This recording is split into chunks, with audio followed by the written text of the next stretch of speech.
should say we take this here a draw because it's already 20 minutes long. Yeah, that's true. Anyways, in that case, we'll just end it here, and I'll say thanks a lot for watching. This is GMODIST and Total Nerdy Channel, and Sauerkraut signing out. Bye! Well, hello folks, this is GMODISM. My From the Depth audience probably don't see me very often, but here I am. And we're going to get into the Age of Sails ship tournament right now. So let's get into the brackets, which, because it's Age of Sail, is of course handwritten. And, well, let's go. Hopefully no one knows Latin. Tournamentus, Eliminatus, Dublus. Here is the brackets. And first we're going to look at the ships, of course. The first is Cortez's Havoc, and this is probably the most like accurately beautiful mimic ship on this tournament. Just, I mean, look at it. It looks like a proper ship. You can even walk around below deck. We have a lot of interesting automated stuff. We don't really know exactly what they do. But it's a beautiful ship with a beautiful deck, and the mimics are stunning. Good job. Best looking ship. Amazing. Next we have Favfol's Storm Galley, and this looks like a pretty sturdy and powerful build. It's compact, but it has a lot of guns. I think this ship will pack some true punch, but we'll see about that, of course. It has a full crew ready to board. Unfortunately, I don't think these boys will ever board, but well, here we have a beautiful door. I believe it's mimics, if I didn't... Oh, anyways. And this is a beautiful Crazy Steve's The Well-Shaven Lady. Very beautiful name. Feels very piratey. And it's sure very streamlined, it's super fast, and it's also quite nice and realistic. We can just walk around on top of this thing, and it's just pretty nice. It has a little below deck with some ammo, but well, for the like small size of this, it's absolutely beautiful. And of course this ship is small, so when we do the tournament we'll have 2 of this ship, because it's under 10,000 materials. So it's very, or it is 10,000 materials exactly, but it's very beautiful and very sleek. Next up we also have a double one. We have the Ad Necrias sorry.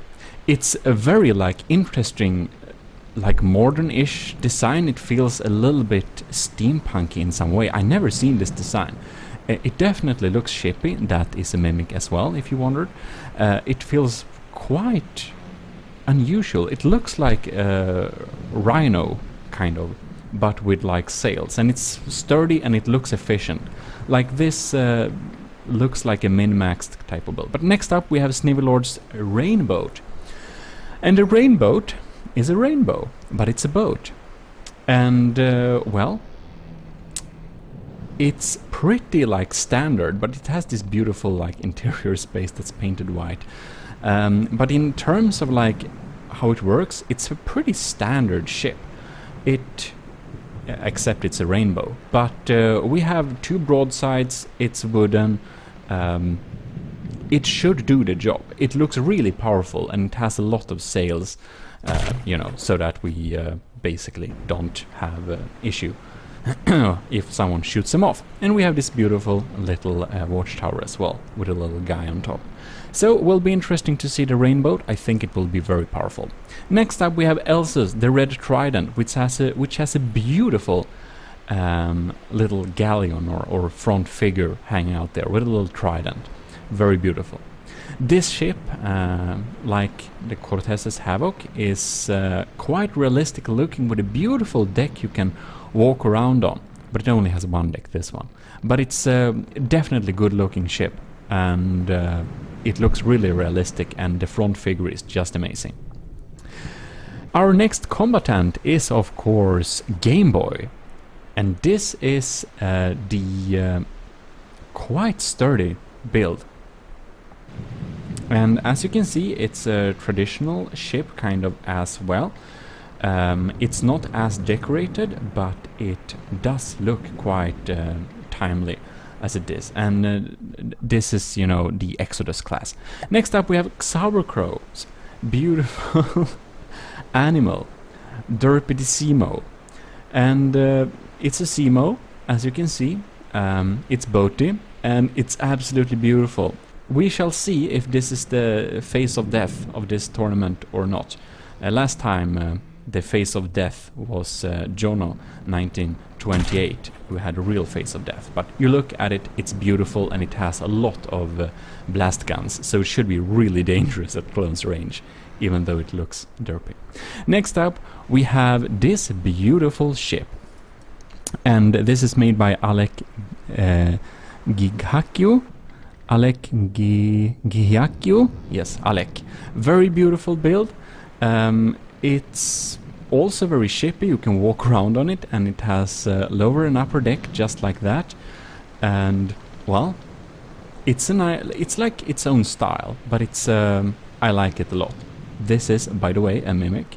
It's kind of hidden, but this has a beautiful like little area space with this guy freaking out. I don't think that guy think they will win, but we will see. Maybe Alec will win with his beautiful Trieste.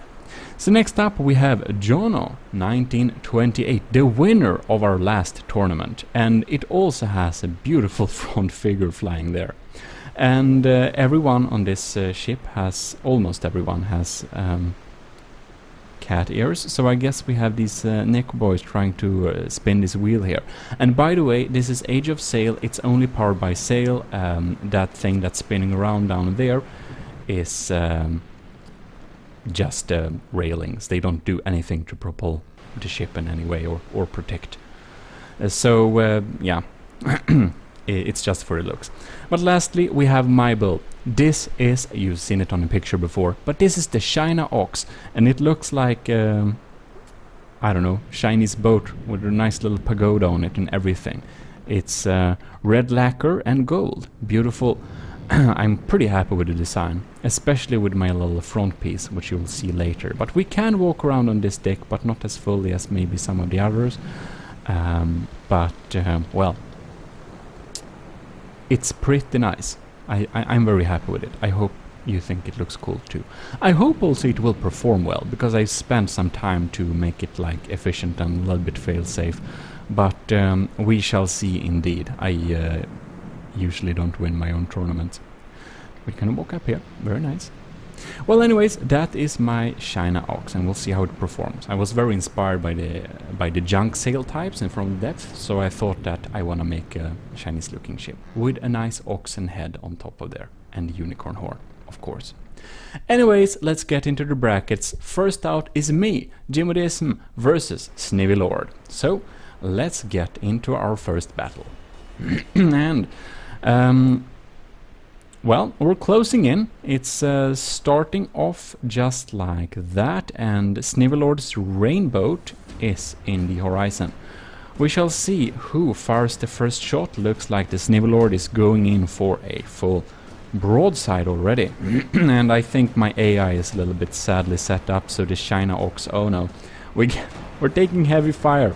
Ooh, 2 masts are already out. This is not looking good for the China Ox so far, but it's only a little damage. We can still make it. But damn, we're slow now. Alright, so looks like we're going into a little chase, and we finally have turned a little bit. So I've just fast forwarded there a little bit, and the... Alright, we're going in for broadside. China Ox, come on, fire! Oh, we got the first broadside there. Beautiful. I've concentrated all my guns on the China Ox to a very low place there, so it does some truly concentrated damage. The rainboat is trying to get away from us a little bit, it seems. Now let's see here. Snivelord is turning to get into its broadside range. We're continuing to fire the broadside, so We're in a very good position right now. Oh! Right. Rainbow Snivelord is taking its revenge. Oh, that looks dangerous. 87%, we're down to 87%. It seems that Snivy is in the lead. Not surprising, we got the first damage there. I don't think any of us have the blast guns. We only have normal cannons for this ones. So I made my hull real thick, but that my guns are concentrated is a problem as well, which we'll see if it causes my demise or not. Anyways. Oh, we gotten off a pretty big part of the side there of the rainbow. Broadsiding continues.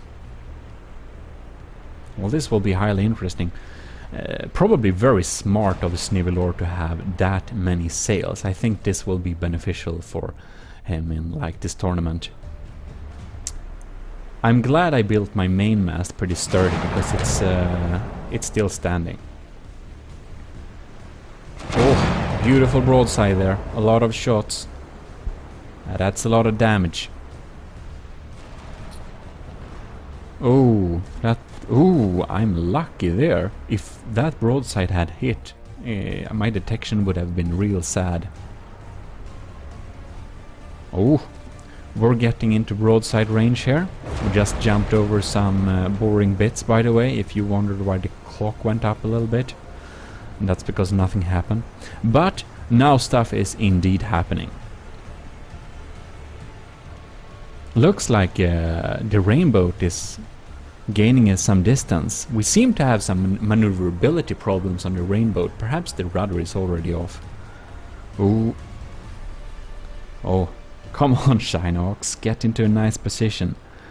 GMODISMs, that's mine. Shinox is coming up behind the rainbow for a beautiful little broadside. If it does as I command. I feel like I should have set up the AI a little bit more properly. It's not engaging on further distance. It's really when I get in close. It's a problem. Well, this looks like, oh god, oh yes. We're in the lead. We are in the lead. We're continuing to fire. Oh yes, beautiful. Look like I have gotten the upper hand now. So the Shinox is getting some nice broadsides here on the Snivelord, which is trying to turn around to counter our broadside, I believe. Well, let us see what this develops into. Oh, nice. Another broadside. It seems like the Snivelord has a little bit problem of seeing the Shinox right behind it. So we can continue our beautiful broadside. Oh yes. Snivelord is down into the 70s, 60s. Oh yes, we're getting more broadsides in there. It's looking pretty good for the Shinox. Except, all right, we had some troubles turning there. So we're trying to catch up. And I think we're going to get into the broadside range now again. Beautiful. 7 minutes, says the in-game clock. We have some maneuverability problems on both sides here. Both my ship and Snivelord's ship is seem to have a problem to get into each other's broadside. Oh wow, Snivelord is coming back for revenge. Problematic. I still have a couple of more percentage, so that's good. And now we can get into broadside once again, and hopefully Snivelord won't revenge broadside. Come on. Oh, there we go. Fantastic. Fantastic. I think it's pretty safe to say that the first battle of this tournament was won by me.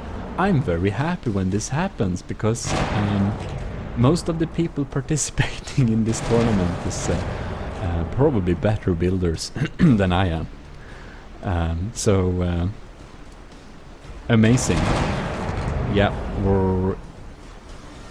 we're getting down into the 50s, below 55 it will start to despawn, and when that happens we have a concluded victory basically for GMODISM's China Ox. We're in the 80s, and Snivy is down in the 50s. So beautiful. I'm very happy with my design, the China Ox, and Snivelord's Rainbow was a really sturdy build. I think it will do well later on in the losers brackets, but we shall see. I haven't tested the other combatants yet, so we shall see.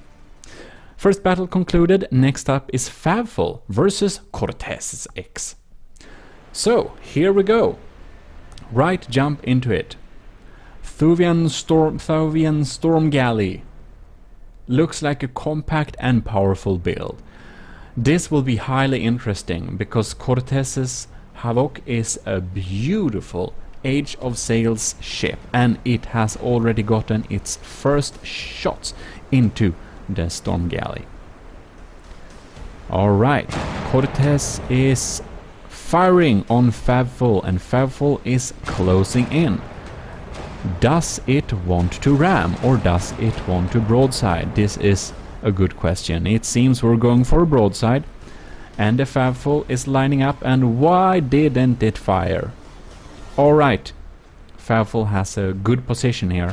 Oh yes. Oh wow. One of the beautiful masts from the Havoc is down. Cortez must be sad. Favful must be happy. And Favful is turning up. Oh lords.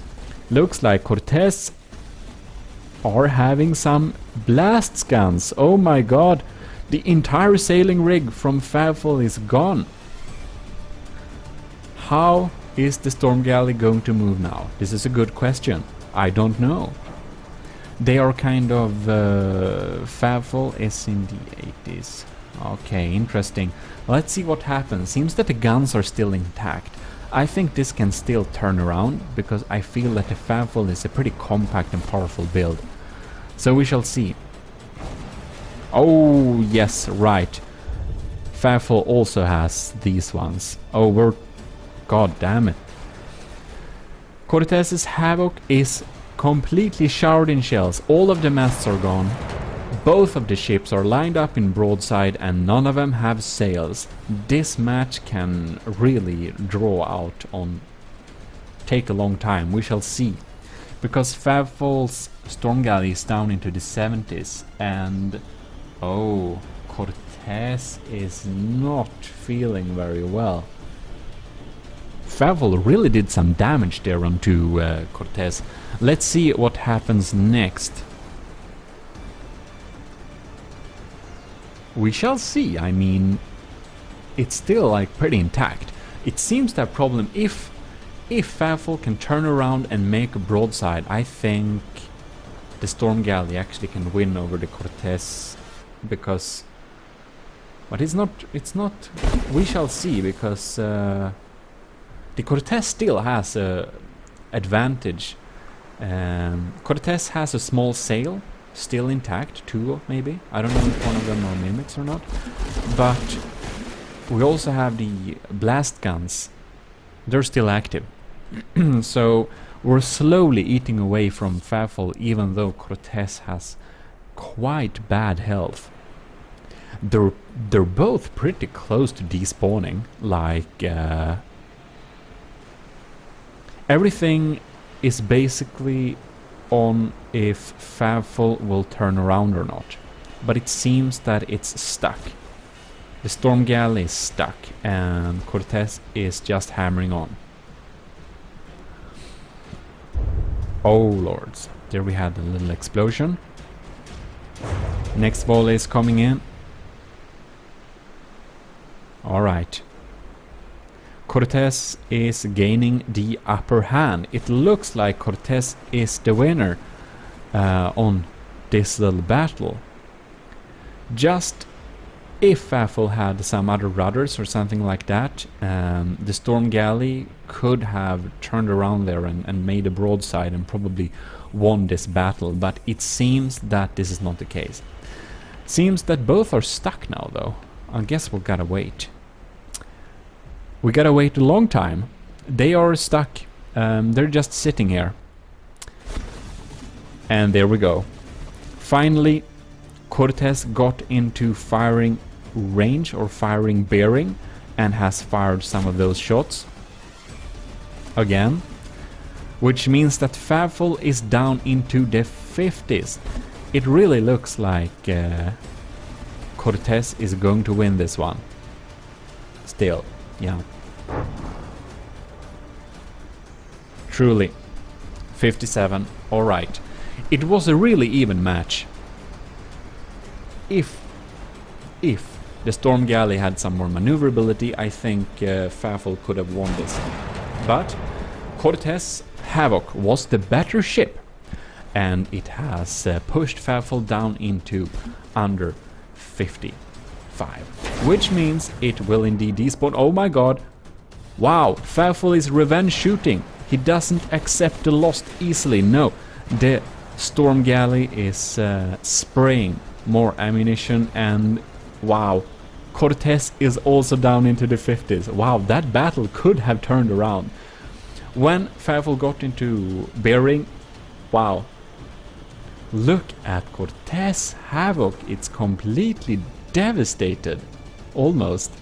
Wow, like it's like nothing left. It's like a perforated hull. Very cool, good job, Cortes. This was an even battle. Interesting. And next up we have Xabercrow versus Elzu. So, let's get into it. Alright. Derpy, the sea mole is closing in. Look at this menacing face. You don't want to mess with that guy. It has a lot of revolving blast guns. They're pretty revolting at close range. They're really dangerous. And Elzu, very nice job with that little galleon front figure with a trident. Very beautiful detail. Wow. I think the trident is a beautiful ship. It's also... wow. Oh god. Xabercrow. The damage, holy. Xabercrow just deleted more 30-40%. Xaber bro. Oh my god. This scary face is scary. Poor trident. It was beautiful. It barely fired a shot. It seems to have trouble turning because it has no sails anymore. Wow. Xaber really did some damage there. Very impressive.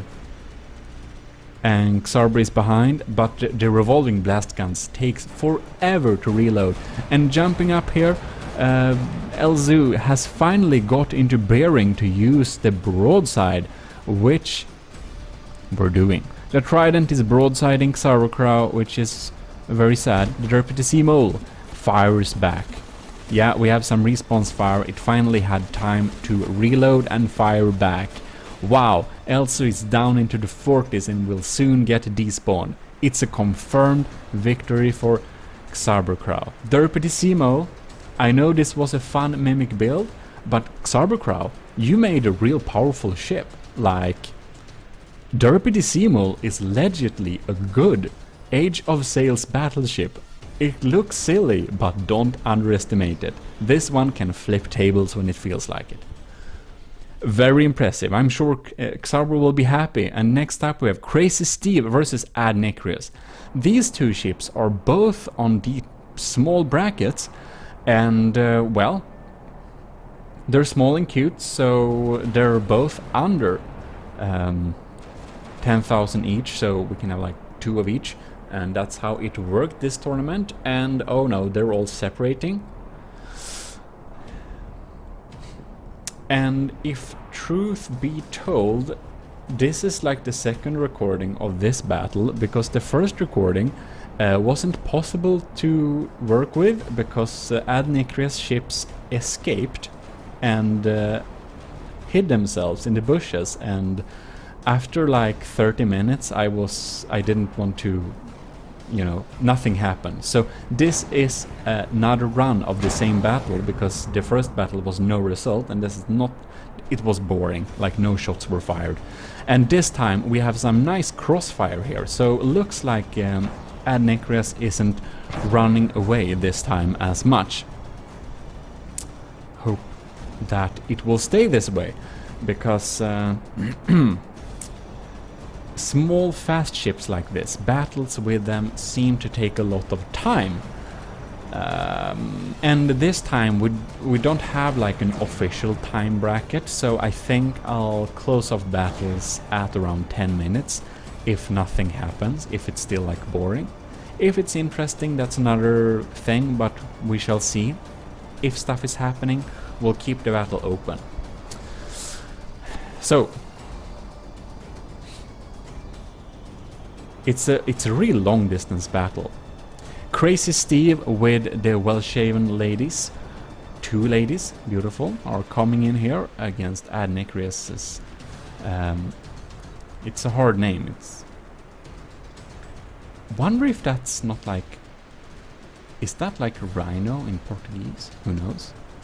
Anyways, they have done tiny damage against each other, just scraping each other's surfaces, so all has taken some damage, but not that much damage.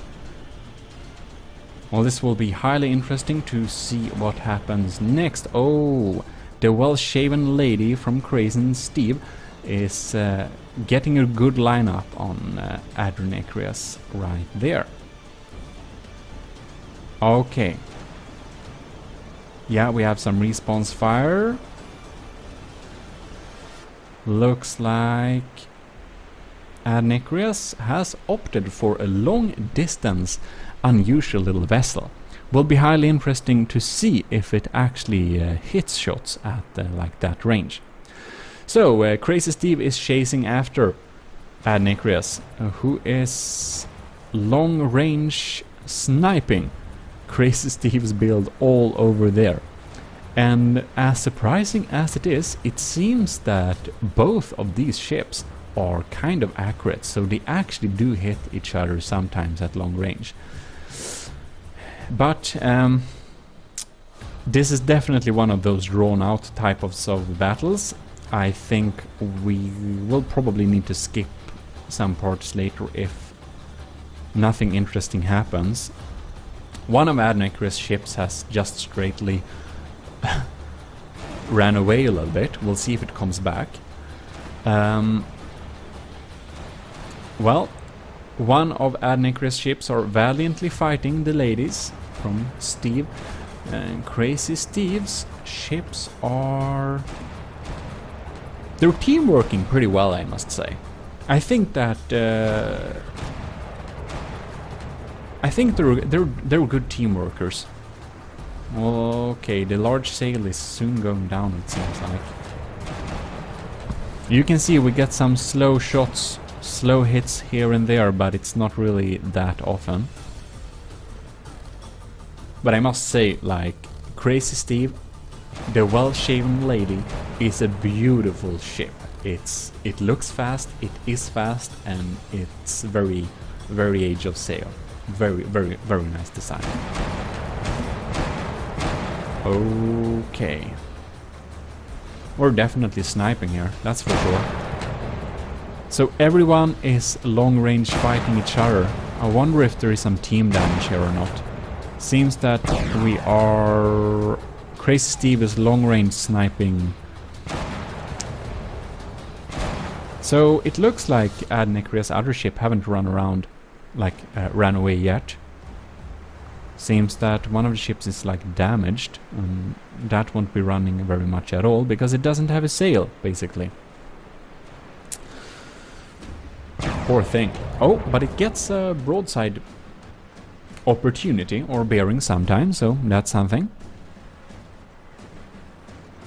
Oh yeah. Crazy Steve is teamworking with his ladies to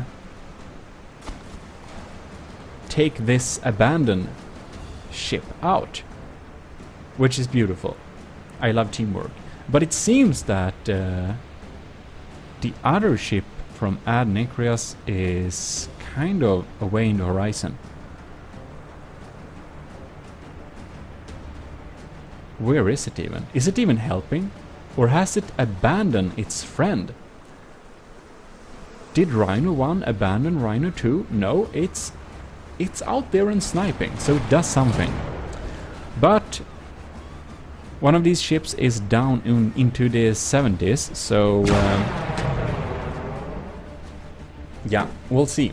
We'll see what happens up here, what happens next.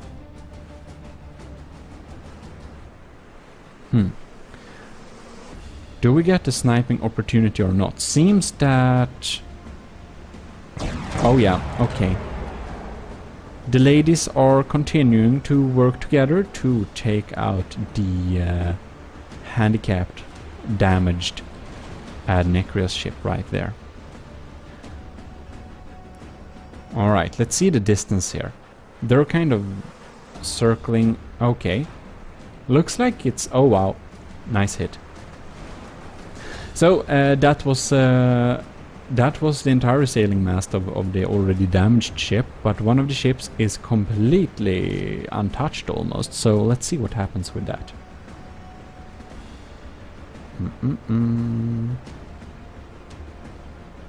It's very sad. Will it? Oh yeah. Crazy Steve is team working to kill the Nasikornis. Yeah, I think, I don't know how to pronounce Nasikornis. Yes. Anyways, one of the Nasikornises is one of Adnecreas' ship is getting pretty bad health. Looks like they are going to completely be able to take it out. It's down into the 50s basically. So hopefully the other Adnecreas ship will probably jump in and help its friend now, I hope, because it's stayed into the distance for far too long. It's basically just been sitting there and firing some pot shots here and there and hit sometimes. Anyways, the main mast is gone. Alright, skipped ahead a little bit. This battle is definitely drawn out a little bit, but the ladies, the well-shaven ladies, are continuously team working to take out one of Adnecreas' ships. I'm sorry, I don't know why this is so hard to pronounce. I think I need to read the text every time to kind of remember it. Wow, that's a long-range shot. Will that... How high chance does that have to hit? Oh, 55. One broadside more and one of Adnecreas' ships are gone. But both of the ladies are down into the 70s. Bam. Under 55. A very good job, a very good job. The well-shaven ladies from Crazy Steve has killed one of the opponents. So, one left. Let's see what happens now, because it's kind of far away and I'm starting to worry that Adnecreas will run away again. Oh, we're still firing. And let's see what happens. Like, will it ever? I think this is one of the last shots that Adnecreas fired, and somewhere around here this beautiful little ship decided to run away, kind of. Somewhere around here. Probably. Okay, we got a few more shots there. The ladies are into the 70s and Adnecreas... I should stop trying. It is anyways holding its distance and trying to snipe them off, but it's starting to look like it's going to run away again. The ladies are chasing after Adnecrias. Crazy Steve really wants to meet Adnecrias, but looks like Adnecrias wants to... Oh, no, we got another broadside. That must be some of the last shots, I think. It looks like runaway mood. We'll see. This battle is over 15 minutes. This battle is taking far too long. Like normally, I think I would cut the battle at around 10 minutes, whoever had like the lowest points. But I really want to see, because you know the battle has still been going on. So when stuff doesn't happen anymore, and it looks like it's going to run away, then I think we'll need to cut the battle for whoever has the most amount of percentage. That was the last shots fired. Now, unfortunately, it turns out that Adnecrias decided to run away, and Adnecrias is faster than Crazy Steve, so nothing more happens during this match, and I think 20 minutes is long enough, and since this already happened before, I think that we have to conclude and decide that Crazy Steve is the winner of this one, and Adnecrias was a coward. Sorry, but it's true. Next up we have Game Boy versus Alec. And hopefully no one will run away this time. Well, we don't like cowards. Coward ships that run away get minus points, especially after 20 minutes. But this time, I don't think we have any of those. I think we have valiant, brave broadsiders. Game Boy and Alec is closing in onto each other, and we'll see who gets the first shots fired. Oh wow.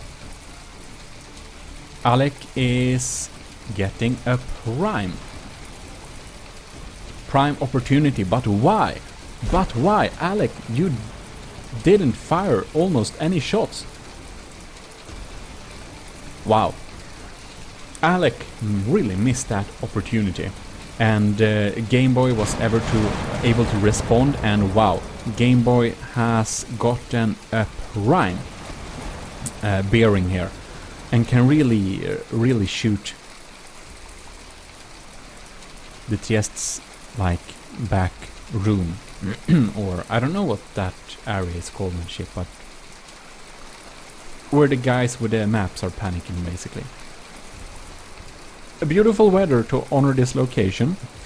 Of course, both of the ships are in pretty good health, so things can turn around, but Alec basically has no sails. Wow.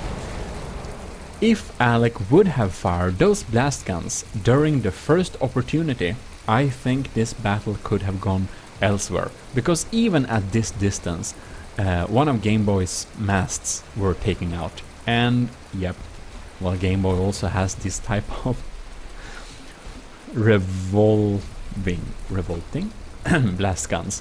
They're really dangerous, and especially for sails. Looks like Game Boy and Alec are lining up for a pretty nice broadside. Oh yes, HMS Trieste is firing. And Exodus class is pointing towards us. Nothing happened, so we just skipped over this little part, because now the ships are finally lining up for more broadside, and Game Boy got this devastating hit. Oh my god. First broadside and dual revolting blast gun hits just like that. The entire captain's planning map room is basically gone. All the sails are gone. This will be highly interesting to see if the firepower of this ship is damaged or not, because Game Boy is still in pretty good health and Alec is down into the 70s, so oh wow, very nice. Now, the blast guns have done its work and... well, yeah.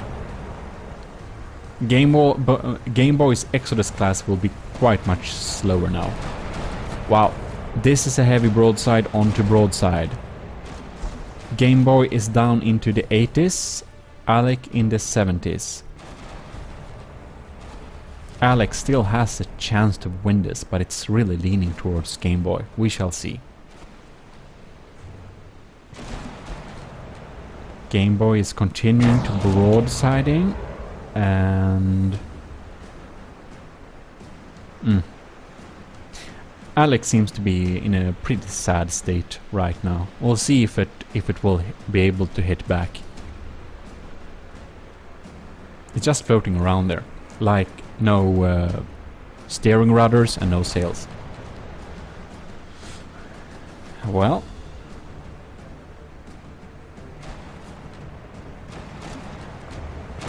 Well, the broadside is going on, and Alec's health is diminishing quickly. HMS Trieste is very sad. Game Boy's Exodus class blast guns have blasted it to smithereens, basically. Not much left. I will be highly surprised if Alex somehow recovers from this. We do still have some active guns, but basically no rudders, I think, because it seems like Alec can't turn anymore. We're down into the 50s, and it's not looking like we're going to get out of it either. Probably just another broadside, and I think that Game Boy indeed will win this one. So very nice and powerful build from Game Boy. The Exodus class is quite powerful, but see here, Alec gets an opportunity to respond.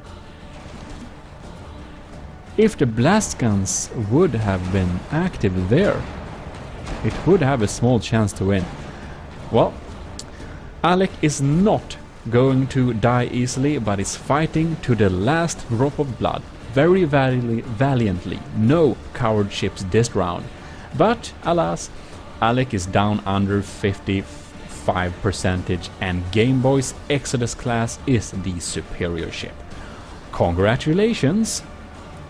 Quite damaged, but still up and fighting. True powerful. I think Game Boy has a good chance to win this, but we shall see. And there we have it. Jono will jump into the winners bracket because he won the last tournament, so we saw so much of him. So first out is GMODISM, that's me, versus Cortez. Two winners battling on. So this will be highly interesting. The Cortez is a beautiful yet powerful ship. It dealt with a storm galley indeed, and of course my China Ox somehow defeated the rainboat from Navy Lord. It was really powerful. Let us see who gets the first shots here. Oh, jump around a little bit there. So they're slowly closing in, and it looks like Cortez unfortunately will have the first round. I'm of course unbiased, even though it's my ship down there. China Ox, come on.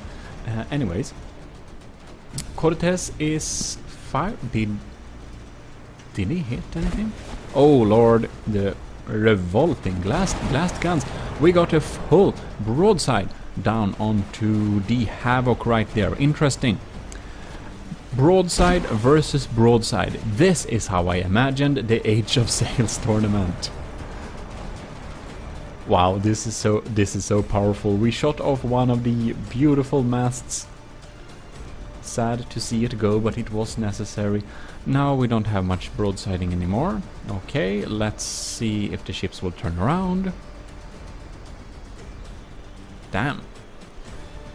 The Havoc is pretty quick, but our broadside is in bearing and we can pound on there. We're still in bearing. It seems that Cortez might have an issue with turning. No, it's coming around. The Havoc is getting into bearing. Well, this shall be really interesting. No, seems that Cortez decided to turn away a little bit. Wonder if there is some problem with the rudders there. That's possible. China Ox is coming into broadside bearing pretty soon right there. Nice volley. That's a lot of damage. Cortez Havoc is down into its 70s. Oh, the revolting blast gun is on us. China Ox took some damage, but wow, I must say I was real lucky there. Alright, and now we are sitting ducks, almost. Well, it seems that my China Ox has a weird AI and it likes to go on close. Probably not the smartest thing I've set up. I think my issue with my ship is my AI. That's the biggest. It's not set up. It should be working on longer distances because it's pretty accurate and pretty steady. But alas, it does work.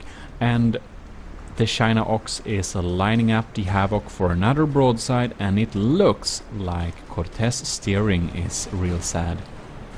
Oh, there we have the main mast.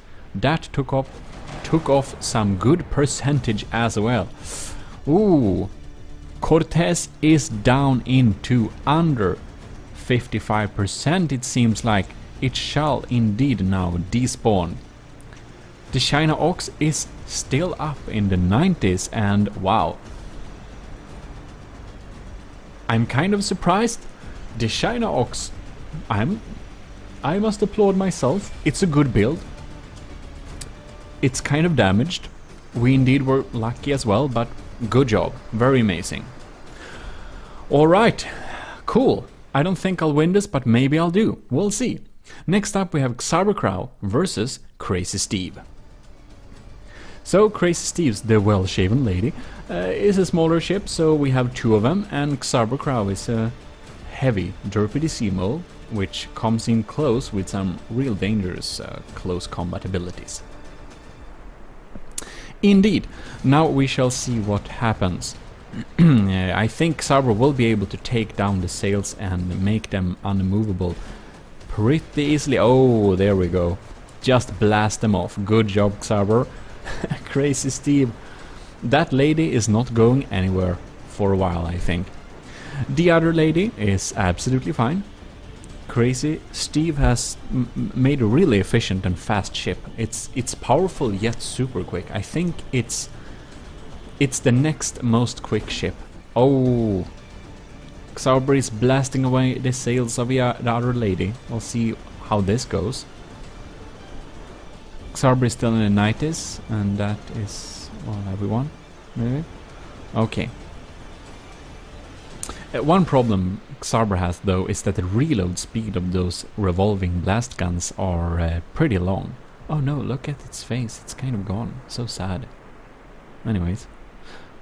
It's like a zombie derpy decimo. And looks like Crazy Steve has lined up for some broadsiding. Wow. But I still think... well, we shall see. I think perhaps Cybercrow wins this one. It kind of depends if he's able to get in close, or if Crazy Steve eats away from further distance. Bam. Oh, Xauber is down into the 80s. Nice shot, but he's still getting broadsided. They have a nice little broadside exchange. If that was a close range, one of the ladies would have been dead. It's down into the 70s now. But the other one is more fine. So, yeah, and it's quick. It's really quick. It's lining up shots there. And Xauber's health is diminishing. Derpy Decimole might be a submarine mole soon. Let us see. No facelift. Some of the guns are still active, but you can see there that one of the batteries have been shot off completely. Bam, more shots. Oh yeah. Oh yeah. Looks indeed like the ladies are ganging up on the mole and C-mole. Oh, percentage is dropping indeed. Xaber, can you recover from this? Come on, line up, broadside and fire. Oh damn. Was that the last battery? No guns left? Alright, it looks like Xaber is not going to recover from this at all. No. Nope. Crazy Steve's the well-shaven lady is a highly efficient combatant. And even though it has no sails, they are ganging up and broadsiding the poor Derpy C-mole, which is soon below 55%. And there we go. I indeed am highly impressed by Crazy Steve's fast ladies. Really efficient. Xabercrow, well, you have a chance in the loser brackets. We shall see what happens there. Bam, that was the ammo. Wow, that's a win for Crazy Steve. Congratulations. Beautiful. Now we only have one little match left onto the winner's bracket. And that's of course Game Boy versus Jono. Jono is the winner of our last tournament and has submitted a tiny ship. Now, we shall see how efficient it is, but we know that Jono can build really efficient and powerful cars at least. Wow, oh, what? Game Boy, that's... Why do you use those at that distance? Well, it did something for sure. And these beautiful small ships are kind of 7,000 materials, so they're well below the allowed limit for a double submission. 7,000 each, that is. Oh. Felix Rex has gotten a nice broadside, but wow, the response and fury from Game Boy's revolving blast guns are pretty insane. I remember that those spinning water wheel is just for show. It doesn't do anything, so it's pretty slow. Maybe, yeah, okay. We got another broadside, very nice. But if Game Boy responds, this might be an issue. Looks like the Felix Rex. Damn. Wow. Game Boy hit the ammo. Jono is very sad. One of the ships said kaboom. The sail is a little bit handicapped right there, but it seems to be functional still. Will it line up? It won't. Oh no! One of the Felix Rex is going down into the depth. Oh, and it's gone. Right, so Game Boy is indeed down into the 80s, but Jono's other ship is soon pretty sad as well, so next time, oh yeah, indeed, already. Game Boy, good job. Lined up and took out Jono's, first battle. So that's interesting. He was the winner last time, but you never know. Well, we already know all the combatants and who was the best on the first round and who is the losers. And the losers, of course, will have a battle this time with each other, and we're going to see who's the best of the losers, basically, because this is double elimination. So let's get into it and see what the C's have for us today. And let's get into the loser brackets, and we begin with Snivelord versus Fabful. So, the Storm Galley is popping in, but here is, of course, the Rainboat. So it will be highly interesting which of the boats will shoot first, and it's clear that it is the Rainboat. And, wow, those sails are now dead and gone. And indeed, I believe that the rainy weather is a very fortunate little detail for the rainbow. I think it gives the rainbow a lot of luck. But now we see here, Favful is slowly but surely swinging around maybe. But the rainbow really has a super nice artillery. What? Oh wow, that's scary. That's like, oh, the last masts were gone. I thought Favful would spin around there, but it didn't. It pointed towards the rainbow instead, and that is of course not a very good sign, because wow, Snivelord is in prime time artillery mood and is broadsiding the shit out of Favful's boat currently. So, and there comes another volley. I mean, damn, those volleys are pretty powerful. When you just see those volleys incoming, you can really understand how scary it would have been to stand on one of those Age of Sail ships meeting an enemy vessel in naval combat. And one of those volleys is coming in right again. And Favful seems to still be completely unable to spin around, which is of course very sad, because I feel this battle is hopelessly decided. And there something blows up in the water and Favful is down below 55%. And this means Favful will indeed despawn, while Snivelord's rainbow is still at 100%. The win is absolute. Very good job, I must say, to Snivelord. It seems that Snivelord might be a pretty decent champion for this little thing. Losers bracket, that is. So, I mean, Snivelord might still win and Favful is out of this tournament. Next up we have Elzu versus Adnikrias. So, the small boats are here, and Elzu is of course the beautiful trident. And looks like Adnikrias' small boats are fleeing the battlefield. Look at this beautiful, that's the trident. Nice galleon figure there.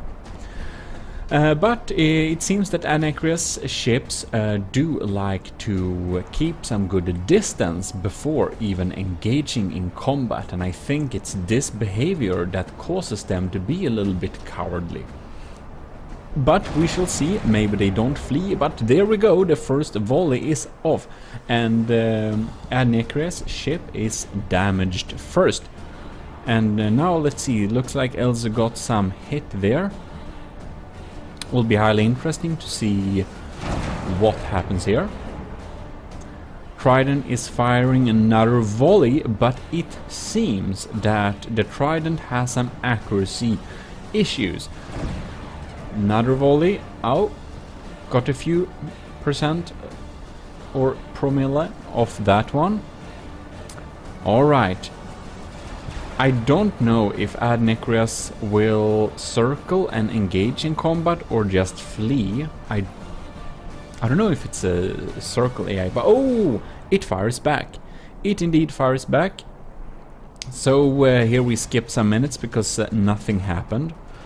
And we can now look at this long-range battle. And as you can see, the Elzu's Trident does have some accuracy problem. I mean, it shoots volley after volley, but we seem to have issues of hitting it. Or it's just possible that Adnikrias' ships are just small enough to be a target that's kind of hard to hit. But as you can see, most of the shots miss, while many of Adnikrias' incoming shots do indeed hit Elzu's ship here.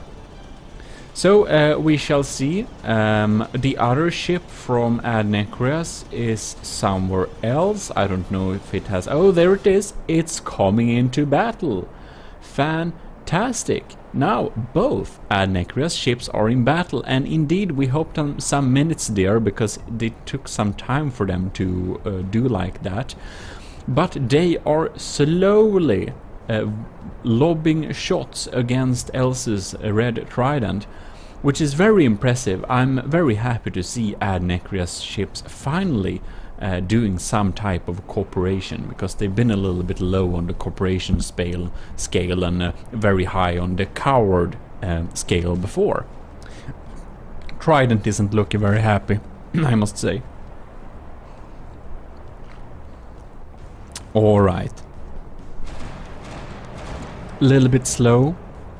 Little bit slow battle indeed. We had to jump a little bit more time. And you can see the extreme distance that Adnecrias is fighting on. It's pretty insane. That ship is of course closer, but the ship that's further away is really far away. But they are keeping their distance, and you can see they are slowly but surely eating away from Elsa's red trident. So if Elsa can't get in some good hits on Adnecrias, Elsa will have some real trouble hitting the enemy, because we are indeed not facing a broadside to the enemy. And there we go, it's already 7 minutes, and you can see the sad state of Elsa right there. And well, it's down at like 84%, and Adnecrias is still pretty high on the percentage scale. So it will be highly interesting to see if this can flip around or not. There we fired. Oh! My ladies and gentlemen, that was quite an explosion, and Elzu is now down at 74%. I can indeed conclude that that was the ammo storage, and hopefully not all the ammo, because if it was, Elzu will have trouble shooting its guns at the enemy. And here we have Adnecrias popping up and down here, stably trying to get Elzu in his broadside's eye range. Oh! Here we have some sniping, prime-time sniping by Adnecrias to shoot off some mats. Elsu seemed to indeed have some arrow barrel more somewhere, because it could fire back there. Very fantastic. But the percentage of the Elsu side is not looking too great, and well, we're not going very fast either, and it's just a question of time before the last mast, yeah, it's now gone. It's now gone, and Elzu is a sitting duck below 55%, which means that we can conclude a victory for Adnecrias ships. Alright there, Elzu, the Trident, a beautiful ship, but we will unfortunately not see any more of you. But Adnecrias will get more chances in the losers bracket. So let's pop up here, and we can see we have Alec Gihakio versus Jono 1928, I mean. And here we are. Jono's ship are of course small ships as well. And oh god, that was a long range spray. Well, Alec goes in for hard combat already, and just sprays the first vessel, which is already down into the 70s. Pretty powerful range blast there. But we shall see if Jono can recover this, sniping off some shots there, but ooh, these ships are small. They're below, like, I think they're below 8,000 materials each. And look at these beautiful guys sitting there. You must admire their bravery. But you wouldn't want to meet Alec's broadside, because it's quite powerful, and it also has the blast guns going on there, like that. Pretty darn dangerous. Oh! Sad thing. They're sitting there. But again, you have to admire their bravery. And Jono is slowly sniping off some shots from Alec there before he comes into range, because when he do, I do believe that there will be blood.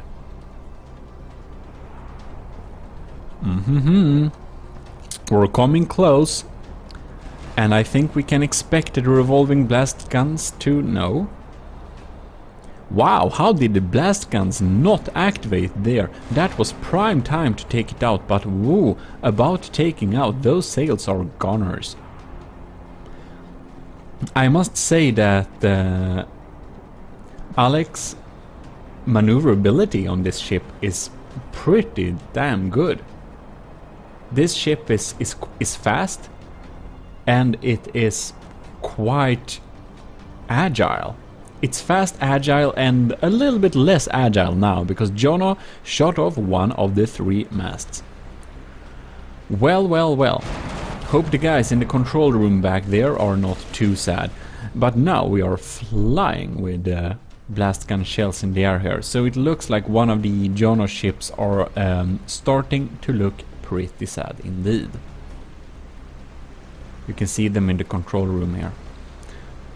They're not panicking too much, I think. But we shall indeed see. Sometimes the battles flip quickly. And here we can see the Neko boys are working on and making the spinning wheel work. Except it doesn't. Oh wow! What a spray! That mast is definitely dead, and that ship is below 50%. Which means it's very sad. And it's now gone. So one of Jono's ship are now gone, and wow, it's looking pretty dark for Jono here. I can't see him recovering from this one. Oh no, I do believe that Jono will go down and Alec will indeed win this. 2 Neko boys are working on the wheel, and unfortunately it's just railings, so it won't get us anywhere. Oh no, we're sitting there and waiting for Alex, who's coming in for another broadside. How brutal. How brutal. The naval life can be. Very dangerous. Bam. Well, does the guns even work? Come on, Jono. Give us some revenge shots at least. What are you doing? Alec, come back. You're not gonna lose this. Come, it's not dangerous. I think you can come back. Okay, whatever. Let's look at the guys here. They're still working. I'm glad they're not dead yet. They're very cute working on there. Oh well, indeed. There comes death from everywhere. Revolting blast guns was the death of Jonas Felix Rex. So, congratulations, Alec. Very good job of taking out those ships. You weren't hurt that badly, but you never know. Sometimes luck is not on one side. Well, next up we have, of course, Cortez versus Xaberkrau. And we will see who is the most valiant fighter between these two. Will be highly interesting. The face of death is popping up there. You can see how dangerous that looks. You know that if it comes into close range, well, Cortez is not gonna have a good time. But Cortez can perhaps fire the first shots. And if he does, it's... oh no, he doesn't. That spray death. Oh god, it's 60%, down to 60%. Oh lord. Cortez... I feel sorry for you, this beautiful ship. Well, we'll fire some revenge shots on there, but damn. That was brutal. Xaberkrau, Derpy the Sea Mule, is a brutal killer creature. Look at that face. It's completely evil. Absolutely evil. Cortez Havoc. A beautiful ship. Thanks for submitting this beautiful vessel. I think it's the most beautiful ship in this tournament, but I do believe its combat capabilities are not in line with Xaberkrau's Derpy the Sea Mule, the brutal killer ship animal thing. I don't know. Look at it. Well, of course, there is also a small chance that Cortez will somehow be able to snipe Xaberkrau's AI or something like that, but the realistic ability of that is so low, I do not think it will happen. I think what will happen is we are waiting for Cybercrow to reload those revolving blast guns to go for another killer volley. Because 60% versus almost full is not very good odds indeed. Look at that face. You don't want to have that face coming up from the horizon with loaded blast guns. And if you do, keep out of range. Ho ho ho! Poor thing! Poor thing! Oh, Cortez is down into the 40s. It's absolutely wasted. Absolutely wasted. Very impressive, Cybercrow. I know you submitted a meme build, but that thing is dangerous. Look at its face. I think this could possibly even win the tournament, but we shall indeed see. We shall see. So there we have it. Snivelord will face Cybercrow, but not right now. First we will have Alec versus Adnecrias. So Adnecrias have those small, cute, long-range ships, and well, Alec just won. And of course Adnecrias won before that. So let's see between these two winning losers who is the best, most valiant fighter. We had some nice long-range sniping of those revolving blast guns, but wow, they should really do a better job closer up. But ooh, those sails are goners halfway down at least, so Adnecrias, one of the ships, won't be as fast anymore. It's responding fire, of course, but I do believe that Alec has the upper hand in this little situation. You do not want to face broadside with one of those bigger ships when you are a small one. But they're lining up nicely, and Adnecrias isn't actually faster this time because the sails are so sad. But of course, there is also always the thing that's called lucky shots, and well, we shall see how this goes. I do not know where the other Adnecrias ship is doing or hanging around right now, but it seems that it fails to cooperate with his friend this time. And we shall see if this becomes Adnecrias' demise or not. It might come back and save the situation as last time, but it remains to be seen. Oh, more revolving blast gun shells incoming. Wow, one of the masts is off. Adnecrias shot off Alec's mast, so he only has two left, which means that it'll be a good bit slower perhaps. Can't really say I'm seeing it, but whatever. Looks like Alex has decided to not face that scary Adnecrias ship and instead go after the 100% one a little way further down, which is still in range, which is a good sign, because otherwise it might have escaped the battlefield. But ooh, poor people in the control room. They're sniping. Well, we can indeed say that Adnecrias ship is a real coward. But you can't say it's a bad sniper, because it's excellent at plopping down those cannon shells at the right places at the right distance. It's quite accurate. Oh well, we had to skip a good bit there, because damn, this has stuck in a little loop. Alec has been chasing Adnecrias here for a while, and unfortunately Adnecrias decides to run away again. This is not very good, but what can we do? But now we can see that Alec is spinning around and trying a broadside. I'm really quite impressed that... Oh, nice hit. I'm really quite impressed that Alec is able to keep the same pace as Adnecrias' quick ship, even though one of the masts is off. Alright, broadside this coward before he escapes. Broadside him. Oh well. Adnecrias has built a really fast ship, so I had to skip a little part more there. And well, we're continuously trying to broadside Adnecrias, and I'm starting to become partial, because I almost want just Alec to kill this Adnecris ships as fast as possible, because I mean, it's already been 7 minutes.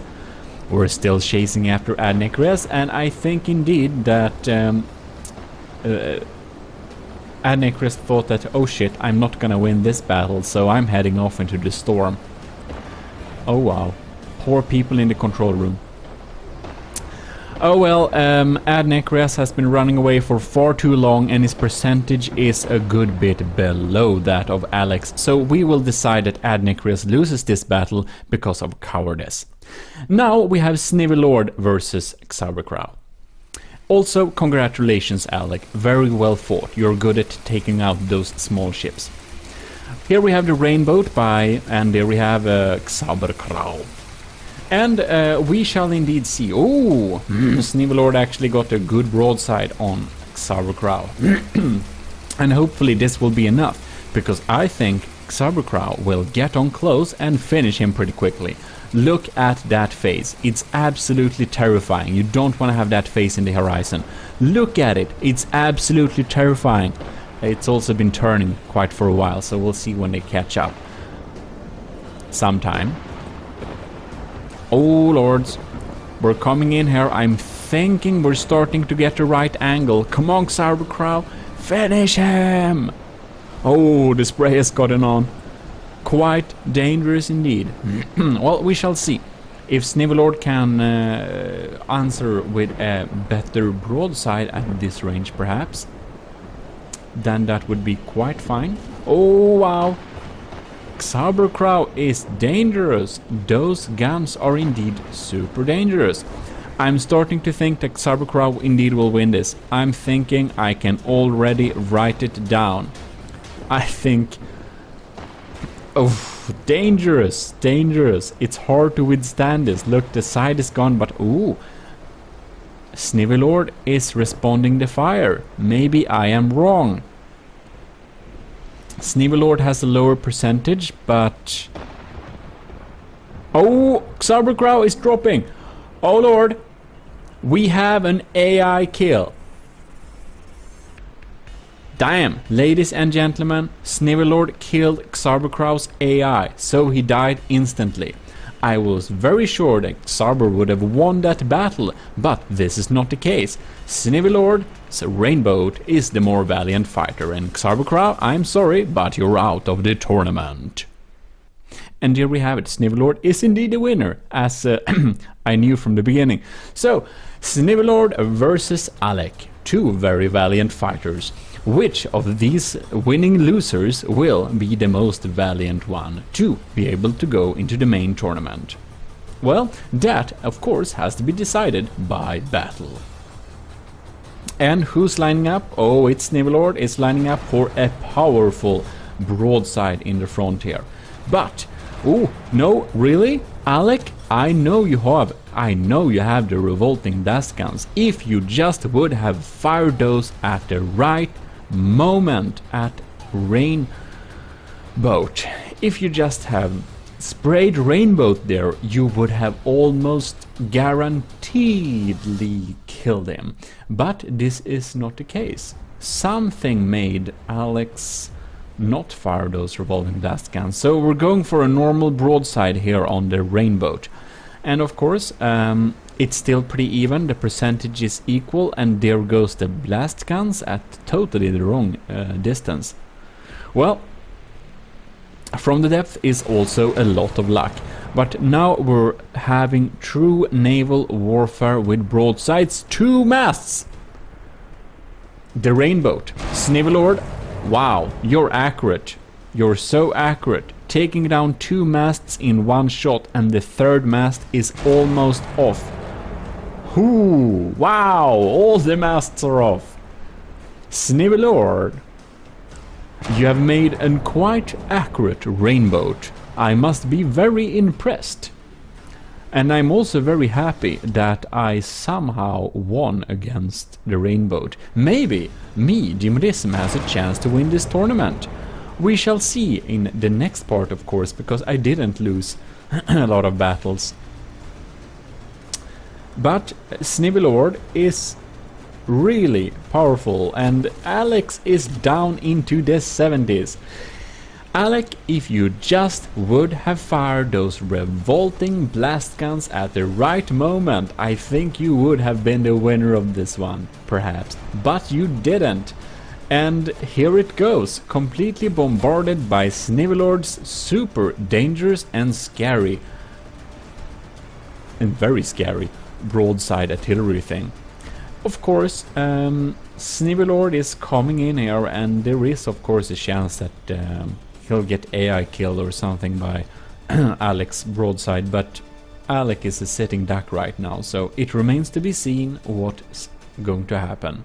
But the fact remains that Snivelord is in the 90s and Alec is in the 70s. Another broadside, very scary. Just so accurate. A lot of shots. Well, ladies and gentlemen, who do you think will win this one? I'm betting for the Rainbow by Snivelord. It's quite indeed powerful, and Alec is down into the 60s. Poor thing. I wonder if they survive in the control room or if the control room is completely gone. Looks like it's almost gone. Oh well, poor things. Well, ladies and gentlemen, Alec is down below 55%, which means that you can see the sad faces of the control room. They will not be able to recover from this. Very good job, Snivelord. The Rainbow is the best of the losers, and that means that we will see more of the Rainbow during the next and last part of this tournament, which is the finals, where the winners of the winners and Snivelord, which is the winners of all the losers, will indeed face each other to see who's the best one. Anyways, Alec, beautiful ship, you had a good chance to win this, but this time Snivelord's Rainbow won this. Congratulations, Snivelord, we'll see you more next time. Fantastic, beautiful thing. And there we have the brackets. Snivelord, GMODIST, Crazy Steve and Game Boy. We're facing each other next time for the last part of this tournament. And second place, which will of course, as always, be decided by Battle Royale. Welcome to the third and final part of the Age of Sails ship tournament. Today we're going to find out who is the first, second and third place. And the second place is, as usually, decided by Battle Royale. But the first and third place will be first out. So let's go. Jumping into the brackets, and we can see here that first off we'll have GMODIST versus Crazy Steve. And GMODIST is of course me, and Crazy Steve is the well-shaven ladies, two of them, because they are smaller. So we both have won all the battles so far, so it will be highly interesting to see who is the more valiant fighter. And it seems that I get my first broadside off, and there we have some shots incoming from one of the ladies, and the China Ox front mast is now gone. Alright, looking like I'm sniping off some sails there, and we have back and forth broadsiding there. They're lining up nicely, and it looks like Crazy Steve is gonna teamwork his way here. We shall see in any case. There goes a mast. I'm quite happy with the accuracy of my guns, but my speed is decent, but we'll see if I can match the ladies. Probably not indeed. Shots incoming, and well, the China Ox is out of broadside range at this moment, which is not very fantastic for me, but very nice for Crazy Steve. Oh, incoming shots in the front there. China Ox taking some heavy damage. My percentage for the China Ox is not as good as Crazy Steve right now. Let's see if we can recover and spin around this. The China Ox is pointing towards the lady. Will it broadside? I'll really need some broadside now to be able to get some shots in there. And there we go. No. Come on, Shinox. Point your side towards the enemy. Nothing is happening. Oh no. And now something is happening, but well, Crazy Steve is firing some shots on me, and oh, there I get away some broadsides on one of the ladies there. But oh yes, that ship is starting to look a little bit sad. But the other one, the other lady, is at 100% still. So, well, we shall see indeed. I don't know what it is doing because I didn't see any incoming fire recently. But we can see that I think that lady has some worse firepower now. I think we shot off most of it. Here comes the other well-shaven lady. Beautiful name of a ship. Two well-shaven ladies battling the China Ox. Sounds like a title. Anyways, they're lining up. I think we can expect some incoming fire here pretty soon. Oh yes, there it goes. Did it do team damage? Perhaps it indeed did. Oh well. Hard to avoid sometimes.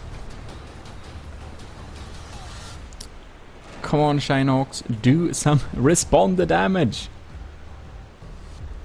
My AI is struggling here, the Shinox. Come on, GMODIST, at least you can take that poor thing. It's standing around there, maybe. Ba-dum, ba-dum, ba-dum. Prime time broadside right there.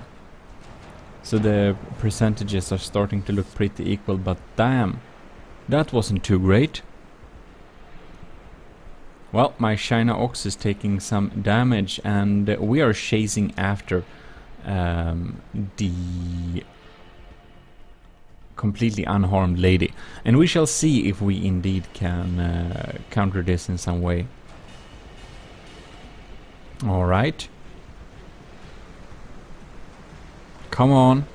Come on, spin around. Spin around. Not you. Well, Crazy Steve is spinning around and is lighting up a perfect broadside. And the China Ox is in its 70s. Not looking too good, but we do some respawn fire there. Oh, yes. Now we're taking some damage. Oh.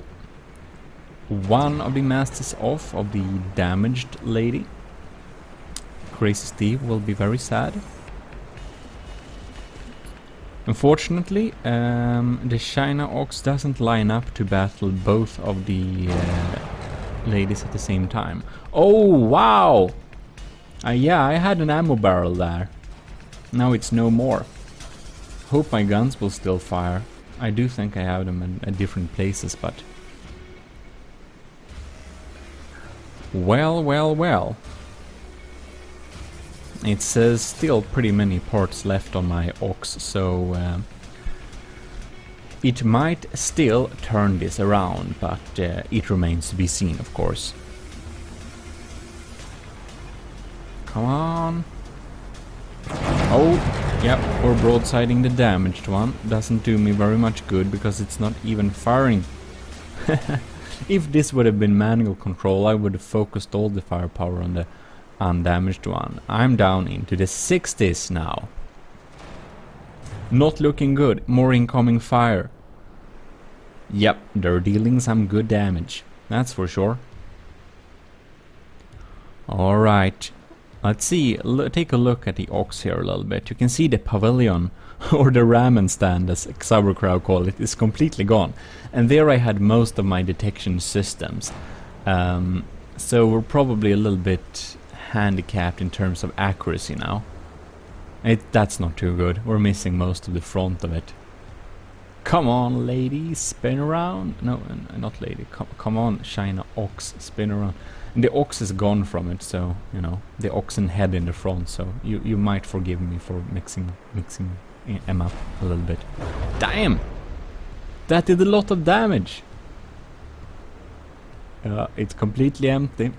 The pavilion is almost gone. Very sad. Well, well, well. Let's see indeed.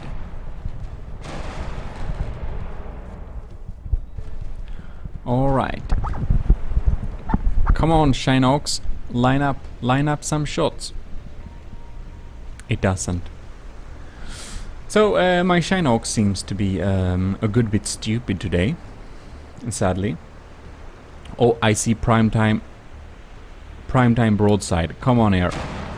Come on here. Oh no. Are all these guns online? Oh, they're online. Bam! Oh yes. Take out the sails. Oh yes, now we're speaking. Take out those sails. Come on, Shinox. Snipe the AI. Do something. Don't just stand there. Fire! Gurg. Come on. Alright, I'm down into the 50s. This is not looking good. Other 55%, my ship will despawn. No, do not focus on that one. Focus on the dangerous one. Come on. Oh well.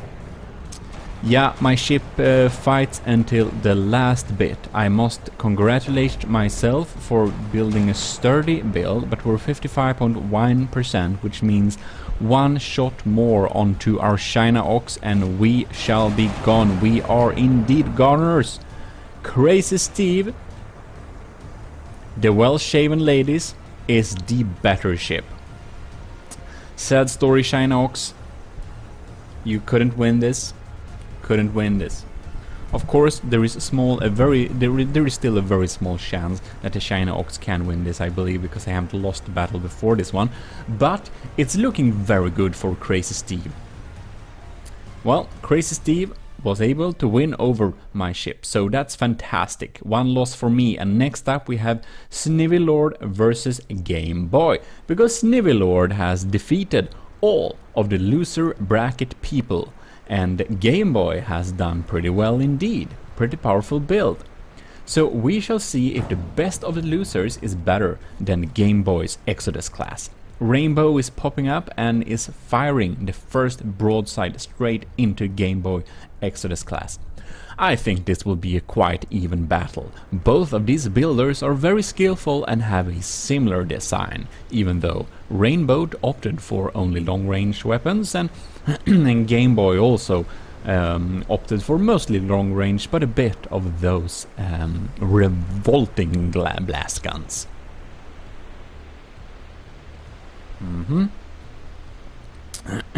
Oh yeah, Game Boy is lining up for a broadside and is filling the back part of the Snivelord's Rainbow with a lot of cannon shells. Interesting indeed.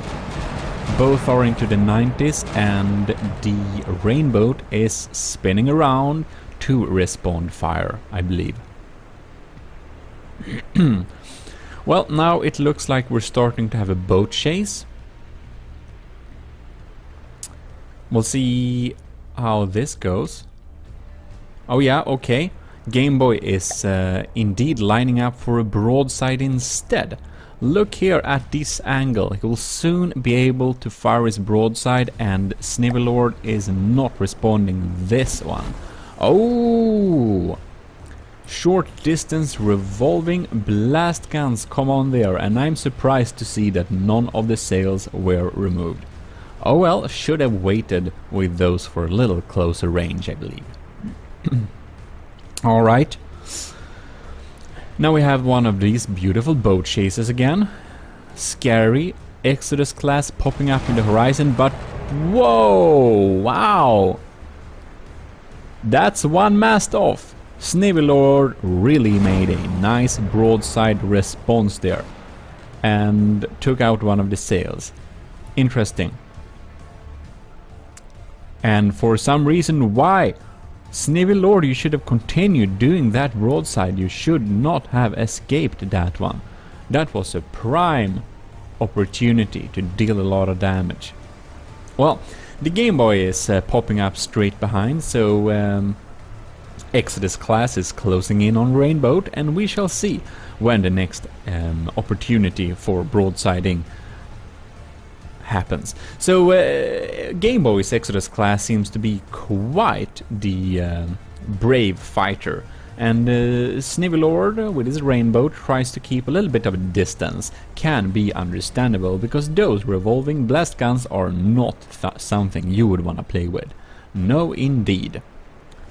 You know? You know what happened with, I think it was Cortez versus Sauerkraut. That was some real damage. Really scary. Oh! Game Boy is lining up, and who will fire the first broadside here is popping up. Rainbow is a little bit slower.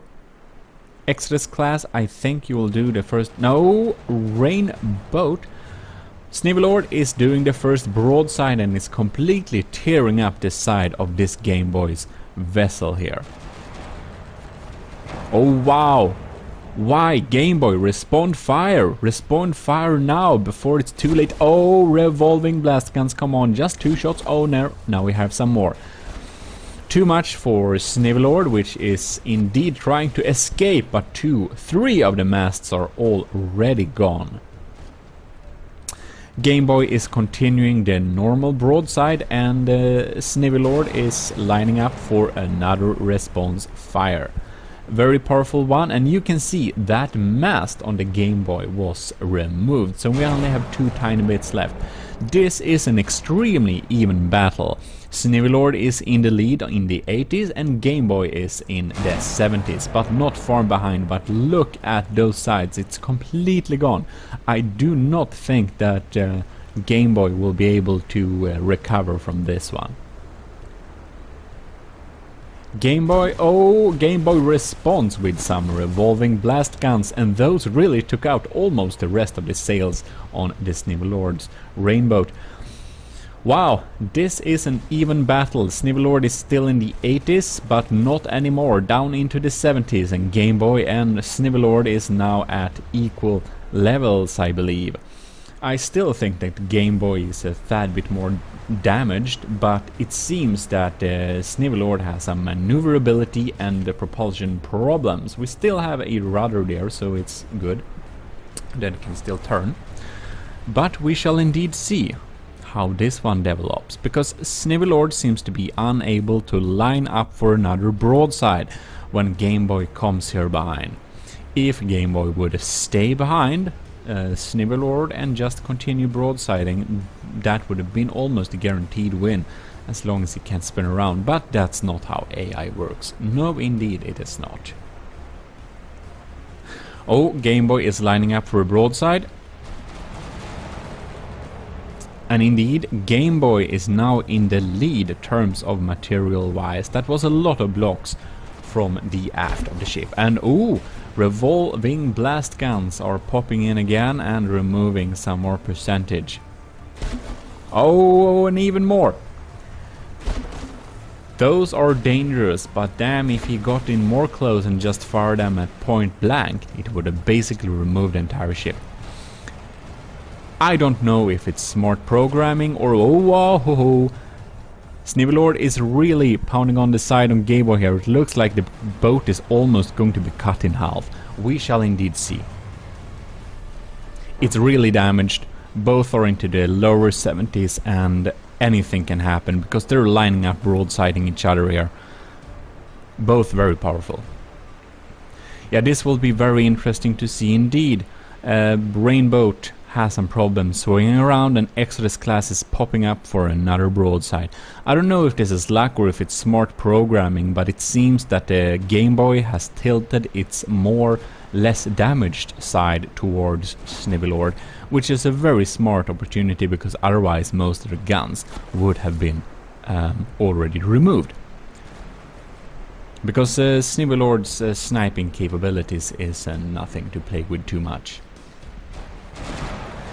But alas, Game Boy's good side is on to the Snivelord, so we shall see what happens when they pop up into broadside here, because I think it looks like Rainbow's guns are basically all intact, so things can flip over very quickly.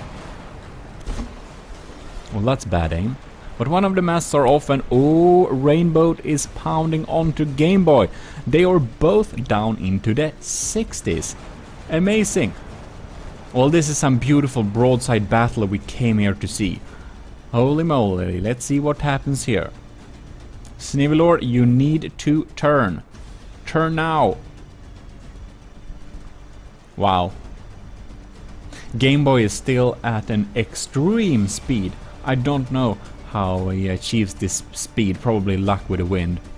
Or lower payload because of all the damaged blocks.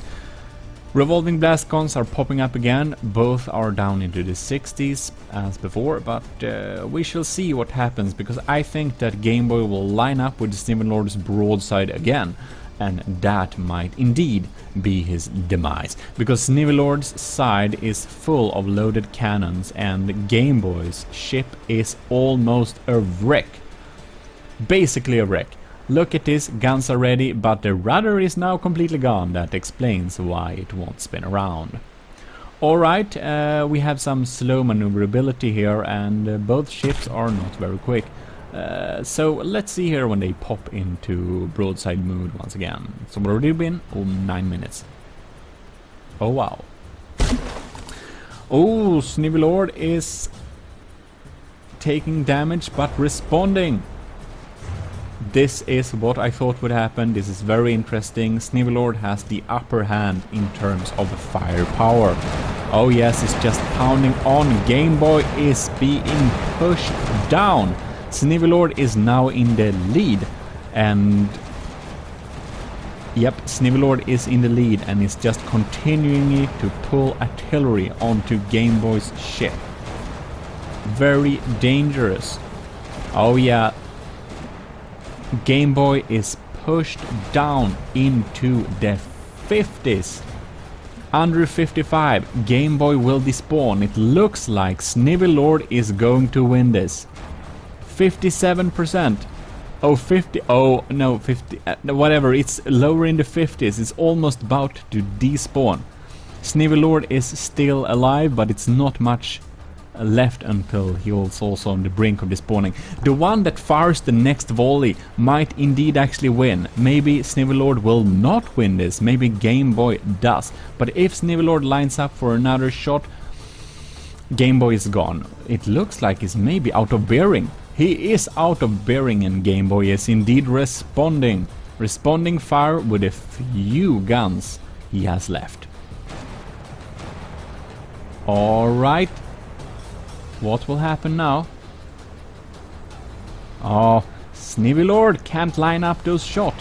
Oh, and there we go, releasing those revolting blast guns. The last mast is out, and Snivelord can't even move an inch. They're both now down into the 50s, and we had to wait a little bit there for the next broadside opportunity, because this one takes a little bit of time when both of the ships are so damaged. Alright, nothing is decided yet, and it all depends on which will line up in the right direction and have the right opportunity first. This battle is extremely even. It's not looking too good for the Rainboat, because he can't turn, the guns are ready and loaded, but not into bearing for a while. So if Game Boy can take him out before he gets into broadside, Game Boy will probably win this one, but Game Boy has so few guns left, this is not a guarantee.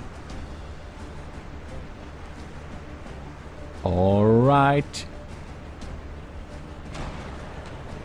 One shot. More shots. Let's see here.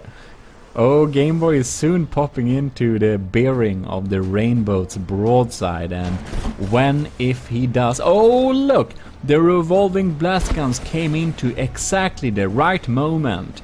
Game Boy, that was very lucky and very well made design. Snivelord's Rainboat is down under 55% and does indeed despawn. This means that it's a complete victory for Game Boy Exodus class, who is also just a few small tiny percentages away from being despawned, and has been that for a good while. This is the most even match we have had so far. Very well fought, and congratulations Game Boy. This means that Snivelord is out and it's time for Crazy Steve to face Game Boy, since both of these guys have won every single battle so far. Alright. Game Boy is lining up. And no, it looks like Crazy Steve is firing the first broadside and rolls some of the first blood from Game Boy's Extras class. But the response fire is quick and sturdy. Oh, and he sprays him. He sprays one of the ladies with those dangerous revolting blast guns. And now I don't even know when I say revolting or revolving blast guns. They're a bit of both. Alright, Crazy Steve is team working his way here. And he's lining up, and Game Boy comes real close to one of the ladies. Very close indeed. He is lining up a prime broadside. Oh yes, revolving blast guns, but why did not the other guns fire? Come on now, line up and fire. Oh, there we go. It's just a few shots. I don't know what happened with the rest of the guns, but it did do some good damage, of course. Crazy Steve's well-shaven ladies are much easier to take out when they are damaged in movability, because they're bopping and jumping around a lot. Oh wow. Well, there we have some nice broadsiding. Oh, the main sailing mast is shot off. Well, good job, Game Boy. Exodus class sniped that one. Response fire from Crazy Ladies. We had to jump a little bit because some parts of this battle is slow. Having one of those smaller, longer range vessels can draw out the time of the combat quite some time. Well, we're doing nice broadsiding back and forth, and I would not want to be Crazy Steve in this particular moment, because broadsiding with a Game Boy Exodus class is not a fun experience, as Snivelord can testify to. Looks like Game Boy is able to battle both of them at the same time, but Game Boy has still taken some good damage. The well-shaven ladies look friendly and fast, but they are not friendly at all. They pack some good punch indeed. There we had some explosion. Wow, Game Boy is down into the 70s.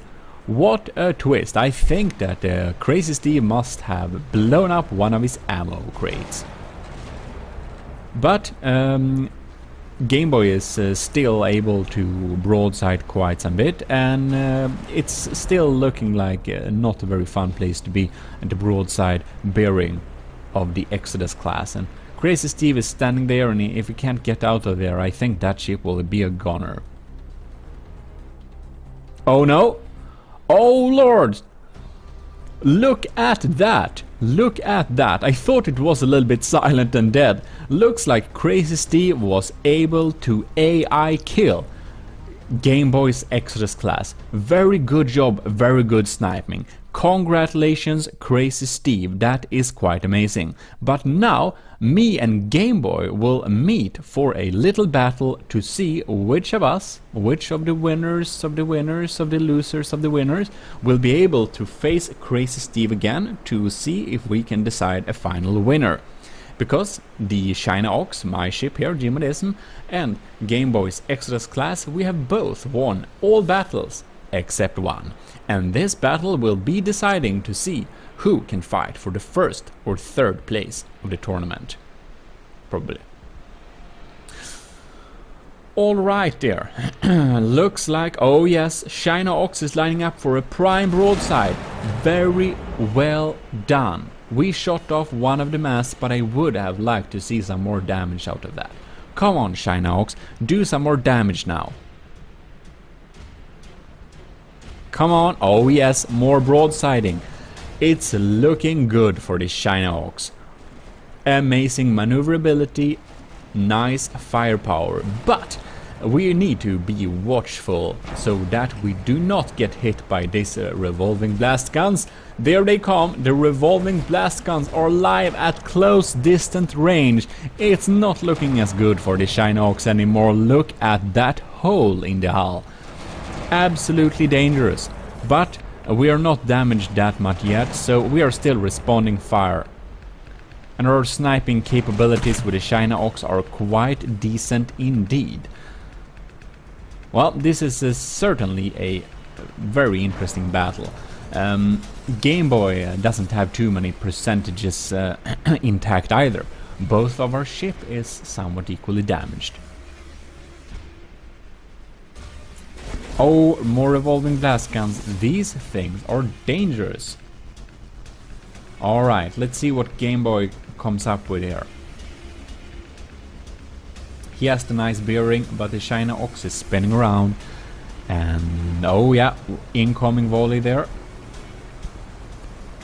Game Boy in its 80s. China Ox 2. Wow, that's some good damage to the sails. China Ox has done something really smart. We have pointed the undamaged side towards the enemy. It's completely unintentional, but it's luck. Alright, come on, pop up here.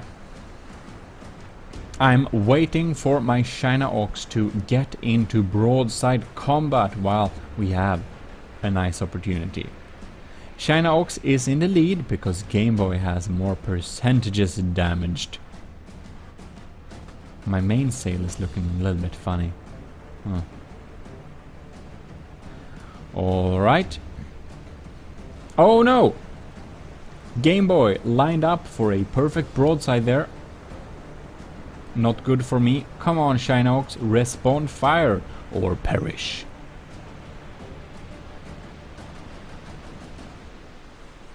What will it do? Alright, we are popping in to having a boat chase, it seems. China Ox is trying to get hold of Exodus class, but Exodus class is, oh wow, broadsiding us completely. Those revolving blast guns are real dangerous even at this distance, and Game Boy is now in the lead. Oh well. Come on, China Ox, line up for a broadside. If you don't, it's not looking too good. Of course, our percentages are quite equal indeed. Damn, that's some good damage. China Ox is down into the 70s.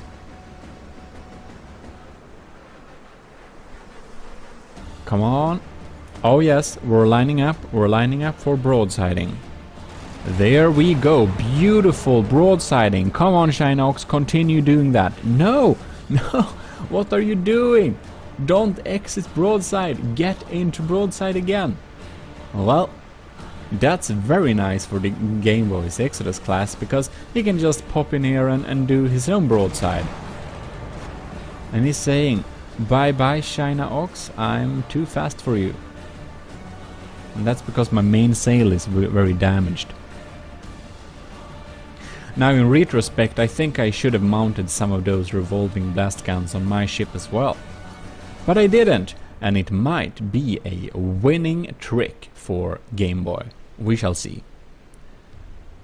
Alright, China Ox is coming into broadside range, but oh no!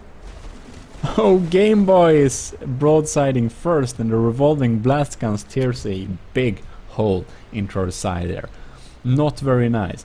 Are any of my guns still active? I do not know, but I do know that many of my sails seem to be quite sad indeed. Yeah, that's a hole. That's a big hole. At least the pavilion, or the ramen stand, as Xaver calls it, is intact. Oh yeah, wow, wow. Okay, China Ox is down into the 60s and has been unsuccessful at lining up a decent broadside against the Game Boy's Exodus class in a good while. So we shall see if there is a small chance we can turn this around. Come on, China Ox, broadside it out. Thank you. Do some damage, fire more. Well, we're eating away at the Game Boy, but I think his revolving blast guns, or revolting blast guns I mean, might come into or have reloaded pretty soon, and that would not be fun. Game Boy is in the higher 70s and I'm into the higher 60s, so oh no. Look at that. Now the revolving blast guns are in and we are in the lower 60s. Damn it, we're very close to despawning. Looks like Game Boy's Exodus class will indeed win this battle. Yeah, it's continuing broadsiding. I think we may lack rudders now. Or it's just because we have too little sails. Oh no, we are still turning. Might just be the AI that's not very smart. Ooh, we need an extreme amount of luck to turn this around. We're down into the 50s. China Ox, do what you have to. Oh yes, more broadside. Why did I miss that one? Yeah, oh well. My China Ox is just a few percentage of being despawned. I think indeed that Game Boy's Exodus class is the more valiant fighter. And another broadside. Oh wow, there they go off. The revolving blast guns are live and has pushed down the China Ox down into the lower 50s. Which means it will despawn, and this is a complete victory for Game Boy's Exodus class. Bye bye China Ox, you're out. You will not be able to win this one. This means that Game Boy's beautiful build, a lot of holes in it, but damn, it's still active and fighting 70s. Yep, it's good.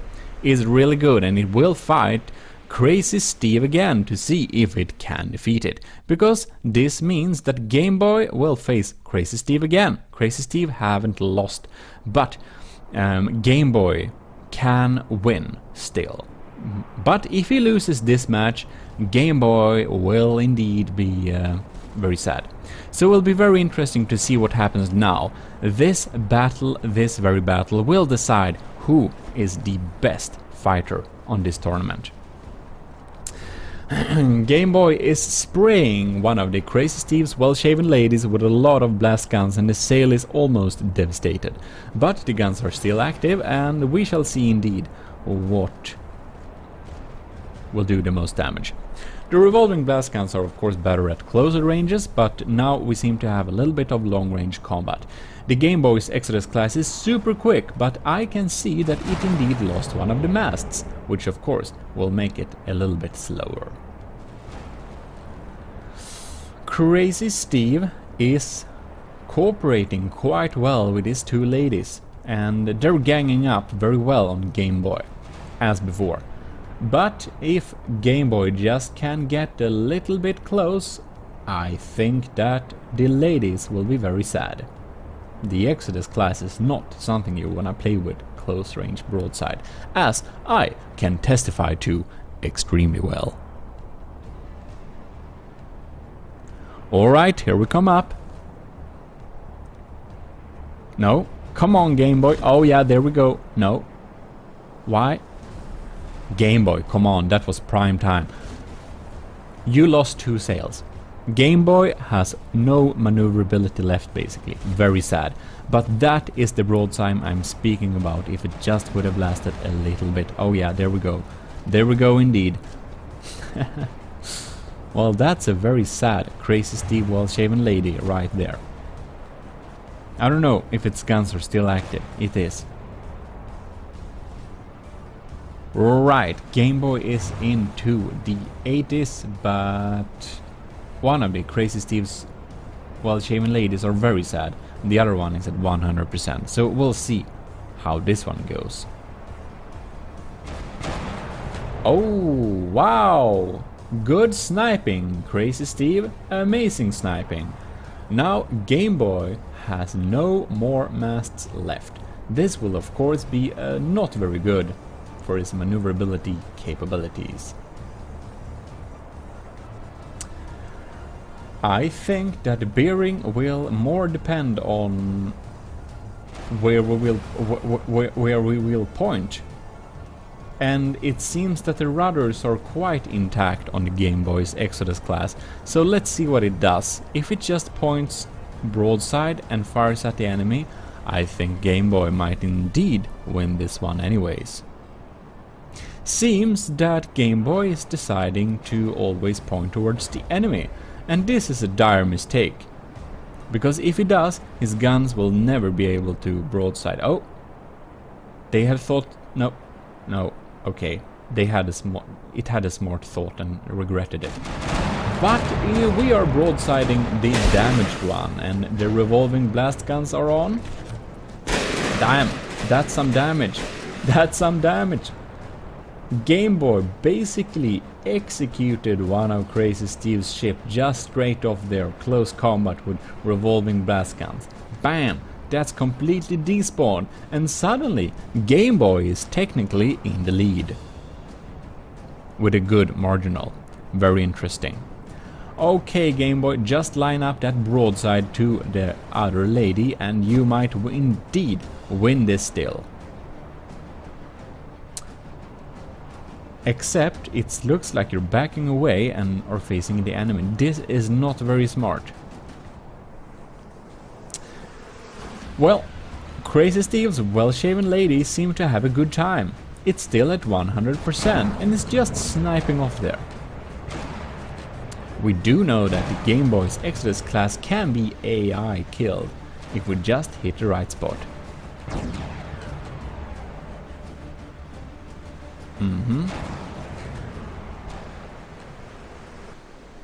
And we needed to skip a little bit there because it took some good time for us to spin around. And now the Crazy Steve's lady is coming in to more broadside the Game Boy's Exodus class, which is still turning and pointing towards the enemy. And that's very lucky for the ladies, or one of the ladies, because one of the ladies is already dead. It's just pumping up and down like that. I love how the Crazy Steve has made his ship move. It's really cool. Oh well, Crazy Steve's well-shaven lady is sure a very valiant battlecraft, and it's lining up and firing more broadsides, and Game Boy's Exodus class is continuously pointing towards Crazy Steve. This time it would have been smart to not have any rudders to spin around with, because damn, Game Boy's Exodus class is down into the 50s, and it really looks like Crazy Steve is indeed going to win this one. Crazy Steve, if you win this battle, you are the winner of this tournament. And it looks like Game Boy is helping with that, because Exodus class is deciding to point towards the lady all the time, and does not seem to do anything smarter than that. And that, my ladies and gentlemen, looks like it's going to be Game Boy's demise. Game Boy is down into the 57, and Crazy Steve is not way near Game Boy's broadside, which is still dangerous, by the way.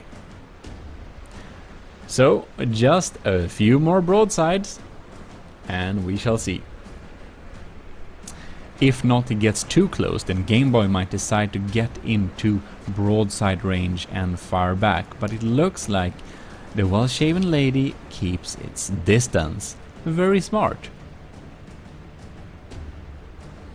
Oh, lining up for more broadside, and 54%. We're down under 55%. This means that it is a confirmed victory for Crazy Steve with his well-shaven ladies. Congratulations, Game Boy's Exodus class is devastated, destroyed, perforated and defeated. This means that Crazy Steve is the winner of this tournament, and Game Boy will be at least third place. So the last battle is the second place and will be decided by Battle Royale, as we always want to do it on this channel. Congratulations, Crazy Steve! You are the winner of this tournament, but right now we will decide the second place one. And of course Game Boy can be second place if he wins the Battle Royale, but he will at least be third place. That is in any case decided. So let's jump into the Battle Royale, and we have all the contestants right here. And we have a smaller issue with the frames per second, because I'm recording this on my laptop from 2017. So that is at as it is, but I do believe that we'll still be able to perform this battle quite well.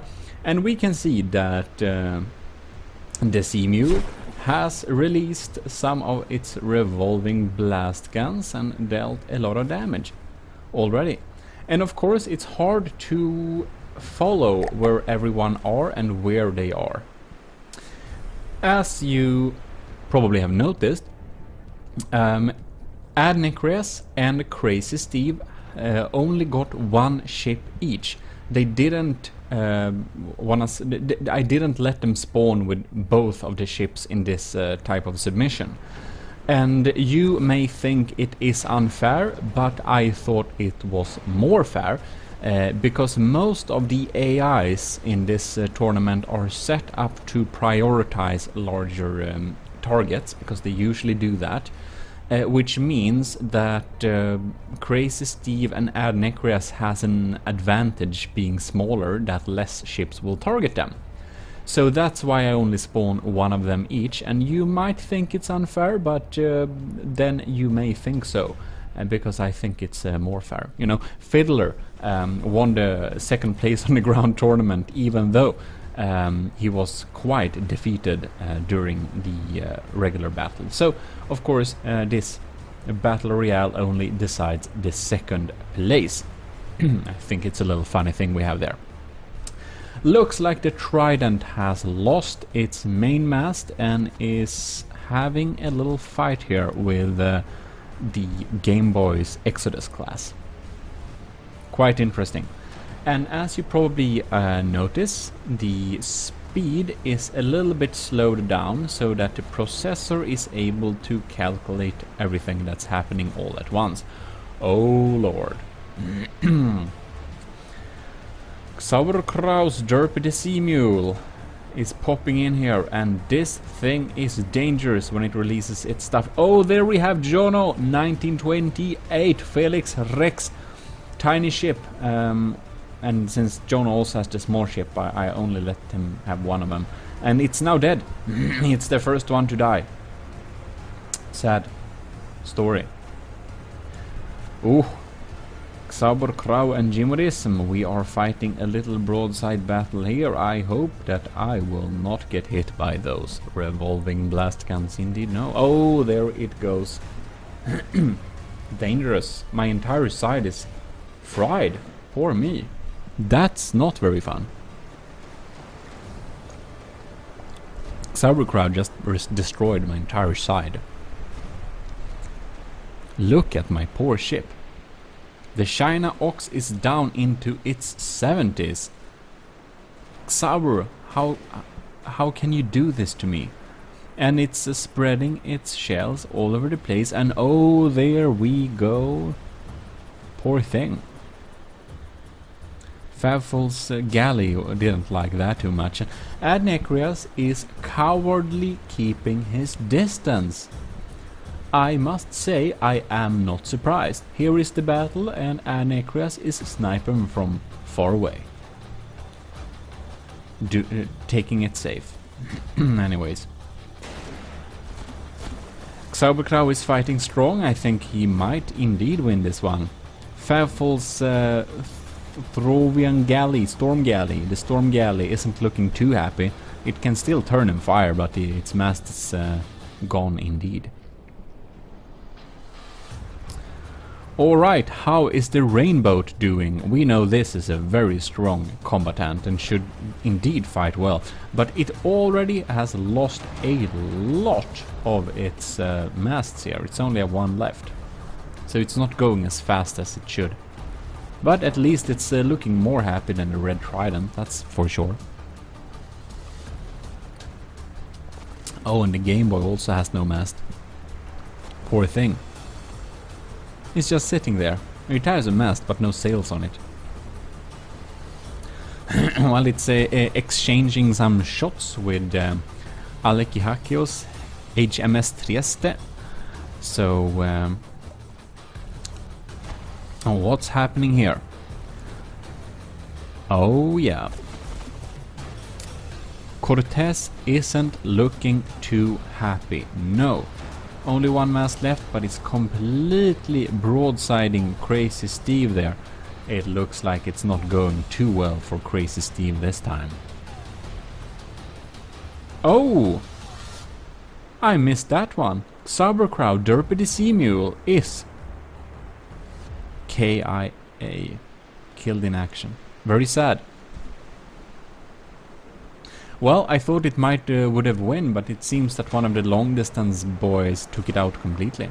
Maybe you saw what happened. It's hard to look at all of the ships at once. Oh well. This beautiful ship, Cortez Havoc, is below 55%, which means it is despawning. Poof, it will say in just a few seconds, and it is out. Fired a last volley of revengeful shots at me, how dare it. Anyways, I'm standing here with the storm galley and having fun, it seems. Not that I need more blast guns to my side, because it's completely missing after Sauerkraut's evil attack. Game Boy is still fighting strong. Maybe he will indeed secure a second place. We shall see. But the turning and speed doesn't look too well right now. And Alex's ship is still fighting strong, but Game Boy's Exodus class is very dangerously close to despawning, I can see right now. Scary indeed. There it goes. And the assumption that it would win, how wrong could I be? It's completely dead. The Red Trident doesn't look too happy as well, but my China Ox is fighting on still, even though we only have one tiny mast that's kind of hanging on one pole, and poor thing. Our entire side is like missing after Xarber's attack. Well, indeed. I'm broadsiding something else, and the storm galley from Favful is broadsiding me. How unfair! I'm very happy it just turned away from me now, so it doesn't bother me. Oh no, my mast is like always dangerously close up getting killed. It's just hanging on one tiny block. And as you probably know by now, repair bots are not allowed during this tournament. Crazy Steve is still alive, but, well, Alec too, but in the same condition of not doing anything, just standing there. So we have a lot of like boats just sitting around there and thinking about something else, it seems.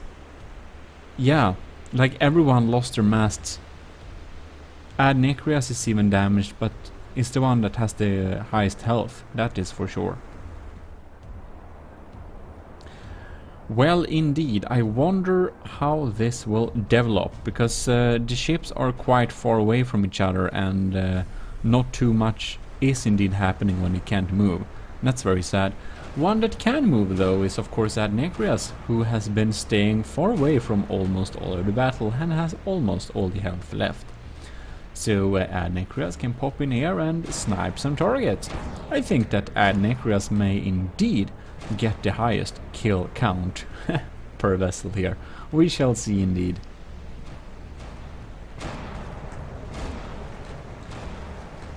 Oh wow. Well, looks like the China Ox is indeed fighting Ad Necrias, even though Ad Necrias do fight some other vessels. Very interesting.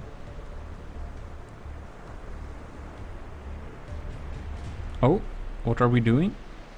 China Ox is down to 72%. It's been staying in the 70s for a long time, I must say. Somehow. And it's broadsiding left and right. At least we can use both of the sides of the ship right now for battle, which is quite nice.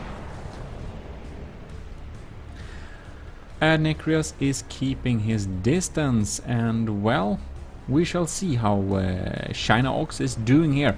We're facing Crazy Steve, but I must say that Crazy Steve, Shaven Lady, well, Shaven Lady doesn't feel as dangerous now with no masts, just sitting there. I'm feeling I have the advantage in this particular case, and well, it doesn't really matter because Crazy Steve is the winner of this tournament, whatever happens this battle. Never have one person won the tournament and also won the Battle Royale, but if it would happen, I think we would call it some type of special celebratory win. Oh, there it goes. Crazy Steve will not win this one, that's for sure, because it is indeed despawning below 55%.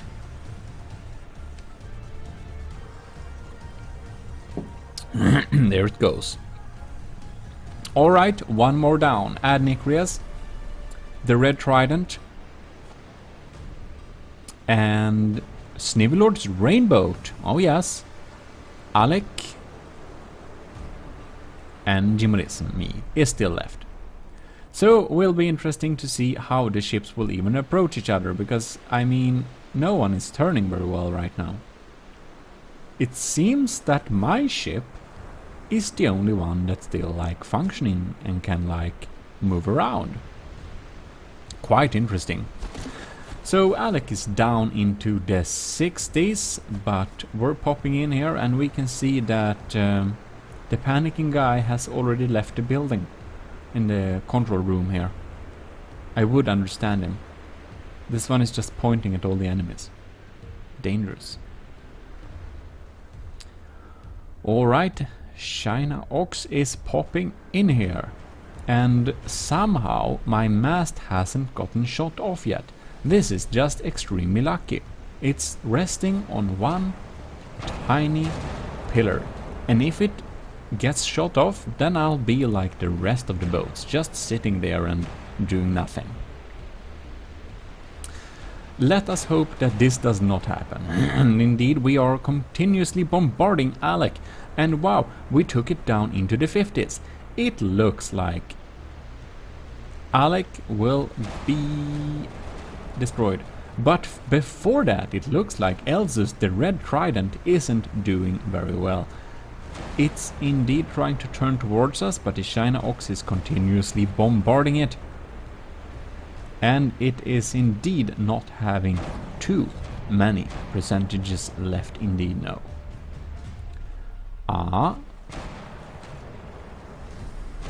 It looks like the China Ox targeting is not as well as it once was. It has to be damaged somehow, because we're missing a lot of shots there. Can't decide on what target to choose.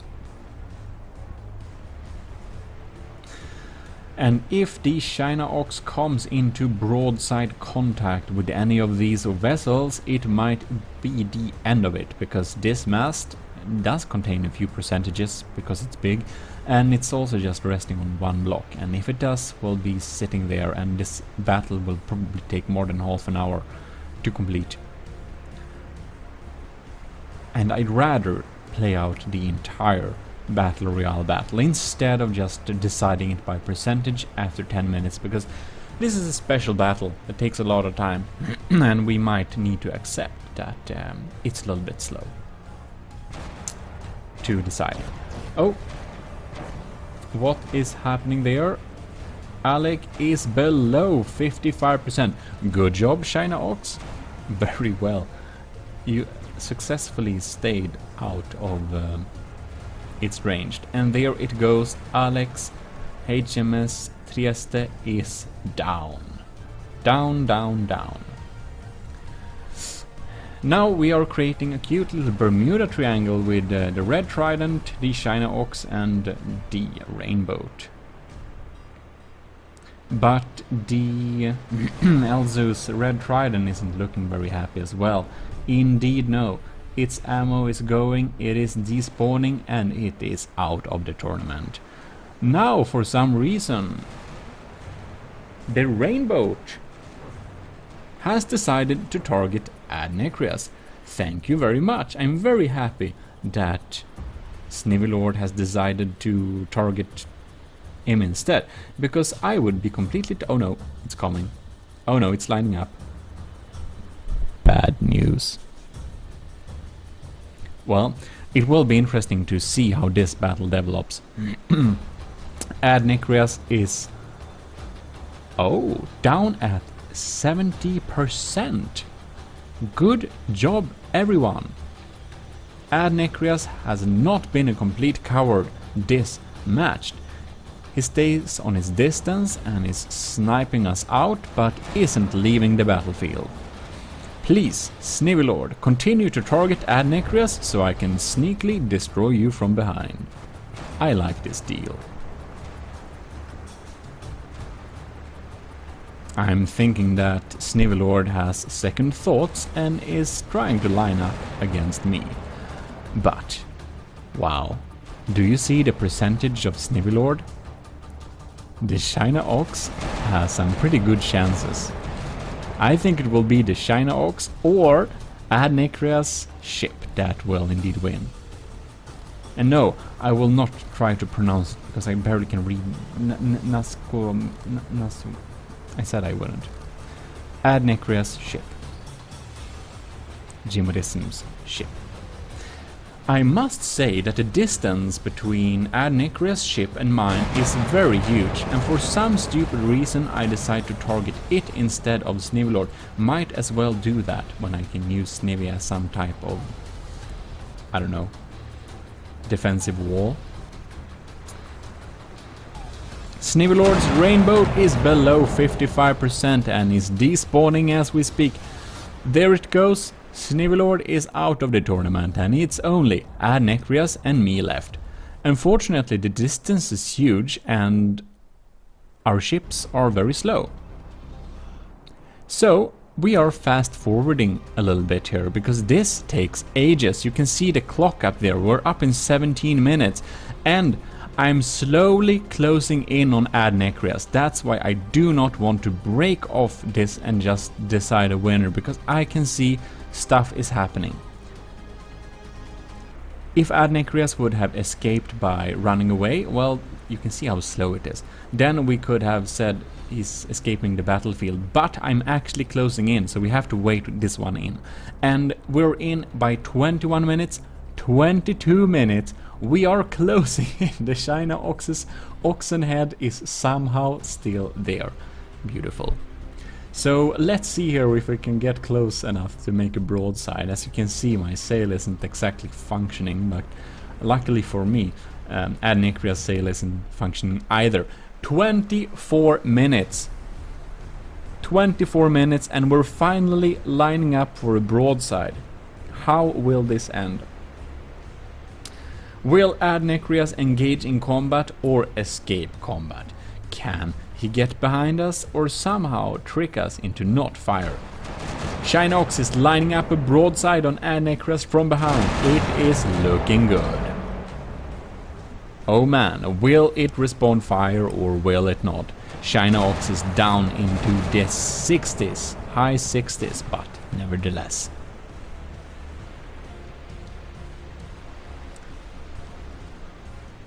This is intense and slow and intense at the same time. Come on, China Ox, broadside it. Broadside the coward out of this tournament. Don't lose. Adnechrias, your ship is fantastically accurate and it works, but it's still a coward sometimes. Just so you know. And there it goes. We are soon closing in on another broadside, I believe. Come on there. It looks pretty sad. It looks pretty sad indeed. But so does the China Ox. Come on now. Broadside. Broadside it. Turn. Just a few degrees. You can do it. China Ox, I'm believing in you. First shot fired, and here comes the volley. Ah. Oh yes, the damage is quite extreme. Going in for a second volley to push it down below 55%. There it goes. Fantastic. Not every time I get a high placement in my own tournaments, but this time GMODISM's China Ox somehow secured a second place by Battle Royale. I never won the Battle Royale ones before, and I'm quite happy. Amazing, fantastic, cool. I'm very impressed with the China Ox, it's quite big. I didn't think it would survive this long. I thought one of the smaller boats would win this Battle Royale. But anyways, there we have it. China Ox is almost dead, but it did one. Which means that Crazy Steve is the winner of this tournament. Second place goes to GMODISM, myself, by Battle Royale. And third place is Game Boy. And I do hope you have enjoyed this tournament, and if you did, please stay tuned for future tournaments. GMODISM. Well, hello and welcome. You are watching GMODISM. We are back into the depth, from the depth. And today we're going to do best of 3. The AOG Fred class battlecruiser versus the Stronghold. And the Fred, it's 700k materials, and the Stronghold is 1.4 million, as you might know if you look here. 1.4 million. It's an expensive boy. And Captain Scoobrox, who is a commissioned officer in the army of GMODISM, which means he's supporting us every month, and we are super thankful for that. So thanks a lot once again to Captain Scoobrox for supporting the channel. It really helps me out to make more videos for you and be more consistent and stuff like that. And about that, I'm sorry for the lack of content this week. I had to do some other stuff, so I couldn't really find some time to record and stuff like that.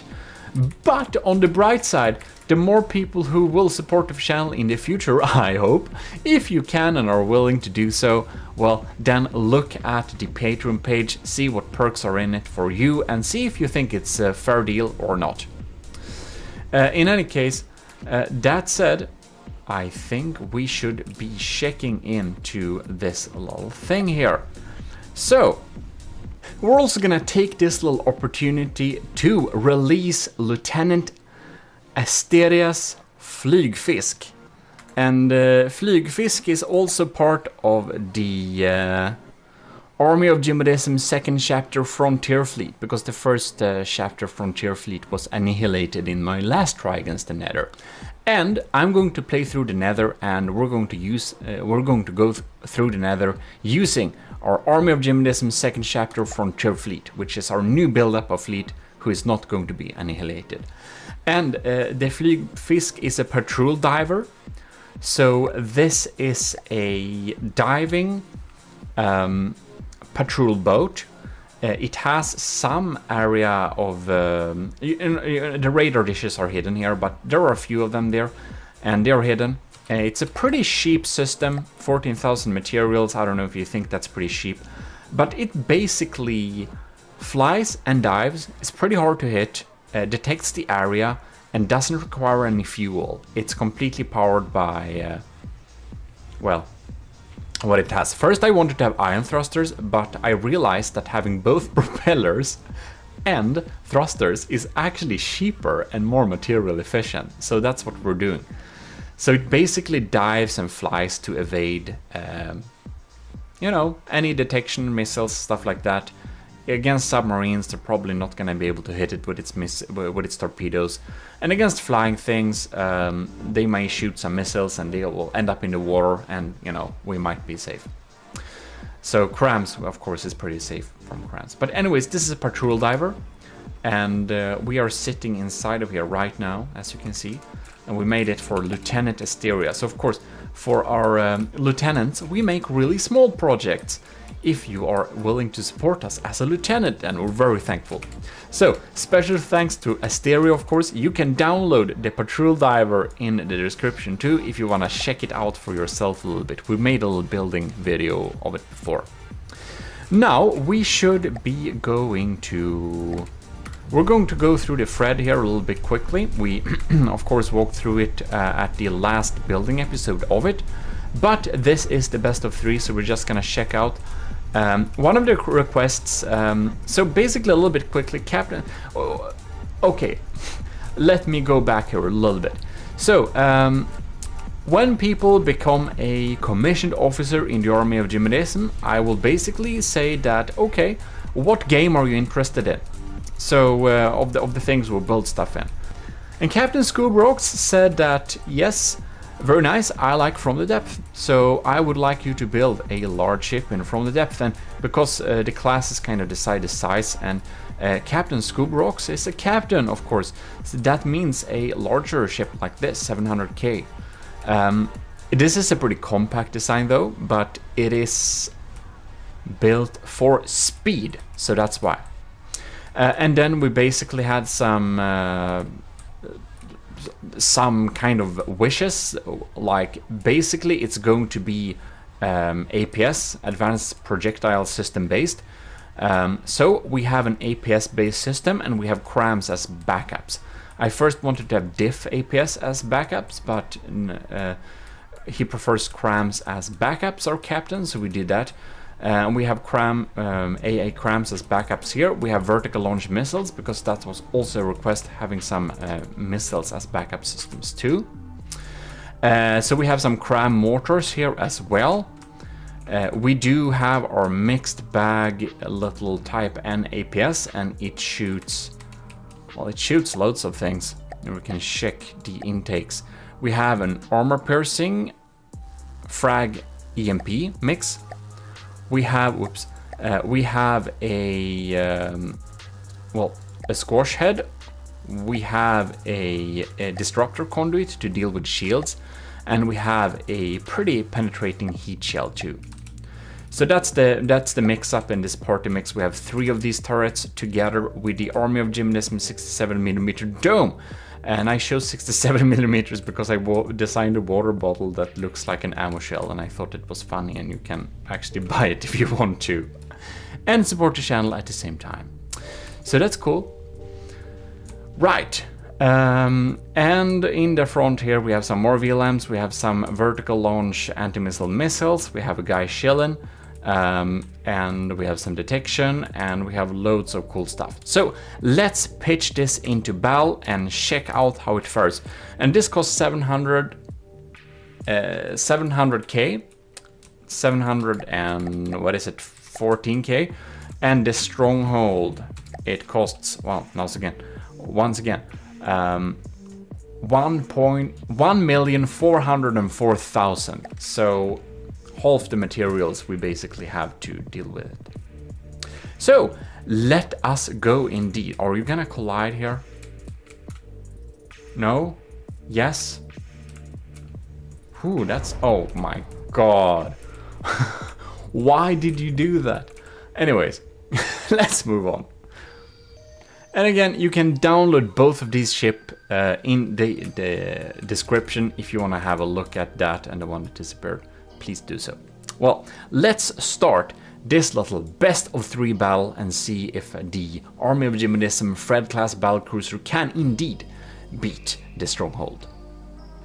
Alright then, let the battle begin. Let's just check out our forces here. Here we have the Fred. And I've lined them up with the nose forwards towards the enemy, as I have done in earlier tournaments and stuff like that. And maybe I'll change this, maybe I will line up one-siders with the side towards the enemy. But for the sake of consistency, this is how I'm lining him up right now. So of course the stronghold does have an advantage, as this is a front-sider. Here we can see this malicious fox thing sitting here, trying to, just wanting to kill us. Very evil indeed. While these cat things, because I think these are cat things. Are these slave cat things? What do they have around their necks? This one is passed out. I imagine this is a fox, but maybe it's just a color. Anyways, or it's a squirrel. Listen, I don't know. In any case, the Fred has a disadvantage, and let's just make the battle happen. Alright. First volley is coming in there. Ooh, big volley. Bam! What happened here? We got some substantial damage to the front, but nothing deep it seems. Alright. We are popping in shells, the automatic cannons are going full force. The mortars have aimed in towards the enemy. We are lining up the armored side towards the enemy, because remember, one side is basically not very much armored. The torpedoes are in the water here. Oh, the lambs are helping too. Oh man, it's getting through. No way, it got through. I shouldn't be so surprised. But wow, okay, we got one of the torpedoes, but this is a deep hole, as you can see. The anti-torpedo system and one of the diff CWIS or like diff anti-torpedo defenses are actually compromised. So let's see what damage we can do. The stronghold is at 96%. The Fred is behind with 0. Oh no, not anymore. They are on very equal terms anyways. Here we can see we have an array of sandblasting measures on the Fred class battlecruiser, as Scoob Rocks has indeed named it. So let's see. It's blasting and blasting. We are dropping some shells here. What's happening? We can see the shields really help the stronghold a lot here. But it's kind of... it's just staying here. It's keeping its distance. But it's down to 92%.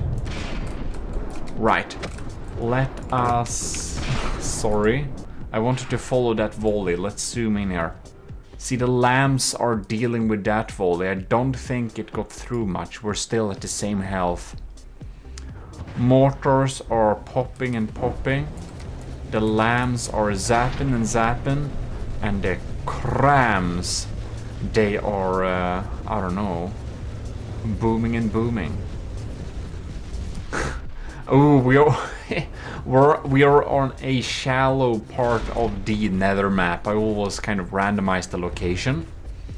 And you need to set the location, by the way, when you start the custom battle, because if you don't, then you basically will spawn at the edge of the map, the Origo, and then you will get like infinite deepness sometimes, and it just looks weird. It's just weird. Alright, so these anti-missiles, they are actually amphibious, so you can see they're homing in on the torpedoes here, but they would actually home in on something else if they could too. The kinetic CWIS, it's firing there. I think the flag CWIS system is already offline. Oh, we can see it's slowing down here, okay. And the medium ones pop in. Some smaller ones too. Bam, they are gone. Ooh, the battlecruiser Fred is really shedding some blocks here. Opening up. Oh no, you can see the lamb system inside of here. Our lambs are now compromised. That's real bad. And for some reason, the AI has freaked out. What are we doing? We have a catastrophic angle towards the enemy here. Do we not have a detection? We do have a tracking signal on the stronghold. I do wonder why it's turning the wrong side towards the enemy. This is a mystery. I never seen this happen.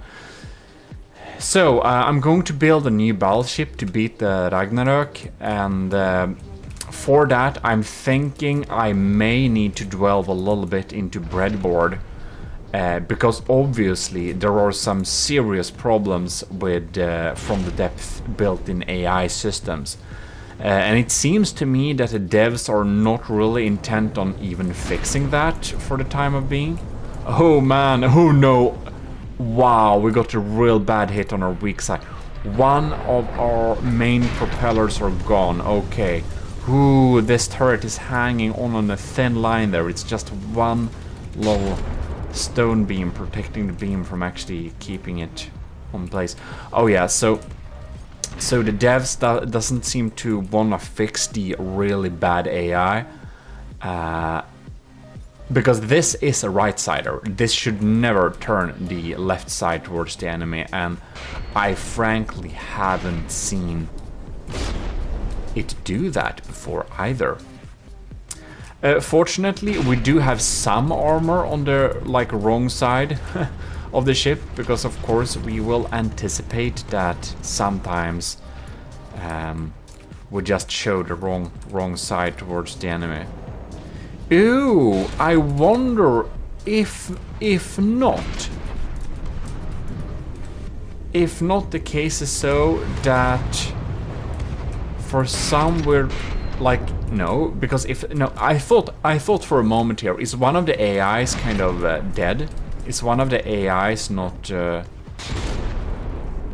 there anymore, and that it switched to kind of the last resort AI to point the other side at the enemy in hopes that we got better health? Because I may have set it up that way. Hard to remember everything you do. But anyways, that's a little bit of a mystery. And it's really strange that it keeps the left side towards the enemy, because the Fred is pretty maneuverable. And we can see we have some VLMs still online, and if you're new, that's vertical launch missile. A lazy to-go stop for any ship, any weapon. You can do VLMs. It's good against everything except submarines.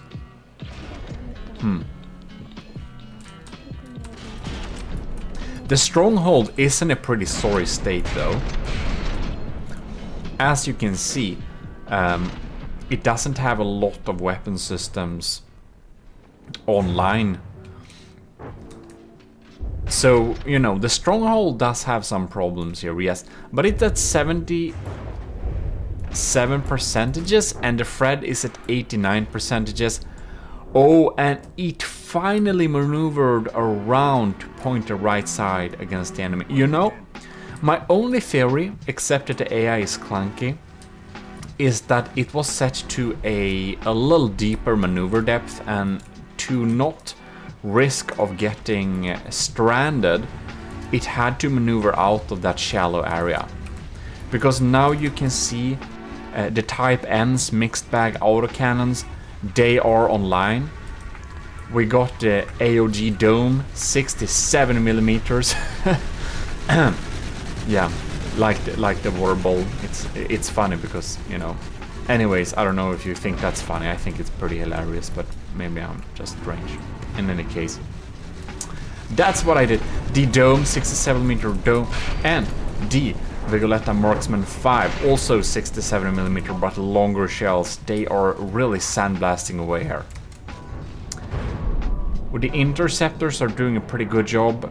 These are the amphibious ones. Ooh, and they are popping down to take out the strongholds VLMs. Alright, we got the right side towards the enemy here, and we can see that this stronghold is looking pretty sad indeed. 73%, but now that we maneuvered with the right side towards the enemy, I think it's much less of a chance that the Fred is actually losing this one battle. Which would be very sad, because it's of course built to take on the stronghold, even though it has only half the materials. So, we'll of course need to run more battles before we can reach some kind of final results. Ooh! It looks like this stronghold is only firing blanks. Ooh, only firing blanks, my guy. That's a sad sight to see. What can we do about that? Says the stronghold. And, well, you should have had some more repairs. Oh no, the sad fox thing is sitting there in his loneliness and crying. Poor thing, not even a chair to sit on. Well, I guess we should put him out of his misery. And, like, seriously, does the stronghold... The stronghold doesn't have any weapon, right? Oh, we do, it does have a weapon. But if it has torpedoes, that's the only thing I'm remotely worried about. Because my anti-missile missiles generally seem to be able to take out these. Let's just see if they're still online, and they are. Fred is at 90% still. Yeah, I think we can conclude that the Fred is going to win this battle. We will move on to the next battle, because we haven't seen any type of damage coming into the Fred in a while. The stronghold isn't outputting anything.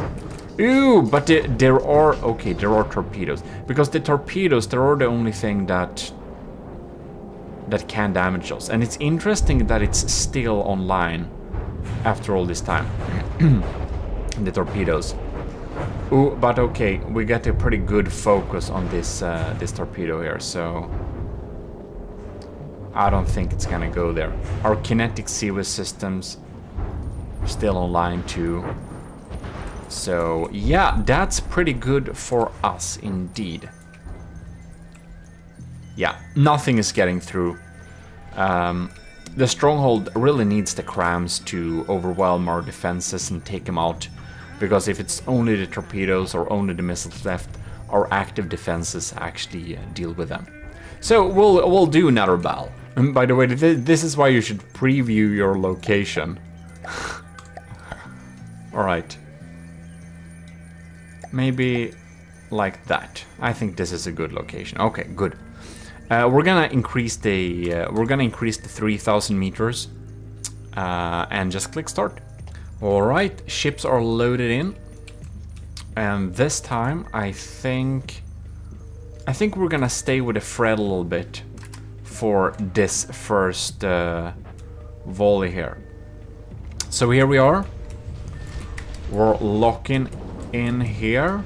We're coming in. Ooh, that cram volley completely missed. Very interesting. So now, okay, we're turning and turning. We can see our jets are helping to turn a little bit there too. They're going pretty low today. Why are their jets low like that? Because they are, no, they are online. Okay, I think it's going a little bit lower when we're low. Okay, oh my god. Whew, our lambs took out that volley, but here comes another one. Couldn't get, what? Wow, that's just a scratch. Okay, we got that volley. I think that our anti-torpedo defenses are working so much better on deep water. I cannot see the torpedoes at all. And Stronghold is down at 95 and their Fred is at 99.9. Alright. Well, we're gonna fly in with this volley here. We can see our turning thruster crams. Ooh! They kind of went for the superstructure there. And this is why we want to have high superstructures. Because the enemy can aim at them all they want, and they're not gonna deal any substantial damage to anything. Of course, our kinetic Sea-Whiz system, it's pretty useful. It's a pretty good one. That has to be said. Excuse me. But now they couldn't get through, so that's nice for us. Okay, let's see here. What are our active defenses doing here? They're popping in there. Yeah, they're really... Oh yeah, okay. The torpedo just got executed by our Super Cav Civs diff guns there. I know Scooberrock said he didn't really like diff guns, but I sneaked in some sieves, diff guns underwater.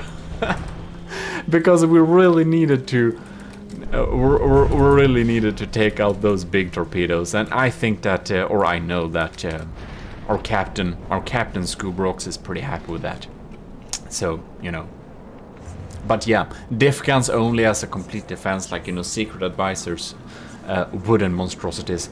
You know, that's, it turns to a point when it's not just fun anymore. It's just a weird concept.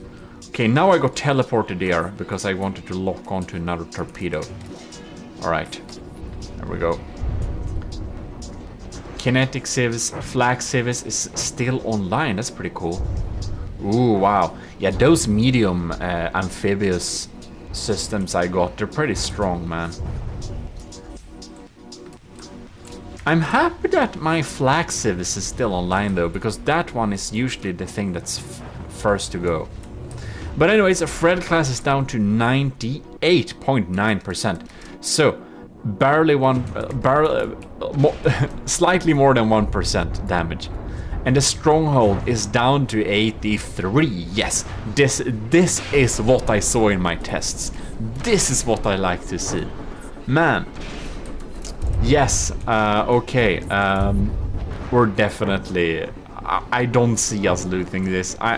You know, we really checked the results earlier in the last build video, you know?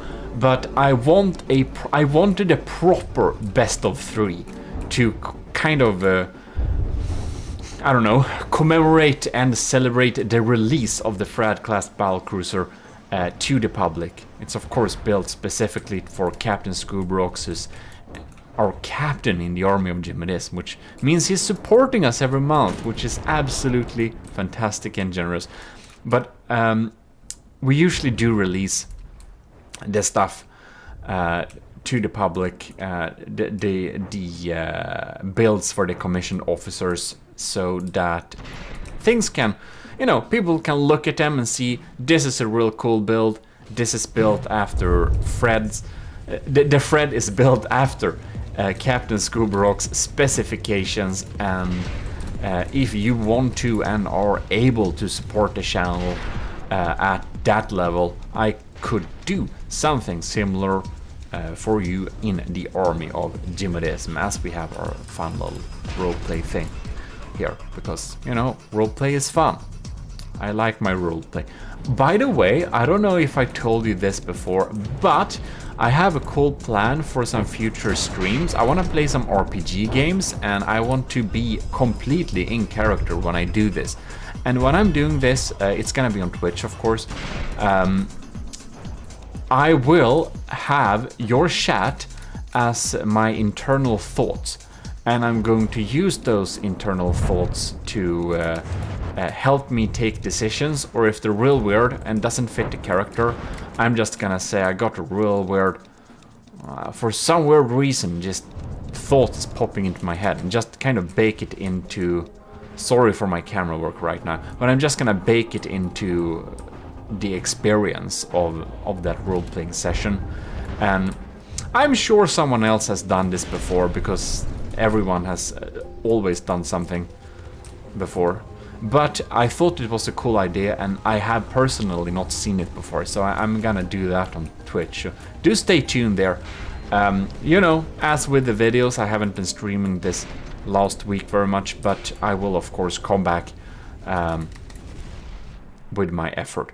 I'm very happy that the AOG Dome is online, because it uses belt-fed autoloaders, which means I can't have emergency ejection defuses, nor can I have I can't have any type of safety system. You know, if a little frag hits that thing, it's frag shells, by the way. It's gonna blow. Like the dome is gonna blow hard. So I'm really happy that that 800 RPM cannon is still completely and fully online, and is just spreading its toxic needle frags all over the place. The poor thing is sitting here once again without a share. Poor thing. Oh, that's a sad cram shell if I ever saw one. Wow, I didn't know it could fire. Oh, it's only firing piece. That's what's happening if you fire without a barrel. Wow. Okay, the stronghold is down to 71%, and the Fred is still. Fred. Oh no, I'm sorry. What's? God damn it. The Fred is still at 98.9. That's pretty amazing. That's pretty amazing indeed. You know, I don't really know. You know, Scuba Rocks named the ship Fred. That's the Fred class battlecruiser right here. I wonder why we're on slow motion now.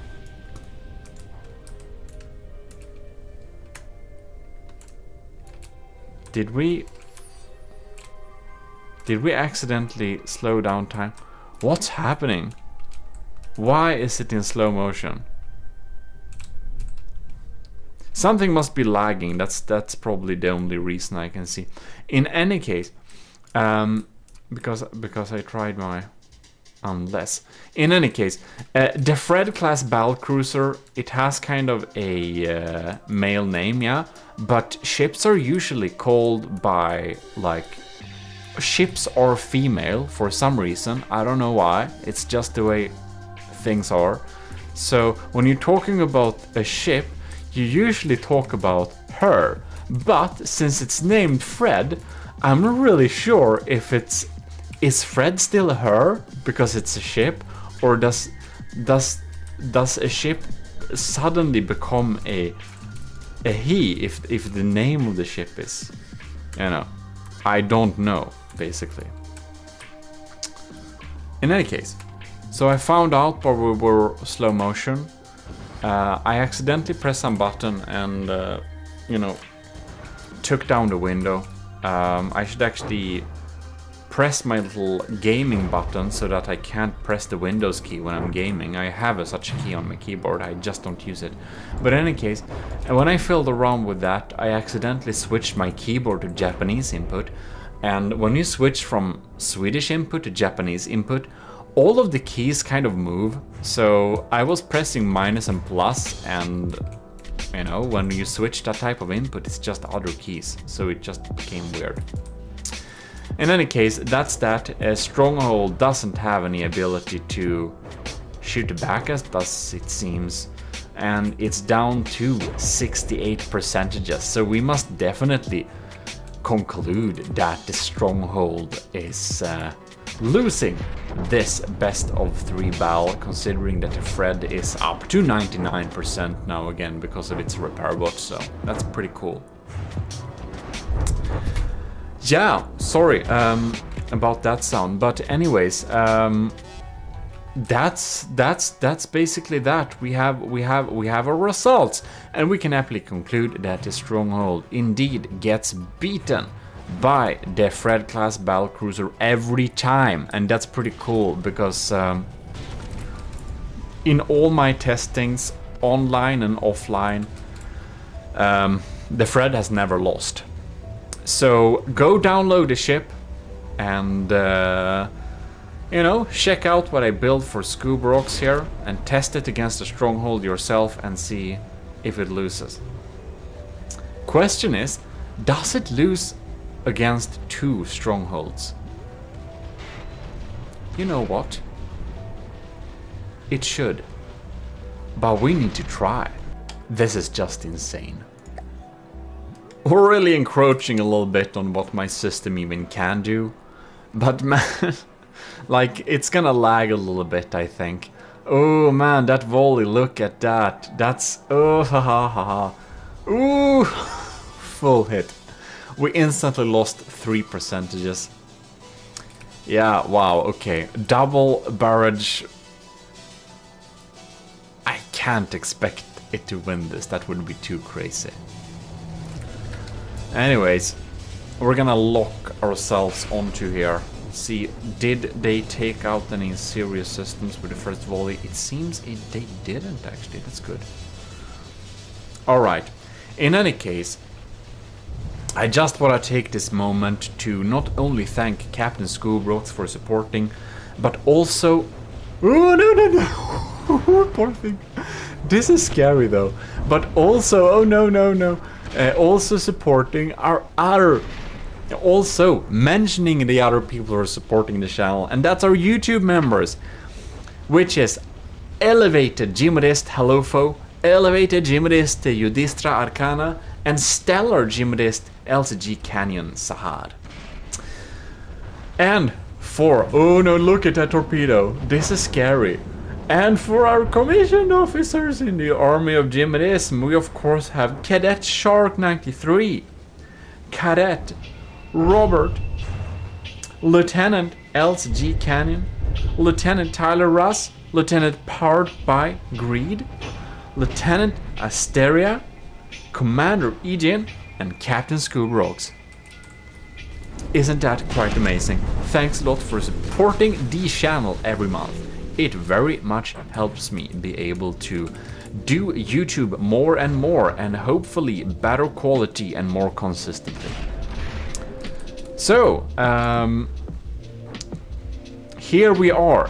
What is happening here? The Fred Battlecruiser is down to 86.5%. The lambs can't really keep up with two volleys. That's just insane, man.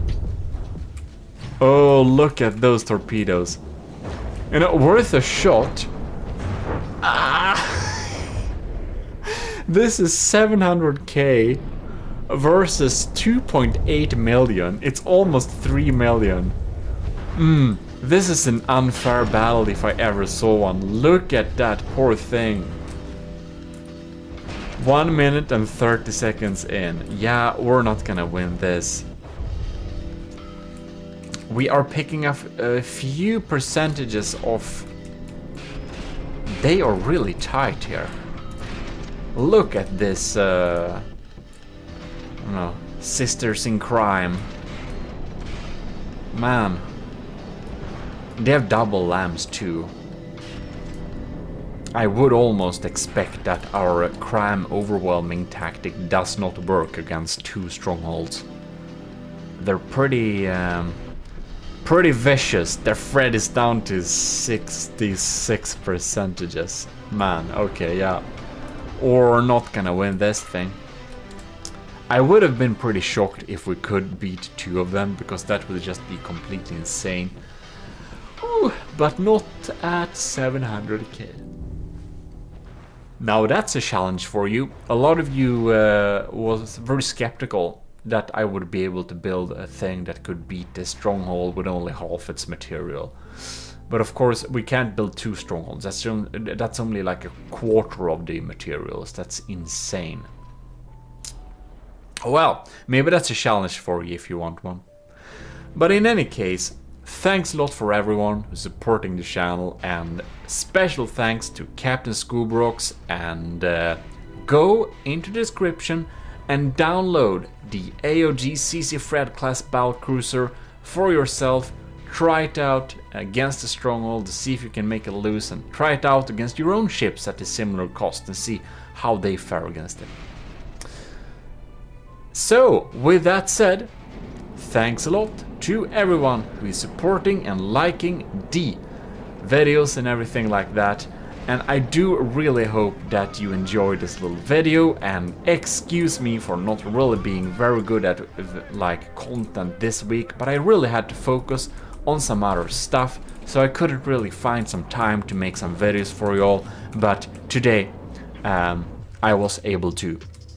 And of course the Slabman challenge is coming pretty soon.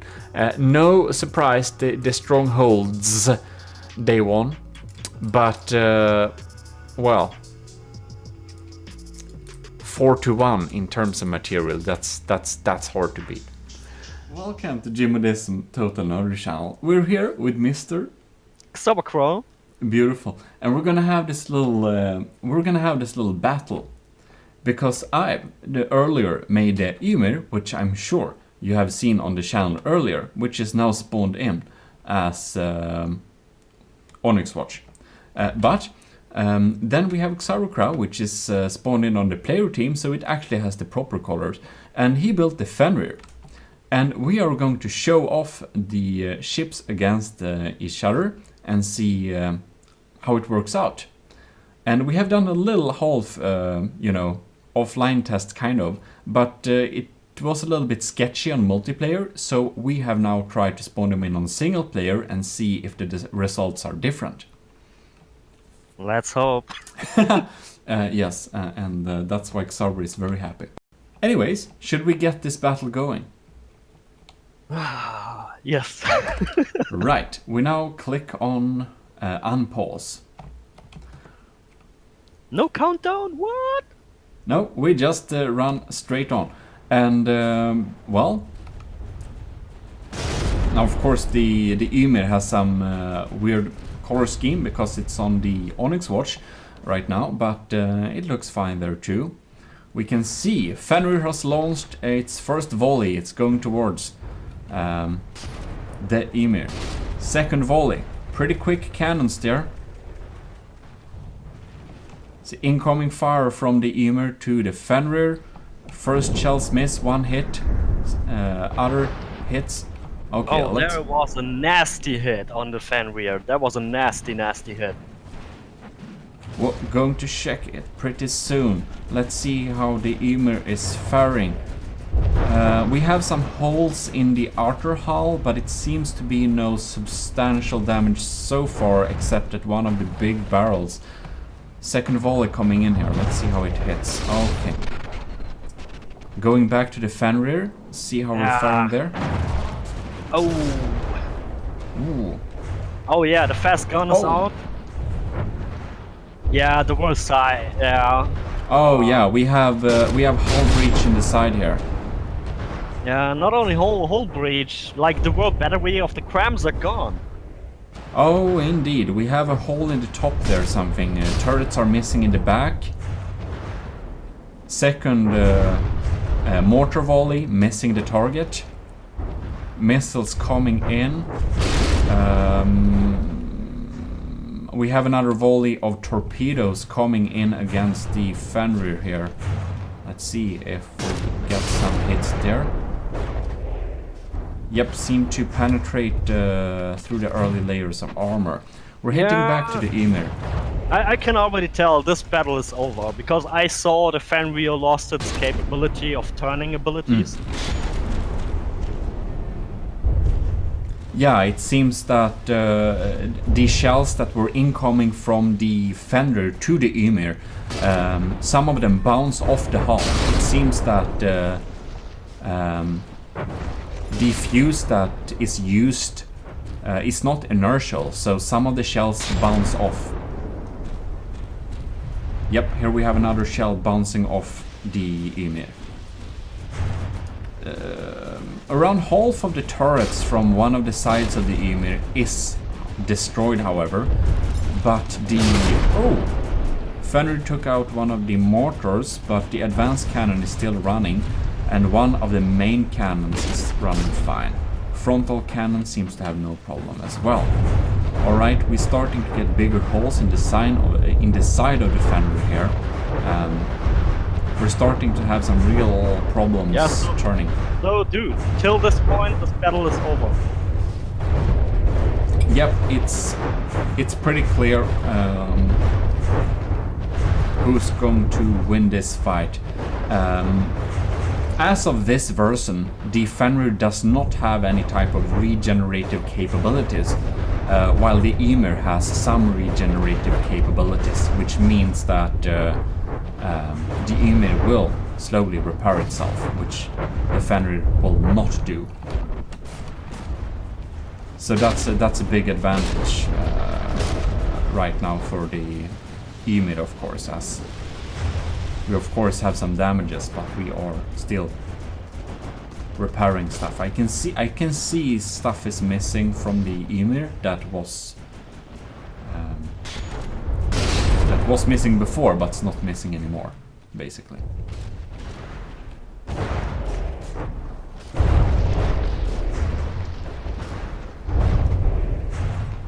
Yep, I suppose we can say that the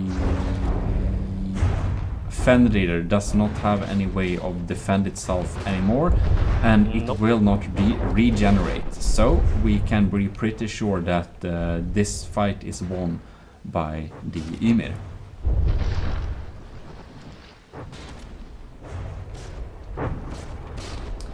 Well, I guess we should clean up this, and we should now try to pitch the Ymir with the Fenrir on the same team against Fate Oris Wilhelm, I think it was called. As it has double the material value, it uses a lot of advanced armor, it uses a lot of regen, and with tests that I done a little bit before with Ymir versus it, and he did as well, it versus the Ymir, it was pretty clear that it won, and it also has a double material value, so it makes a lot of sense too. But we're going to see if our ships together will be able to defeat it.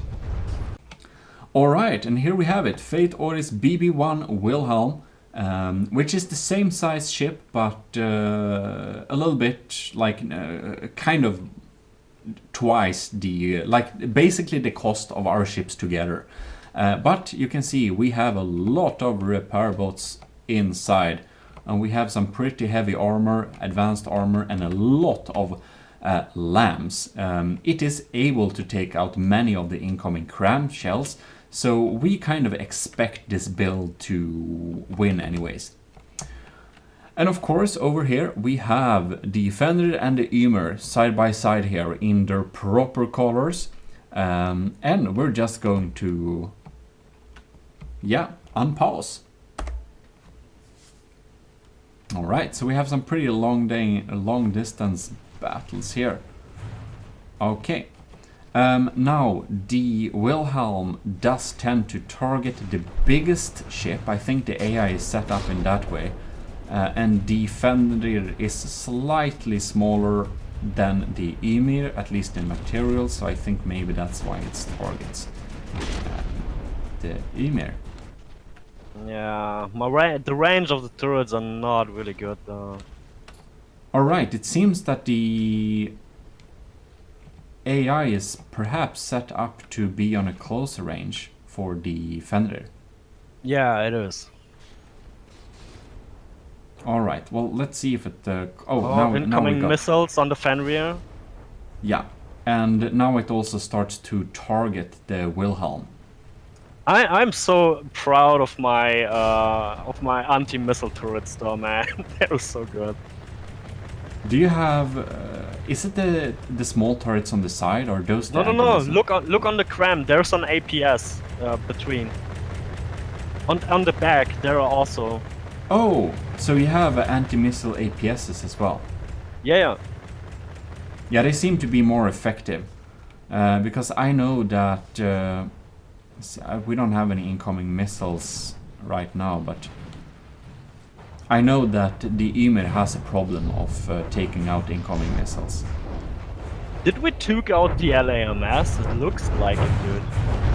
That's really surprising if we were able to take out the AMS already. See, we have a volley coming in here from the Ymir. No, Fenrir, it missed. We have, of course... Oh, we have a missile streak incoming from the Ymir. Yeah, the LAMS, it's offline. Well, that's really nice, because the LAMS were able to take out our stuff really effectively. Ooh, nice. Was able to cut off a shot there with a turret, I cut off a turret with a bunch of... Oh no, lamps are online. Lamps are working, yeah, I see. Maybe we just had some power shortage.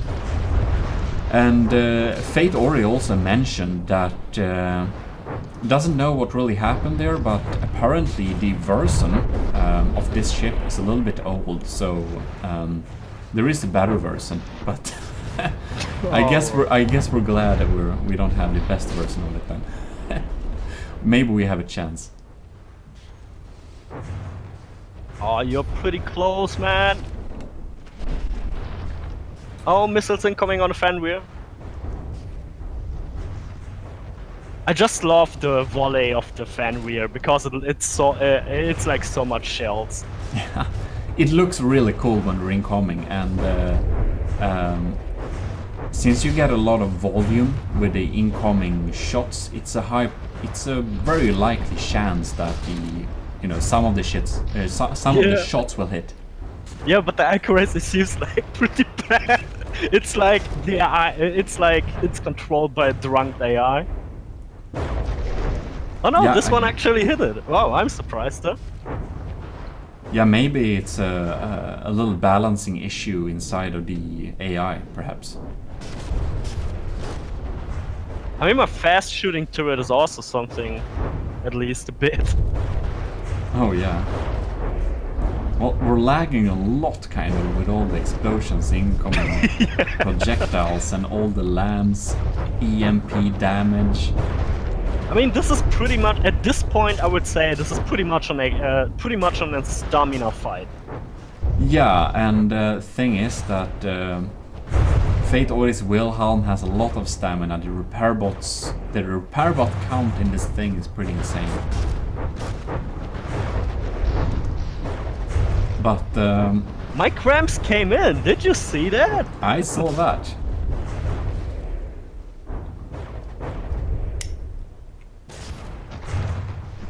Oh yes. Seems that the APS system of the Emir seems to still be online, but heck, I mean, Wilhelm has a scary regenerative power. You can just look on the side of the shell here. You can see that it's damaged, but it's already repaired. Like, we can see this little block here. You can probably see, yep, now it's there again, replaced.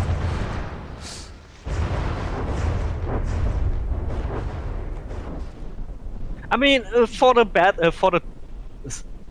tournament, we should make a rule for having like a maximum amount of repair bots and no shields.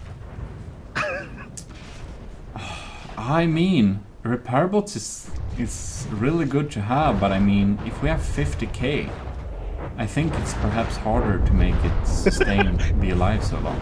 I can like already see someone is submitting one block with 49,000 repair bots.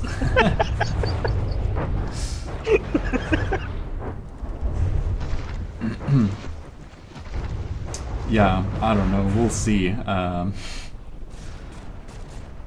Damn, this is a hell of a long battle, dude. Yeah, it's gonna take forever as well. You can see the Emir here. It's still going strong, replaced a lot of the damaged blocks. But hey, at least, yeah. my Fenrir proves he's a very good support ship. Yeah, I mean, we have a lot of good incoming artillery volleys coming in there that can't get shot down completely, like all of them. But it's as you say. We basically can't take this out because all of the repair stuff and the shields and anything else, it's like no, but we did take out the radar tower now. Oh yeah, I see. So I mean, I wouldn't say this battle is over yet. I expect the Wilhelm to win, but we do have an equal material matching. The Emir does regenerate, the Fenrir does not regenerate, but it's not the largest ship on the battlefield, so the Fenrir is still completely fine. So we have a small chance of just spam killing this ship. At some point, yeah. Yeah, I mean, the strong point of the Emir is that it's able to deal a lot of damage in a short while.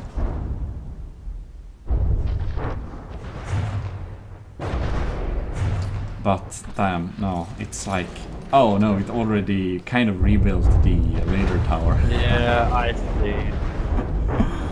Oh wow.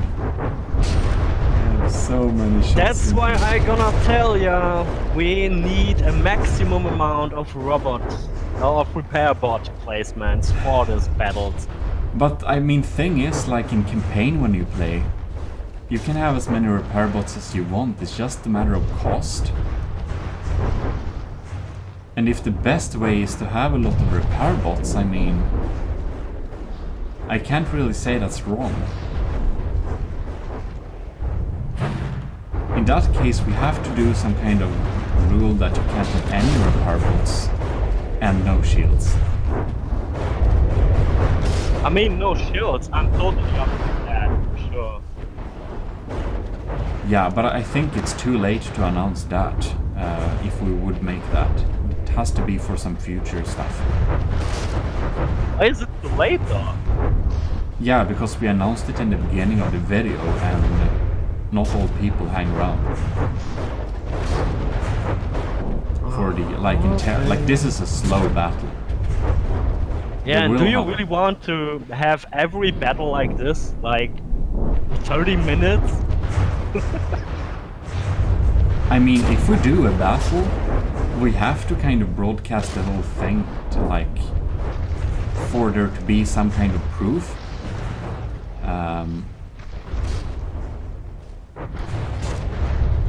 Kinda, it's like, if we don't, it's not really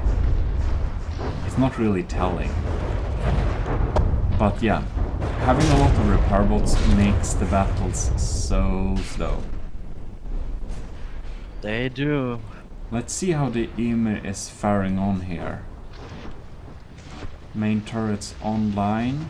Some of the turrets on the side damaged. APS online. Some missing blocks, but no substantial damage so far. But of course we do repair it all the while. Where's the Fenrir actually? Oh, all the way back there, okay. We can fly up there and check it out. It's keeping its distance, you could say. Yeah, but that's weird. It seems to be doing completely fine. I don't see much damage. No, Two on of the back, barrels. there's one turret missing. The crams are a bit damaged. Oh, right. Yeah, where we have one turret missing. Some damaged, and some of the turrets are indeed down.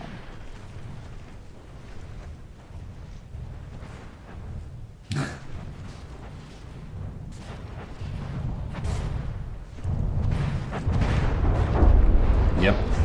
God damn it, I gonna call this a draw, man. Yeah, like, it's pretty, it regenerates so quickly, it's, yeah, we don't have a lot of damage on this thing. I think that because of earlier tests, it is likely that the Wilhelm will eventually win, but I think it will take kind of maybe an hour or something. Yeah. Because the Ymir has also quite the repair bots, and because of the armor layering and compartments inside this build, the Ymir can take a tremendous amount of beating before it gets unworthy of battle. So yeah, I guess we'll call this a draw, but Yeah. we'll say that it's likely that the Wilhelm will win in the end. But since we have a kind of equally matched like cost here, and as long as the Ymir stays online, the Fenrir won't really get too much targeted, so it will take very long time before the ship starts to target the Fenrir. And since the Fenrir won't regenerate, I think the battle will turn at that point. But yeah, as said, the Ymir can take a tremendous amount of beating too, but the Wilhelm can take even more.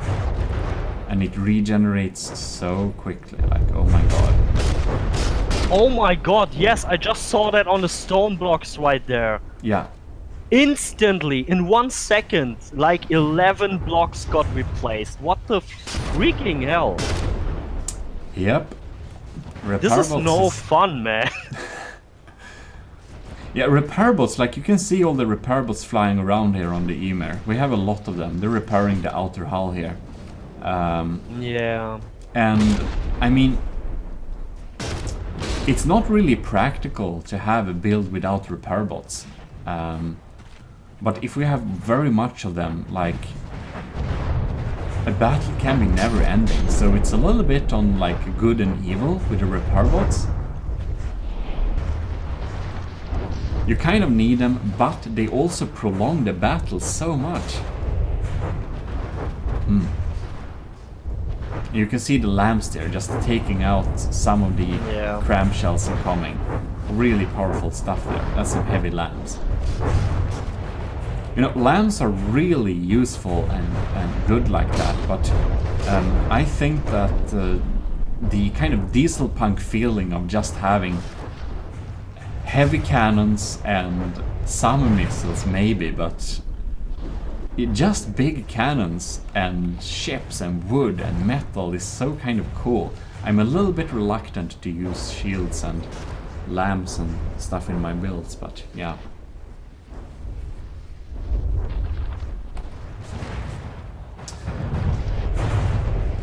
Oh well, I suppose we might as well call this battle a draw to the favor of Wilhelm to be a likely win. Yes. Yeah. Probably Wilhelm will win eventually, but it's probably going to take an hour, so we'll just call it a draw in the favor of the Wilhelm. Well, thanks to Fate Ori for submitting this ship, and hope folks will wanna submit ships of 50k cost limit, and that's of course in the load save vehicle menu here. You can see the cost of the build, and well, lords, it's starting to lag a lot. Yeah, so we'll try that out when we have. Wait, is Wilhelm is submerged? I was going to say. It's not even on the surface anymore. This is interesting. Damn, is the material storage empty or something? It's almost starting to look like the battle is turning. Huh. Okay, we are not gonna call this a draw, we call this a win for us. Well, we'll see, I don't know. Do we have... It's a very filthy window. No, we have repair bots online here. I don't know how much material it has left, but it's starting to look a little bit sad. Maybe I mean, it kind of looks like we burned too much holes into the ship, into the hull. Yeah, I don't know if it will be... It's hard to say if it will recover or not, because when it's underwater... So deep. No, but like the Ymir has some torpedoes, but it's just a secondary system. Oh, we actually have a cram shell. No! No, sad cram. Damn it.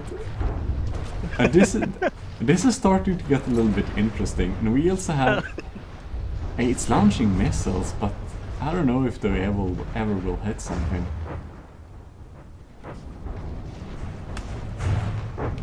Like, is it regenerating anymore? It's hard to say.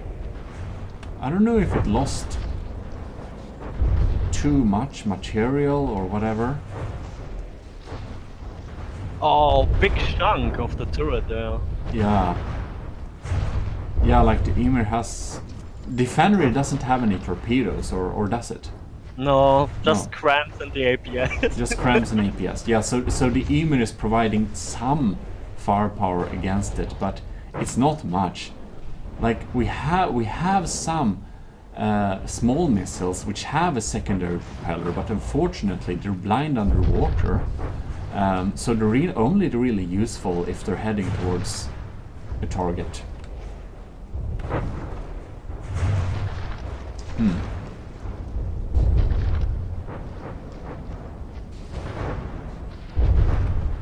It's looking like it's not regenerating much anymore, so it's a little bit hard to say. I guess we have to change the... You can't even see it anymore. No, it's like underground. I don't know. I think this will be a like never-ending thing. Yeah. But I guess I mean, we'll just... come on. We still call this a draw. Yeah, this is a draw. I think it's not a draw in the favor of Wilhelm anymore, because it seems that it's kind of repairing. It's hard to say if it will recover or not, but I think it will take very long time. So my thought actually is we made too much breaches in too much air pockets. Yeah. And because this ship, it's super heavy. I mean, it's using heavy armor, it's using a lot of stone. That's why it's sinking. Because I also saw it's using a lot of propellers to manage the altitude. Yeah, to float, keep afloat. Yeah. Yeah, I mean now the problem on the Fenrir is that the cramps are set it up to -3 altitude. Yeah, they will never reach the target.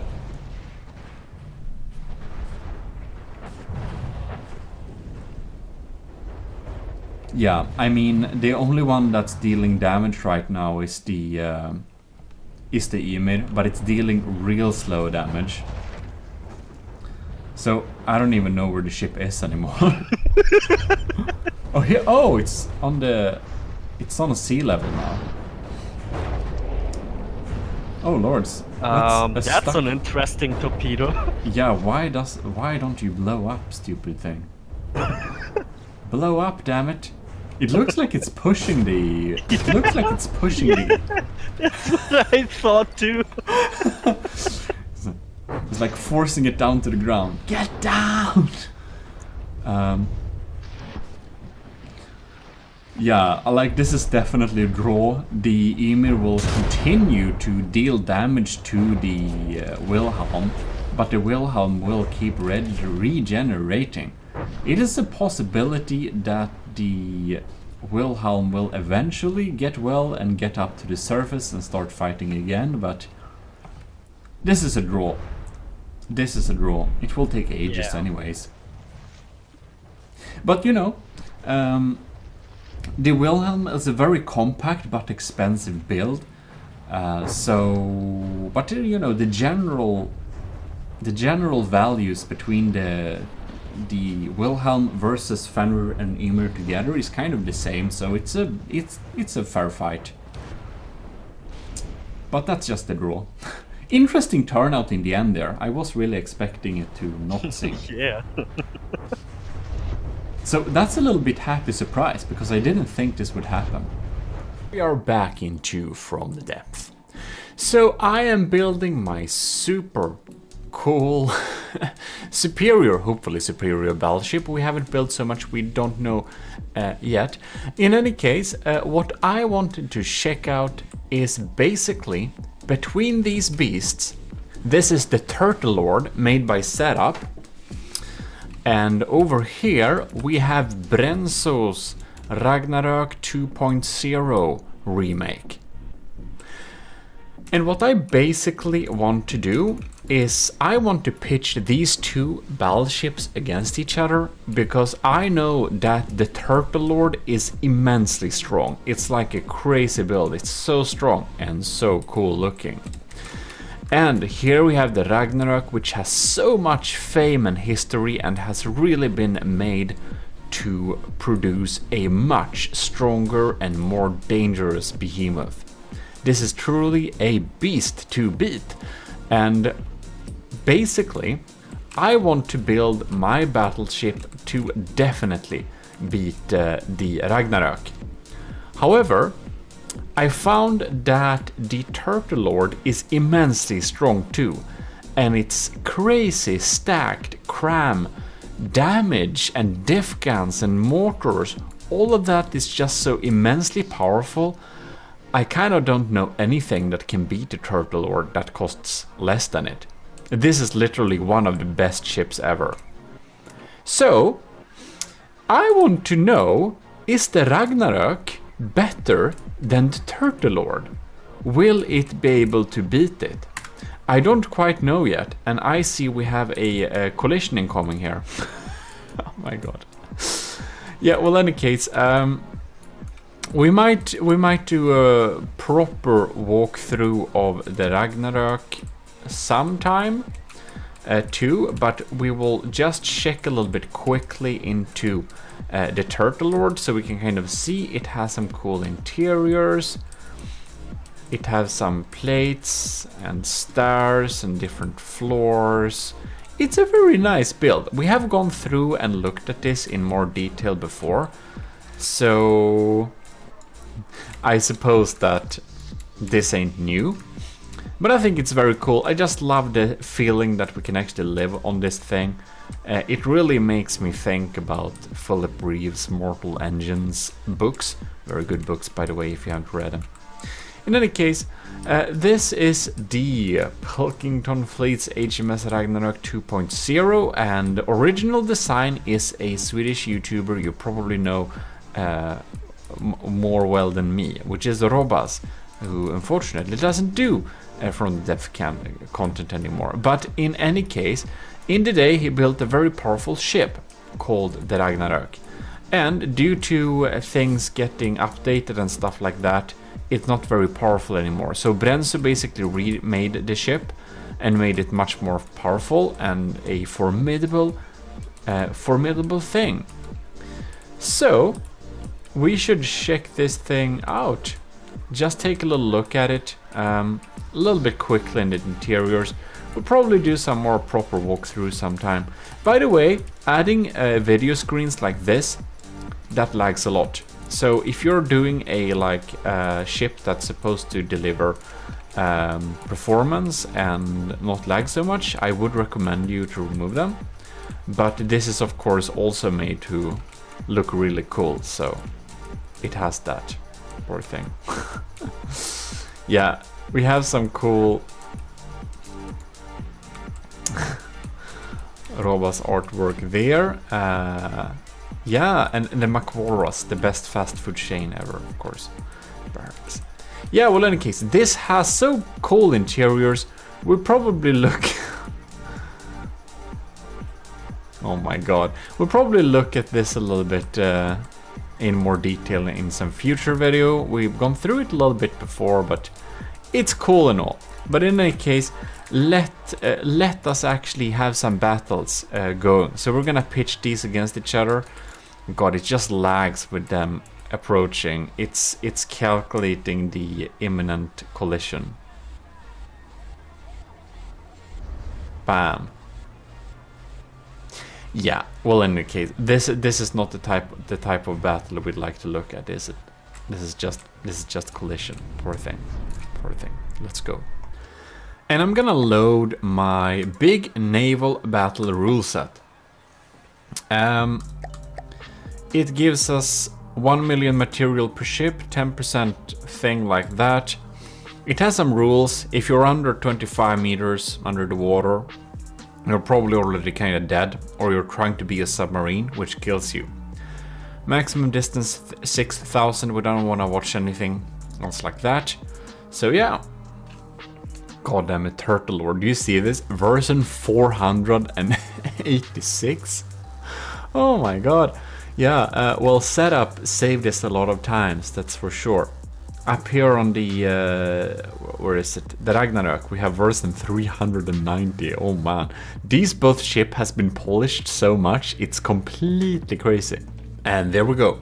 So basically, Brenzo, we made this Ragnarök rebuild, and Setup, who made the Turtle Lord, they are both really skilled builders. So I'm not sure I'll be able to pull it off, But I would like to make a ship that can beat both these ships. Preferably with a material disadvantage, but of course I'm not sure that will be even possible.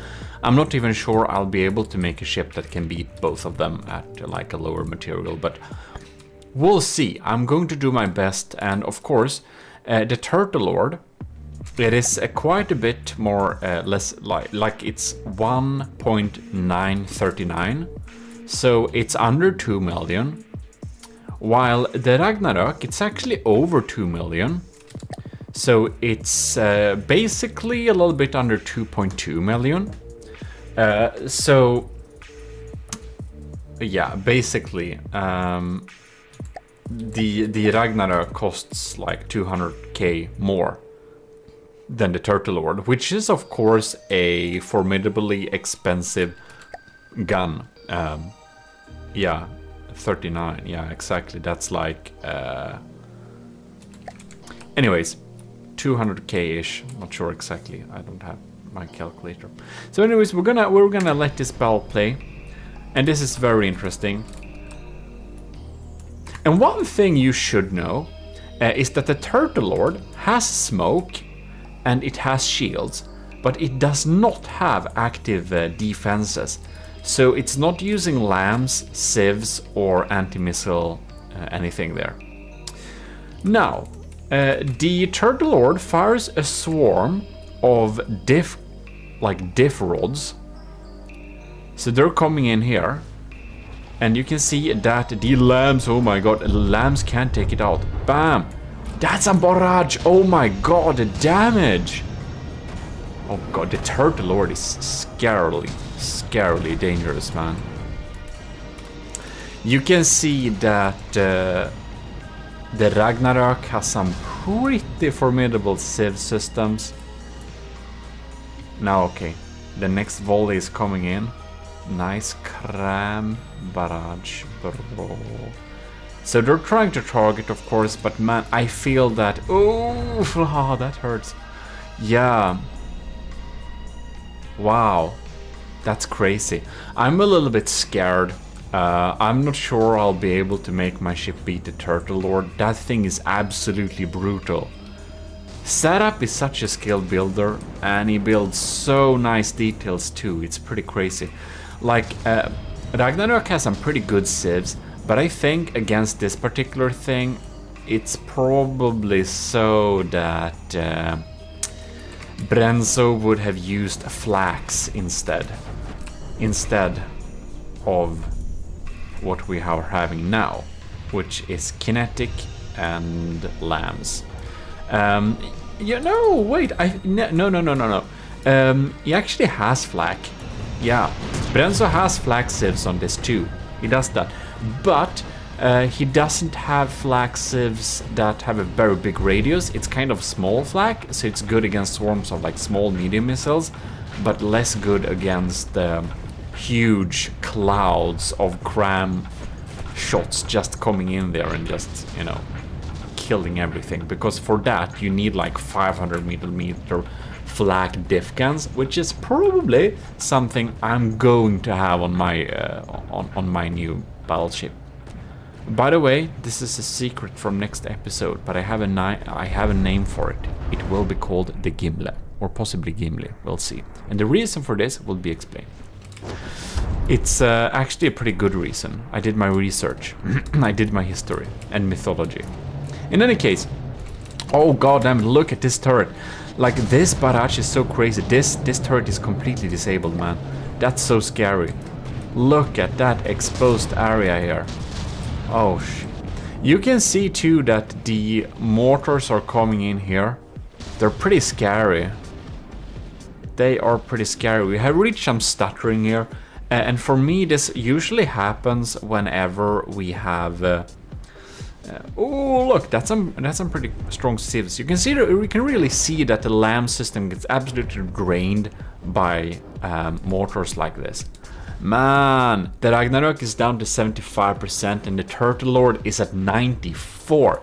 This is like this is not a fair match by any way. It's completely pivened by now. Man, it's just, you can see, we're firing at this thing. The head is a little bit sad, yes, but for this turtle it doesn't matter. None of the main guns are basically taken out. We have had some big damage in the front, so it basically affected its floatiness. Yeah, well, in any case, what happens when it stutters for me is that the water pumps are put in action, so my ship will actually have no water pumps, and for any contestant that will send their ship in, there will be no water pumps allowed, because I hate this kind of stutter. I'm actually gonna turn off GPU Ocean in hopes of or getting less stuttering. But it's not about that, it's honestly the water pumps. For my system, for some reason, the water pumps calculation when we have breached and damaged hulls, it just causes the micro stutter. Annoying. I don't think it helps turning off GPU Ocean. I stopped turning it off because I noticed it doesn't actually matter. Like, not for me. 67%, oh man. The Turtle Lord is just completely sweeping the... It's sweeping the floor with the Ragnarok and like cleaning the carpet too. Poor thing. Man. Alright, I think I'll be able to design a ship that can beat the Ragnarok, but I'm not sure I'll be able to beat the Turtle Lord too. That thing is absolutely insane. The damage, how can you even protect yourself against that? I think the answer is diff flags, but that's something that would be added at like the latest stage. Yeah, we're gonna have another round. This battle is obviously over. Like 94 versus 63%, just 3 minutes in. None of the main guns seem to be functional anymore. Okay, we're down to 58. Yeah, let's move on to... Woohoo, man! That's crazy. Well, let's do another bell. You know, we're gonna do best of three just to know. So we'll do another bell. I guess the Turtle Lord gonna win, but who knows. And I know for Brenzo's battle, he basically made it so that you can spawn at like an angle. I don't know exactly the angle, but let's say like 76.3. Because he thinks it's fair that broadside ships can spawn with the side towards the enemy, so they have some advantage over the frontsider. However, I will disagree, but we'll do this battle again. I give it the spawn angle, and yeah, we'll see if it's the same results or if the Ragnarok will be a little bit lucky this time. And the reason why I wouldn't agree with this is basically I thought long and hard about this, and you can see this frontsider here, it's sitting there, it's really stable, it's like siding the enemy, and it has like access with all its guns. But it also doesn't really move, it's like dead in the water. So to combat the Turtle Lord, what you would like to have is I'd probably have like radar missiles and just have radar frag missiles just hitting every part of this ship and just disabling the barrels. That's one method. Or I'll just have doom crams, like really big crams, because this thing won't be able to move. Like the best defense against crams is to move out of the way. So as you can see, like a lot of the Turtle Lord's crams actually missed the Ragnarok. I think it's fair that you spawn the ships with nose to each other, because yes, the frontsider have access to all its guns, but it's also an easy target. When we spawn like a broadside ship with an angle here, it can access its sideways movements very quickly, and it's much more likely to evade shots. And if you let people spawn their ships with a broadside towards the enemy, it doesn't like make them have a good maneuverability. It makes them get away with having like non-maneuverability, and I think ships should be maneuverable. Otherwise, they will get into bad angles, and in a way, we should reward ships that are built a little bit more realistically, that has good maneuverability, and now the Ragnarok has really good maneuverability, I will say that. But some ships that are really big doesn't. And if they don't spend materials on having good maneuverability, they will end up closer towards the enemy and might end up with a bad angle. And that's like the trade-off they have to make then. That's my reasoning, and I actually spoke with Menti about this, and Menti is of course from the depth most famous tournament organizer. And he also agrees on that. He has some other rules, like letting ships not having too many, making them be like one-siders, or that they have to be have several ships in the fleet, or that they should yeah, there were some different things he spoke about. I don't remember everything, but basically he also thinks that the nose of the ships should be towards each other, because otherwise they can like have really long distance battle and really get away, and nose to nose makes them get closer and makes it a fairer match.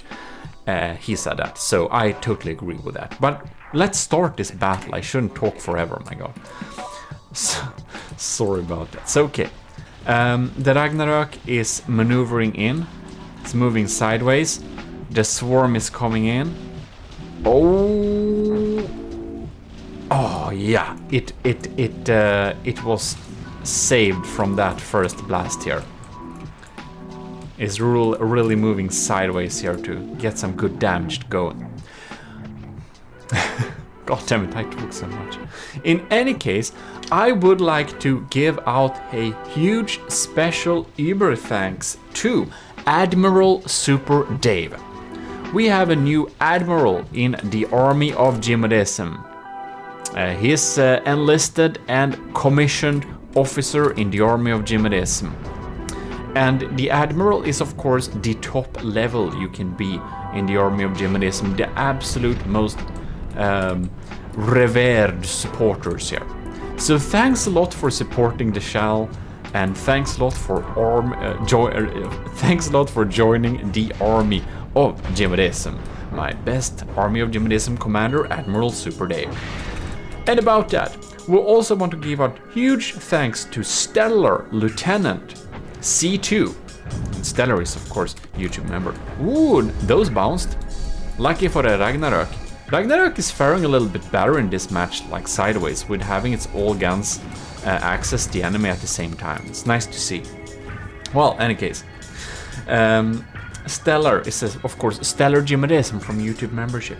And then we have Commander Ike the Boater, Commander Ejin, Lieutenant Asteria, Lieutenant Powered by Greed, and Lieutenant Tyler Russ, and Lieutenant Vincent Veritas. Well, commissioned officers in the army of GMODISM, thanks a lot for supporting the channel. So, we'll see how this battle develops. I do suspect we get very similar results this time too, but you never know. This is why we have best of 3, because sometimes a ship is just unlucky. Ooh man, you can see those Civ scans are really sawing through here. Bam. What happened here?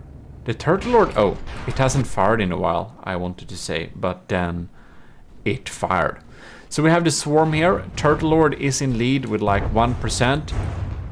Bam! Poor turret. None of the turrets are disabled yet, and we're already 1.46 minutes into the match. Right. We got 87%. Okay, it's turning. Turtle Lord is still faring a lot better, but it looks sadder this time. You can see really digging through here. I don't know how many layers of ERA spam is in here, but there's like some questionable. There's like almost cheese, and that's like borderline questionable, but okay, yeah. It does sponge all the aim points, so I guess most of the weapons will actually aim towards a pretty sensible spot, or sensitive spot. Turtle Lord is down to 90%, so that's pretty crazy. But HMS Ragnarök, Hans Majestäts skepp, is what HMS stands for, by the way. And that's of course His Majesty's ship, because Sweden is a monarchy, if you didn't know that, officially. He like literally does nothing, but you know, officially. So we got another swarm incoming. It hurts looking at this, man. There's some dangerous things. I'm not looking forward pitching my future Gimli super like a Gimli battleship against the Turtle Lord. Those cramps really hurt. Alright, 76% versus 89. Of course, you never know. Can always be lucky. Look at those civ systems. They're really mopping up these skies here. But when they come shots from two different directions, they don't really know where to aim at. Oh, the civ system is doing a pretty good job here.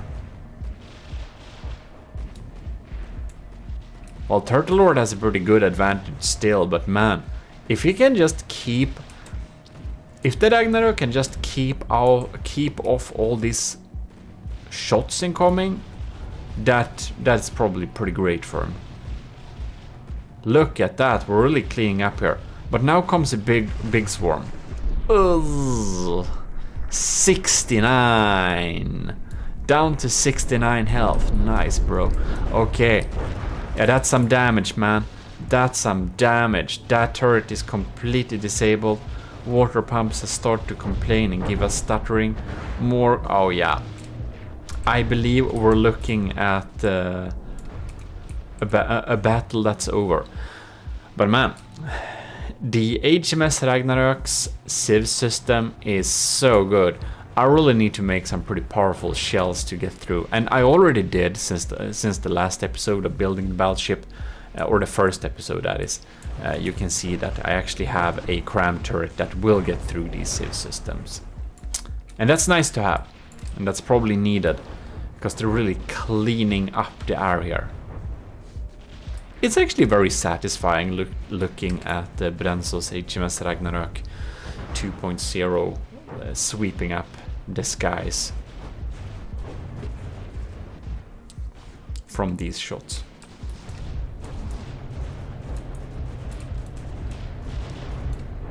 Very nice indeed. Alright then. 62-89. I think we'll know exactly where this is going. Same result as last time. But both ships are truly very strong. The turtle is looking a little bit submerged. I would say he's a little bit under the weather. Very funny gmodism. So, actually not very funny. But anyways, look at that arc though. Crazy. Really spacefaring. And we're gonna see them steer towards the target too. I'm not even sure we'll get there in time before the Ragnarök despawns, because this thing is so sad now. And we're in space. In any case, that was interesting to know. So we can conclude, and like the battles were not very even, we can probably unanimously conclude that the Turtle Lord is a much stronger ship than the HMS Ragnarök if we look at metrics like materials cost. Of course, the Turtle Lord has a higher block count, but yeah, some people measure block counts too as kind of strength of ships, but I don't know. For me, I think actually water pumps lag much more than block count, so I don't know how relevant that is. But yeah. In any case, thanks a lot for watching, and again, huge thanks to the commissioned officers in the army of GMODISM, and of course, especially our new Admiral, Super Dave. So the Funera Hominem is a really big ship from the workshop, and Saturnus class from Suzu is really big too, as you've seen before one battle previously on this channel. This channel was actually supposed to be a battle between the Saturnus and my ship, but I did build a design that was able to beat the Saturnus at a lower cost. However, it lagged too much, so not even Suzu, who we should, or Azusa, who we should thank a lot for the recordings here. Well, she couldn't record it either. But anyways, huge thanks to Suzu for recording this thing, and you can see that the updated version on the Saturnus class also has some ICBMs, intercontinental ballistic missiles, with some, well, not that it needs them, it has a swarm of several hundred like missiles. It's pretty insane. They're really nice design though, the missiles, and the entire Venera Hominem ship is a really beautiful design too. Well, in any case, it has so much many missiles that I do believe that when we are... we actually need to record this in 1/10 of the speed, and then I boosted it up in post-production to make a smooth experience in real time. It's pretty insane actually, that's why you don't see these types of battles very oftenly, like ever, because it's really huge. In any case, you can see that the Venera Hominem is down to 85% already, while the Saturnus class is still at 98. So there is quite a gap already, but I should tell you that the Saturnus class costs 18.5 million and has 125 firepower, and the Venera Hominem costs 20 million. So it is actually a tiny bit more expensive, more than 100k more expensive, but you can see that the Venera Hominem has obviously spent a lot of resources on looking real damn cool, and the Saturnus class has spent a lot of materials on just providing enough firepower to overwhelm.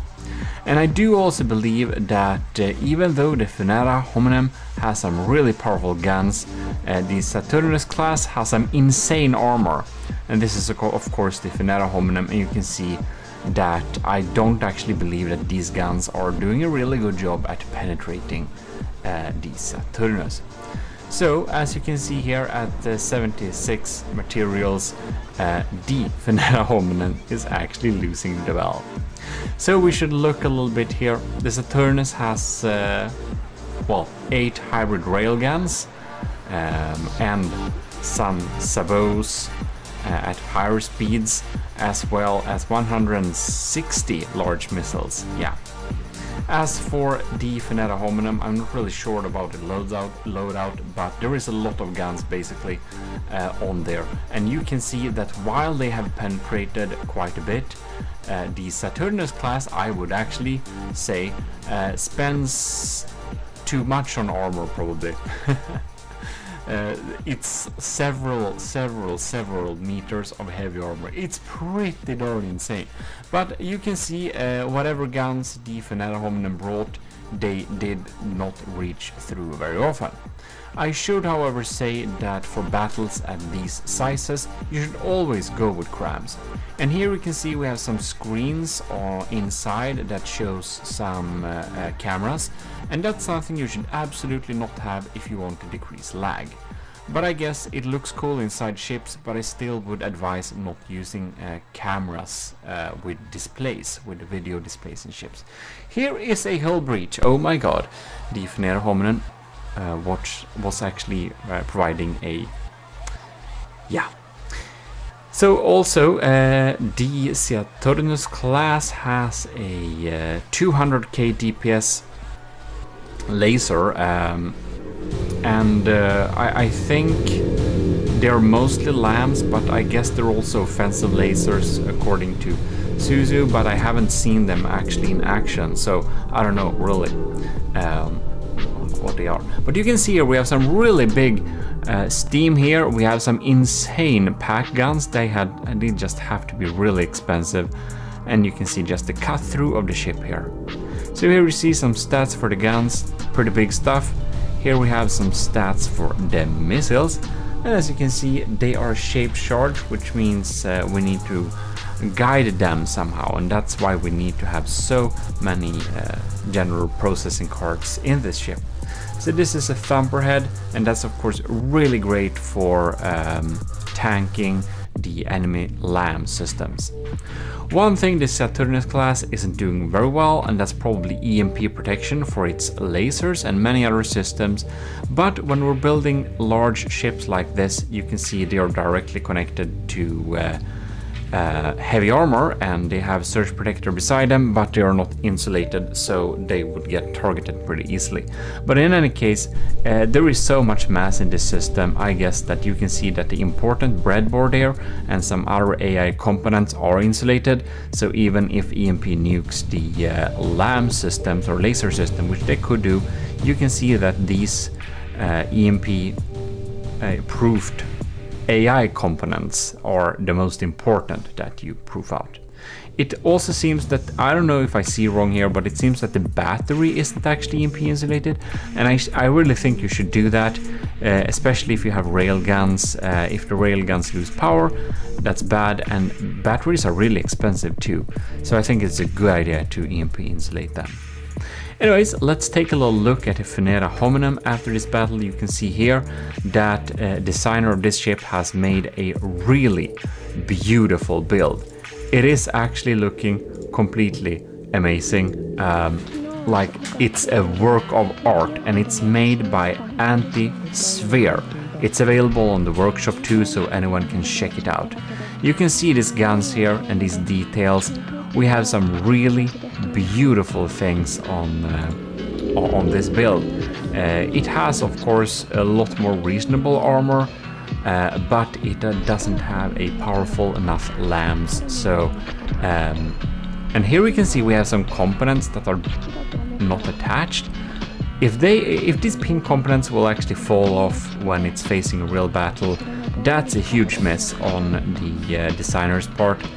It could of course be possible that Suzu accidentally removed some stuff or something when checking it out, but I don't think so. I think it's probably a design flaw that should definitely be, well, fixed in any case. So there we have it. There we have a really big battle, and it even has some jet engines to help with speed, I think. Well, hello and welcome to GMODIST. We're back into From the Depth. And, well, the secret advisor sent me a new ship, the Paper Naginata class Frontier, because as you may have seen in the previous video, the thing he submitted completely lagged everything. The recording was far too long, and I'm never gonna battle anything that laggy ever again. So, with the same concept, basically not much has changed, but it's not super, it doesn't have a lot of, it doesn't have like super many blocks. It has a block count of 84,000, which I think is comparable to the Draconia. It's still enormous amounts of tetras, and for some reason we have the cut-off corner blocks there. I don't know why just not use full blocks there, but we're not. So that's how that works. So we're really gonna see if it lags a little bit less this time. So we have some ammo storage compartments here, wood, metal, cubes like that, and the weapon loadout is again this time diff guns, only a lot of diff guns. And in this video I will also post in some special footage I have that I could capture via our Discord friend Nova Galaxy, where we basically tested Draconia against the previous ship that the secret advisor sent, and see if that will bring some clarity on how the battle would have gone or not have gone, since, as you may have seen in the previous video, I couldn't really end that battle because it was horrible. Actually, don't watch that video if you don't want to have a total lag fest. And hopefully this will not be a total lag fest, because apparently The secret advisor built this so it doesn't use any air pumps because that causes lag, and it doesn't have missile interceptors, and he gave me a list about things that should make it not lag. So we shall indeed see if it will lag or not. And let's see here if we can go to the Draconia, because I do want to check whatever block count we have here. It's 81,000. So they are comparable in terms of block count. I think this one, it has more blocks, but it's also a lot cheaper, and it's all made out of wood. So honestly, I have no idea whatever does even cost materials on this thing, because like what the hell, it's wood, it's diff guns, and what more, like what can possibly cost so much materials? Who knows? Well, let's get this battle running. And I think I wanna tune into the diff fest here and see if oh man, this looks pretty scary though. Okay, we need to slow down time here. Oh man, look at that. These looks like spears. I mean, they are 10 meters long. Oh man. I slow down the time to slow motion just so we can see what kind of happens here. We're so lucky most of these miss, but this is the first volley only. And I wonder, are these... Supposedly they would be Hesh? Man, look at that, they're just passing by. But they also look like flak. I mean, it looks like flak. I don't know what our lamps are doing, but it didn't see like we shot basically anything down here. Well, we did take some damage, of course. Those spears are still dangerous. Here comes another volley. Oh my god. We're so lucky this does not hit. Only a few of these. Why do they miss though? Man, look at that. Poor turret cap. And the laser is also pretty damaged. I wonder if we even can like render like anything almost. Like I wonder if we can render the fragments, because if they're Hesh, I don't know if they are, but the laser is predictably melting through quite a lot because it's only papier-mâché. So yeah, now this volley seems to hit. Let's slow down time a little bit here. Uh-oh, this ain't looking too good. So diff guns is a great way to take out some enemies early on, because of course your firepower will be spent after a while. Luckily, a few of them are bouncing. Ooh, these are going for the laser. That's not too good for the laser. Man, Draconia is down to 95, but the Paper Naginata is down to 90. Oh yeah, that looks... Oh no, this is the Hesh inside the turret. That's our fast fire ones. Ah, look, they're just eating up materials here. And after this swarm, I think we're on equal material advantage. These are like a lot of shots. Man. That one, ooh, that hits bad.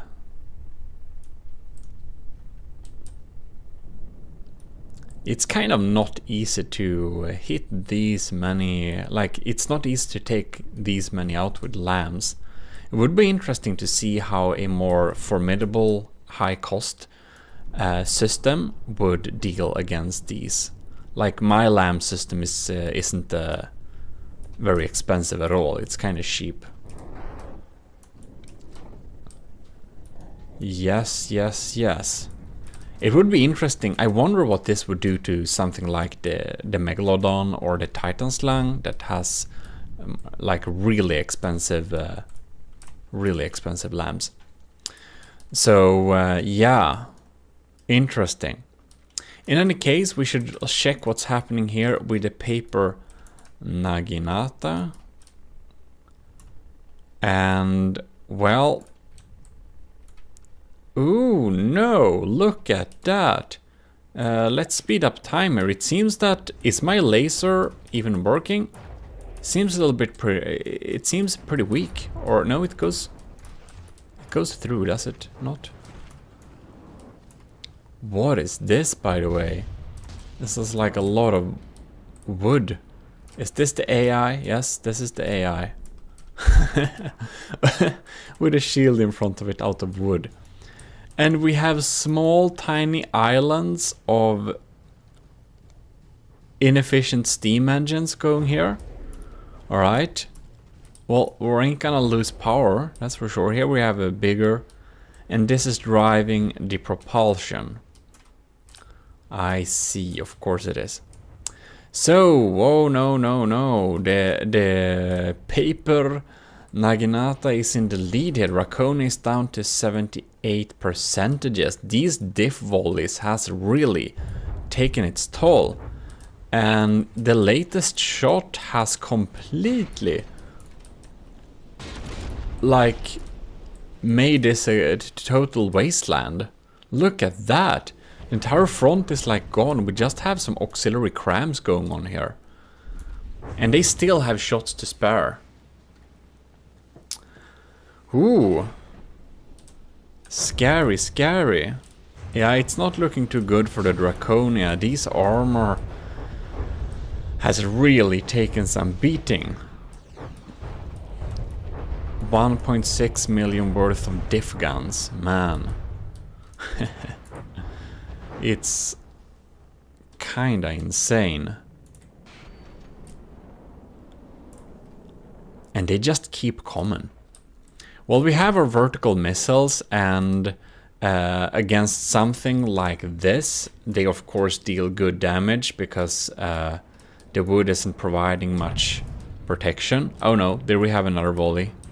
Yeah, I think this is gonna be over pretty soon. Like, look at these guns. How many barrels are there? I can't even count. It's like ish 20 or something per gun. So that's like, how many turrets do we have here? 1, 2, 3, 4, 5, 6.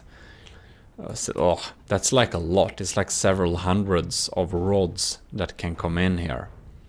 So because we have so much redundancy with all these diff guns, the amount of shots that can come from this thing is basically more than a equivalent turret, equivalent cost that just shoots shell like this, because its lifetime is gonna be lower.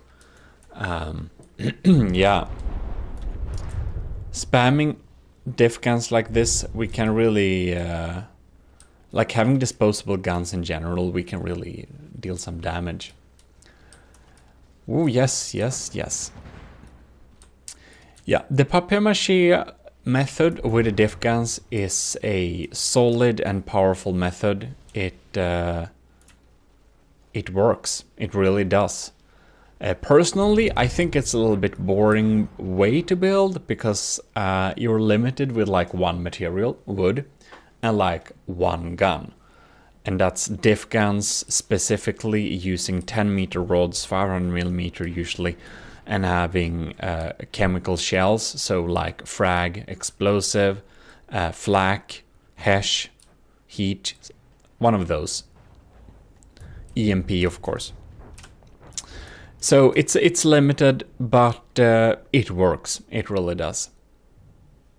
And of course, the Draconia is set up to deal with proper armor. The Draconia is not set up to deal with papier-mâché diff gun targets.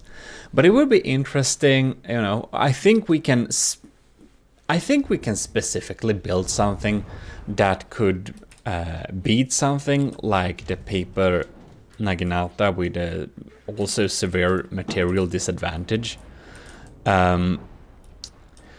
Because as we don't have any defensive systems, lamps or anything on this, it's not too hard to just, like for example, My shots, I spend so much power on armor penetrating, and it's completely useless against a papier-mâché target like this. That Draconia has despawned, so let's just restart and see if something else happens. Yeah, so here we go again. Let's just unpause this battle and see what happens. We're gonna hang out a little bit here with the Paper Naginata class frontier by the Secret Advisor and see what's happening. What's happening here?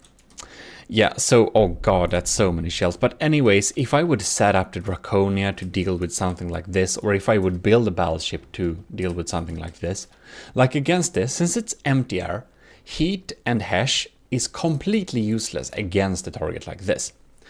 So the Draconia has a lot of hash and heat, so I just changed those for simple, high explosive. And in terms of the, yeah, frag also, a lot of frag.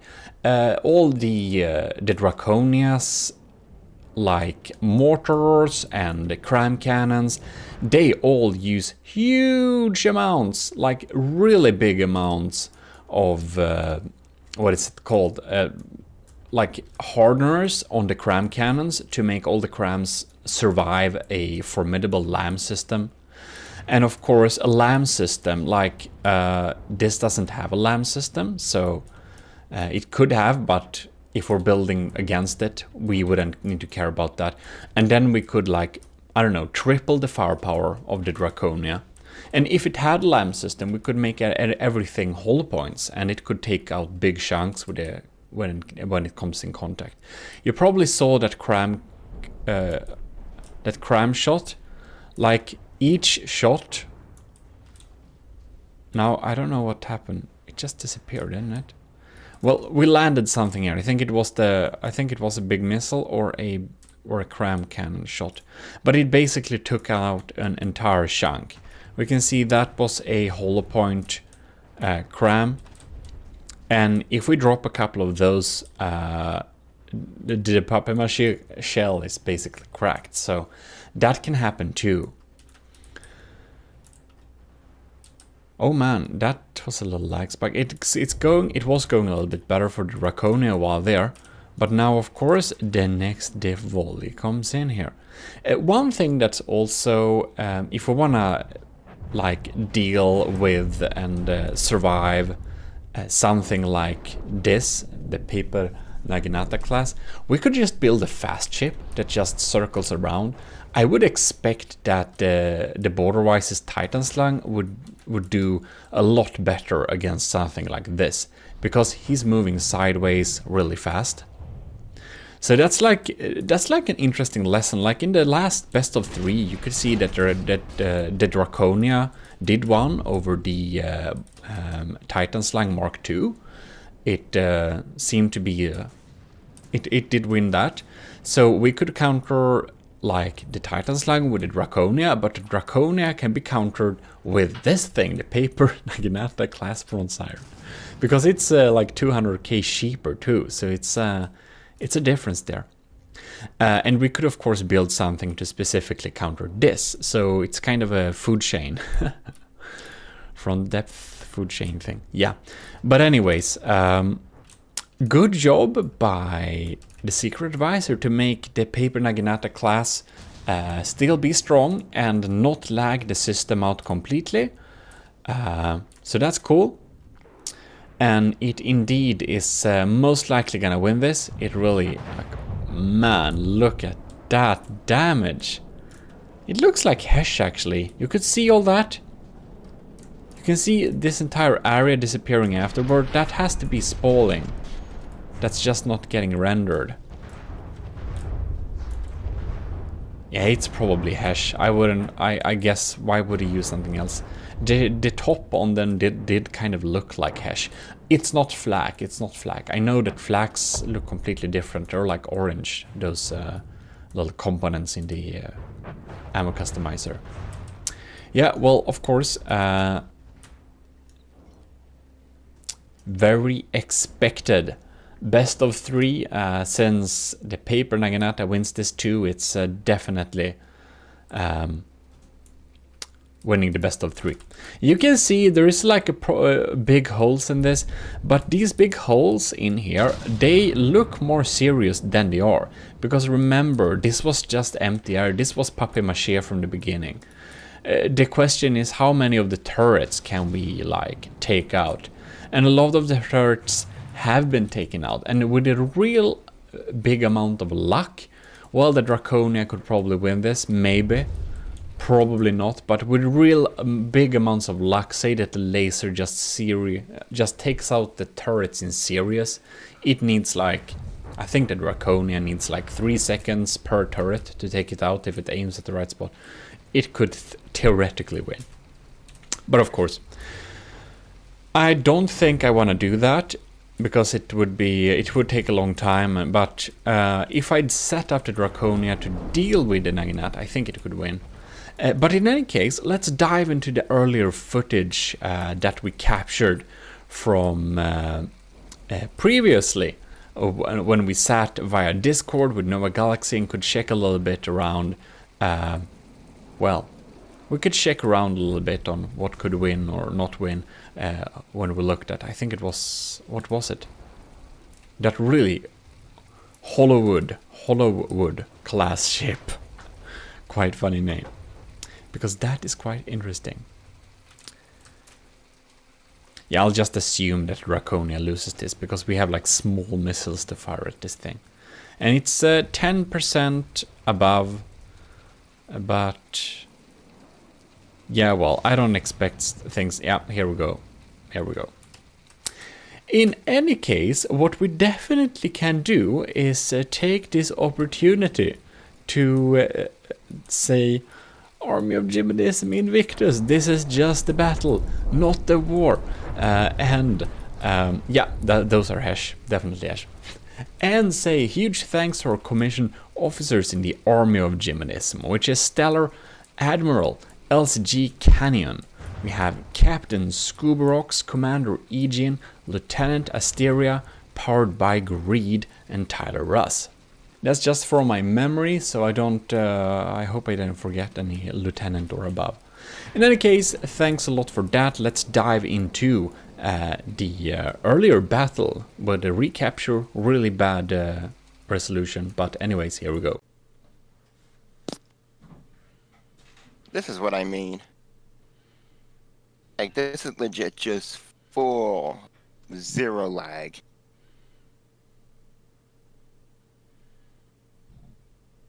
Oh my god. It's only diff guns. I know, but the amount of barrels. Yeah, there is a lot. There's barrels within barrels. It's ridiculously huge. The battle has commenced. It honestly feels way smoother than I expected.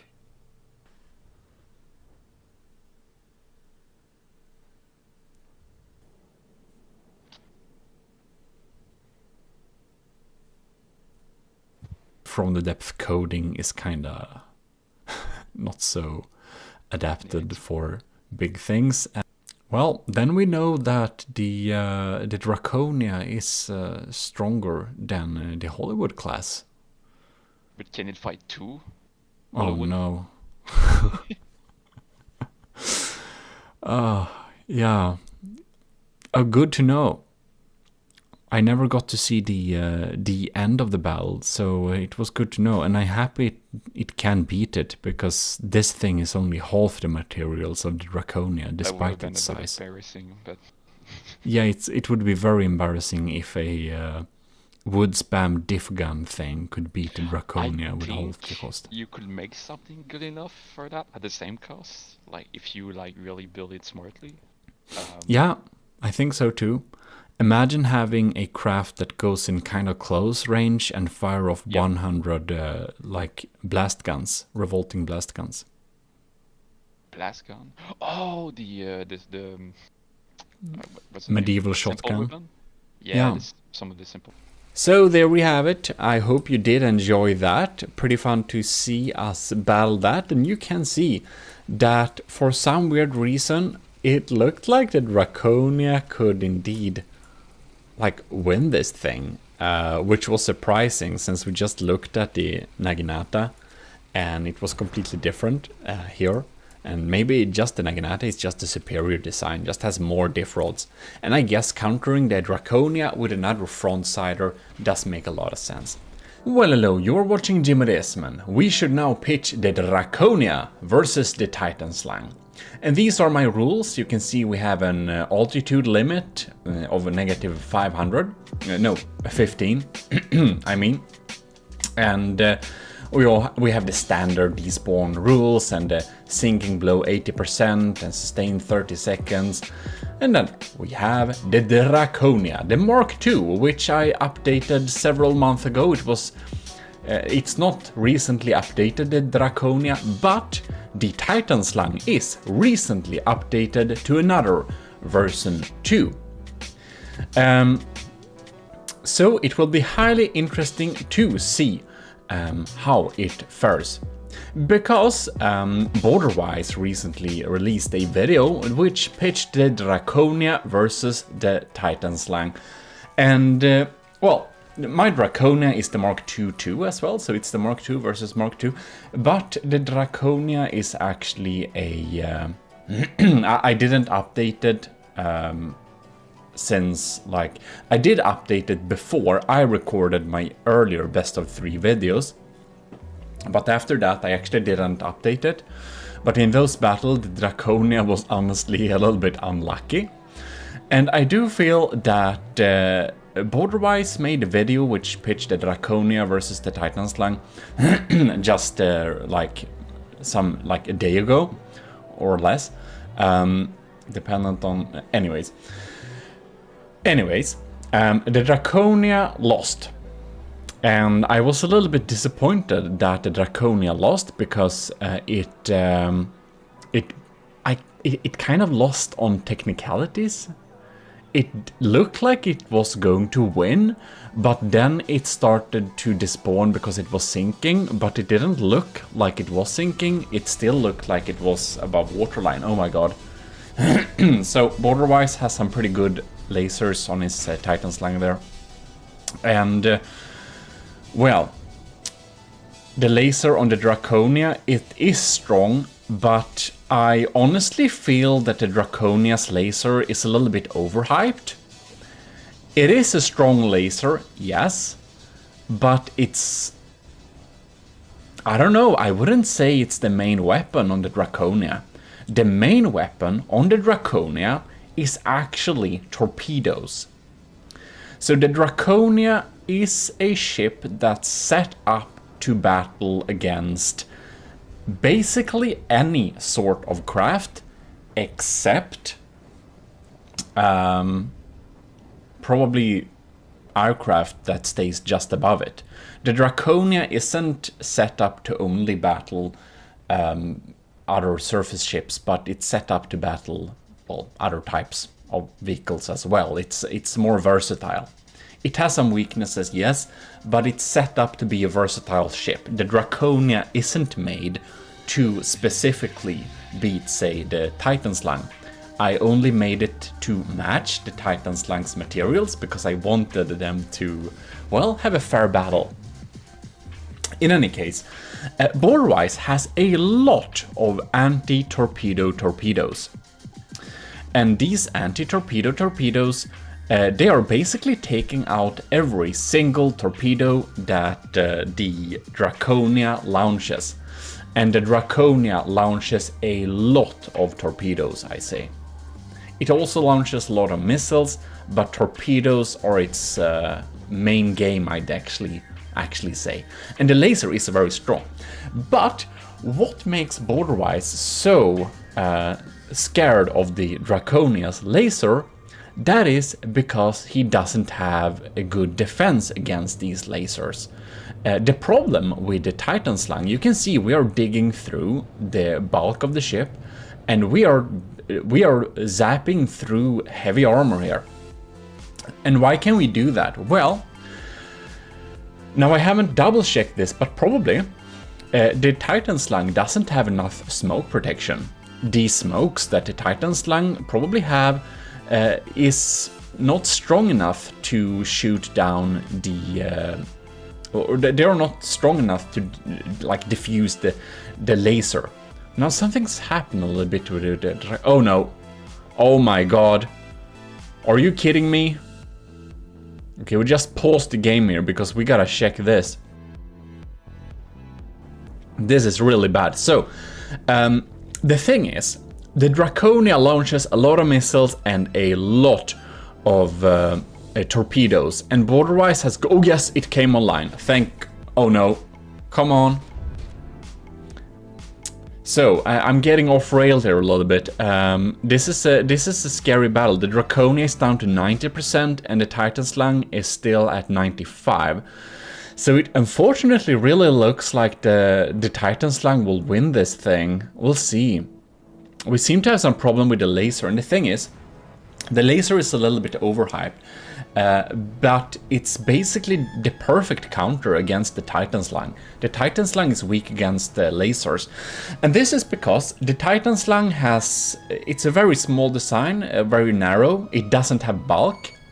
If you want to protect yourself against lasers, you need bulk. And the Titan Slang doesn't have bulk. Then I would suspect that the Titan Slang does not have proper laser defenses. I think that the smoke is too weak or doesn't activate properly. Probably it's too weak, because I would suspect it does activate properly unless we shot off some laser warners with EMP or stuff like that. I guess the EMP is susceptible, not sure. Ooh, look at those beautiful cram motors. And the thing is that the smoke, you can set them up to be different like strength, and if the smoke uses a lot of material per second, they will be stronger. And you need to make your smoke decently strong in order to actually properly protect you against a strong laser like this. Then what does Draconia have to protect against the Titan Slang's lasers? Well, the Draconia basically surrounds itself with shields. Oh god, oh darn, the laser is absolutely gone now. Damn. So the Draconia's laser is completely down. And this is really bad news for the Draconia, because the Draconia's reliable way to deal damage is actually using the laser. And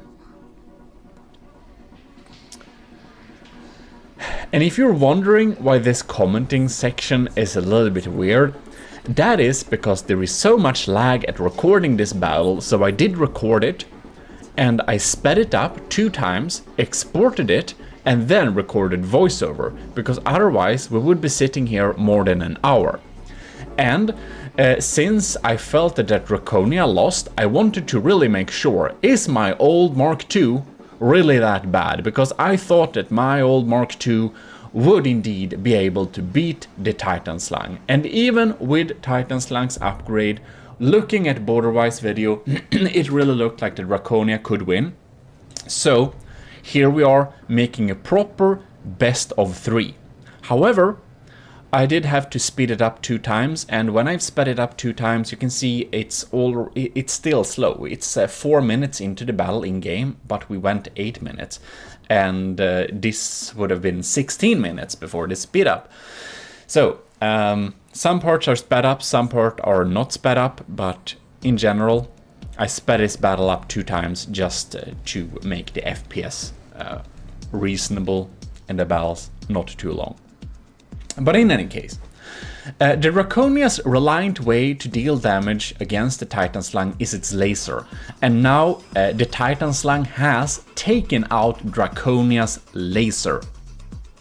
So the Draconia seems to always lose against the Titan Slang if the Titan Slang is able to take out the Draconia's laser early on. If, say, I would upgrade the Draconia to a Mark III and make it have 3 missile turrets that are connected up to the same laser turrets that are connected up. Ooh, look at those beautiful motors. Yeah. EMP, there you go. But anyways, if I had 3 laser turrets connected up to the same laser pool, I think that the Draconia would never lose against the Titan Slang. It's a little bit bold to say this, but that's kind of how I feel. If it had multiple laser outputs, which a lot of you have suggested me to do, but it was a little bit too much work and I didn't feel like doing it, so I didn't. But if I had done that, I don't think that Draconia would lose. So border-wise, having a narrow design, also one way you could take out now I'm mixing things up again. Like, one thing you could take out the Titan Slang would actually be railguns, and the Draconia has a rail-assisted gun too. And actually mortars. So another thing that's kind of overhyped on the Draconia is its mortars. The Draconia's mortars are actually fairly weak. However, they have a lot of health points. And if you have a really weak deck armor, which the Titan Slang doesn't have, the mortars can surely be dangerous. But what actually is the main purpose of these mortars is to confuse the LAM system. Because the LAMs focus on these mortars, and the mortars are mainly only harder. They're actually hollow point mainly. Some of them have a small payload, like armor piercing EMP, armor piercing high explosive, but the payload is very small. God damn it, I think we're lagging a little bit here. Yeah, we can see that the Draconia is down to 60%, while the Titan Slang is actually at 94%. Special negative shout out to Dead Pirate Lenny. I saw that comment on Borderize's video. I will remember it. Let's hope that the murderous baby seal is performing a little bit better. So basically, Lenny hates the Draconia because the Draconia it's a strong ship. Okay, the Draconia lost the first battle. So we'll see if the Draconia loses the second battle or if it wins the second battle. Alright, so here we can see the Draconia is completely obliterated, and the Draconia has a rail-assisted gun. I think it's armor-piercing high explosive and armor-piercing EMP, I don't really remember. But it does deal reliable damage against the Titan Slang. But Titan Slang has basically heavy armor and era all around, which is an armor scheme I would not recommend because it's too expensive. But it is efficient against the Draconia's armor-piercing EMP or armor-piercing high-explosive shells. It is really effective against that. But otherwise, like, to be honest, if I would set up the Draconia to specifically beat the Titan Slang, I would of course add more laser, but I would switch all my cram cannons to APS cannons that shoot fast because his lambs are really strong. Anyways, let's go battle 2.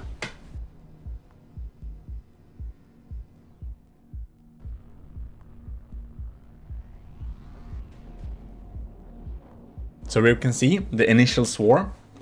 The Draconia's initial swarm is very strong. Oh, the laser is burning up the side there. I do not think there is much smoke there actually. I don't think that smoke uses a lot of materials per second. It just melts through. And the Draconia has shields all along. Don't forget your shields. The shields really decrease the laser damage too. So you should have shields, you should have smoke, and you'll be pretty safe against lasers. But if I would set up the Draconia to specifically beat the Titan Slang, I would change all my crams to APS, because APS would get through his lambs much better. The mortars, they're doing a good job. I would actually decrease the payload on all missiles and make them be almost only reinforced bodies, because you can see my huge missile there. It's coming in. Both his main lasers, the missile interceptors, and the lambs focus on it to kill it, and it dies. But it almost gets through. Like, a lot of the missiles almost go through. So I kind of feel like if I would set all my missiles to be mostly reinforced bodies, I actually think my missiles would go through. So Borderwise spent a lot of material and resources on a very strong LAMS and CWIS system. So he spent a lot of materials on defensive measures. And there is like an enormous, like super big swarm of anti-torpedo torpedoes too. And these are like a game changer. If he wouldn't have them, I don't think the Titan Slang would have stood a chance. If he had like cut down the anti-torpedo torpedoes to like half for a third, I do think the Draconia's torpedoes would very much eat it up. So, the laser is digging through the engine here, and for the updated Titan Slang Mark II, the engine is no longer one big steam engine we can zap with the zap, but it's actually a spread out engine all over the place. Which is very good for the Titan Slang, because usually we could just zap it a little bit and it would sink. And now it doesn't do that. So that's a really good job of Borderwise to fix that engine problem, because that was a big deal. Like his engine there, it was really big weak point, which I think we exploited to win several times, just zapping the engine so the LAMs didn't work and then the missiles just ate it up. Not the torpedoes though, because the anti-torpedo torpedoes, there's so many of them, they just destroy every single torpedo we can with. I don't know, if I would set up my torpedoes to almost only be reinforced bodies, I don't even think they would get through. I don't think that. But you can see my mortars actually confuse his lasers from time to time too. So the main lasers are focusing, doubling as a CWIS system, which my laser is doing as well. Oh, there goes my EMP pack. God damn it, laser! If you don't get online, you'll lose this battle. Draconia!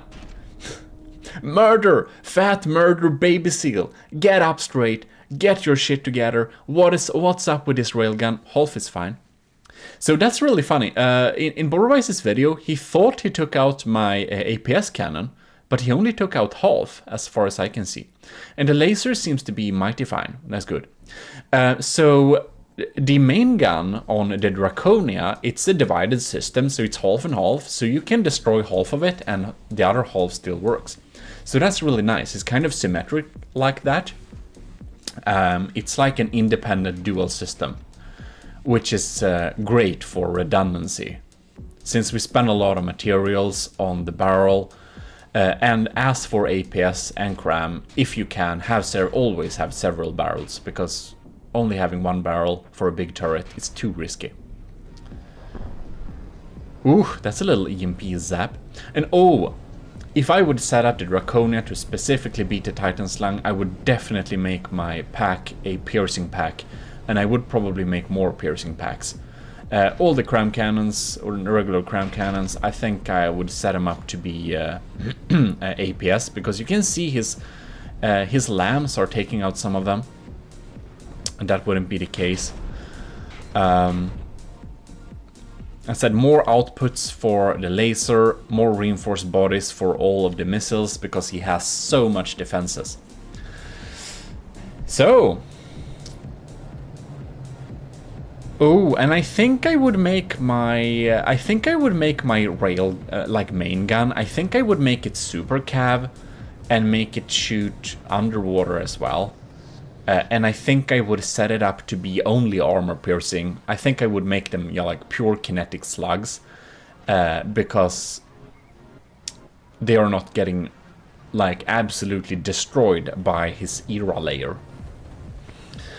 Yeah, but anyways, it will be interesting to see how this battle goes. It's very, very, very, very even. You can see that the Draconia is at 90.2 and the Habs Titan Slang is at 89.2. So it's like a single percentage.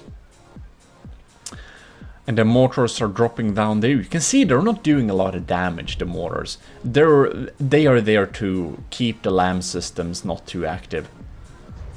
My small missiles ain't getting through. We can check down here.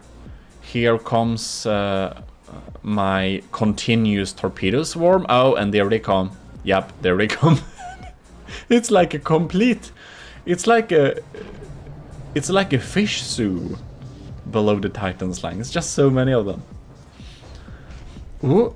Oh yes, look at that thing. Wow, that turret is so dead. Man. Wow, that's great. Is that cram cannon down there dead too? No, it's online. So my small missiles are popping in there. The lambs has no problem shooting. God damn it. It's completely still.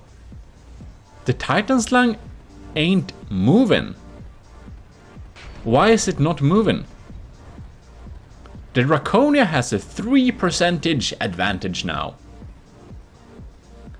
I don't know why the Titan Slang isn't moving. Ooh, big explosion. But either it's the Azipods are still there, so it must be the engines. But if it's the engines, I don't understand why the lambs... The lambs stopped working now too, no?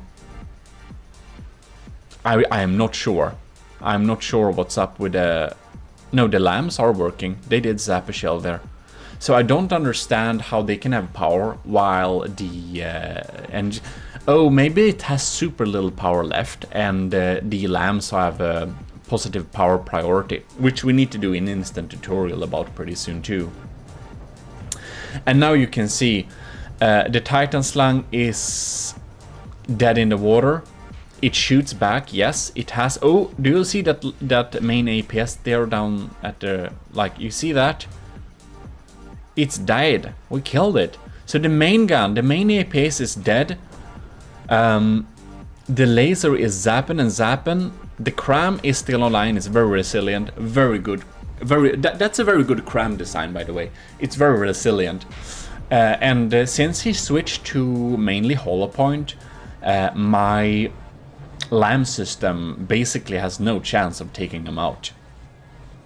The Draconia doesn't have a very strong LAM system, but it is formidable, it really is. Okay. Ooh. So we're getting so much holes in the Titan Slang now that now the mortars might actually start to hurt. And you can see, oh, you can see the torpedoes are coming in. We've let the torpedoes in, and the main torpedo swarm that comes, that's like a vertical downwards launch, they are shaped charges, so they're quite scary.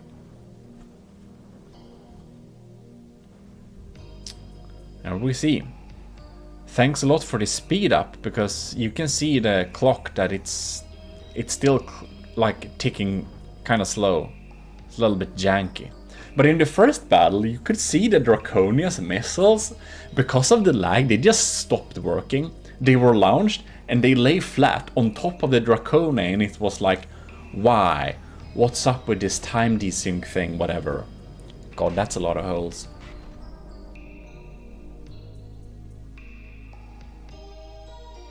Yeah.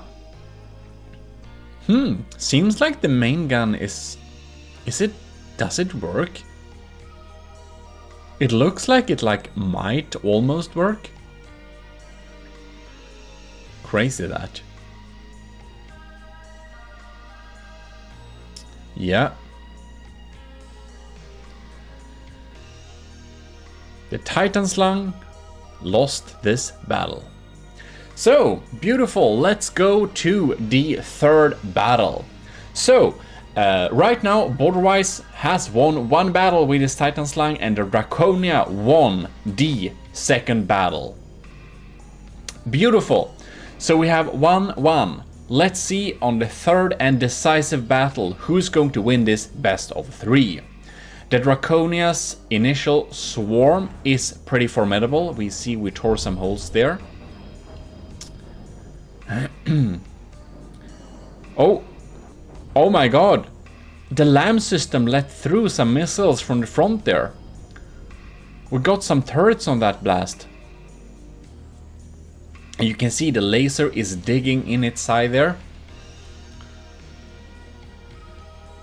Yeah, the Titan Slung is a really compact design, and if you make your designs too compact, yeah. Keeping the block count low, I would feel a better bulk and less era would probably be an upgrade for a Titan Slung, but that's so much work I wouldn't do it either. The Draconia has a lot of era too. When I made the Draconia, I thought that staggered era was really important to have all over the place. And now I learned some more things, and I learned that there is something that's called just solid slugs. Ooh, that turret is very sad. And they don't care very much about era, so I only use era for certain parts, like the AI and stuff like that nowadays.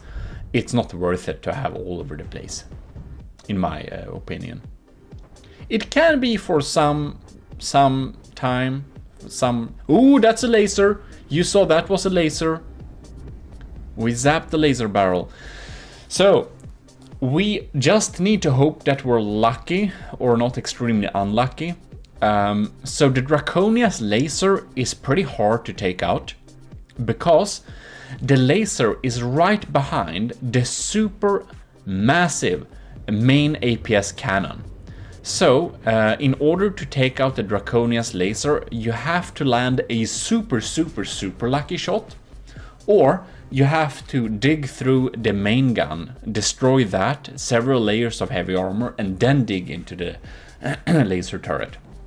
But the first battle and some earlier battles against the Titan Slung several months ago, he did actually take out the laser early on, and that was really lucky.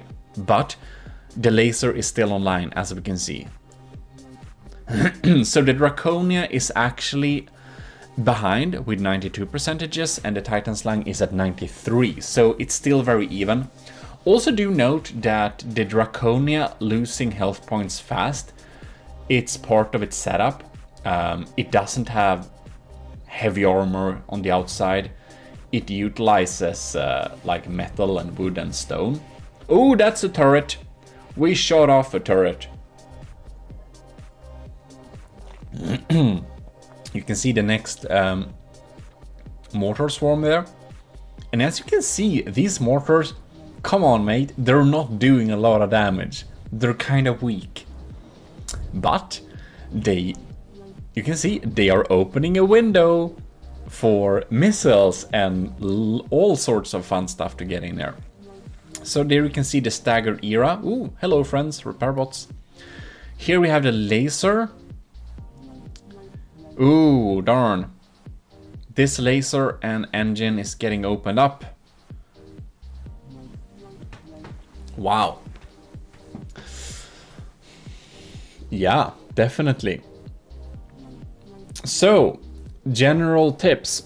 If you're watching this and you're thinking, oh my god, the Draconia is so strong and the Titan Slung is so strong, because both of these ships are very strong. Borderwise did a great job at upgrading his Titan Slung. Oh no, the houses are empty. Yeah, we'll just check around this a little bit, see how it's doing. But if you're looking at this, you might think, God darn it, what are these pro ships? You can never beat them. Or you think they're absolutely crap. Neither me or Borderwise is the best builders alive. But we have both played the game for a long time, so we have learned a lot. But if you think that these ships are very formidable and you're like, how can I ever beat this thing? Well, if you want to beat the Titan Slung, I would go with lasers and other stuff that penetrate a lot. So that means piercing packs, lasers that focus on the same spot for a long time, railguns or APS that shoots penetrating slugs containing no payload, or cram cannons that contain a payload. Cram cannons is a great way to deal with the Titan Slug, but do make sure that they are like a Doom cram level, because his LAM system is no joke. Like, my crams aren't getting through there, and I have a... if you want to get through with your crams, you need to have like a proper scary cram barrage like the Turtle Lord. Oh darn, that was another laser barrel. Ooh, it's looking pretty good for the Draconia. It's in the lead by 3%. His cannons are online, but you can see that a lot of the guns, they're not functional anymore. The main gun seems to be dead, because it did have a higher gauge before. But anyways, if you wanna beat the Titan Slug, skip the missiles, skip the torpedoes, go with penetrating slugs like sabots or armor piercing. No payload, just slugs. God damn it, missile! Can't you hit? Now when the lance is finally weak enough, you're missing. Come on, mate. Like, hitting one of those huge missiles can be like an instant game changer. Yeah, but penetrators, piercing packs, piercing crams, piercing APS, that's great for dealing with a Titan Slug. And also mortars, of course, to distract the lambs too. You can use that method. If you want to beat a Draconia, however, you probably are better off with using sandblasters. Things that just blow up a lot of stuff. And if you're using sandblaster, come on, mate, are you gonna miss too? If you're using sandblasters against the Draconia, that's reasonable to take out defensive points, taking out the laser, even stuff like that. And it's so much bulk, you should probably not mess with regular penetrators. But if you want to beat a Draconia, one thing I really use against a Draconia, if I was making a ship to beat a Draconia, I would have vertical launch large missiles with a lot of explosive payload. That could really take it out. Another thing you could use to beat a Draconia is actually crams. Crams is a great counter for the Draconia, and that's the reason why border-wise Titan Slug does have the potential to win over the Draconia. But now we can see the Draconia is still at 87%, while the Titan Slug is down to 74%. Wow, it's really looking like the Titan Slug is going to lose this best of 3, which makes me very, very happy. Because I did think that you know, a loss is a loss, but the Draconia losing on technicalities was very boring when it was about to win. So fun to see this best of 3 here. But honestly, the Titan Slug did win one battle, so, you know, it could have gone the other way around as well. Yeah, as I said, if border-wise Titan Slug can disable the Draconia's laser early on, it has disabled the only way the Draconia is dealing reliable damage against the Titan Slug. And then we can... ooh, that's a big explosion. Yeah, you can see Titan Slug down 66%, lamps are down. The engines aren't dead this time, now it's actually moving pretty fast. But now you can see the missile swarm and, yeah, not the torpedo swarm though. The anti-torpedo torpedoes are doing the job, but the missile swarm is coming in. The cram shells are coming in. The Draconia basically cannot lose this thing. And now you can see that the Draconia has a lot of holes, but the bulk take up most of the damage. The small fast fire turrets are not doing much, but the mortars, the missiles, engines, everything seems to be absolutely fine. Well, I must actually say that I think the Draconia is doing a good job. I'm happy with her performance. The Draconia is still a strong ship and is able to win this best of 3 with the updated Mark II Titan Slang. That makes me very happy, and I feel that I don't need to upgrade the Draconia. The Draconia is pretty good as it is. And now the Titan Slang is sinking and collecting penalty points for sinking. Ooh, look, and now finally my missiles and torpedoes. Oh, the torpedoes are finally getting through. I would suspect that a lot of people... Oh, that's a win. It's official. The Draconia is the winner of this best of 3. Yeah. If you have tried to pitch your ship against the Draconia, I bet that its torpedoes probably took you out. Look at that. Man. The laser... Oh, and the lamps is actually on top of the laser, so it's kind of protecting it also a little bit. Man. Well, that's pretty cool. I'm happy. I'm happy. It doesn't look too damaged either. You can see even the captain's little compartment there, the architecture, it's still intact. A new challenger has appeared. I don't think I'll need to remind you about the Draconia, but here we have the sharpshooter. If you really are new to the channel, this is the Draconia, and we spent a big series building this thing. It's a pretty strong, pretty big, pretty unique, pretty fat, pretty interesting battleship. That's also known as the dangerous baby whale, murder baby whale, big size.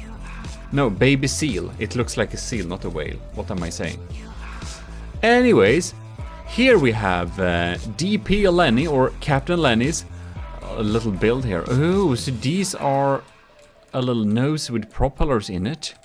We have some radars going on here.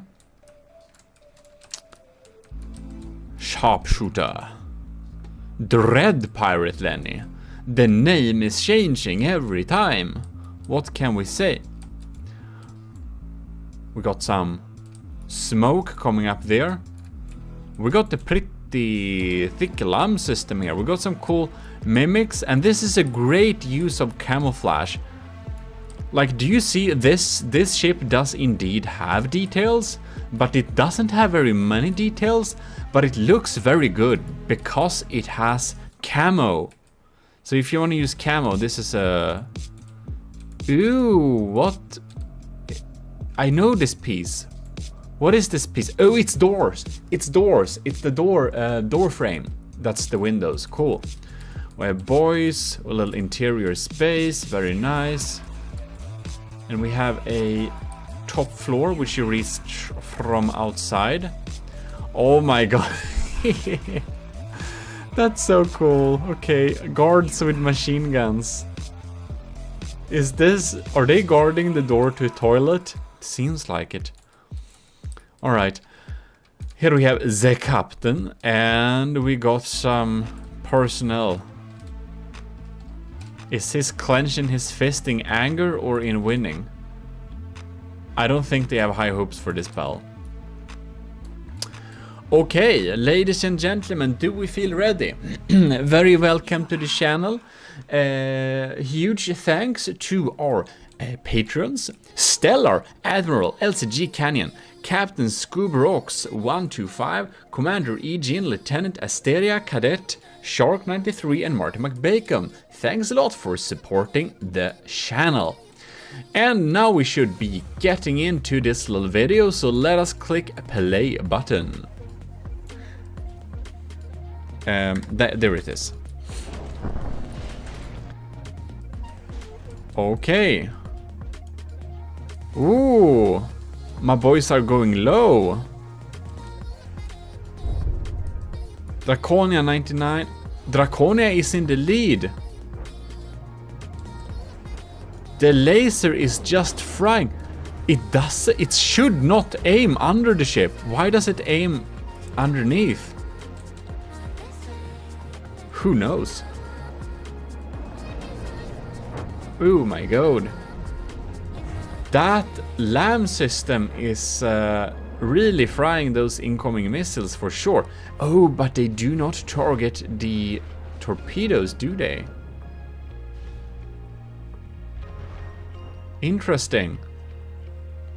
I wonder how they deal with the cram mortars. Well, that was a miss volley, so it didn't matter very much and all. Anyways. Kinda curious. It seems that the lambs are like trying to zap. They're doing a good job taking out the constant damage dealing stream. And DP Lenny, it follows the rules. Max for repair bots, similar cost, no spamming. Yeah. So it will be highly interesting to see. I like this side armor scheme here. We got some slopes going on there. Yeah, that's some serious protection. But it's like pretty flat. And the thing that's dealing the damage is the laser, so if it was flat or not wouldn't matter. Oh, we see APS parts in there. You know what I just realized? I realized we need to boost my performance. There we go. Sorry, Camo. We could see it for a while at least. Alright. Yeah, this is why I unfortunately can't feature those very cool mega wood battleships. Oh my god. There's a so funny image of my Draconia beside a potential challenger, but I couldn't do that battle because it would lag too much, so I had to decline it. But I should post this image on like YouTube page or something. It's going pretty well for the Draconia. It's still at 98%. That went through.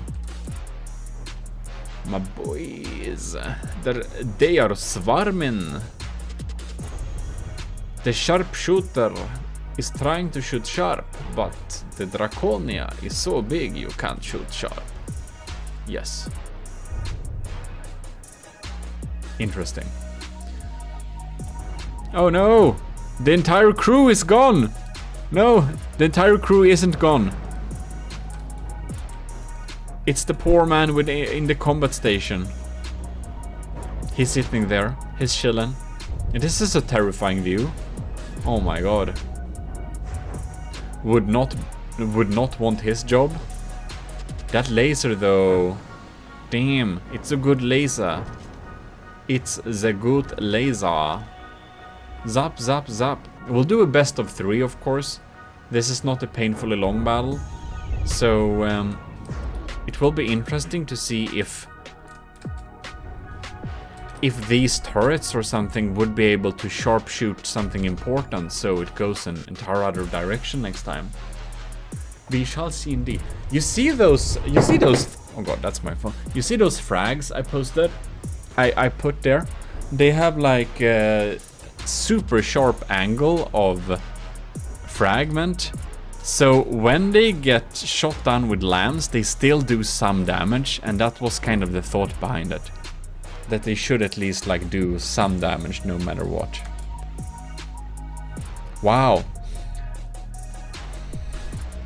Well, I'm feeling that this ship should be more formidable than it kind of felt like during this battle. Because this armor scheme is like the to-go armor scheme that just so many people use. And I'm thinking it might be this flat surface, but to be honest, the laser dealt most of the damage, I believe. One thing that I would say is that... No, it's actually 2 layers of metal. Okay, we can't even say that. It has, yeah, it has proper armor. Yeah, interesting for sure. It's going low. It's going low. It's gonna collect some penalty points for being submarining soon. Who knows?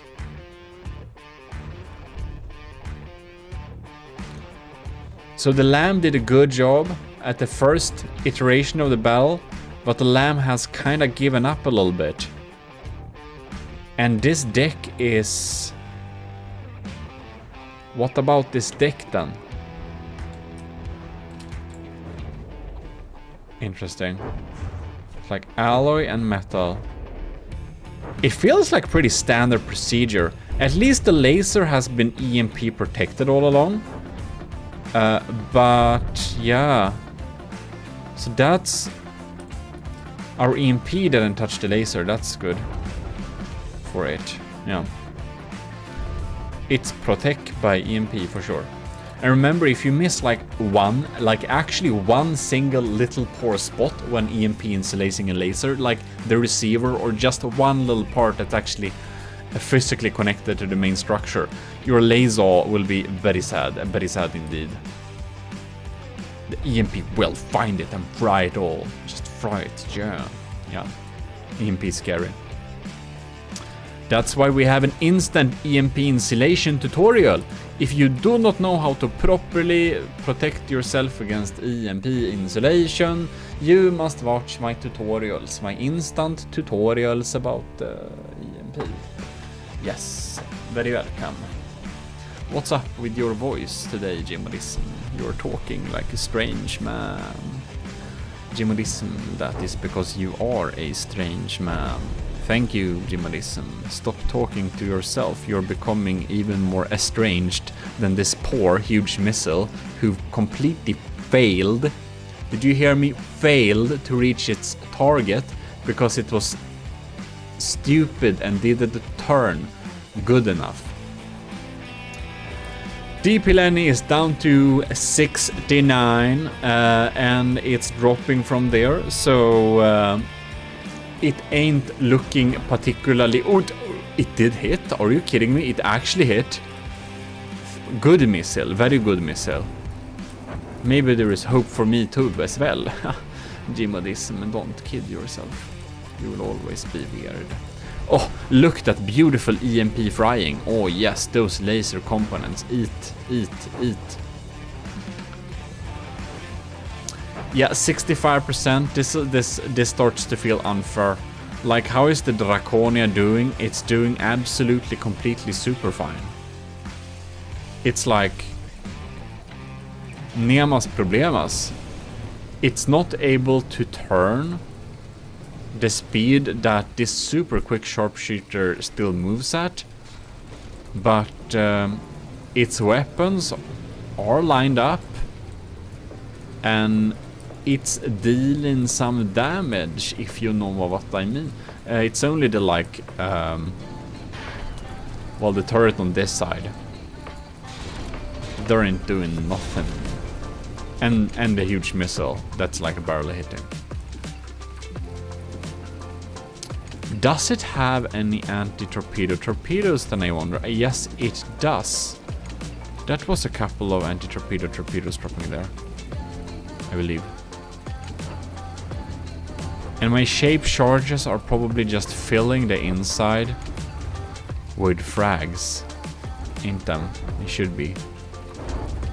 Yep, we see frags bouncing around like angry bees inside of there. Like angry beasts. Alright, we're down to under 55 in like next volley, so we can...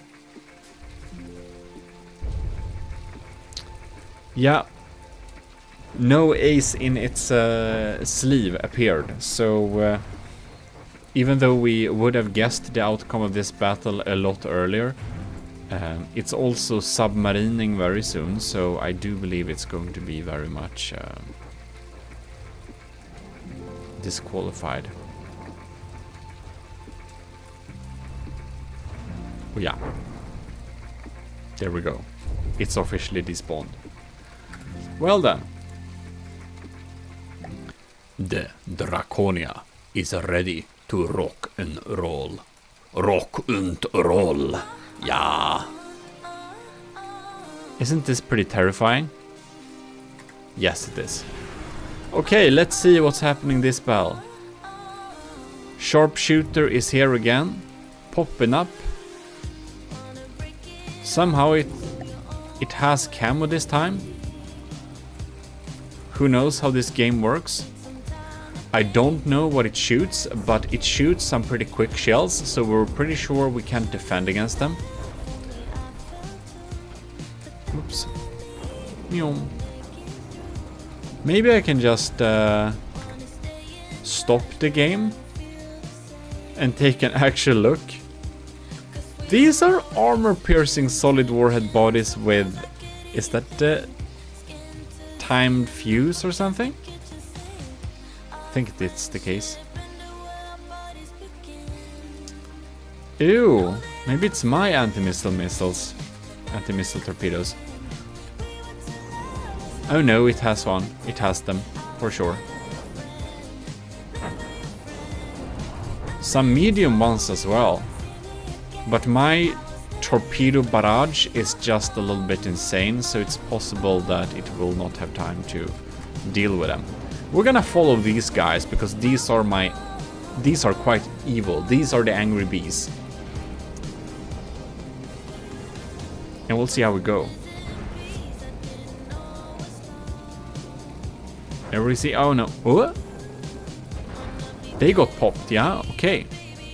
The anti-torpedo torpedoes are doing a good job for sure. It's just not enough. Ooh, cool additions there. Okay, now... Oh god damn it. Thank you. So how's the Draconia doing? Ew, these are some holes.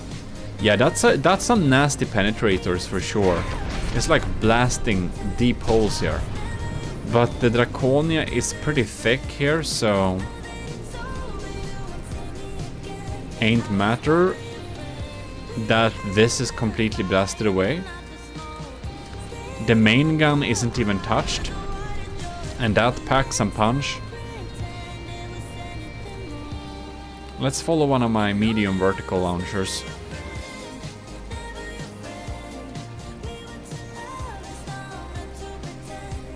Meow. That's some damage. Are you kidding me? No! Stop being wrong. Turn around. Sir, turn around. Turn around. No! Anyways. It should draw some damage for sure. I have a slight feeling that Draconia's laser working as a CWIS system from time to time is probably a disfavor. Against a ship like this, who has shells that are so fast it couldn't even have time to try and hit them or detect them. It's only dealing damage with its laser, and that's probably for the better. That's what it's set up to do. And so far, the battle is going the same way. We got a nice Kram barrage going down there. And while this Kram barrage isn't particularly scary, it will go through 2 meters of like metal and 1 meter of rubber and deal not big damage, but substantial damage inside of there. So they did really disable the LAM system using that volley. Yeah, I think that Lenny's sharpshooter is good against ships that are utilizing fast-firing APS weapons more because it's so much underwater. But it's kind of weak against everything that has damage that comes from above in any capacity or form. And I don't know if it has smoke defenses, because this laser seems to be doing full damage. But I have no idea. I'm not a laser super expert, so I can tell if this damage is with or without smoke. But I didn't see any emitters, and it melts through quickly. So that's the only reason I based that on that. Wow. I'm kinda impressed that the Draconia is doing so good again. Because this armor scheme, it ain't bad. I will tell you that. This is not bad. I don't think anyone will tell you that this is a bad way to do it. It's a pretty standard way to armor. And it's going pretty well.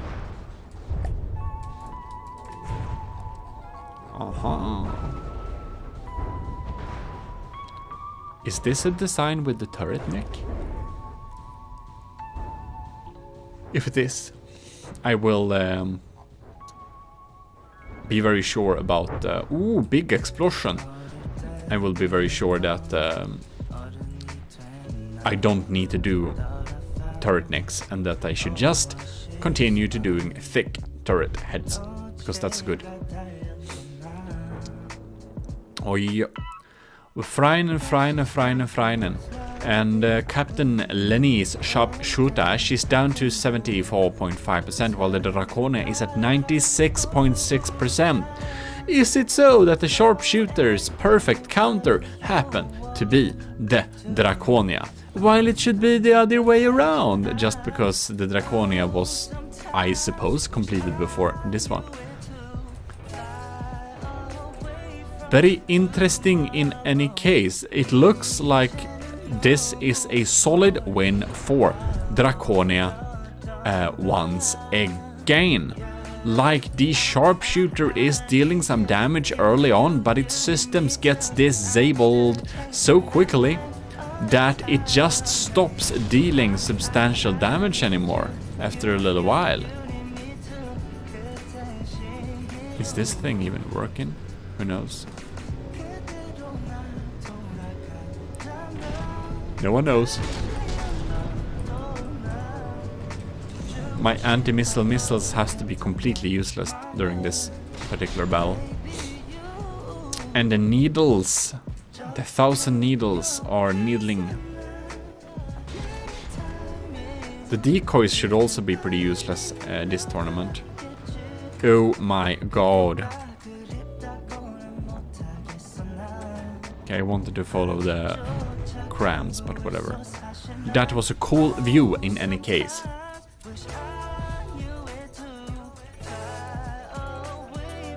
Well, as I understand best of 3, if Draconia won 2 battles in a row, I do believe that this battle is pretty much concluded. Nothing will happen like right here. But we'll start another one just for the fun of it, I guess. Loading. Oh, loading. Oh, loading. Let's look at how the incoming fire looks at the Draconia in the early stages of battle. Just how the incoming shells deal damage.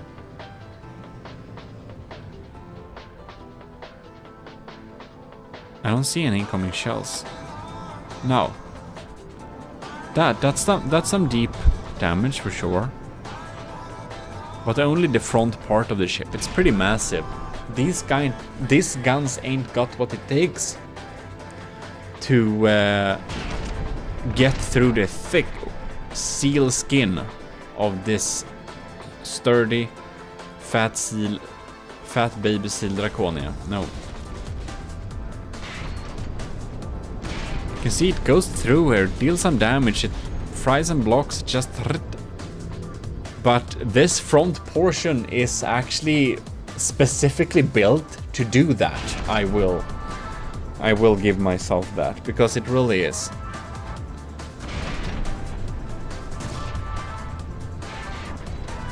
So yeah, it seems that this battle is probably also going the same way, so we kind of know that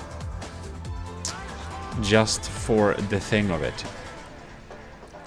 This time the lambs are still alive and kicking. Let's see how the sharpshooter is doing today. The turrets are very sad. We have blasted. You know what? My needles, my 1,000 needles, they... Oh, god damn it, stop missing. The 1,000 needles, they are working exactly as a sandblaster. They're working as a sandblaster APS. That's their function. They're sandblasting away. So it successfully, like those small missiles, successfully sandblasts away the turret's capability. I do think that the sharpshooter probably needs a more efficient or selected targeting LAM system or more protected line system, something. Because the LAMs does protect against this thing in the beginning, but then it gets taken out, so if it had a sturdier LAMs, I think it would be able to survive a little bit better. Because it really feels like these 1000 needles are actually sandblasting it away. Oh, poor things. It's like they aim against the deck here. Ooh, and I know why. That's because some of the AIs are set up to target blocks above water, and well, there ain't very many blocks above water, are there? There we have APS ports. Well, well, well, I will have to say that is indeed a clear win for the Draconia. Good game, Captain Lenny. Thanks for your submission. It was interesting to see. I'm kind of surprised that this battle feels so uneven, because the sharpshooter looks like a competently built and armed ship, and armored as well. In any case, that is how it is. It can be luck, of course, like the beginning. I kind of got the image in my head that the Draconia is a little bit weaker than it actually is, just because, well, the first couple of battles we did, it didn't go very well for the Draconia, did it? And then I had kind of weird rules, so one could say that one of the losses was kind of unfair towards her, but, well, decided is decided. We'll do rematches in the future and stuff like that. In any case, thanks a lot for watching. And thanks again for our patrons for supporting. If you want to support the channel, check out the Patreon and see if the perks do it for you. And we are back. We have another challenger against the Draconia.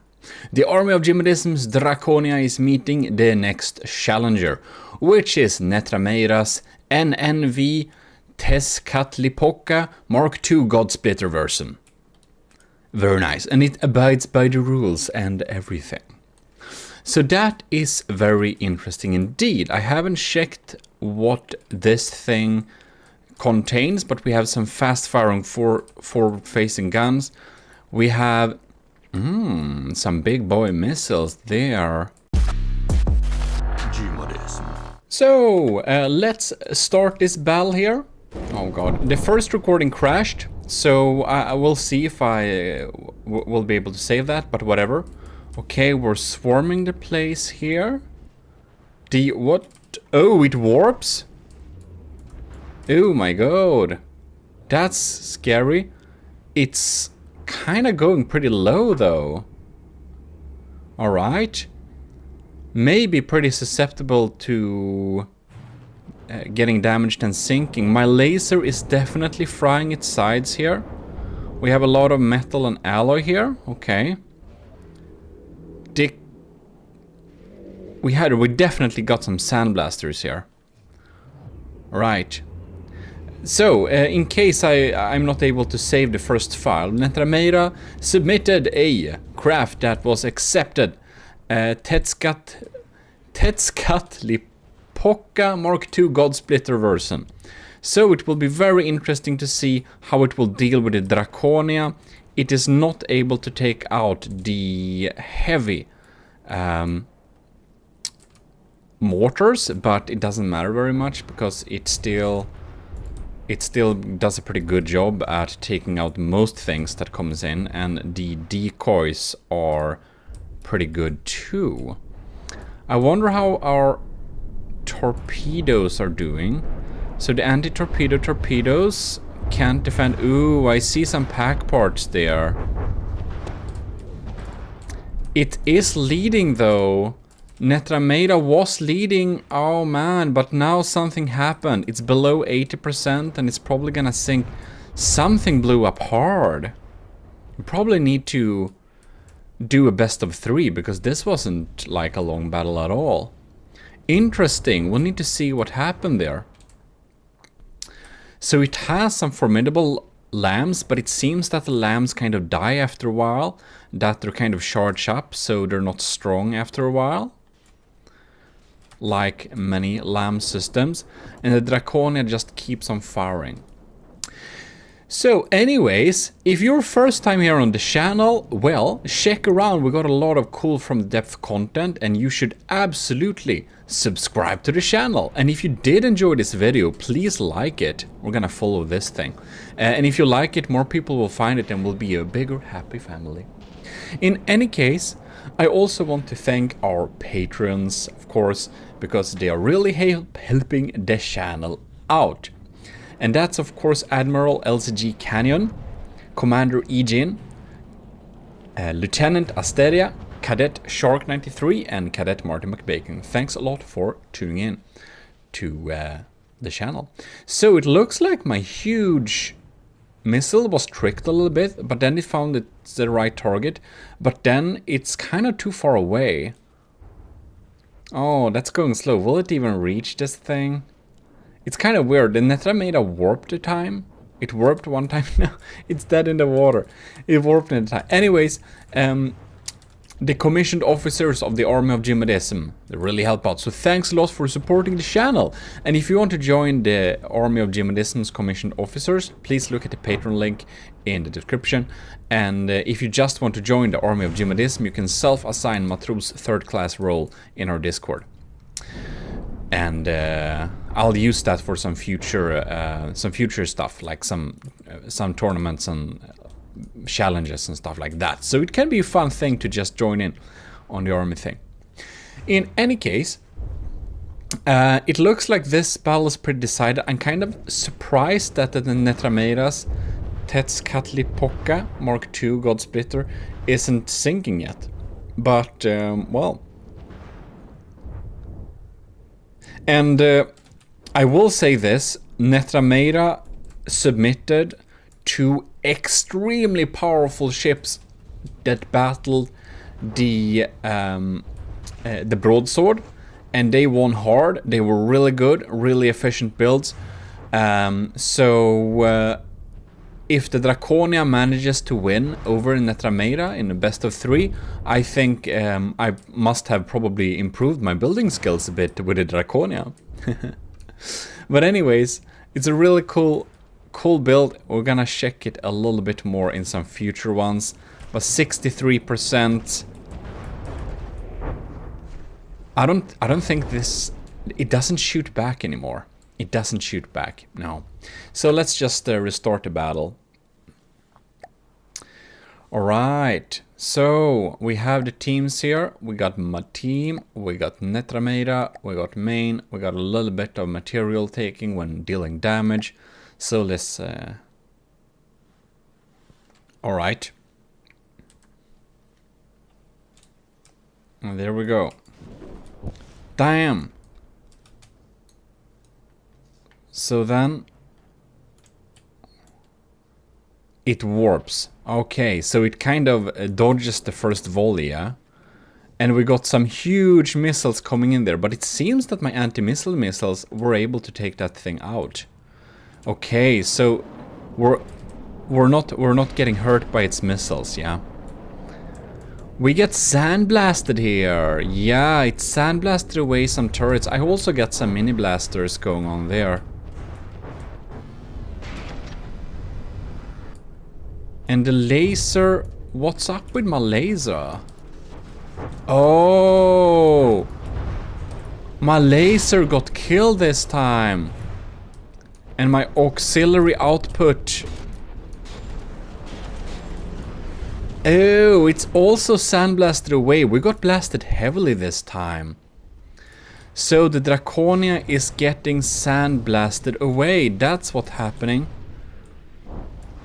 We got our insane missiles going. We got some bad FPS. Let's follow this little thing here and see if we can get in close this time. It seems that the Sandblaster does not double as Seawiz, but it's pretty far away. So Netrameda is at 98%, so basically not damaged, while the Draconia is damaged by 5%. And ooh, now we can see the lambs are really trying to shoot this this thing here. Oh my god, that was a big boom. And boom! The lambs is not able to take out my huge missile, but that was mostly, was it like heavy armor mostly? So we got some heavy armor in the front there. The mortars are getting through, but these decoys drag away most of my missiles that are not... I wonder if Netramena would have benefited from a lamb system with some... Ooh, that's some confetti. Oh! Oh! I think we have some APS cannons that does not have ejectors. So here comes my big missiles, and here comes my long-range mediums. Boom, we fired her again. Draconia is down at 91%, and the God Splitter is at 87. So definitely we got some APS cannons, which probably does not have any like emergency ejectors. That's probably because they're belt fed, and that deals some damage. And it's trying to run away from... Oh, it basically does. Does it? We'll be able to... It just backs away so quickly. Damn. That missile won't reach, will it? And it's basically stopped firing back. We've got some more parts there. That's probably due to the EMP damage that I deal all over the place. And here we got some frag EMPs. Yeah, you can see there, the EMP got a lot of laser parts there. The Draconia is still at 91%. It's of course, it got real damaged. Like the Sandblasters really took out the lasers like early on. And that made it so we made much less damage than we would have otherwise. But it seems that when my shaped charge missiles detonate something inside of there, Netramera just can't deal damage anymore and just keeps running away. And, well, the Draconia isn't well suited for long-range battle, but it's good enough to still do damage. What's happening with our main gun here? It's looking pretty dead, doesn't it? I don't know if it is dead. Welp. Welp, welp, welp. It's just chillin'. Ew. Okay, let's ride something. Let's ride something further away.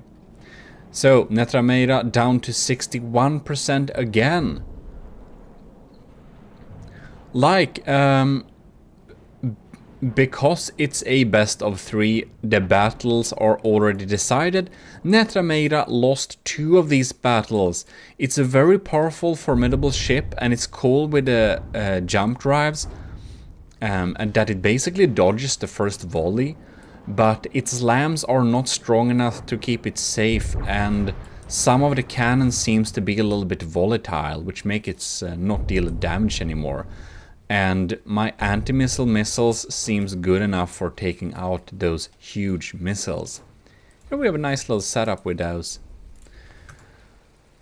Well, win for the Draconia. Well, I'm very happy that the Draconia wins something, because like the Draconia, it's a pretty powerful ship.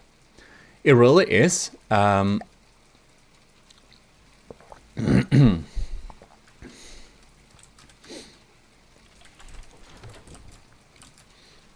I just kind of felt that the Draconia has been a little bit unlucky the latest battles, because like Borderwise's ship, the Titan Slung, it was basically sinking, so it was like underwater, and I should have made those rules clear a little bit, but a lot of you who were watching the video like thought that like, hey, the Draconia should actually have won that.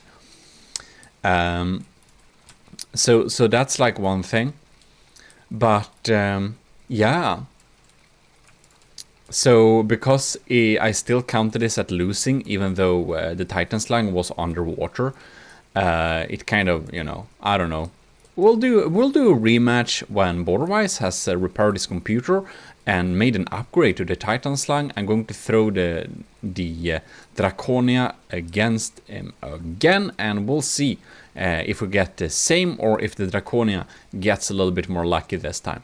In any case, let's start this little battle here, because I just want to see. Bam! There we got like a big pack blast.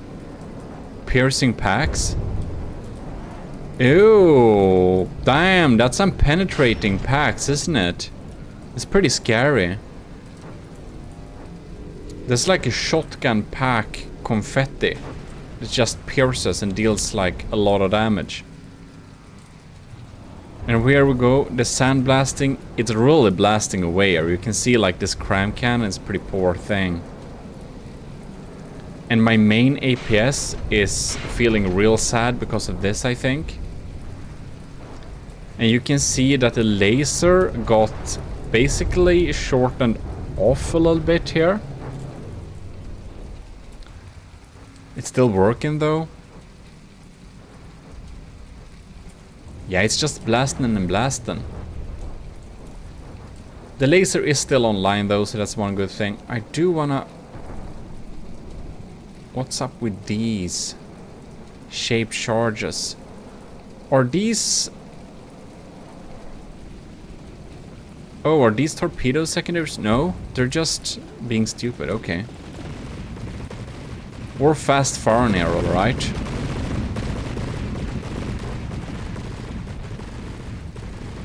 And boom. Inaccurate crams. They get tricked. So it seems that it has a lot of anti-torpedo torpedoes, but they're kind of a small variant. I wonder if my... Why doesn't... I haven't seen my vertical... There they come. I want to see what happens with these beauties.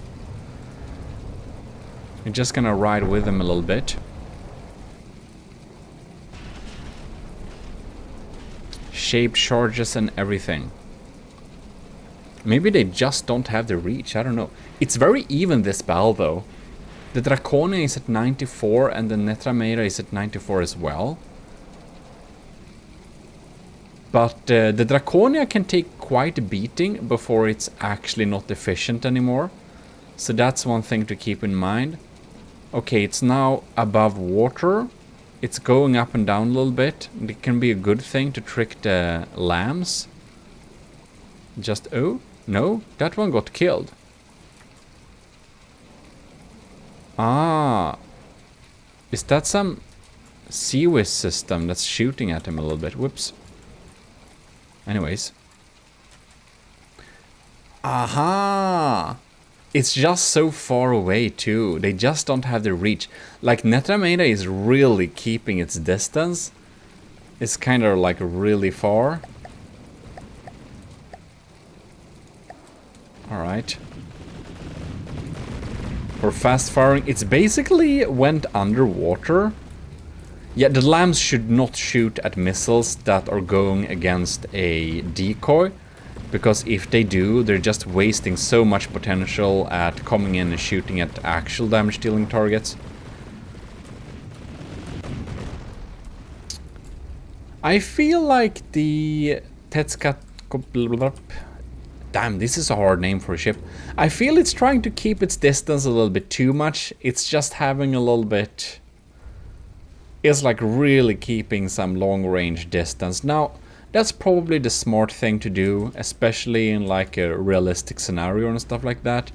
I just kind of like when it's kind of more close combat. That's more a personal preference because that's like more cool. But yeah. Well, then we shall see. Missiles are going off there, but there we got some confetti again. Something important probably went up there. It seems that these... I kind of like the launching of this thing. They just pop up like that. It's pretty cool. But let's see how our anti-missile missiles come in here. That's my small damage-dealing missiles. These are huge, man. I mean, these should be able to reach the target since they are adapted to... They should be, like the ship is adapted for some real long-range combat. But I really wonder though... Oh yeah, there we go. Took a little blast. They're not so sturdy though. Yeah, so the Draconia is down to 89%, but... Yeah, the main APS is still rolling too. My missiles won't reach him. So it's basically small missiles, a few of my long-range torpedoes. So the Draconia is really like a little bit handicapped because of the range. But it's much more resilient. It will fight even though it's damaged. And it seems that Tetskathlipoka, God, that's a hard name, does not have that ability really. When it's starting to get damaged, it's starting to lose its edge, and it only warps once. I wonder why it only warps once.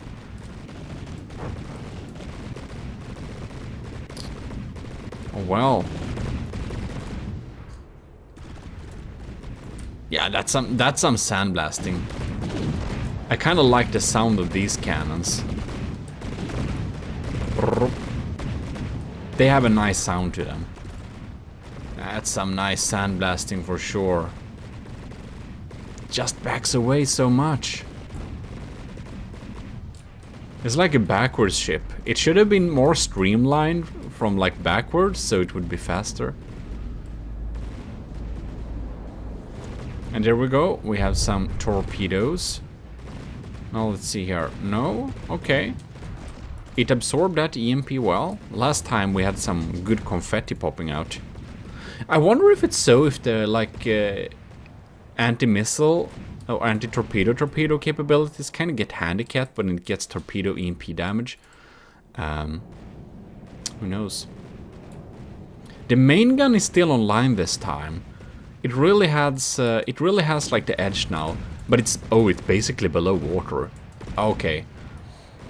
Yeah, like, if we're going to adapt the rules which we had for the... which we should have had for the battle against the Titan slang, this is the point where Netrameira's build would get disqualified, because this is not a surface ship anymore.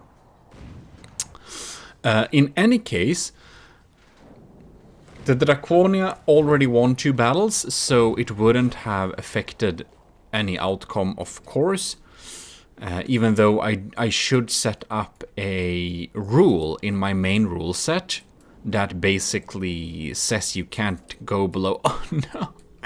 Come on! No! At least it got some damage dealt. Okay.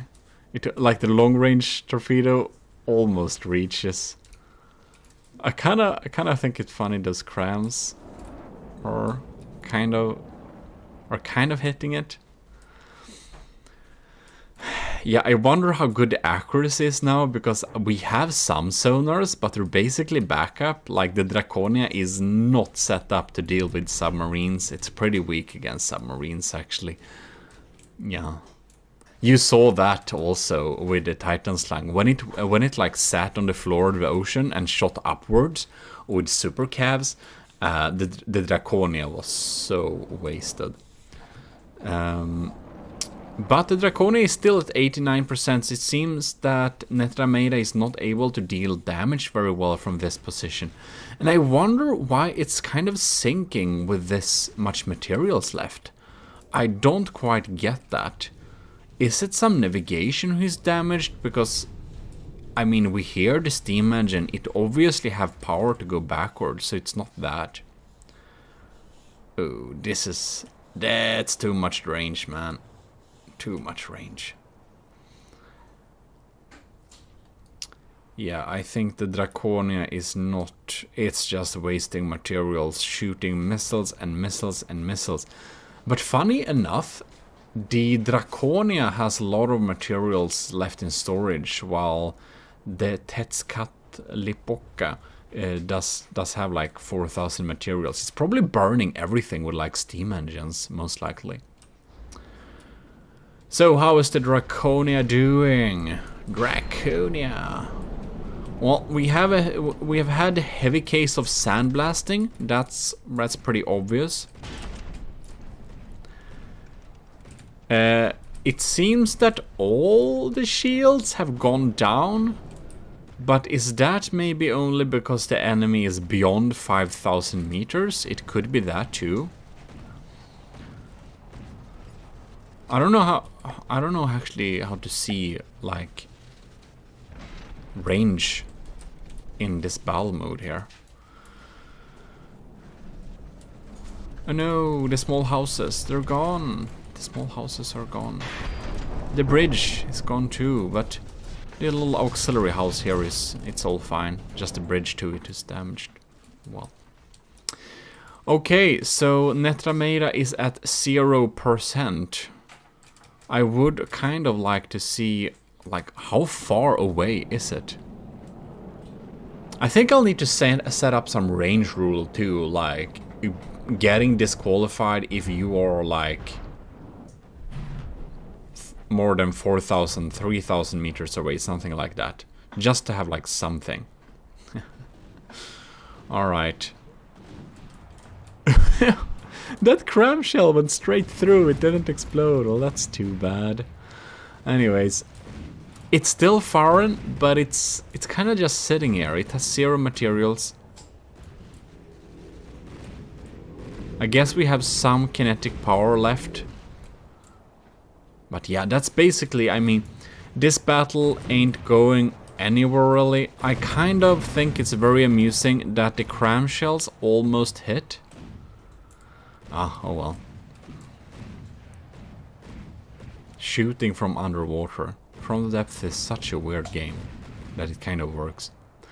In any case, I hope you liked this little video, this little battle with the Draconia, and thanks for submitting this God-splitter version of this ship. It seems very sort of formidable. I love the warp. Said it only warps once. The sound of these sandblasters are pretty nice. It's a little bit too backing away, a little bit too much, but I mean, I guess it does its job, and it shouldn't sink like this. But other than that, it's a cool ship.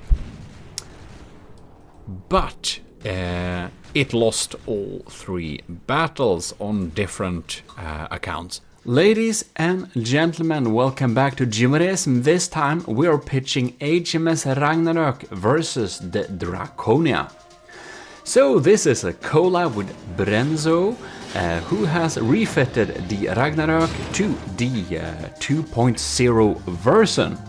And well, here we shall see what will happen. The Draconia's laser is lasing on. Brenzo has recorded this footage, so I am just commentating on this thing.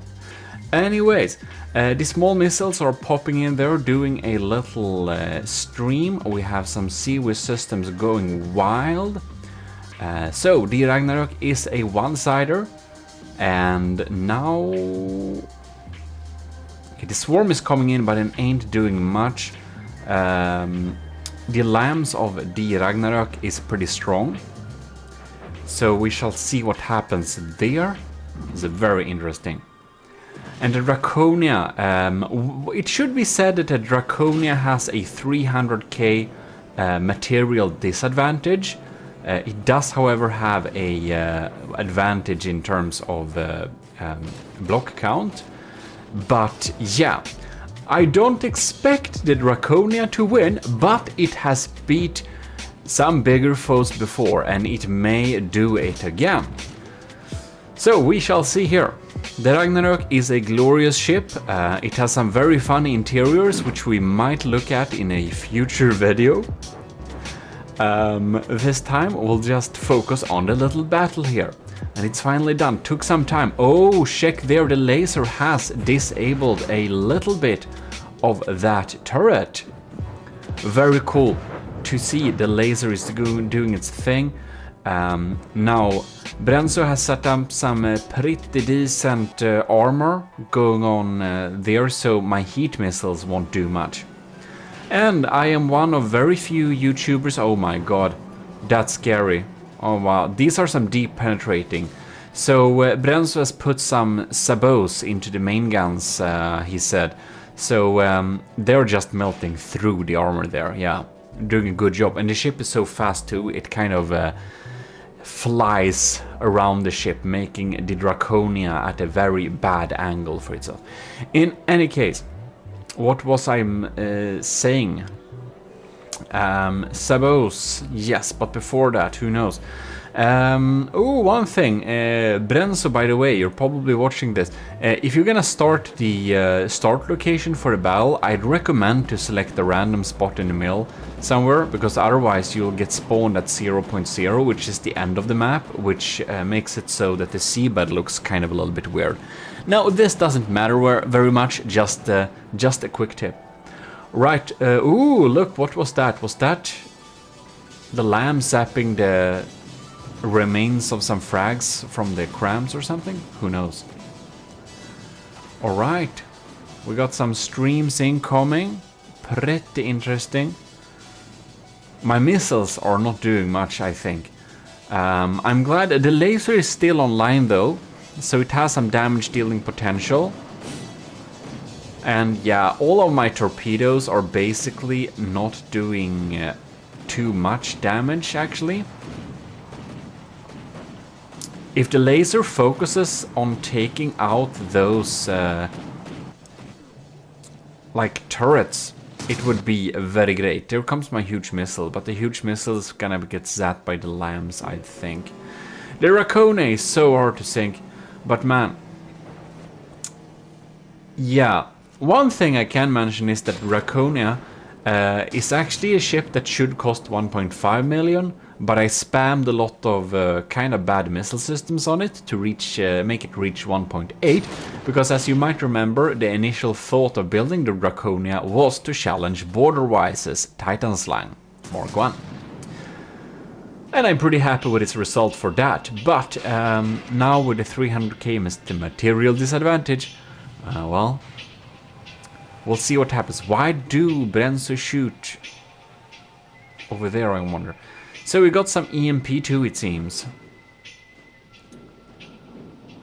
And the alarms are pretty strong, so I don't think our cram mortars will be able to even distract the lamb enough for it to matter either. So that's a little bit... that would be... Oh my god, yes. Yes, laser, come on. Fry that turret now. We got some good sloped front armor, heavy armor there. And some good resiliency in that. Oh well. 2 minutes into the battle in game, 5 minutes into the battle according to the recording. Oh, and I've decided that I will start to build a new battleship, by the way, because I think the Draconia is a little bit outdated. I know numerous ways to make the Draconia better, I just don't wanna. I think that green sea whiz is pretty funny. Seems to be a pretty good job at dealing damage. Oh my god, the laser... God, this thing is so high. The laser is a tad bit sad soon, maybe. Hopefully not. Hopefully it will survive. No, what did you do? No, it's because it's tilting. Oh no. The Draconia got so damaged at one side that it's tilting. And the laser is not lasing anymore. This is very bad news for the Draconia. The HMS Ragnarök is down to 95.5%, but the Draconia is at 86.2%. And a low material count, or a low Material count, yeah, for the Draconia is fine, but not without its laser. Yeah, so what I was going to say before was that I'm one of very few YouTubers, aka Swedish one, who has the proper pronunciation of the name of this ship, because the original builder, Robas of the Ragnarök, he is Swedish, and it's called the Ragnarök. Okay, if you want some pronunciation. There you know. And the O with 2 dots, that's an Ö. It's not an O with 2 dots. That's heretical, by the way. So, let's see here, what has our... oh, our laser is online! The laser is online, but is it dealing any damage? No, it's not online anymore. So sad. Come on! If the laser is not online, we have no hope. But it's shooting through it now. What is it doing? 83%. It's looking pretty sad. And now it feels like nothing else in terms of firepower getting through. I'd be very surprised if the Draconia is flipping this battle around at this point, because man, we are at the material disadvantage now. We are basically not dealing much damage anymore, because those Seawiz systems take out everything we throw at it. Somehow the laser zaps a little bit. God damn it, our lamps are so lazy, I don't know what it's doing. And I don't know what our laser is doing either. It feels like it's intentionally trying to miss. Oh my god, oh no, we have some exposed laser components that are not good. Okay, what's going on down here? We have holes, our air pockets, our floatiness and all that jazz is going on. And yeah, if Brenzo use sabots for those shells, the era ain't doing much for us. They're coming in quick. Bam, bam, bam. Wow. We lost some cram turrets. Not that they can get through anyways, but still interesting to know. The laser is a little bit sad. Not even a little bit. This laser shouldn't be very strong anymore, I'd say. And the Draconia lost its turning power. So the Ragnarök is getting behind the Draconia, which is very bad for the Draconia. It's not in any way set up to handle that. We did take out one turret at least, so like we did something. But now with our laser down, it's like, what are we supposed to do? And the answer is we can't do much. Yeah, these are some quick shots. Somehow the laser is online a little bit again. I do not think it's dealing a lot of damage nowadays. Especially not with the range and stuff like that. It can sustain a good beating though before it goes down. So that's one nice thing with the laser. EMP frying our detection. Probably our detection is pretty crap now. We're probably not hitting very easily. Yep, it's looking dark for the Draconia. But we did a little test battle a few days ago where I had some small issues with this setup, so I'm not totally, you know, I kind of expected a little bit what was going to happen. And I could do that, by the way, from the beginning, because the Draconia has loads of points where it should be fixed. By the way, the easiest way to beat the Draconia is probably cram spam, I'd say. But anyways, heavy APS works of course too, and there are like many points that can be fixed with the Draconia, so you know, I'm not surprised. And as said, a few days ago I posted a little test battle on the GMODIST channel, and we actually have 2 battles there, and I had some small issues with how it was set up, so that's why we're doing this little battle. If you haven't subscribed to the GMODIST channel, it's a good time to do so, because I do post some from the depth content there too, as well as every VOD from my live streams, which is on Twitch. So if you aren't following me on Twitch either, you should probably do that too if you want to see some from the depth building. The Draconia is down to 71%, but it's basically very toothless now, like it's doing nothing while we're behind it, so yeah. And of course, do check out Brenzo's building series on this HMS Ragnarök. It was pretty enjoyable. I checked out some of those episodes, and well, it was a lot of work for him to update the Ragnarök original built by Robas in like 2015. I don't know. Kind of a little bit before my From the Depth days. I wonder if Robas would turn back to From the Depth if I ask him nicely in Swedish on his stream sometime. He's regularly streaming, so he doesn't disappear, just doesn't upload to his channel. Maybe I can join his stream and just ask nicely sometime. That would be pretty funny. I would want to see him review the Ragnarök 2.0 by Brenzo. That would be cool. Anyways, maybe I can make a ship that beats the Ragnarök 2.0, send it to him, and then we'll get a reaction. Or an angry emoji. No, we'll get a passive-aggressive sign posted outside my like doorstep.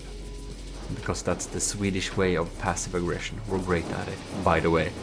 In any case, here we can see that the Draconia is down under 55% and it's 100% certainly losing this battle. Not at all very unexpected, but huge congratulations in any case to Brenzo for the win of this battle, and also awesome little ship. Now, the HMS Ragnarök has a 350-ish material advantage, so it is more expensive than the Draconia, but it has a lower block count. I think it's ish 60,000. We just saw that a frame ago. And as it is a little collab thing, so Brenzo has recorded this thing because I was a little bit tired of watching or like hosting battles versus the Draconia because I get so bad FPS. And Brenzo has recorded this, and I haven't seen this footage yet, so it will be a little we're gonna experience this together, and I will be like a proper commentator on this little battle. So to me it looks like the Ragnarök is spawned with the broadside. No?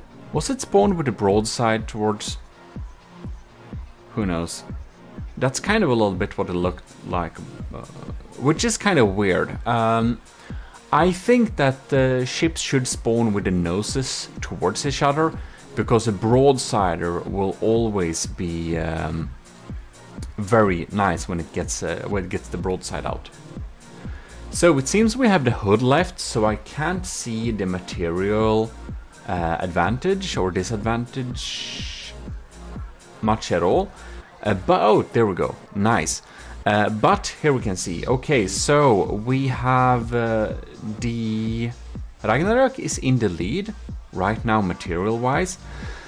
So I'm really hoping that the Draconia's laser will take out some of those turrets, because those are pretty dangerous armor piercing big slugs there. And for the Ragnarök 2.0, Brenzo has spent quite a lot to get a really strong LAM system. So the Draconia relies on absolute missile spam. It's not very... what to say? It's not very refined method of killing your enemy. but it kind of works. But in this case, I think the Ragnarok has so good lambs that our missiles are actually rarely getting through. So that's something to note there. And these cannons are absolutely shredding up the Draconia's armor here. We have a lot of era armor, so one shot won't give us a critical kill. And this is why our material count is so darn high. We just have so much era armor that going on there.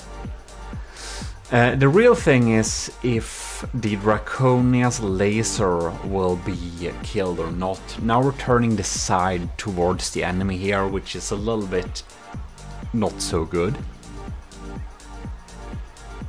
Yeah, I'll be real sad when the laser goes, if it goes. It's usually how the Draconia loses, someone is able to take out its lasers.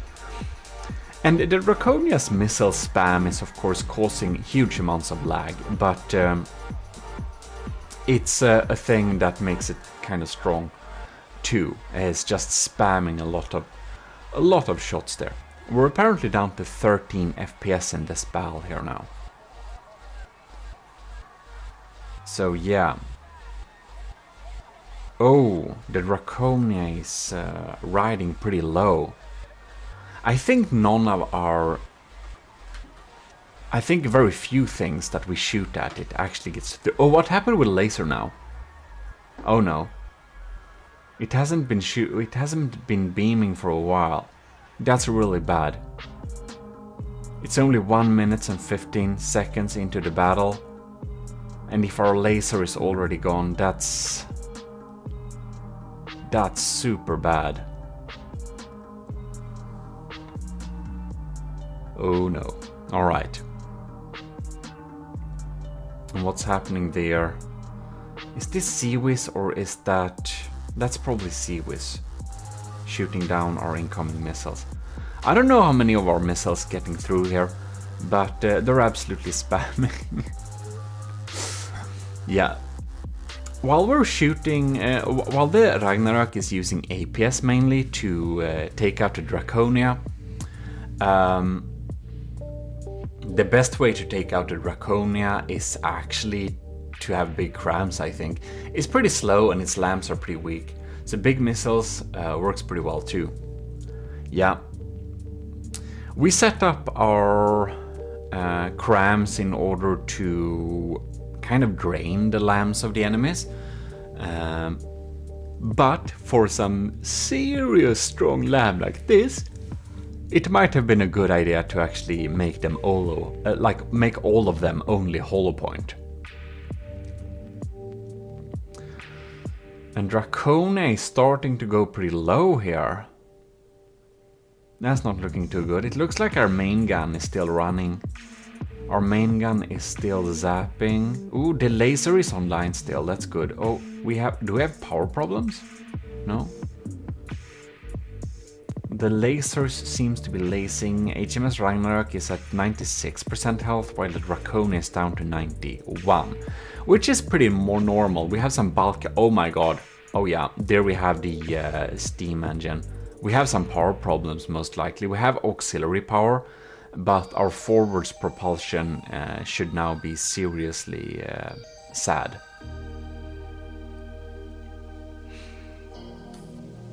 We're 7 minutes into the recording, but only 2 minutes into the battle.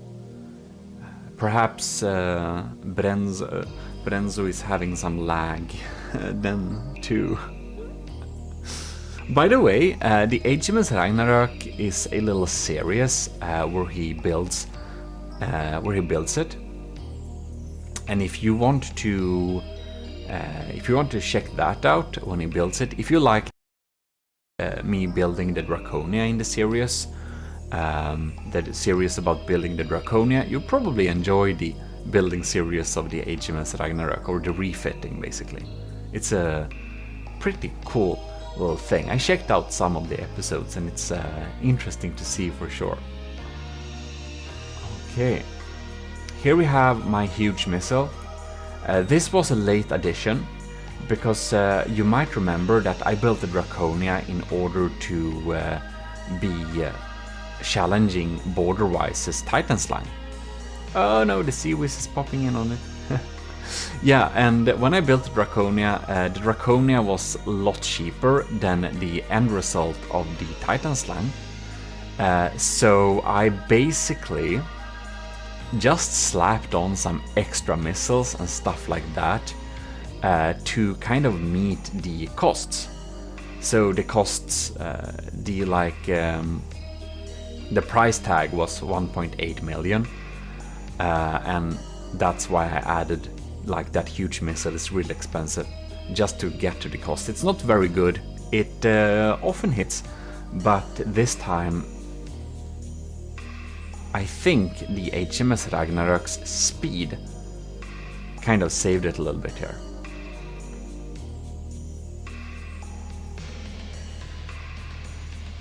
All right. I don't know what's up with the sound.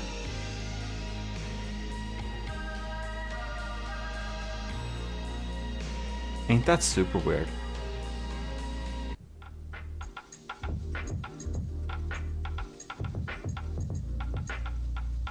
This, I don't know. What the hell is this? I don't know if the sound of this battle thing got messed up or something. Weird. In any case, the HMS Ragnarok is still at 94%, while the Draconia is at 85%, but I'm very happy that the laser is still lasing. And I sneak peeked a little bit on an earlier little battle Brenzo did with the Draconia, and at that time the Draconia's small leeching missiles with EMP did take out... oh no, our laser area is very exposed. This looks very scary. Oh, well, anyways, our EMP did take out one of his main turrets just by zapping the weapon controller, because he had forgotten to EMP insulate all the weapon controllers. So I guess he's fixed that, so we won't get that lucky this time. And right now it does look like the Draconia will lose this battle. And, you know, I'm gonna be pretty surprised if the Draconia is able to win this battle. It has a higher block count, yes, but it also has a 300k material disadvantage. And the Draconia's actual cost, if we removed all that extra stuff I added, is probably more 1.6 million. So yeah.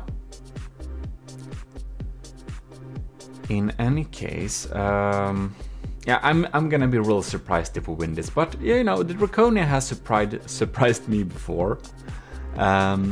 We are definitely going to make a new battleship in the future, because I learned a lot. Like, Draconia is my first proper battleship that I ever built, and I'm very happy with its combat effectiveness, despite all that.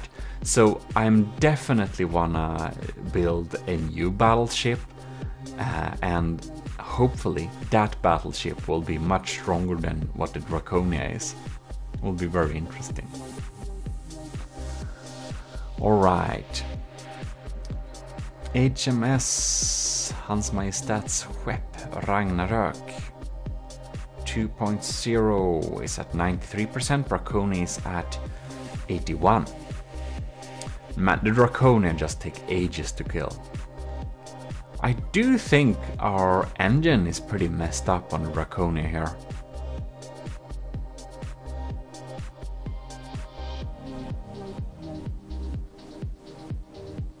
Oh yes. And this is a best of 3, by the way.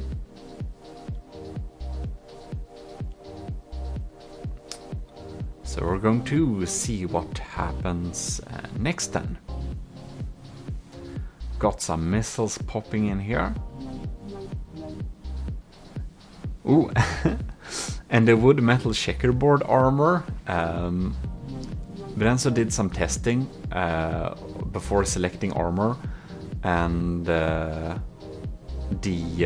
wood and metal checkerboard thing was inspired from the Draconia indeed, because it held up pretty well in the tests. We have some backstacked era armor there as well. I don't know what's making the oh my god, that's some, yeah, right, so so Brenzo did some pretty cool interiors for the Ragnarök as well. The superstructure is like only interiors. Seems our missile spam is getting through. Some of it at least. I guess the lambs are possibly a little bit sad.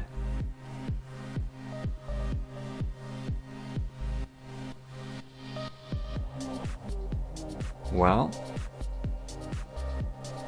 it feels kind of weird watching a battle with no sound.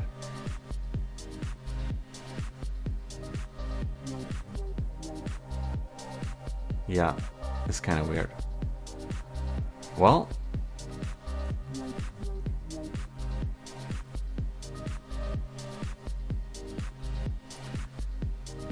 (11 FPS). We're 14 minutes into the battle in game, and we're 14 minutes into the recording and 4 minutes into the game. So that tells me that this is probably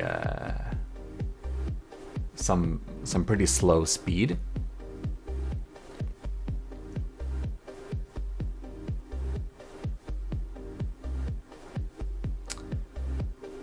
Yes. Kind of 30% speed maybe. Would possibly one could possibly record such a battle at like 50% speed and then speed it up afterwards. Oh my god. My entire main gun turret is absolutely completely 100% gone, and my laser ain't working much at all. Yep, we got some holes in the laser here, so that's probably it. Yeah, you know what? We're gonna sneak peek a little bit what happens in the future. Yep, and as expected, the Ragnarök is winning the first battle because the laser was indeed down and the APS main gun was also down.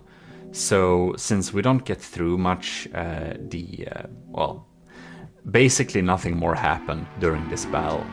So then we know we can then go to the next battle and see how well the Draconia performs against the HMS Ragnarök in that one. Well then we have the second little battle here, and I'm gonna see. I must say I'm not okay with the angle that the Ragnarök got to spawn on, because that will make it like, this is the advantage with having a broadsider. If you can spawn your ship in an optimal angle, you know what, I don't know, I don't really dig that. Spawning your ship in an angle will give a broadside ship the best potential to deal damage. Now a frontsider also has some potential, like it has a big advantage of spawning with the nose forwards because it is a frontsider. The Draconia is a frontsider and the guns are aimed at pointing forwards. But the disadvantage of having a frontsider like the Draconia is that you can fill your front with so much armor, but there is always a cram cannon and a railgun that will go through that armor. So no matter how much armor you stick in the front of your frontsider, you can always, especially in big battleships, make a gun that goes through that. Yeah, so it will go through that every time. And when you have your guns spread out on a broadside like this, there are so many different places an enemy can hit, so you will not do substantial damage to the ship.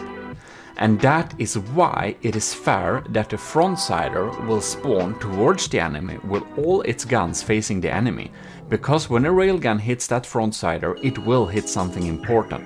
Because the kind of surface area of the front of a frontsider is pretty small, so the railguns will go through there and deal some damage to some important bits. But when you have a broadsider, you are supposed to make it also face the front towards the enemy, because otherwise the frontsider can't deal damage to the broadsider until all its guns are facing towards the frontsider. When we have it like this right now, the Ragnarok and the Draconia is both facing the enemy with all its guns at once, and that makes it kinda unfair, I feel like, because, as said, the Draconia has a lot of front armor, but these railguns can go through it. So the HMS Ragnarok will be able to deal some damage early on to the front of the Draconia, and these early game stages should actually be for the Draconia to be able to deal some damage to the Ragnarok before it faces the broadside. Because now, and another thing is that the Ragnarok spawns at an angle, it can move sideways really fast, and the Draconia don't have time to adjust and make sure its side doesn't face the enemy, because the Ragnarok is basically already gaining speeds forwards in a sideways direction, and the Draconia can't turn so fast. And this makes it really unfair for the first minute of the battle, that the Draconia cannot face the enemy forwards to make sure it's moving sideways. The Draconia's weapons will hit better when the ship is trying to turn sideways, while the Ragnarok can deal all the damage to the Draconia. I don't know if that makes any sense, but hope I tried to explain that. Because I did a battle before with the Secret Advisor against Draconia, and he had such a large diff gun ship that it was basically unable to turn at all before basically colliding with the Draconia. Thing was, if he got the advantage to spawn at the broadside, his ship would always win. If he spawned forwards facing the Draconia, his ship would not win all of the time, because the Draconia could deal the damage while it was turning. And I kind of feel like if we just imagine like a ship going into like battle and stuff like that, going up to each other, they're probably gonna have their noses towards each other, and after that they can maneuver to turn. And to spawn a ship with a broadside towards the enemy ready to shoot is really fair against a frontsider. And that's kind of the trade-off. Do you want to be able to move fast sideways and able to dodge missiles and stuff like that? You saw before that Ragnarok was able to dodge the huge missile just by basically being very fast. And that's kind of the pro of having a broadsider or a one-sider. You can go sideways, miss shots, and the trade-off is that you don't get to have all your guns ready from the get-go. The Draconia has all of its guns ready from the get-go, but it basically can't turn and maneuver to not get hit. And that's kind of the trade-off. So I don't think this is fair. I'll need to do battles testing this myself a little bit, but with a broadsider spawning at an angle with all its guns already ready makes it have a firepower, armor, and speed advantage. And it has an armor advantage because a broadsider has so many points to shoot that it's hard to hit anything important every time. Yeah, because the surface area is so large. If you hit the Draconia in the front, you will hit something important. If you have a strong armor-piercing cram, shooting the Draconia from the front, which is a very good way to take out the Draconia, by the way, you will go through and hit something important. Yeah, you will. So yeah, I'm pretty sure that the HMS Ragnarok will win this battle too, because it has taken out the Draconia's laser. And no, I will be clear, I think that the Draconia will lose this battle when we test it against the Ragnarok. I do think the Draconia will lose. It has a block advantage, yes, but it also has a 300k material disadvantage. And the Ragnarok, I think I think the Ragnarok is a stronger ship, by the way. It's very well built. It has gone through multiple tests, and Brenzo is a very good builder. And yeah, it has been tested and polished and fixed, so it's a really good one. It's a really good ship. I do think the HMS Ragnarok is stronger than the Draconia. However, I do not think the setup of this battle is fair. So I don't think this battle isn't valid. While the Ragnarok is most likely going to win this battle, and I think is going to win the future battle also, I do not think that the setup is fair. So I will have to say that I cannot report results from this battle. I do not consider the results of this battle valid. So I will just we'll just watch this battle for fun and see what we can learn for making a future ship. But the results as of this battle isn't valid, and I'm going to make... I think if you want me to make to set up this battle and we can look at it again, please do tell me in the comments and we can do that. But otherwise, you know, I can probably build a new ship and put that to the test, and that could be pretty interesting to see too. But yeah, spawning a broadsider with the front towards the enemy, I just don't think it's... You'll get the best of both worlds if you do that, and in that case it's always best to go with a broadsider if you can spawn with your face towards the enemy. But that's just my opinion. You may not agree. And I still think the HMS Ragnarok is a stronger ship. I want to be clear with that. It's very well built. It's very well set up. So it's not that I think the Draconia will win. I think it has more chances of winning if we spawn them nose to nose as we normally do. But I don't think it will win. Especially not with a material disadvantage. And man, the Draconia should probably be pretty happy with absolutely... we have some pretty heavy era spam in there. Because if we wouldn't have that, we would have... we would have died a lot earlier, I think.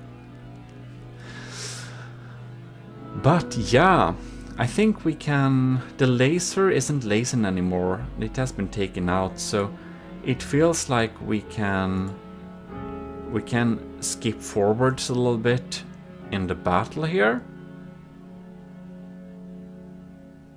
All the Ragnarok's main guns. Yeah, so Brenzo definitely fixed that AI computer issue. He must have. Because none of the turrets have been taken out via EMP. So I think he EMP secured this vessel pretty well. And well, the Draconia just takes forever to kill. It does not sink. It just takes forever to kill. But yeah, so as expected, the HMS Ragnarok won this battle too. But I have a problem with how it was set up, so we may need to redo this battle. If you want us to redo this battle, please post it in the comments, and I'll see if I can make my computer suffer a little bit more. I think this will lag a little bit for me, but honestly, I think the HMS Ragnarok is a pretty unlaggy build. Yeah. It doesn't spam a lot of interceptors, what I've seen, and it doesn't, yeah. I think it's pretty unlaggy, so I think if I'm gonna host this battle, the Draconia will be the laggy part. Not surprised. The Draconia is such a laggy ship, oh my god. And I'm not going to update the Draconia in any way. It is what it is, it's on the workshop. I'm gonna make some new ships, but I'm so tired of updating the Draconia, so that's not gonna happen. But yeah, it was cool to see, and I'll just want to say that I'm very impressed with the build of the Ragnarok, and I think it looks very cool. And yeah. So thanks for Brenzo for sending the footage. While I don't agree with the battle, how it was set up, I will say that the Ragnarok is a fantastically cool ship. It's super awesome. The interiors are so nice, and we might have to make a video about the HMS Ragnarok just in order to showcase the interiors of that thing, because that's some funny stuff. In any case, last time we did a rerun or a run against Setup's Steampunk Turtle, very cool design. So Saito Shepard has also submitted a new version of his ship we already faced. So, against the last iteration of Saito Shepard's Annihilator, the Draconia did win. And now Saito Shepard has installed some HE spam, or this is another version of the battleship, and you can see the very cool signature high contrast design, which he likes to use for his ship. And I think it's very cool with builders who kind of find their own style, so you can kind of see they built it before even knowing who submitted it, and that's pretty cool. So we shall indeed do a little check of this this craft. We have the updated backwards era to really protect from the sides there. Got loads of armor here. Oh, so many layers. That is cool. It's good. Good with layers. Maybe a little bit overboard with era. Who knows? But very good front protection here with the slopes internally there. Alright, so we are checking it out here. And I think it's pretty funny when Saito Shepard builds, he uses colors, so he kind of knows what is where. Which is an interesting method, and probably something I maybe should do. So we have many layers of metal here. Here we got another turret, which is colored blue. And here we have a laser, which is not... It's not EMP insulated, no. It has some surge protectors that it might go through, but you can see it's connected up with metal here. The EMP can go sideways on these applique panels, and they can still fry the laser parts. It's possible. Hopefully for Saito Shepard, the EMP that I have will go for the surge protectors instead, because there are a lot of them. But EMP can actually go sideways for applique panels, and if you want to see that in action, one can check out my EMP insulation tutorial, instant tutorial. You can see that. It seems to be a formidable, very huge LAM system in here, if it doesn't have damage lasers, which we will see soon. Ooh, so many layers of damage. Okay, very cool. And then we have, I think we have some interiors here. Yeah, we got some pretty cool interiors. Actually, Saito Shepard's Annihilator Mark IV looks even cooler from the inside than it does from the outside.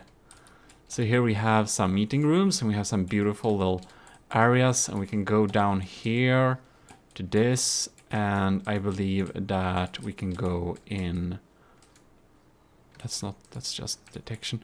And down here, in this little mess hall here. Now I can't go in character, because this is like a tournament mood. But as you can see, it's like really beautiful. I just love this setup. So it's I don't know, there was this other Swedish YouTuber who made a lot of From the Depth videos in the days, like 2015, called Robaz. And this is like, it feels like a Robaz themed den, I think. It's like no salad there. It's pretty funny, funny guy. It would be awesome to play From the Depth with him sometime. We could even talk Swedish. Anyways. Very funny signs here. Mike Waldros, get thick. And, oh, beautiful. Won't read that out loud. And this is really funny. This is even, I think it's one of his videos, cooking. It's like, this is, oh, I think it's from him. But in any case, this is like an actual video playing inside of there. So it's pretty funny. Now we won't watch that, of course, but of course, cog means something completely. yeah, that's Rovas, and having some funny similarities with or false friends, as we call words, which means something else in different languages. Anyways, so he uses milk from Norrmejerier. That means he lives in the north part of Sweden. If you didn't know that. Or most likely. So anyways, that's kind of the cool mess hall we have inside of there. It's super cool, very nice interior. We have some bunks there and there, and yeah, I guess that's it for the interiors. The Draconia, you know everything about. You've seen that too many times. So we will start the battle, and we can see that. Ooh, we have some white lamps, do we? They're kind of zapping stuff very quickly. No? Some of the crams seems to be moving in there.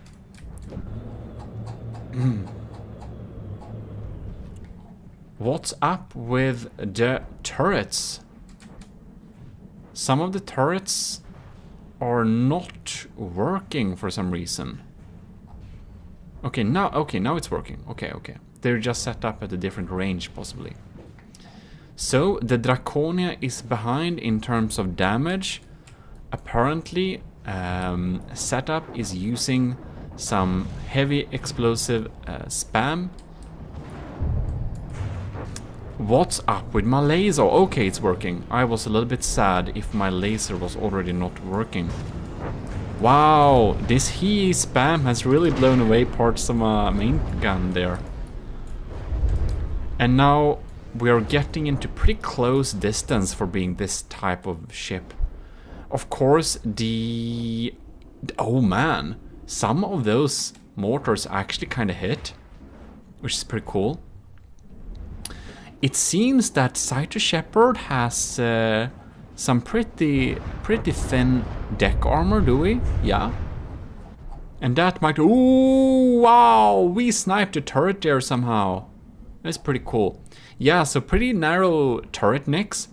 I know a lot of people uses narrow turret nick, and it's kind of proclaimed as the industry best standard.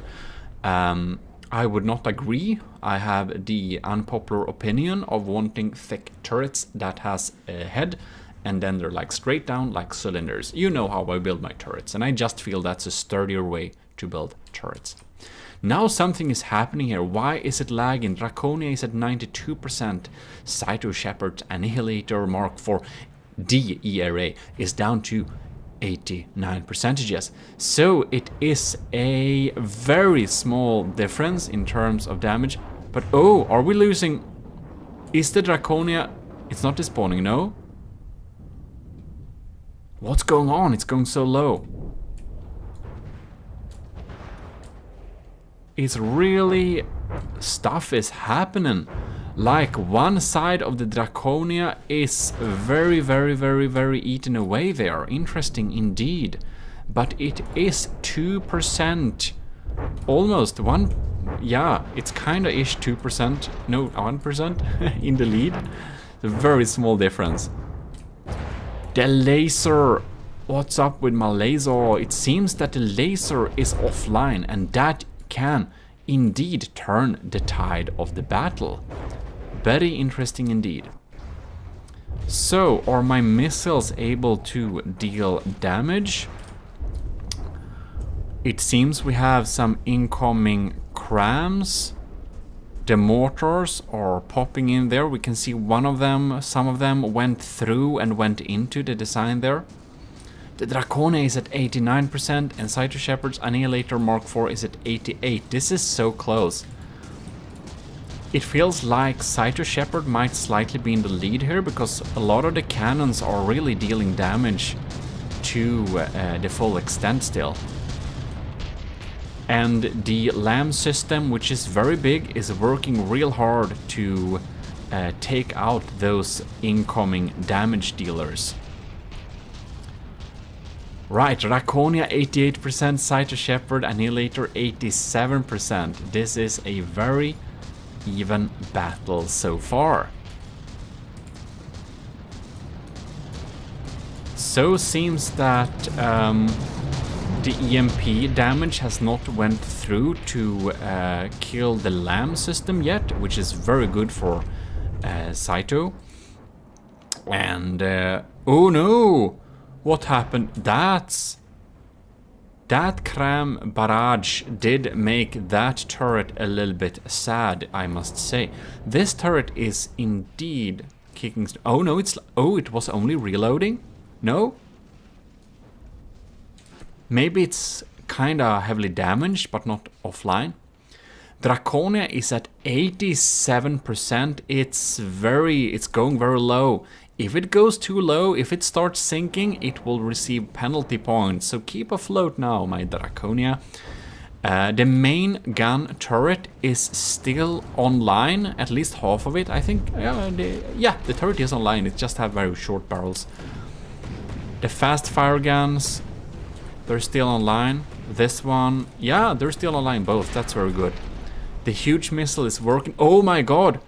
About penalty points for sinking. Cyto Shepherd has went full submarine. Oh my god. Oh yeah, he's submarining. He gained some altitude there again, so... Oh no, his remaining turret is dead. I think this is probably decisive.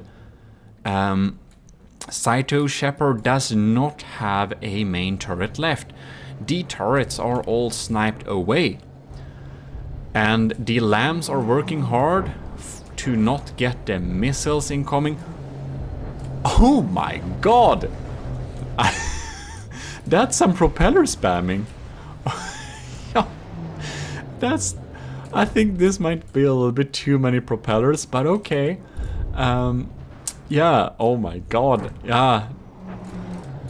That's a little bit propeller spamming, I feel like, but whatever floats your boat, literally. Okay. He's not so low anymore, he gains penalty points, but... oh yeah, we actually have some missiles that are dealing damage. So he's not completely out of the game. Oh yes, he is, he's below 55%. I am curious to see if his missiles will get through my anti-missiles. The answer is no. Alright. Yeah, Cyto Shepherd has definitely lost the first battle. But this is best of 3, of course. So we will do a rematch and see if we get some more results. Yep. So, very interesting. Definitely an improved design. We shall, however, see if how the next battle goes. If we need to utilize the best of 3, like the third battle, or if we are going to...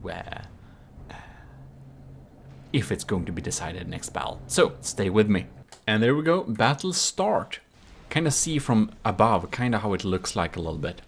So I would just want to say thanks to our commissioned officers in the army of GMODISM who is really supporting the channel and making us be able to do some cool videos for you all.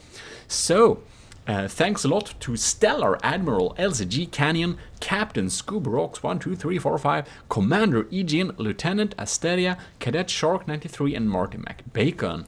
And if we have any more people joining, I didn't say your name now because I recorded this video before you were a member of the commissioned officers.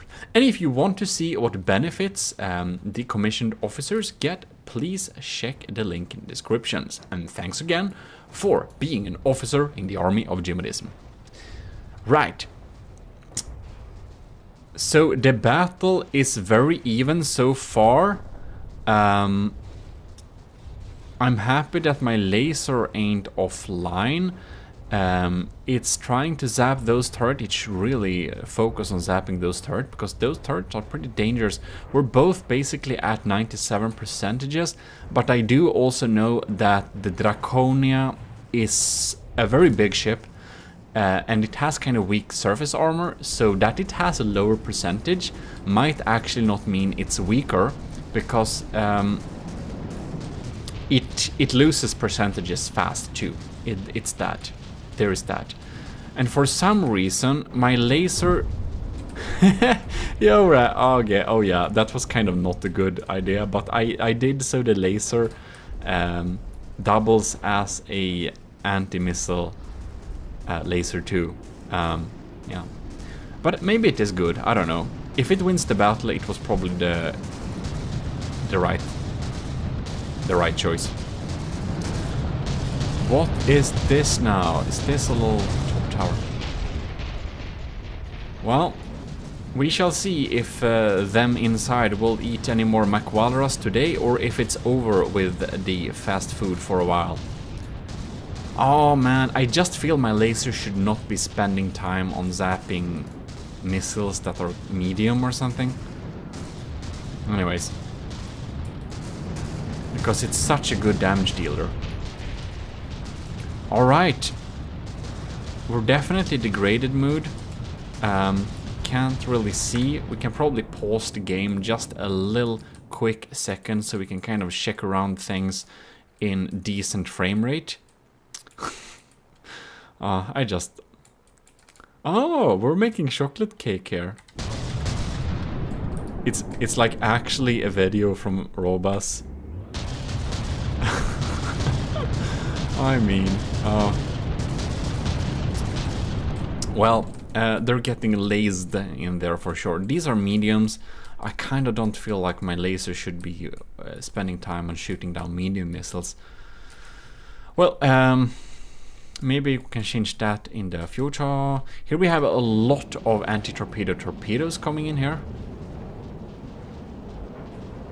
And they're good. They're doing a pretty good job at keeping the annihilator safe from my more than formidable torpedo barrage.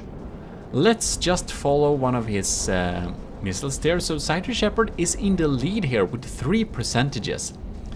That is highly interesting. We should definitely see what will be happening. These seem to be reinforced too. So I do really think that my anti-missile, anti-torpedo torpedoes won't be able to defend against it. But is it losing speed? No, it's not. It's having good APN guidance. No? It didn't reach. I wonder if the other... Wait. That was... I think I... wait, I followed my... I think I'm a little bit lost. Oh. That's kind of how it is. I thought he had torpedoes too. I don't think he does. He only has anti-torpedo torpedoes, right? Alright, willing to follow one of these and see where they aim for. Now they stay around and take... yeah. Draconia is at 86%, while Cyto Shepherd Annihilator is at 91%. This will be highly interesting to see how it goes, because my laser is still online, which is very interesting for sure. It seems to be damaged, very damaged, so it might not have long left. If my laser gets out of well, if it dies, I do not think the Draconia can win this. But as long as that laser stays alive, I think it still has a good chance of winning. Cyto Shepherd is down to 86%. Wow. 85. The Draconia. Is she gonna take the lead? What's happening? 84 versus 85. What happened with the laser? The laser is zapping sky missiles. We are really slamming on here with the APS guns, fast fire.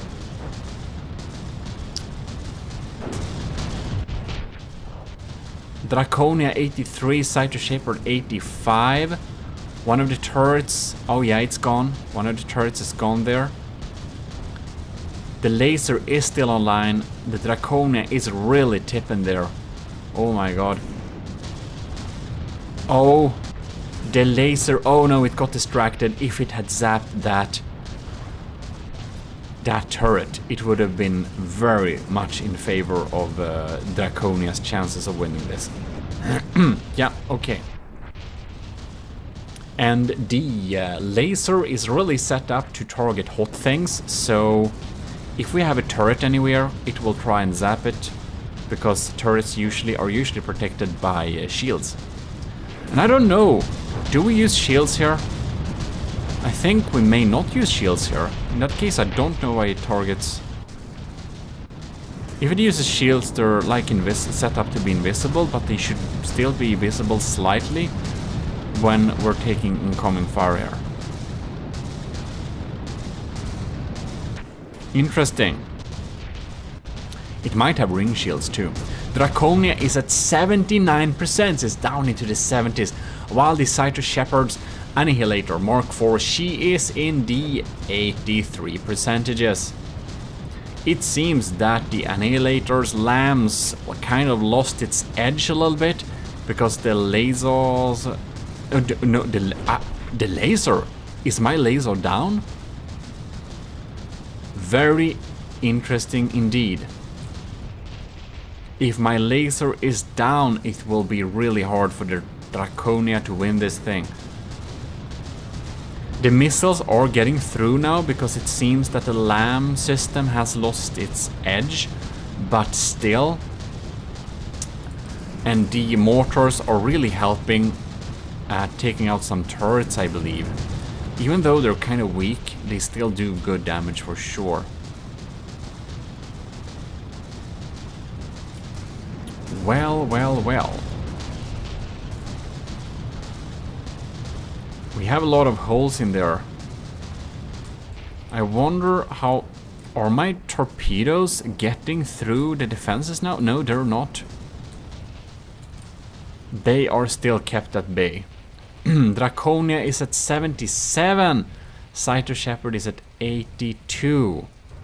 It's not looking too good for the Draconia here.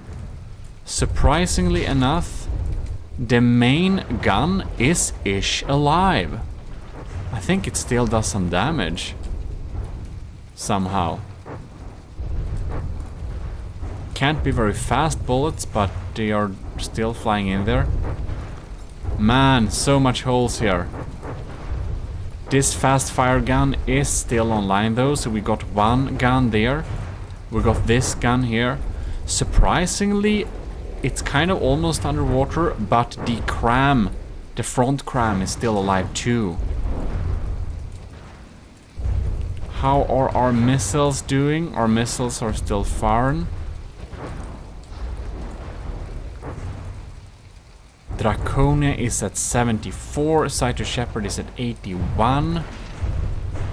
Two of the guns are still firing, and a swarm of missile is popping in here. It's kind of surprising how the Draconia can still float and battle. Looking like this. You'll have to give it one thing, and that it's extreme resiliency. Bam. Draconia 73. And the Annihilator is at 81. So here we have the decoy, which all the anti-missile missiles are going against. Smart addition. Very good addition. Yeah, these two guns are... They are firing and firing.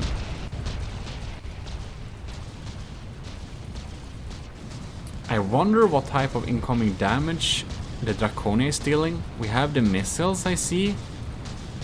But they're doing so small damage. One of the cram hit.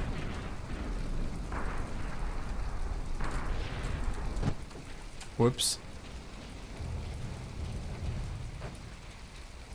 The Draconia... Oh, might the Draconia actually sink? Is it so damaged it sinks? This poor cannon. It still tries to fire.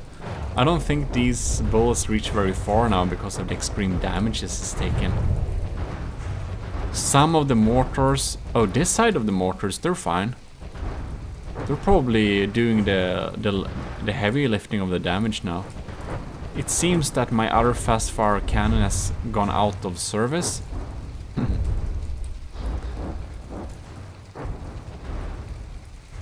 The Draconia is at 69%.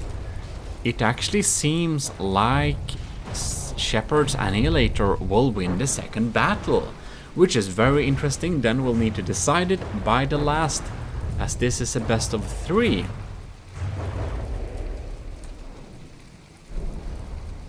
We're very far away from each other now. Very far. Oh, but the Annihilator, are we sinking here?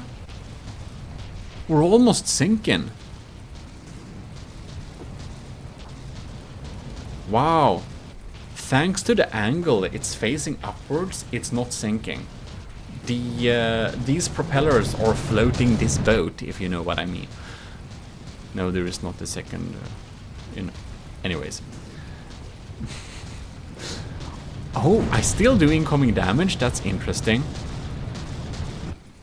But the Draconia is down at 68%. If it's gonna do any damage... What's happening? Why is Saito Shepard's health tanking? It's starting to get penalty points. Is it AI dead? It's ticking down. It's 70... The Draconia is ticking down too. Saito Shepard is submarining. He is submarining. He's sinking. He has sunk. Oh my god. The Draconia is basically despawning, and the Saito Shepard's Annihilator is also despawning. Oh my god. Oh, Saito Shepard is so far. Wow. He almost got DQ'd because of the altitude, but I'm thinking that he's actually AI dead. I don't think the Draconia is AI dead. Or is it? It should be despawning because of the extreme damage though. Wow, that's a so even battle. Draconia is down to 53%, and Saito Shepard is down to 42. Wow, that's a so even battle. Both ships are basically despawning as we speak. Yeah. I think Saito Shepard is AI dead. I don't know if the Draconia is too. I think it's only despawning because its materials is below 55%.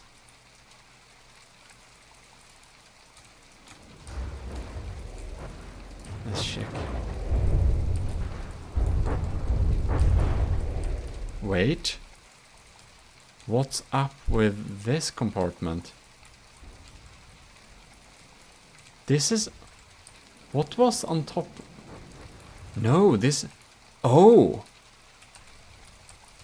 This is one of Draconia's AIs. It's missing. And this is the other AI compartment. Amazing.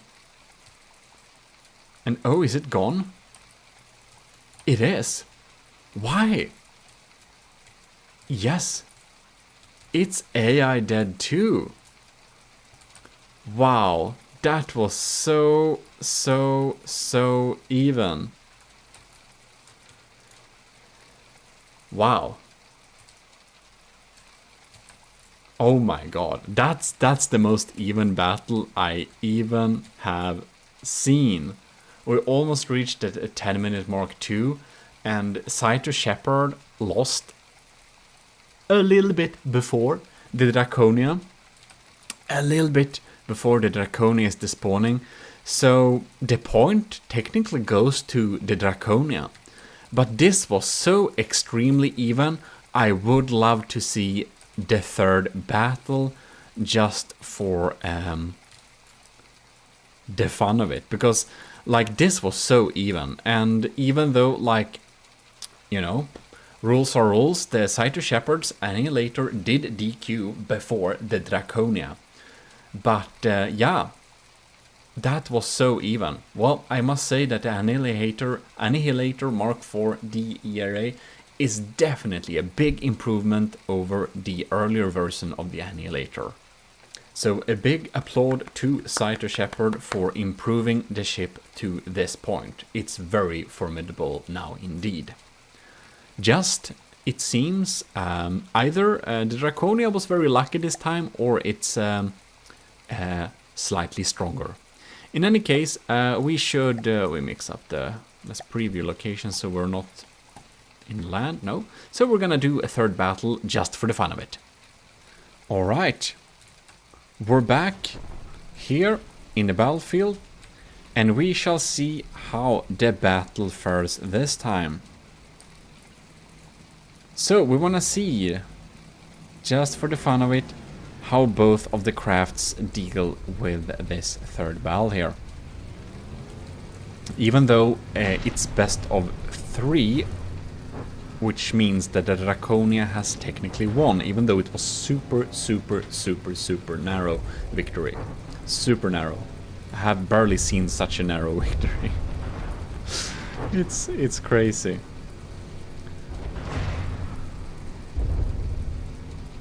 Wow, it's so useful having shields. So useful having shields. They're like, I think they're like max strength too. So, how is the Annihilator faring this time here? Mac Walros and company inside of there. This ship has the greatest interiors.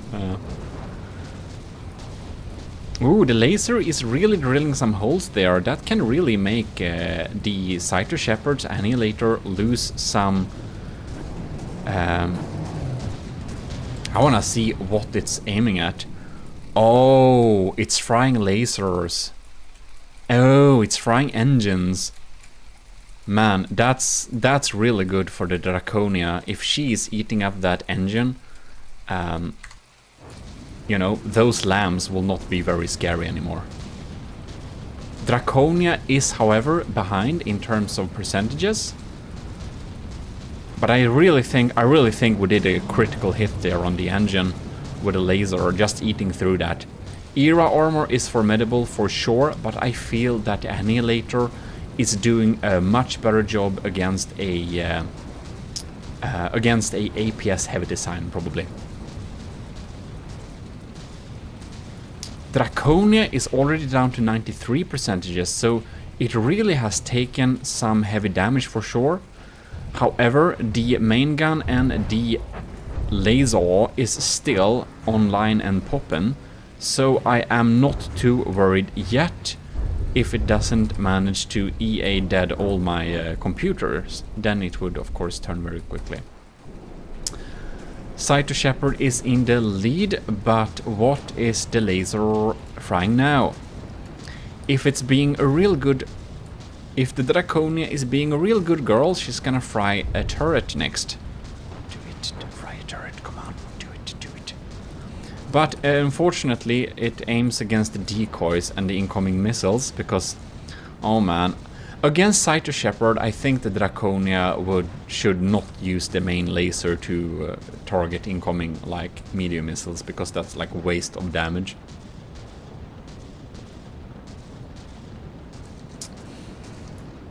So the Draconia is basically 5% behind in terms of damage.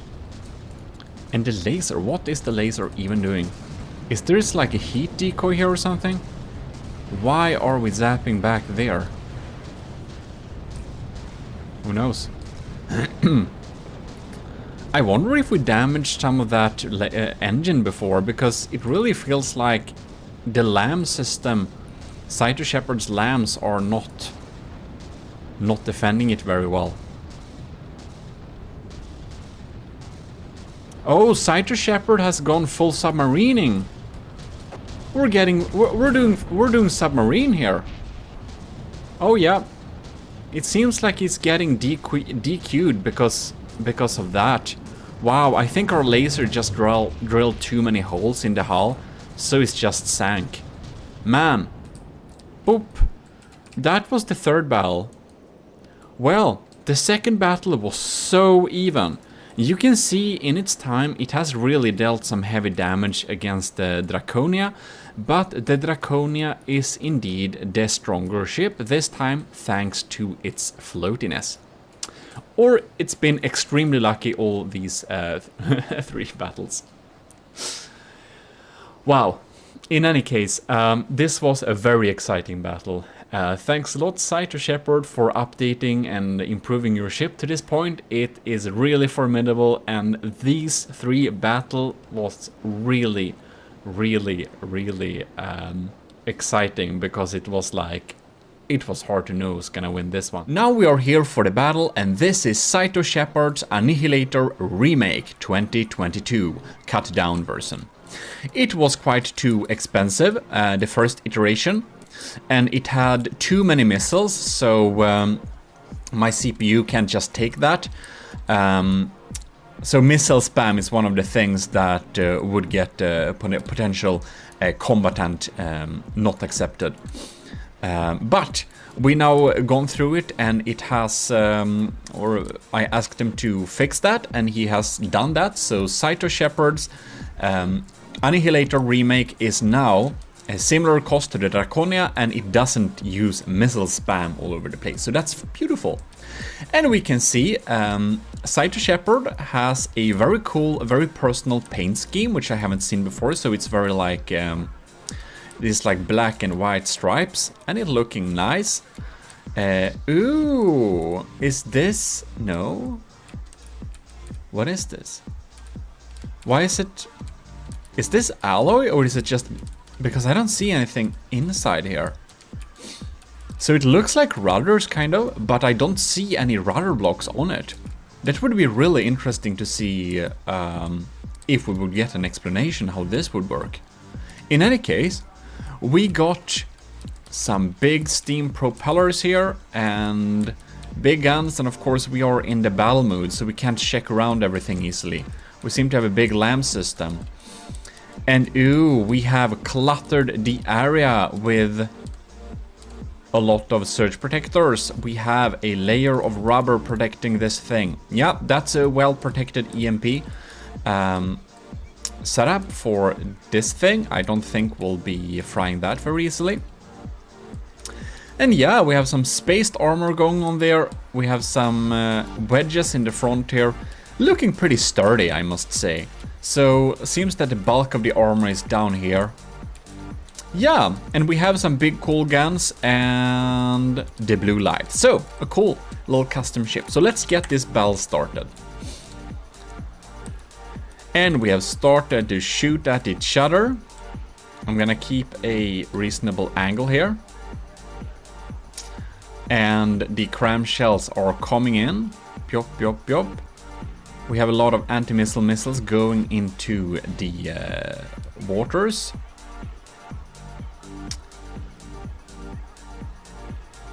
Okay, let's see what's happening now. The laser keeps frying. Seems that my big missile got taken out. It was also very confused. It had good decoys to just lead it off, and also a lot of AMS anti-missile missiles to just shoot it down. Right, so seems that... Does my missile even coming in here? Now I just realized that we need to turn down the settings a little bit here. That barely helps, but a little bit. Okay, and we got some shells popping in there. So it has a lot of... yeah, it's a lot of anti-missile missiles, and it seems that my shots are not coming in here.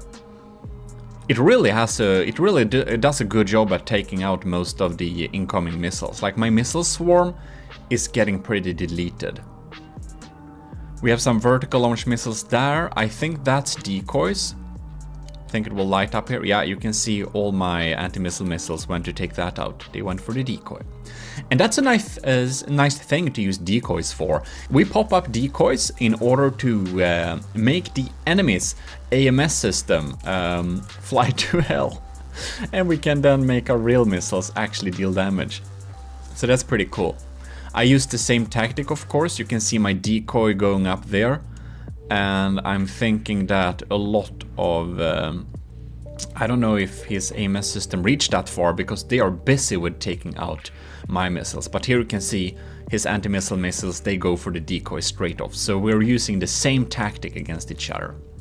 Draconia down to 97%, Cyto Shepherd down at 95. So a very small lead for the Draconia so far.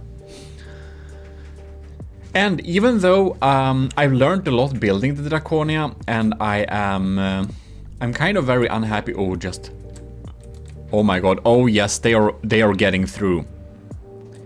These are my ultimate lamb distractors. A few lambs can take on my mortars because they are basically made to basically just disable lambs. They're just made to soak up all the lamb's damage. So we're getting a little hold here. Seems like Cyto Shepherd and I both use the wood metal checkerboard armor.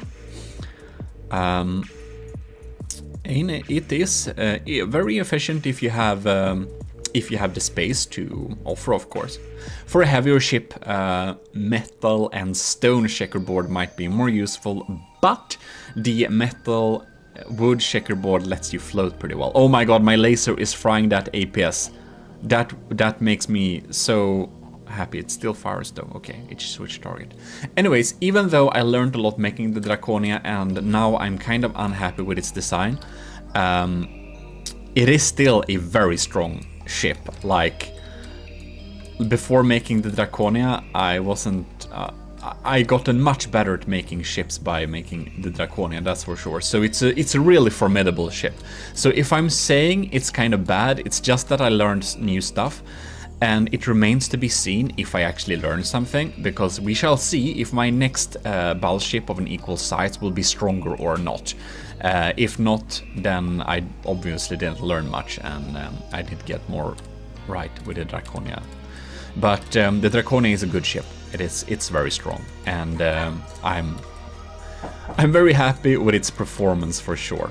Draconia is still in the lead. It's 94, and Cyto Shepherd is down to 90.9.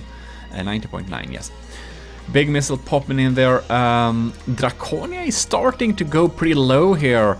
The main APS gun is, however, not taken out, so that's pretty good for me. The laser is also not damaged, so seems that we have some real problems for Cyto Shepherd's main guns to really get through and deal damage to the important bits. Somehow, the Draconia is pretty safe. It doesn't get much damage here. So we have our anti-missile or anti-torpedo torpedoes popping in there. We're gonna follow my shaped charges and see whatever they are up to. I wonder if Saito utilizes a lot of torpedoes or not. I do not think so. I do know he has a lot, or had a lot, of anti-torpedo torpedoes. But we shall see.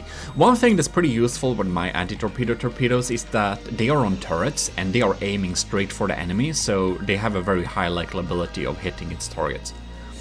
Yeah, there we took out some stuff too. Side Shepherd is down to... Oh! There his anti-torpedo torpedoes came out and disabled my little swarm there. That's probably useful because these are shaped charges, and if you don't have proper protection from below, they will just shred you from within, from underside. Yeah, nasty thing. Draconia 93, Side Shepherd 86. It's starting to look a little bit sad, but I must say that these turrets, they seem to be pretty well built, well protected. We have lots of heavy armor here. You can see it has 2 barrels, and that's something that I always like to do, having multiple barrel, multiple firing pieces, because as you can see, my laser could fry half of this system, but another part of the turret is still alive, and then the whole turret block isn't like wasted. So it's really smart having several firing pieces per thing, for sure. Now, I wonder if it wouldn't be more advisable to keep the barrels a little bit more separated, just to keep them apart, so that it's less likely that the entire thing blows up. But to this defense, every turret that is damaged, one of the barrels are still working. Right. So here we have some... Oh god, we have the stutter has came. The stutter has arrived. I'm sorry, guys. Yeah, that's why I need eventually to get a new computer if we're gonna continue doing big battles in from the depth, because you know this ain't acceptable. Well, these are some Sea-Whiz turrets, and they are busy Sea-Whizzing for sure.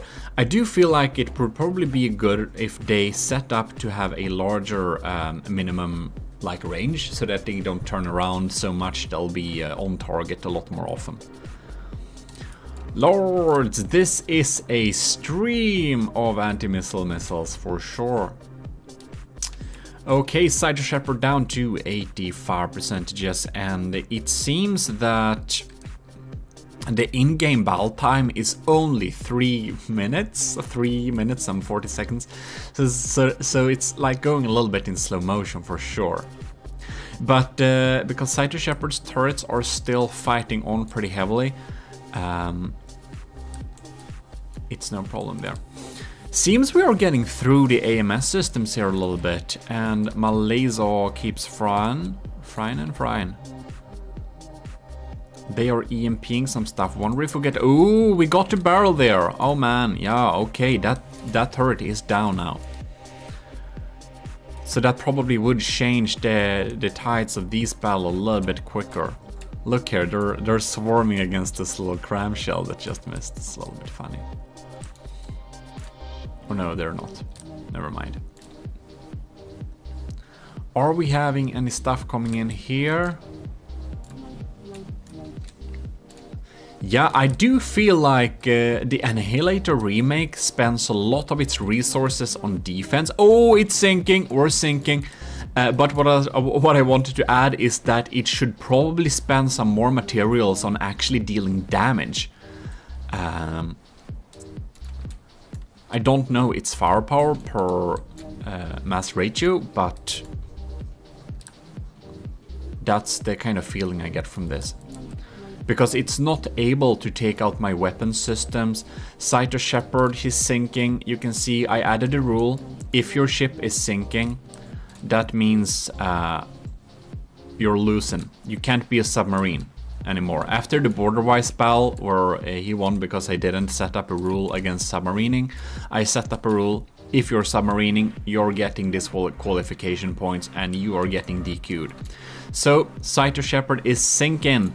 Too much heavy armor, too little wood. This thing does not float without air. or possibly upwards propulsion. There we go. That's a win for the Draconia. Well, I'm happy with her performance. The Draconia has delivered today. But indeed, formidable ship for Cyto Shepherd. We are going to go to setup. And if you're interested in like making some rules, like I twiddle around a lot with my rules here just to make it kind of fairish. But these are my rules here. So the rules are as follows. A 1200 second mark, that's 20 minutes, I believe. We have disqualified after 30 points, and here we have use maximum distance. If you're going away more than 5,000 meters, you're doing like weird long range mass shit, and that's boring. You can make a fast ship that just evades forever, and you can make a battle just, you know. I don't want ships escaping the battlefield and winning by this, so maximum distance 5,000 meters. Don't do that. Maximum altitude.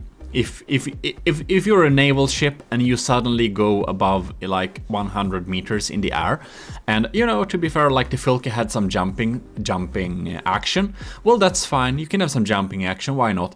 But you can't stay there. So if you're airshipping 100 meters above the water, you're ain't a ship anymore. So yeah. That's the rule, and we have a minimal altitude. If you're below 15 meters, you're definitely submarining on us.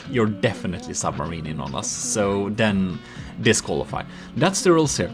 I only sustain them for 30 seconds because we don't want to wait an extra minute for nothing. And yeah, that's the rules. We got some materials, of course. Yeah, so we're getting some materials for dealing damage. I kind of like how the Draconia kind of starts underwater a little bit. Why does it do that? Alright, we're gonna follow the first blast. I don't know, I just like these shotgun shells. It's kind of a nice opening. It's like an icebreaker. Alright, it doesn't confuse the lambs though. And here we see the Sea Whiz. Man, I really feel like I'm gonna make an instant tutorial of that next week. You're having an instant tutorial about that, but this Sea Whiz obviously needs to be flak. I feel like it should really be flak, not yeah. And yeah, so I'm gonna make a flak APS Sea Whiz tutorial, but the Sea Whiz is really, it's just spraying the air. It's pretty cool. But if it was flak, it would just take out so much more than it does. And not to bash on anything, I can talk crap about the, you know, the Draconia too. I'm just suggesting improvements, so I hope, Cyto, you don't take it, you know, in a bad way in any case. I'm just trying to help you improve this ship, what you could make to make it stronger. But of course, Cyto Shepherd's Annihilator remake may win this next round.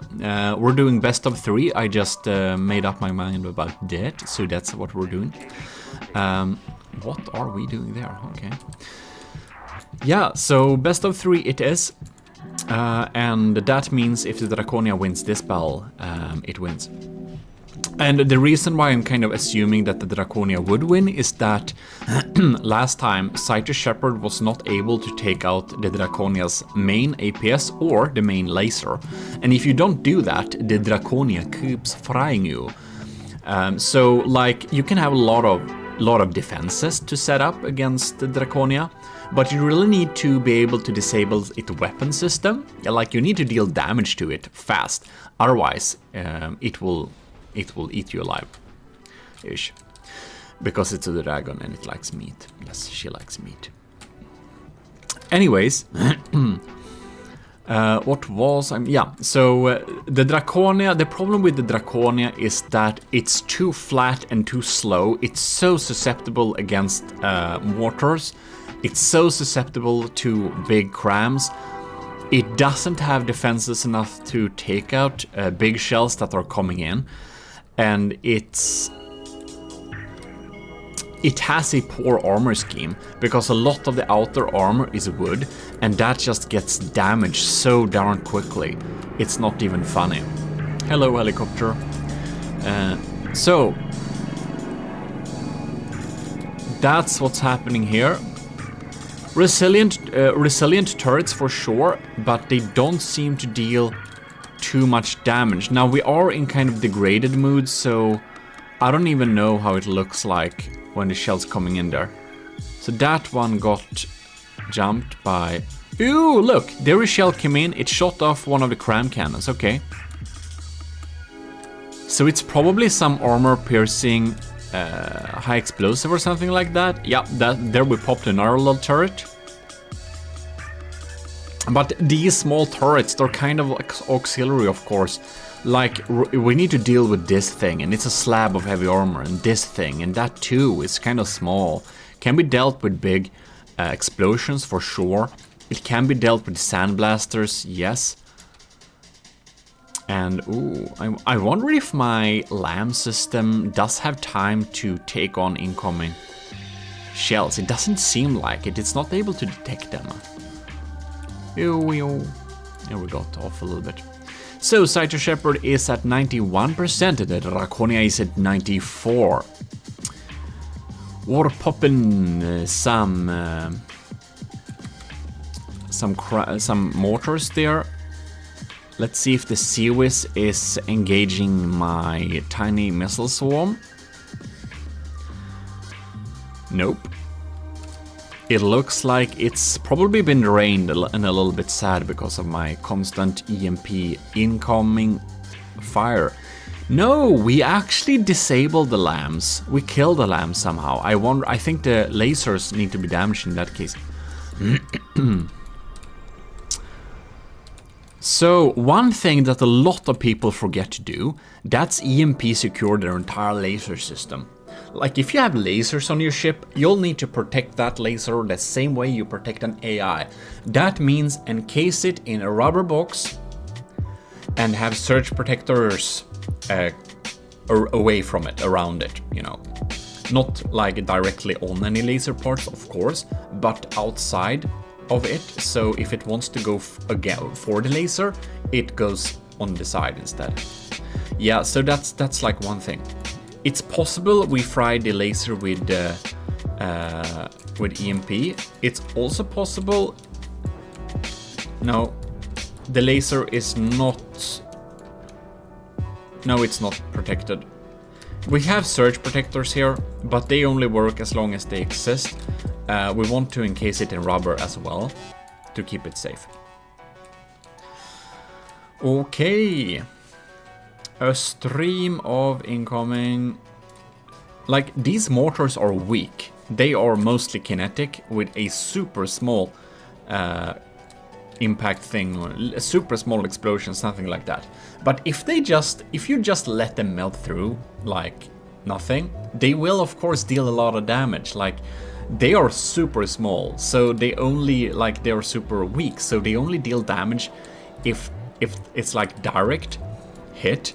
But they do pop through, you can see there, and they will explode below because they have a lot of hardeners and a tiny load. You can see there. You see, I think that's the block. It didn't destroy it. It just made it a little bit sad. Wow, it had to have gotten a lot of damage before that, so it's kind of weaker. Don't know. Draconia is at 93. Laser is still frying. And I do believe the main APS is on line 2. But when we're playing like degraded mode like this, it's very hard to see the stuff deal damage in action. Do hit something? Nope. It's hard to kind of spot the shells when we're playing degraded. And we're playing degraded because we're getting stuttering, and that's because we're having problems with the processor and RAM. And also another tip: if you're making a big battle yourself, turn off the game, like restart the game, and the first thing you will spawn in are the ships that are battling, because it eats up RAM to spawn in ships like that, so you really need to kind of have it fresh. Oh my god, my big missile is coming in. It's dealing damage. Oh yes. That's some heavy EMP frying though. I think that probably took out something important. Oh yeah. And the laser is frying. So that big missile is for sure scary. If your LAM system was disabled to deal with it, it's gonna deal some damage. There we got another barrel. Weird. Okay. Oh, it was the small one. It just became large when it got shot off. Okay, that makes sense. Typical from the depth funniness.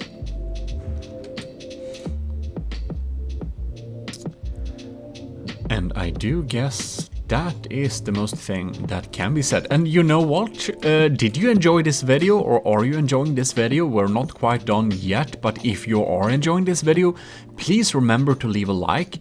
And if you like content like this, you should definitely consider to subscribe to the channel, because I'm playing a lot of From the Depth. Like, if you just look at my recent uploads, it's like 75% From the Depth. We have some Satisfactory and Gmod thrown in there too, but it's mainly From the Depth right now. So if you're into From the Depth and you're not subscribed, this is most likely a channel for you to stay tuned on. In any case, ooh, that was a nasty hit right on top of it. Bam. Kinda weak, but it kinda does scary damage too. You can see there. Yeah. The laser probably had something to do with that too, of course. The mortars are, as said, mostly investment in distracting enemy lands. You can set it up like that, and that's kind of the thought, but if someone would protect against from the Draconia... Oh, superstructure is away! Bye-bye, Captain of the Annihilator remake. No, but the mortars on the Draconia, they're not worth spending material on dealing with. Like, evade them if you can. If you get hit, it's no biggie. Or if you have like one layer of deck armor, and then it is a biggie. But if you don't have that, then it's just... If you could ignore them, that would serve you well.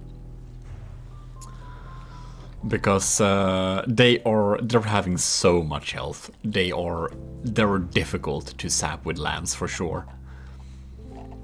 Yeah. Alright, so the big missile comes in again, and it pop deals some damage. In pre-frying. Cyto Shepherd is down to 71%. The engine is still alive this time, so we ain't sinking it. But we are pretty soon, I believe. The upwards propulsion... No, it doesn't have any upwards propulsion. It probably has some air pockets in the front then. It doesn't look like we're dealing with upwards propulsion here. Yeah, this thing might sink indeed.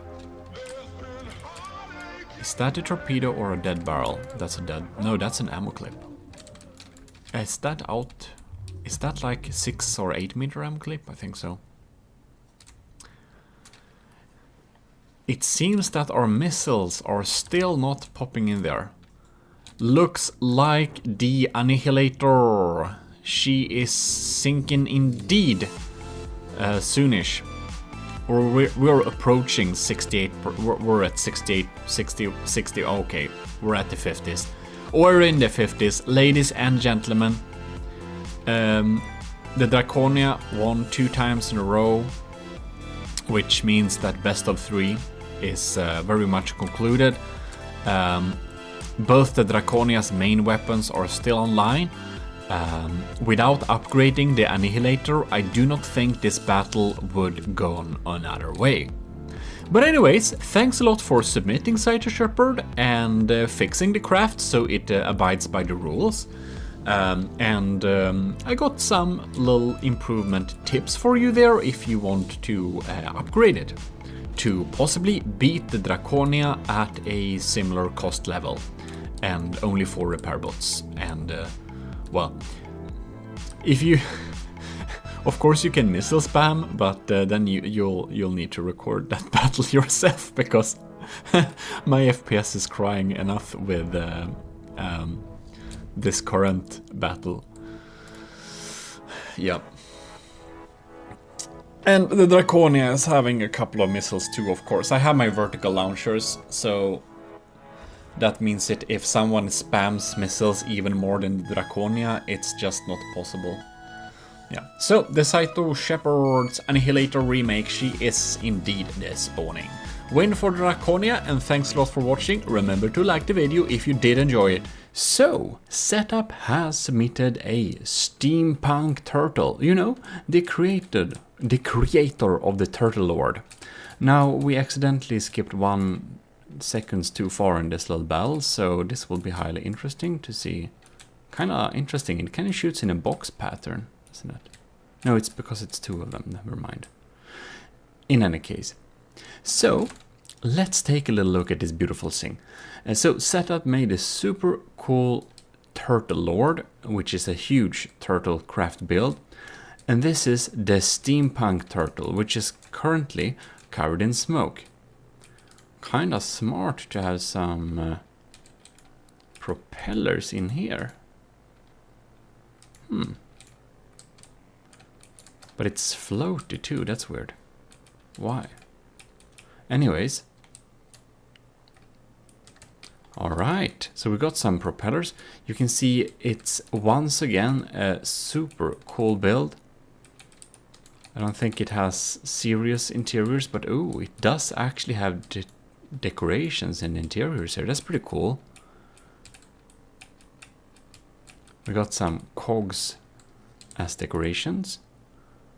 We also have loads of detections. We have some cool. That is my laser. That's zapping. It doesn't have laser. We have some tubes there connecting it up, and oh wow, these turrets. Alright, they're looking pretty cool. So we have some steam turrets basically, and these things, they're actually rotating around with the guns on top there. So lots of moving parts, and now we are into this mood, so it's not easy to check the interiors in a good way.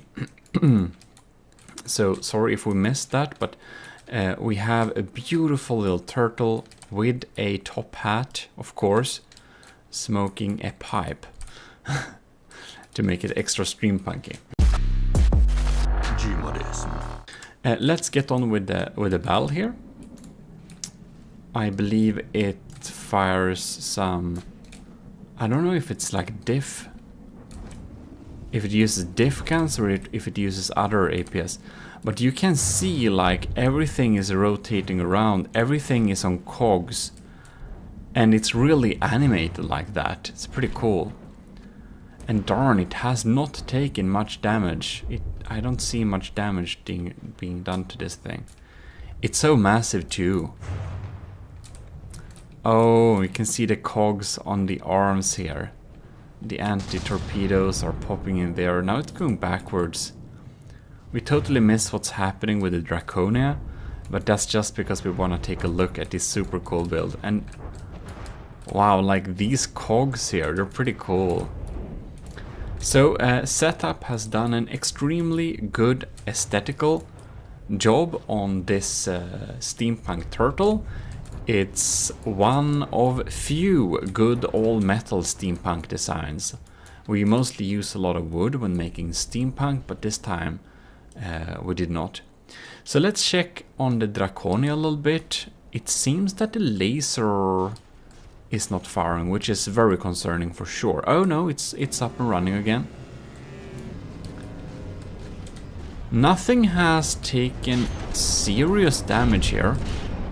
I do not know. Oh yeah, we have some deep penetrations here, but it's mostly auxiliary systems gotten some beatings here. The main APS and the laser is up and running. It seems that all the systems are online. I was suspecting this to be a very like decided battle that I would lose because of the extreme strength of the Rhino. So Setup already submitted the ship, actually. He submitted the Rhino, which was a kind of Rhino-inspired battleship, and that was very strong, very good. And it absolutely took out the Draconia every time reliably. So this may be a little bit more of an aesthetical build, because it seems that... Ooh, did we EMP that thing? These turret ain't EMP protected, it seems. No, it seems that this time the Draconia is faring much better. We'll see. Its lasers are still online. These are some dangerous things. So I think this is only APS design, while we utilize lots of, like, all systems.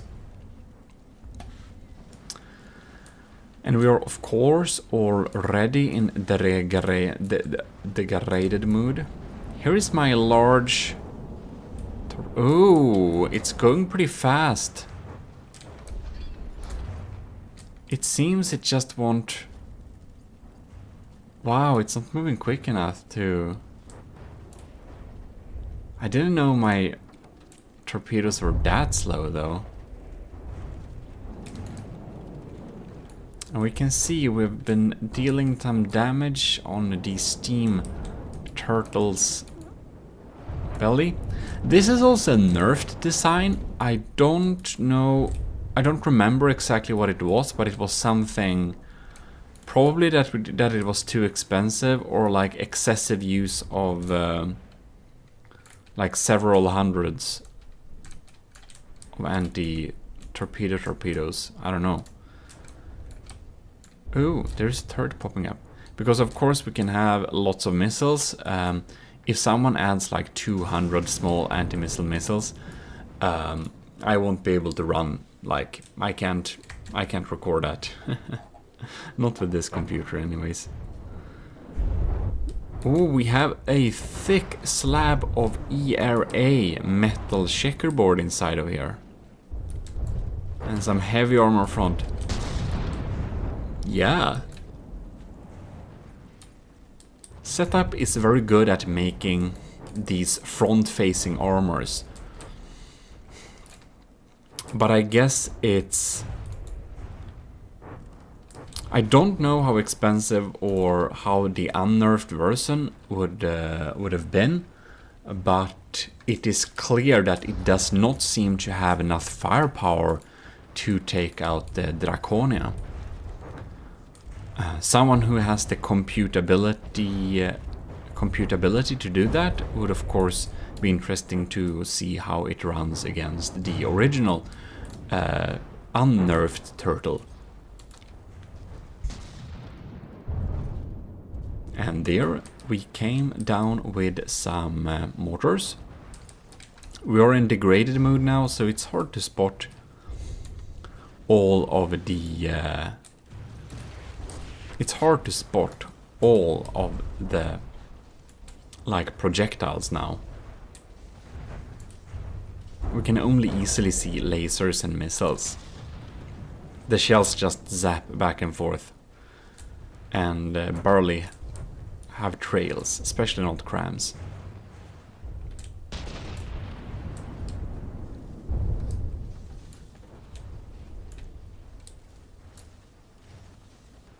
Alright.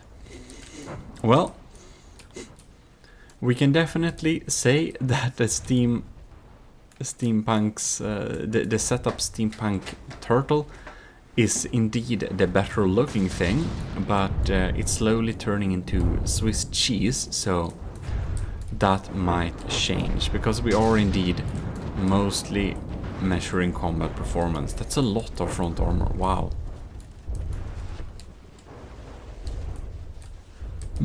Big guns. And this is... Let's look... Why? That's a generator turbine, of course. Guess it has rail capabilities then too. We're popping in with loads of The laser is still online and it's dealing good damage. And the missiles have a constant attack stream there. The Draconia is tilting a little bit, don't you think so? I think it's a little bit tilted. Oh, we just has to, no. I wanted to follow that missile. That missile. Because it's fun. Well, not for setup, but it's fun for us, I guess. This is a huge missile. If you were wondering. So it's pretty big. And poof! There it hit. It deals heavy EMP and explosive damage. And of course this is all metal. So it didn't do too much of an effect, but, well. Setup Steampunk Turtle is down to 76% and the Draconia is brought down to 92%. It's starting to go pretty low in the water here.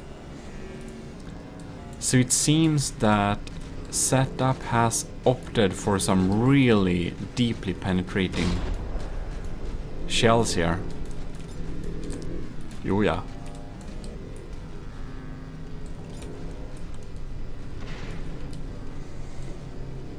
Well, most of the crams are online. Fail-safe problems.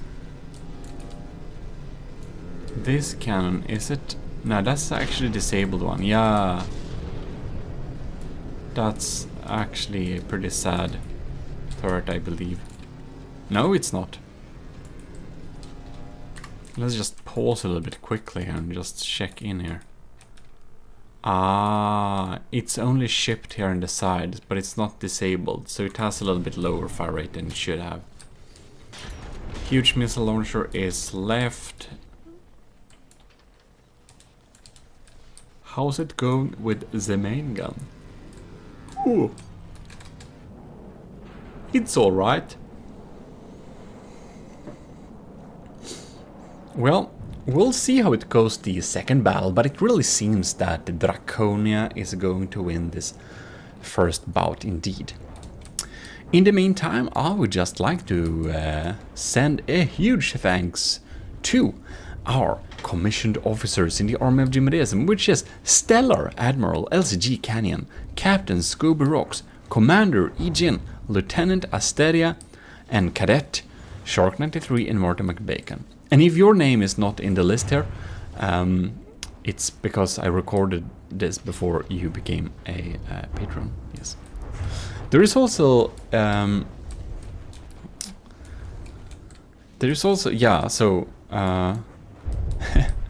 in the future, where we get lots of patrons, we'll hopefully that would be pretty cool, because then we could make like more regular content. In any case, there are some cool perks for the nice commissioned officers who are indeed supporting us. So if you're interested in seeing what those benefits are, then you can go to the Patreon page, link in description, and well, see what it offers. And don't be like this missile, just hanging around under here and not doing. It's up to no good, but it's not reaching its goal. Yeah. Now it disappeared. I don't know what that comparison was about, but whatever. I guess I'm a little bit extra weird today or something. Well, Steampunk Turtle or Tuttle. Yes. It's down to 68%, so I think it will start to sink. Yeah, here we have some of those railgun parts, yeah. I get it. That's why we had already energy generation. You saw how little that mortar dealt damage. It dealt so little damage. And against popular belief, my mortars are weak. They're like weak AF, if you didn't know. they're just hard to zap with your lambs. They kind of are pretty resilient against lambing. And many of them doesn't even carry any payload. Well, this battle is really moving in slow motion, like, oh my god, 65%. It does still shoot back. We have some vertical launching remote controlled missiles here. We can follow them and see what they do and see if our defenses will be able to take them out or not. Anti-missile missiles. Whoops. No, they took him out. Well, that was that. The laser is still alive and kicking, and that's a huge advantage for the Draconia. If that's true, it's usually performing decently well. The laser would be, in terms of damage per second, probably be the main gun, just because it's so hard to defend against. And I'm kinda surprised the turtle ain't sinking yet. Pium, pium, pium.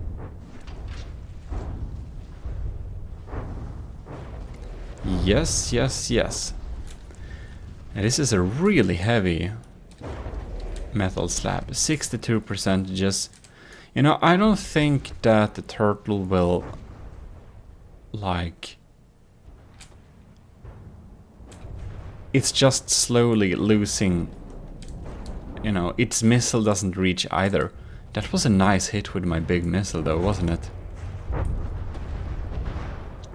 So honestly, I think it's time to move to the next battle. So, we're gonna restart the battle and see if we get some other results. Because as we clearly can see, it just doesn't deal damage in a way that would be able to damage the Draconia in any meaningful way. Yeah. So we are spawned in again. And let's take a quick little overview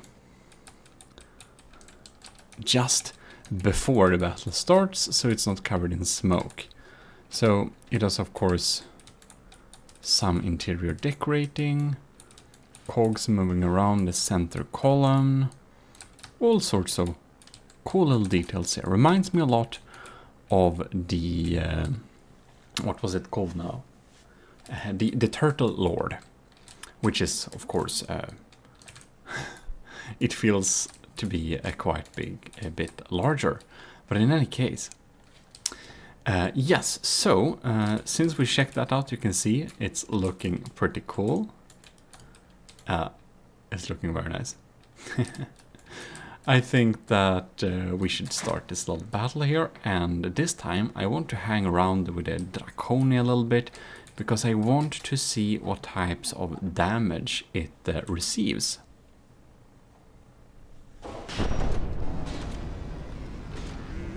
Oh, did I EMP my own cannon? With what? With one of the Anyways.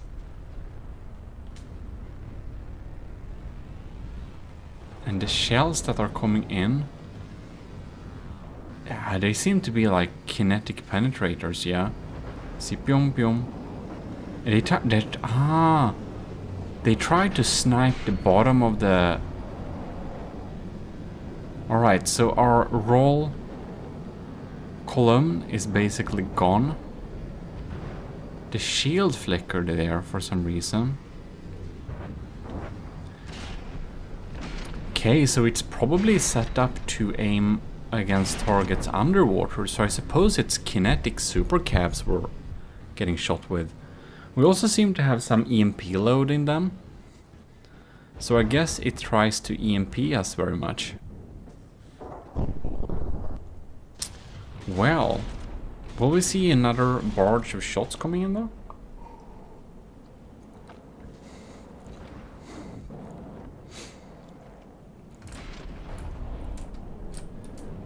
Yeah, that's some deep Stripes. Really hurts our floating capability for sure. It hasn't fired in a while, have it?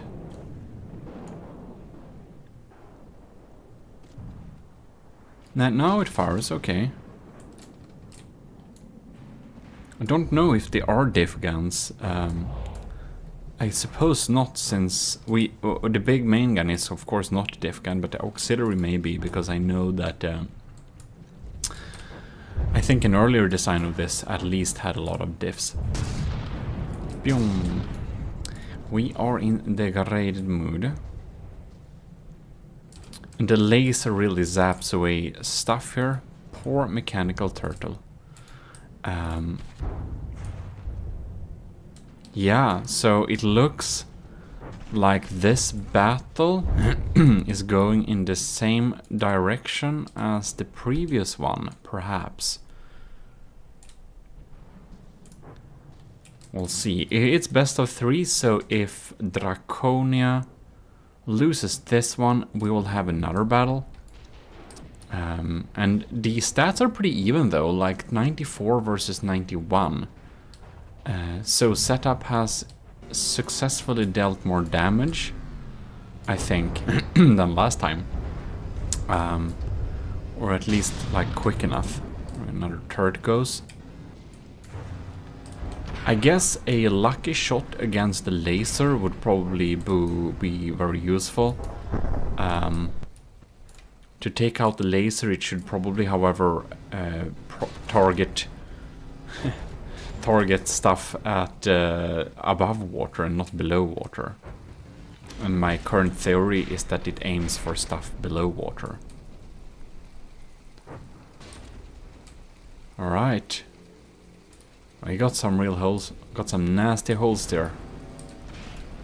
Yes, indeed.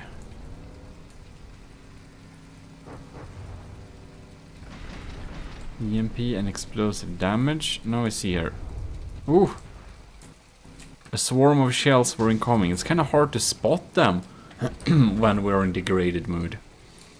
Steampunk turtle is down to 87%. Oh no, we have the stuttering.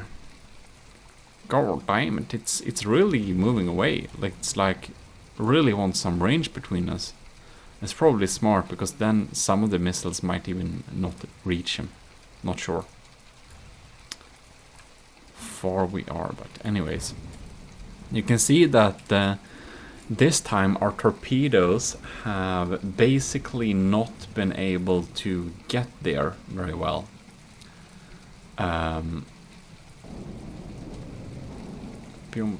Big bad missile. Oh, it's raining crabs. Now it seems that this time, I don't know if the torpedoes just lack the range, or if the anti-missile missiles have been doing a good job.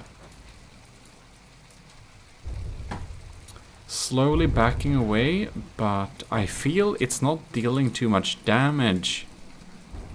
I wonder if the main gun... No, the main gun is up and running for sure.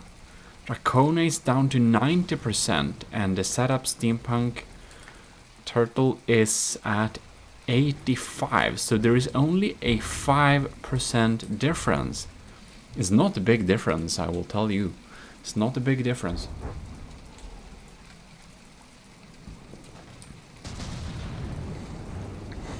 It is possible that steampunk will the steampunk turtle will win against the Draconia.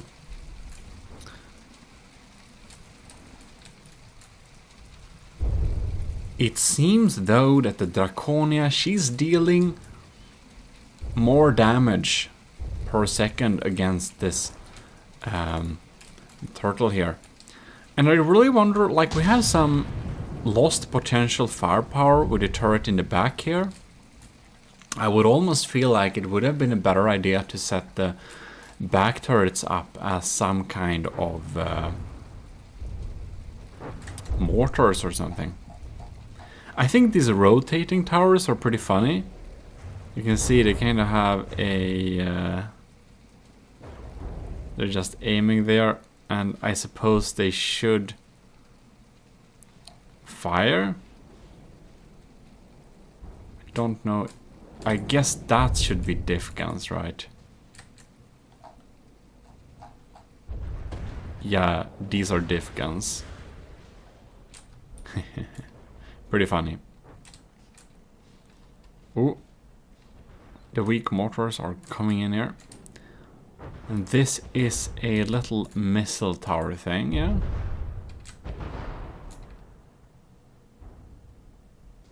Right. Draconia down to 90. The turtle is at 79. So it really looks like Draconia is in the lead still. The laser is also still online. The main APS is online. Auxiliary crams, they're starting to look a little bit sad. Most of them are indeed missing by now. Oh, even the... No, it's damaged. I thought that, well, that was too unlikely that the pack was still alive, because that's like semi-disposable.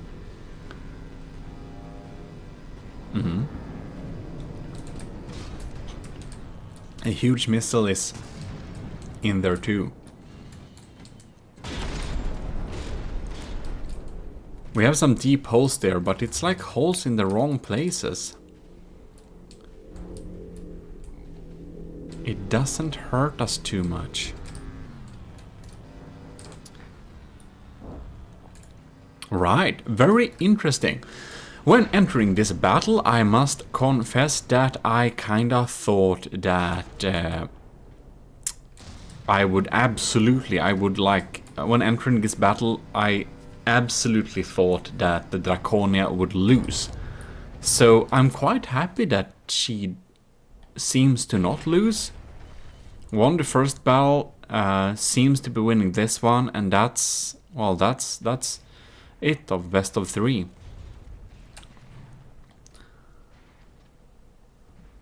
So that is quite interesting. Where we lost the big turret too.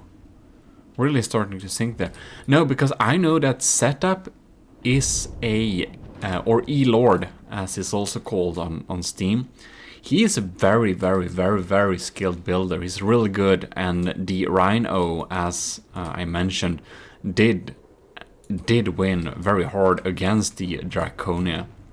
So it's quite interesting indeed. And that's, I guess, with all builders. Sometime I can make something that's pretty good. I just get the right balance, and sometimes I just won't make something that's very efficient. It's a little bit about luck too, but mostly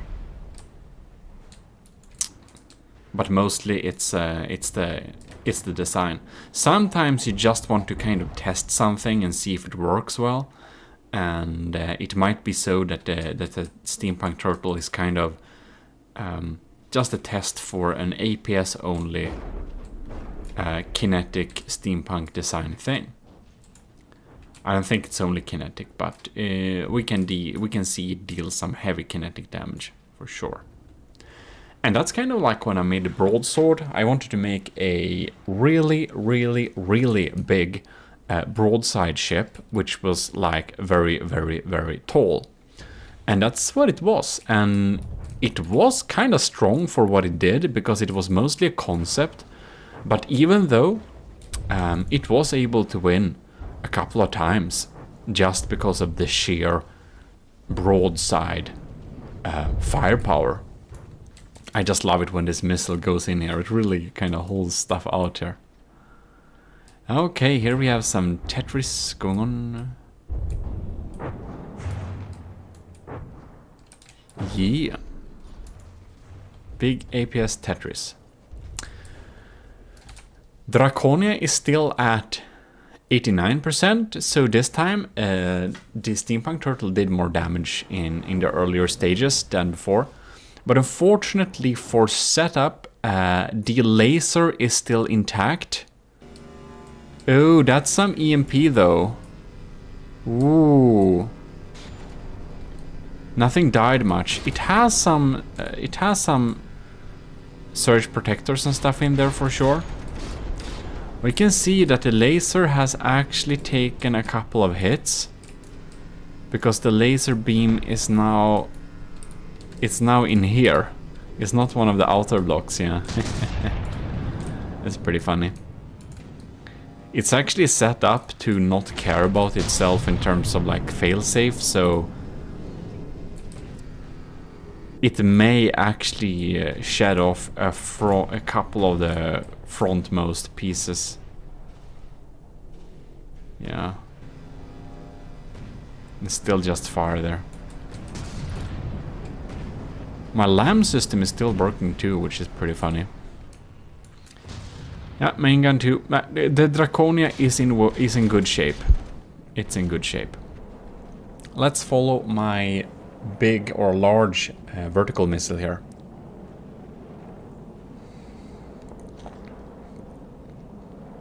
And the turtle is down to 65.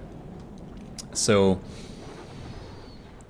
it's probably pretty safe to say who's gonna win this thing. And again, I wonder, I don't remember now, what's the not nerfed turtle, if I even knew that. I don't know if I got that information. But yeah, very cool, interesting design. I think that the steampunk turtle looks absolutely super cool. It does, however, seem to not be strong enough to win against the Draconia. But again, Setup has already won against the Draconia using his Rhino. So with that said, I would just want to thank our commissioned officers very much for supporting the channel. It really helps that our officers are making sure we get some stable income to the channel, which makes me dare to spend more time making videos, which I hope you do enjoy. And that's of course Stellar Admiral, Stellar because it's a Stellar YouTube member too, very, very generous. So Stellar Admiral LCG Canyon, Stellar Admiral LCG Canyon, try to say that a couple of times fast.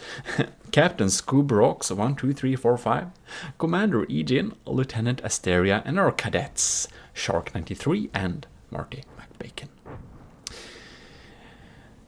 Seems that the turtle has started to sink a little bit and collected a couple of penalty points.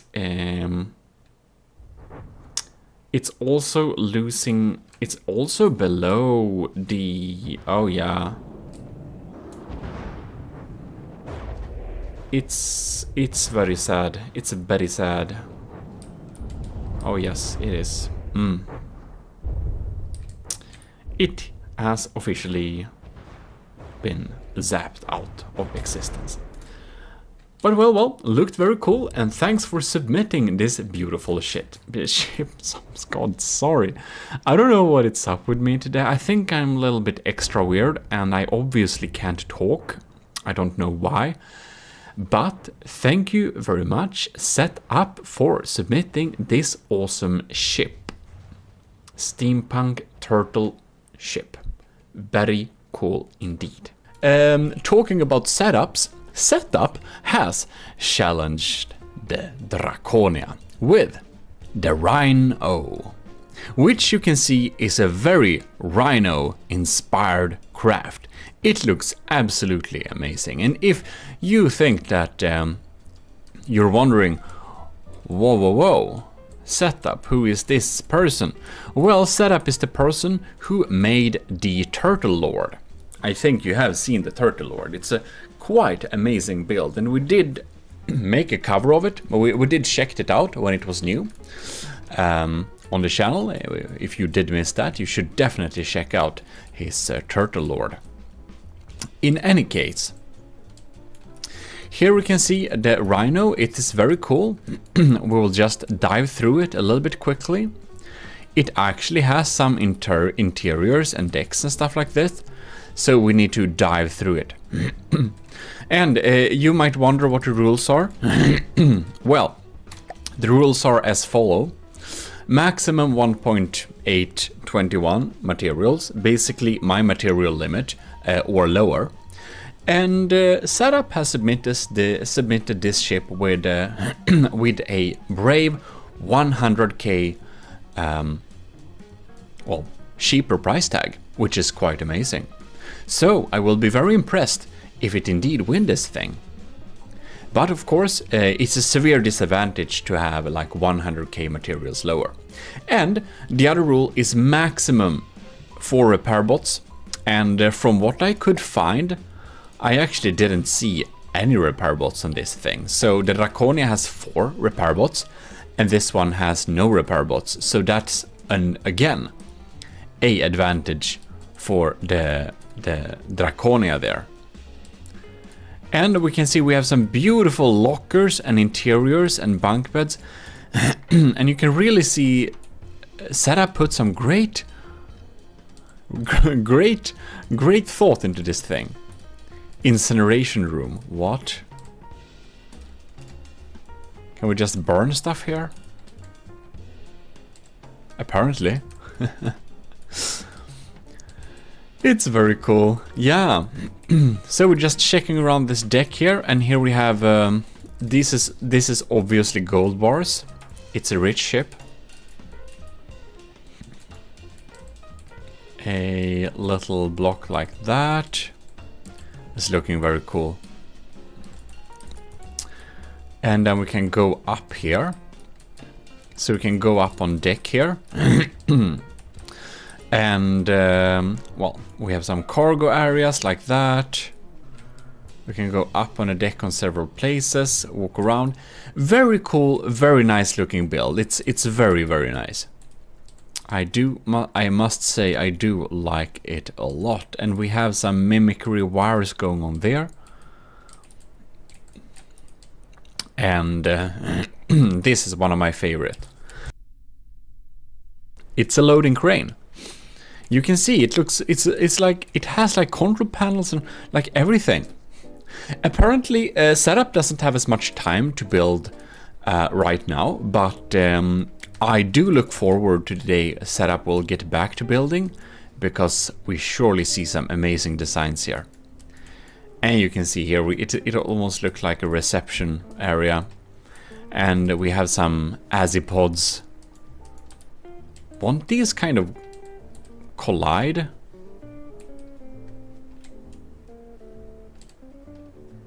Won't these like collide in terms of propulsion? Doesn't it check for attached units? Well, there's a big azipod there, so that's cool. And some turning propellers internally there, very smart. Well, I think we must check the interiors here. We can walk up here. We have some other areas. A lot of interior. Oh! Stop sniffing helium. Okay, so we got a little we got a little talking podium there with some messages to, I don't know, help the crew get off its helium addictions. Well, in any case, we can go up here. Ooh, and here we come up to a little above deck thing here. That's very nice. And we can go like that. And one other thing I thought about for like Draconia battles, like if you really want to submit a like Draconia battle, it's not open. I won't take submissions openly, because while it's very cool, it's difficult for me, and the FPS turns really bad often.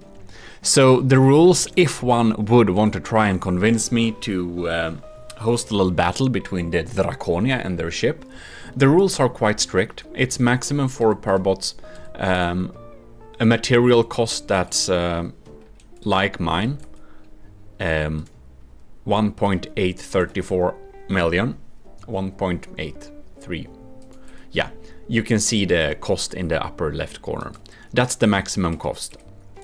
And no weird shenanigans, no even seamy sheets. It should be a, like, honestly decent build. Nothing weird, nothing funny. Oh, it's like a flower, kind of, almost. It's like decoration, but in the same time, it looks like a flower on top of, or like some kind of plant thing on top of a vase. So that's kind of very cool. Yeah, and the last requirement is kind of harsh, but the craft has to be decently visually pleasing and not spam anything in terms of, like, not spam like small small anti-missile missiles or anything like that. So no type of spam, no weird stuff, no cheese basically, and it has to be visually quite good looking.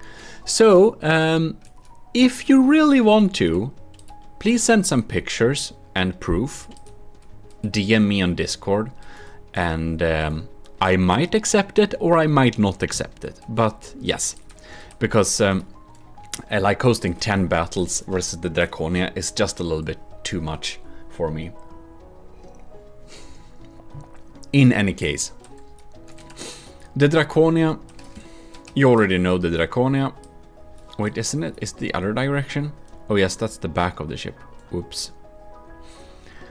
You already know the Draconia, but we're going to have a quick little look at it.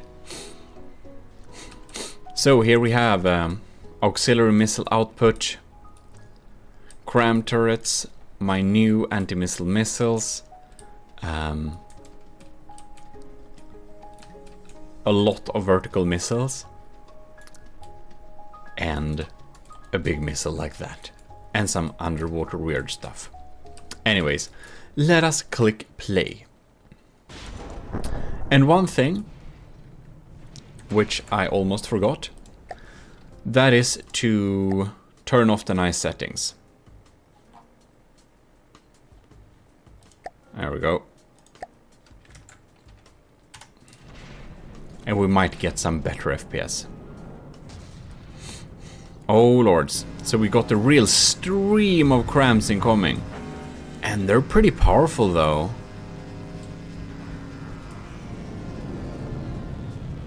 Oh yeah.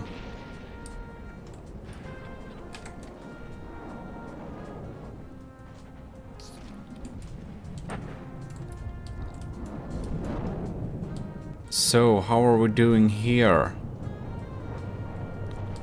The laser is frying and frying. Cool. New cram barrage incoming. My laser now focuses on shooting down incoming cram shells. I'm not sure that is too wise actually, because the cram shells won't stop coming in this case.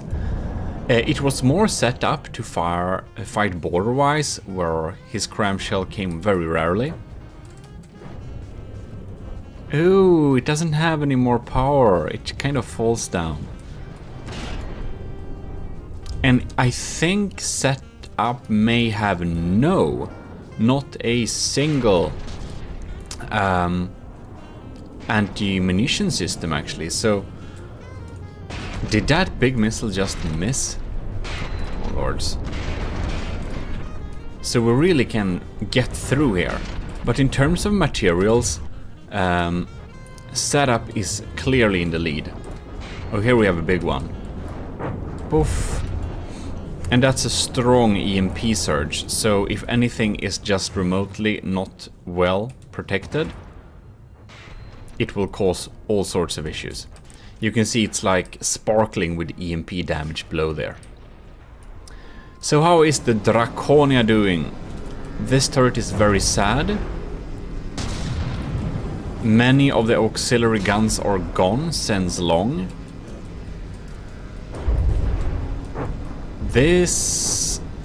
My main APS cannon seems to be almost entirely down, only one cannon still firing, but very inaccurately. The laser is lasing.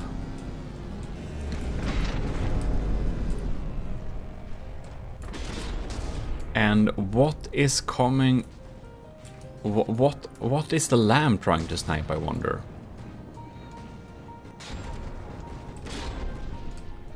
It's like it's coming from weird angles. Is there some weapon I missed? Because it seems that setup is working with some pretty strong shells. And you can see, we do not successfully take out those. These are strong crams too. You can see we're lasing this with our main laser. And we're just not deleting the shells. We do damage them, so the damage in the shells are of course lowered. But still. Okay, so do we have any incoming torpedoes here? Because my anti-torpedo torpedoes are foreign. Okay, so we have a lot of alloy bars and metal shell outside. So a pretty compact but efficient build. Very like Sharky. Megalodon.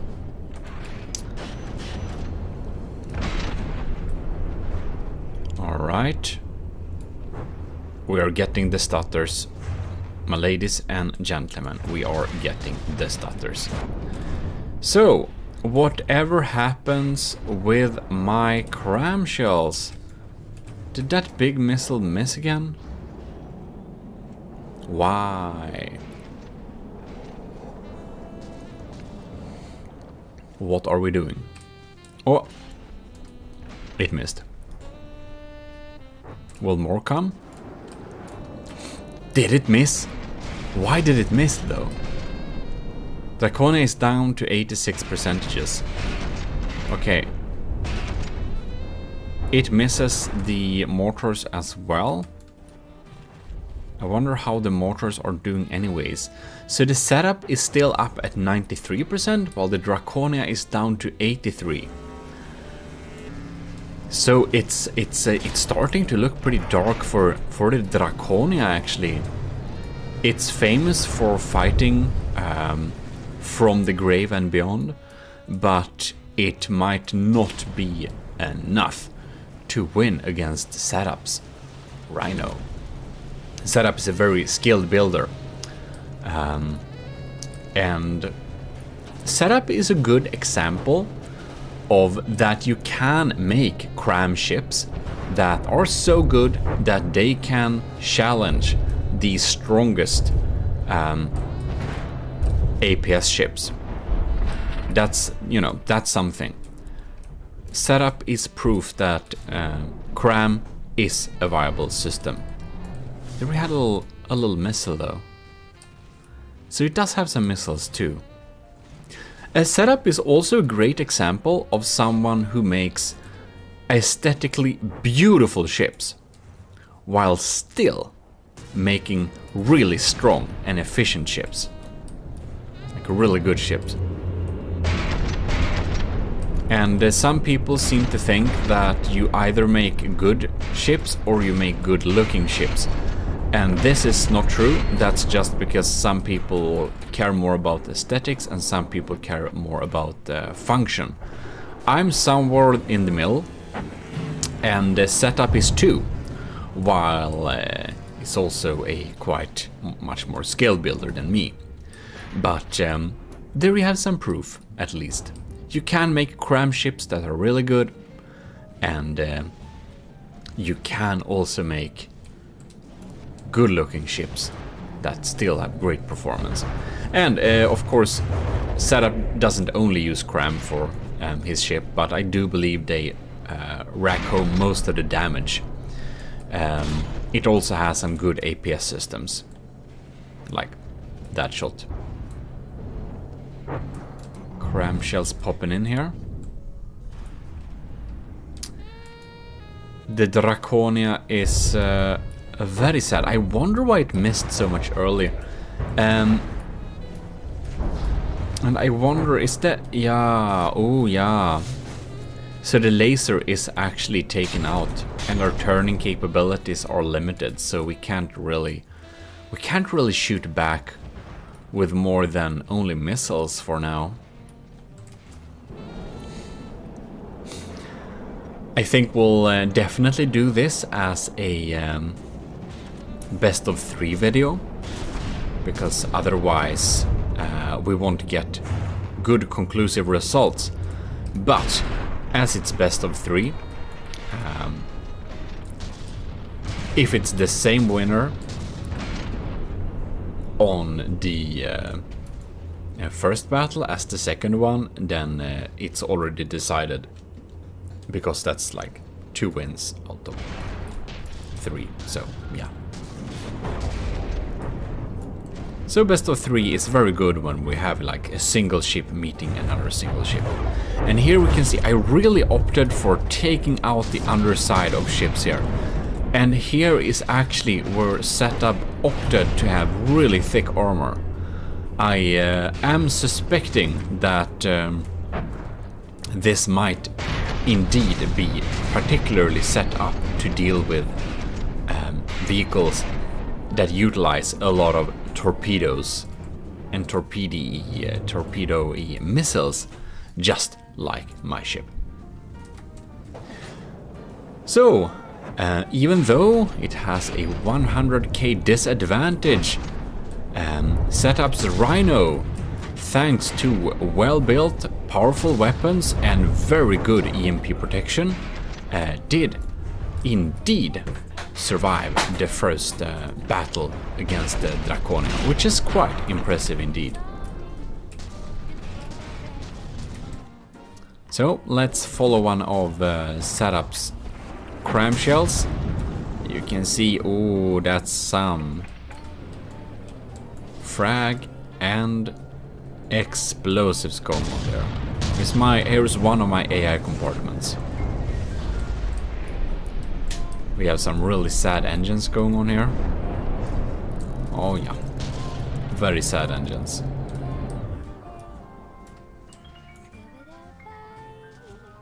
Bam. 63 versus 91. And the Draconia will most likely not be able to survive this. No, it won't. But the cram shells? Ah, they don't even hit. Well then, bad aim. It's still fully functional. You can see these turrets here. They are still fighting on like basically nothing. Somebody else has used some era in here. Yeah, he used the staggered era for the Turtle Lord as well, so nothing new under the sun here, indeed not. Okay, so we have heavy armor wedges on the turret part. We did manage to damage the cram, but you can see it has several barrels, so they are still active. Wow, it's just so resilient. And our lambs and anti-missile missiles, and they just won't take those cram shots out. Indeed, no.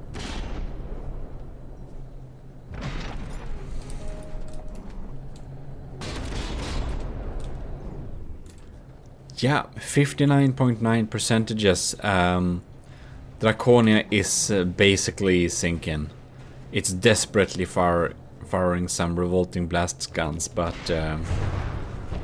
we can't do much more. Oh no.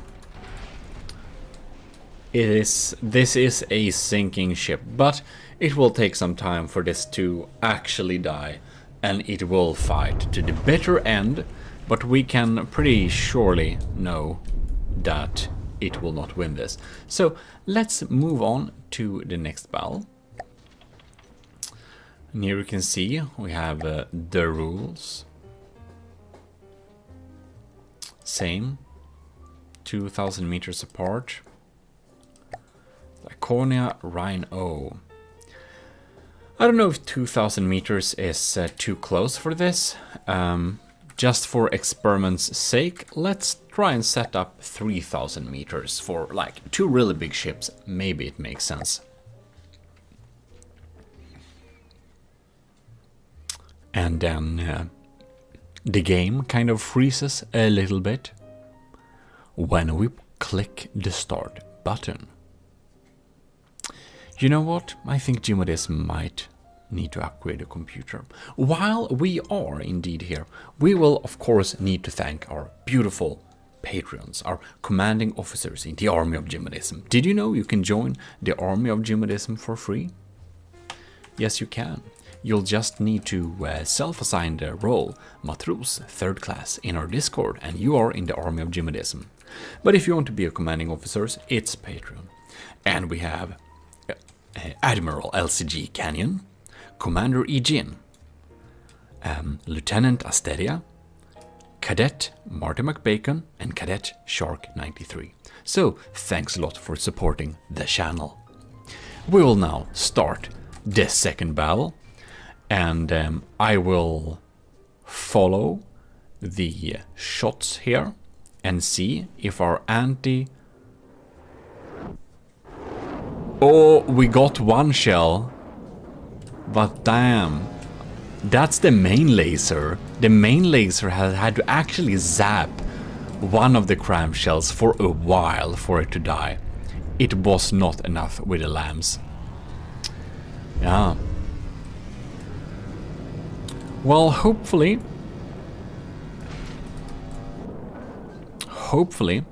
we will be a little bit more lucky this battle. We shall see indeed if we are managing to win this battle. Pyong. It's kind of like I don't know where that shell disappeared. I suppose damage...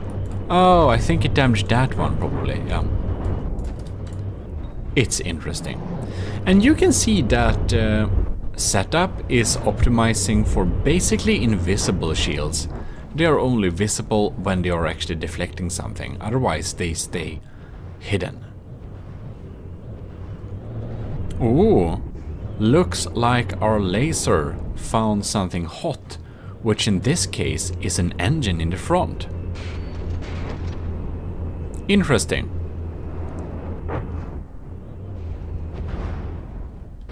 Now it switched targets, and that's to shoot at incoming crams.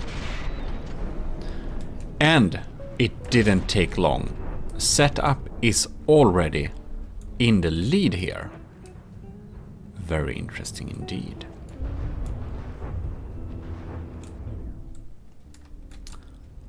I think it may actually not have anti-missile systems on it. Draconia down to 93%, while setup is still at 96%. Definitely in the lead once again. Ooh. These torpedoes are definitely dead in the water. It was not set up to fight at this distance, indeed not.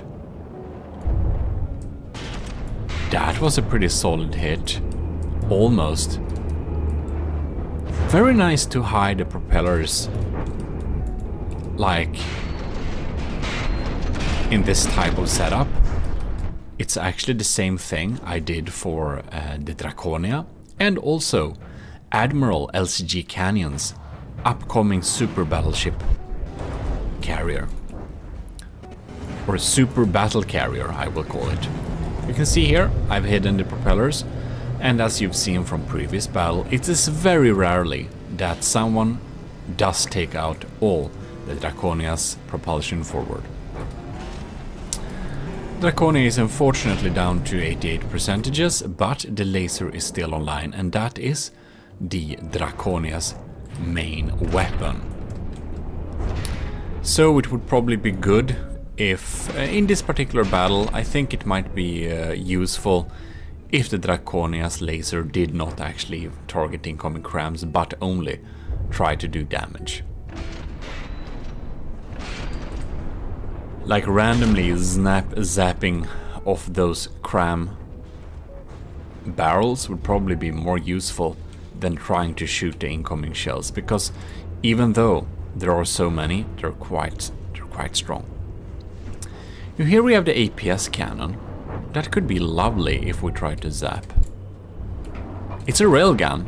You saw that? Yeah. That is a railgun. And seems that only one barrel is online, or? Well, it's definitely... No, they're all online. Never mind.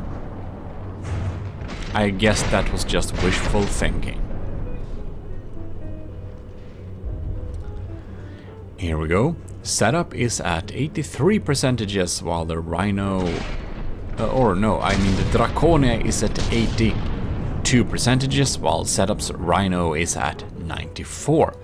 So it's clearly in the lead again. But the Draconia can usually go down pretty low before it actually stops dealing damage and has no chance to win.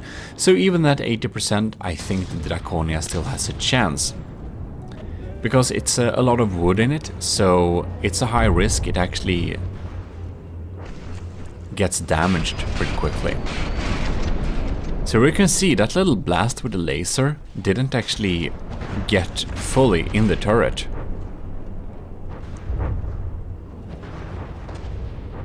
Now we are doing some good work, sniping some barrels.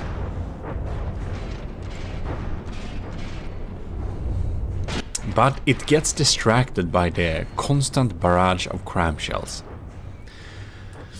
Ooh, that setting was good against a doom crammer like Borderwise, but against the cram barrager as setup, this is not probably the way to do it. Oh no.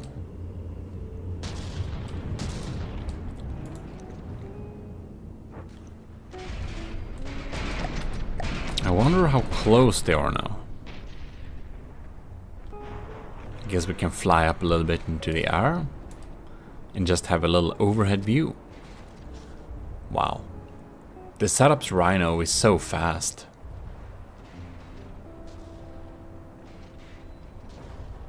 And the constant stream of our small missiles won't actually do a lot of damage. Oh no, we almost got a hit with some mortars there. Yeah, well, it's fun to see them hit sometimes.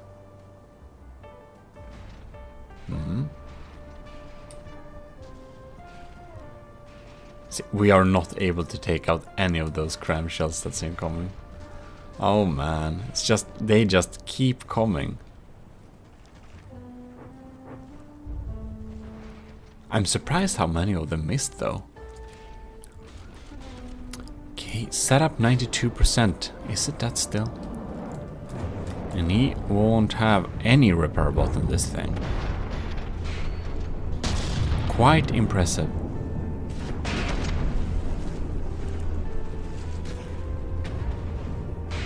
Well, that's thick though. That's so much alloy. This is a true alloy brick, man. It's like more than the Megalodon, yeah. Wow, that's thick.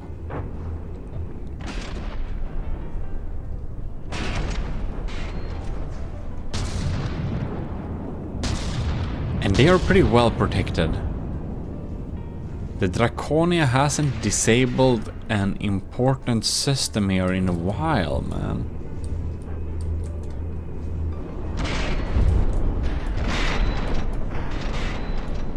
And now the new barrage is incoming. I wonder how we're doing under the water.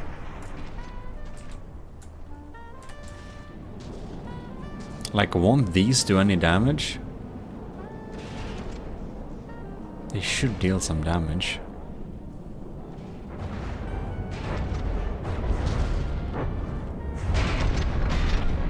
Against this thick metal slab, they just don't really do enough damage. Nope.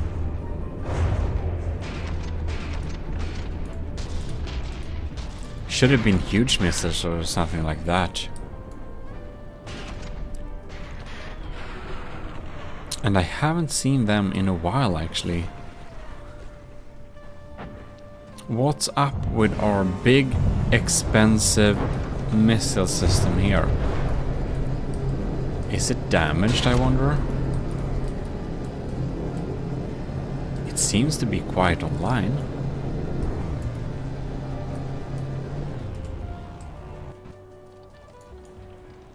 And we do have the side large missiles too. Oh, there we had one.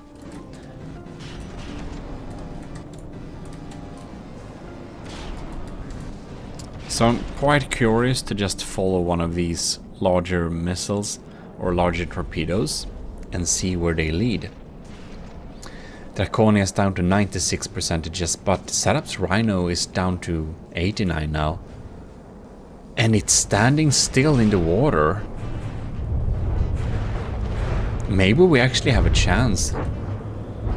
Extremely late game if we do get a chance, but man. Wow. Probably not. Setup has some great EMP protection.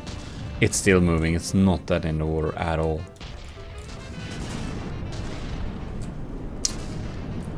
Most of our mortars do miss, unfortunately.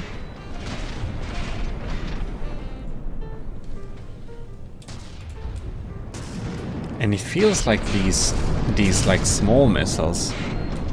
Oh, that's like a diff broadside, isn't it?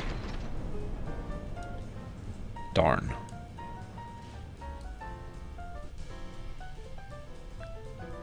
Scary for sure. And our laser, it's trying to zap that shield because it's hot. Wow, that's just so much area to zap out. Especially when we're at like 65%. Quite impressive. Is this one of the diff shells? Is this a disruptor to weaken the shields? Kinda amazed that the laser is still online at 64%. That's quite lucky.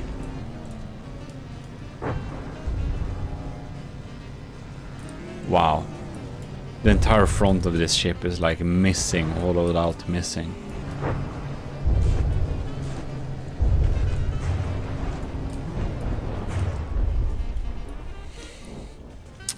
It has been only 6 in-game minutes. As if.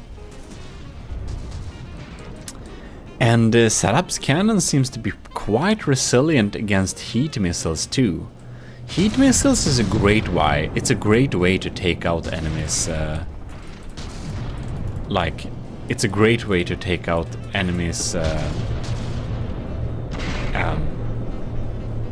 Turrets actually, because a lot of them doesn't have like really good armoring. Here we can see we also have some like internal shields going on there too.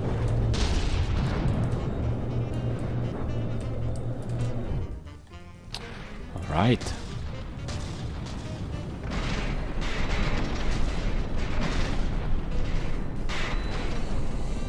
Okay.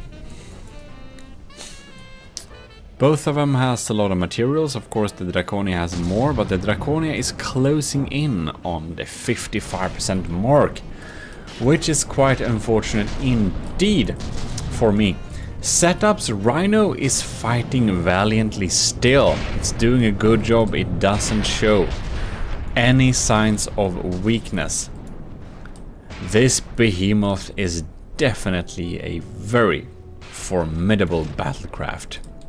And we do have to love the multi-barreled designs.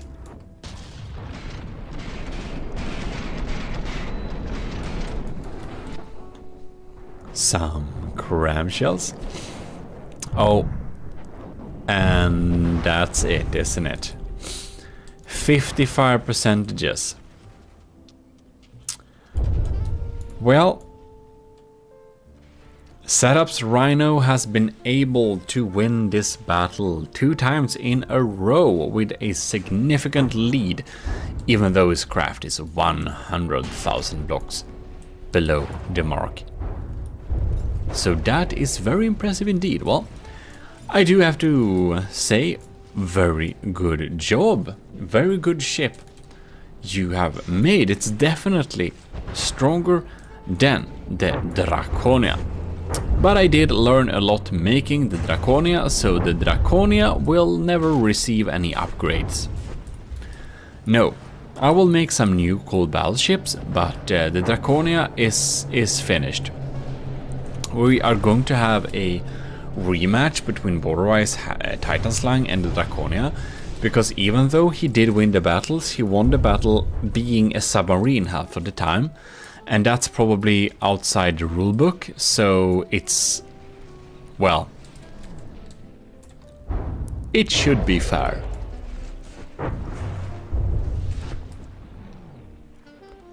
It should be very fair to have a rematch. It should actually be unfair to not have a rematch. Well, well, well. These swarms of medium heat missiles would, in most cases, eat up most crafts' undersides, but not this time. The Rhino is a little bit too thick underneath for that. Well, this battle is 8 minutes in game. Are you kidding? So yeah, that's the thing. It's a little bit... I would love to upgrade my computer so I can have bigger battles without lower FPS or anything weird like that. But right now I don't have that, so maybe in the future I will be able to put some YouTube... I don't know. I'd be able to afford a pretty nice gaming PC, and at that point we could do some better battles. But for now we are with this system, and we can do almost whatever we want. We just can't have huge FTD battles. We have Vesrets. Vesrets Incolable. I don't know what incolable means, but maybe someone can tell me that. And we have a pretty straightforward battleship design here. Ish narrow. We can see we use some railguns with a lot of... I don't understand. That's a lot of magnets. I wonder why there are so many. So the mantlet seems to be pretty exposed, to be honest. I think these turrets are not very resilient. They are not built in a sturdy way. Okay. We have some anti-missile turrets, and we got loads of mortars. So this seems to be mostly a mortar design with steam engine inside of here.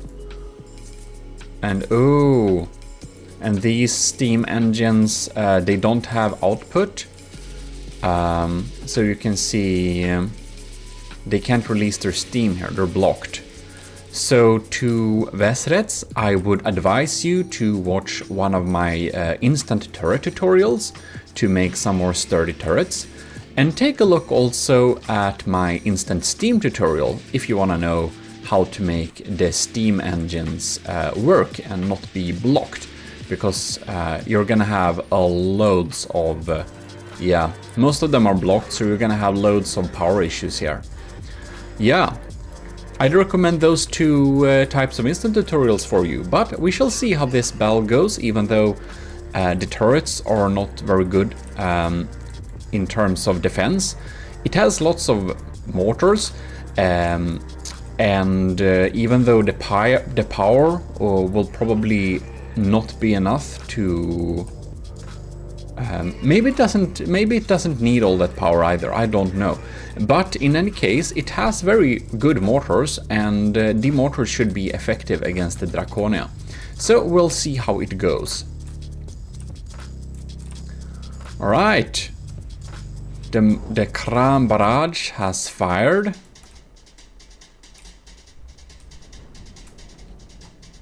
My laser is zapping in the front here.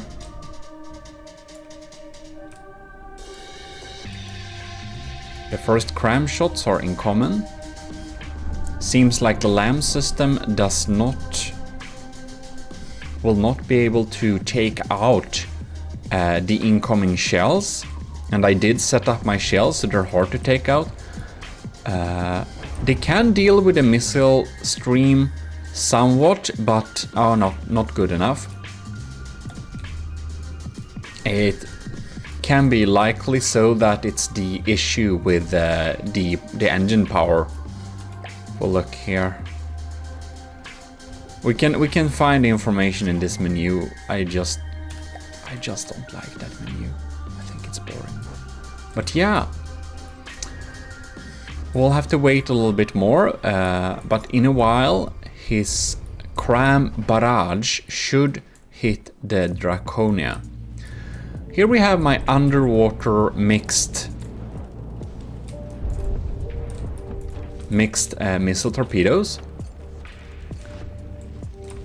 Now my cram barrage comes in there. That should mean that his first cram barrage should hit soon. And I would assume that Vesrets is a fairly new builder, and it's nothing wrong with that. I'm just pointing out stuff that can be improved, and I think some of the tips in the instant tutorials could help you greatly. Alright. And here we can see, yeah, the Draconia is doing a good job so far, that can we definitely tell. So we have some heavy armor inside of here. I'd say that is probably like too much armor. I would suspect that he spent a lot of resources on armor. And it seems that the frag mortars do not contain a lot of hardeners. They seem to be mostly frag, because my lambs, which are fairly weak in comparison to others, did manage to zap them out there. So that's why we have to sacrifice some firepower and just use a lot of hardeners in our crams so that they can go through the defenses. It might also been my anti-missile missiles too. They probably did the job together.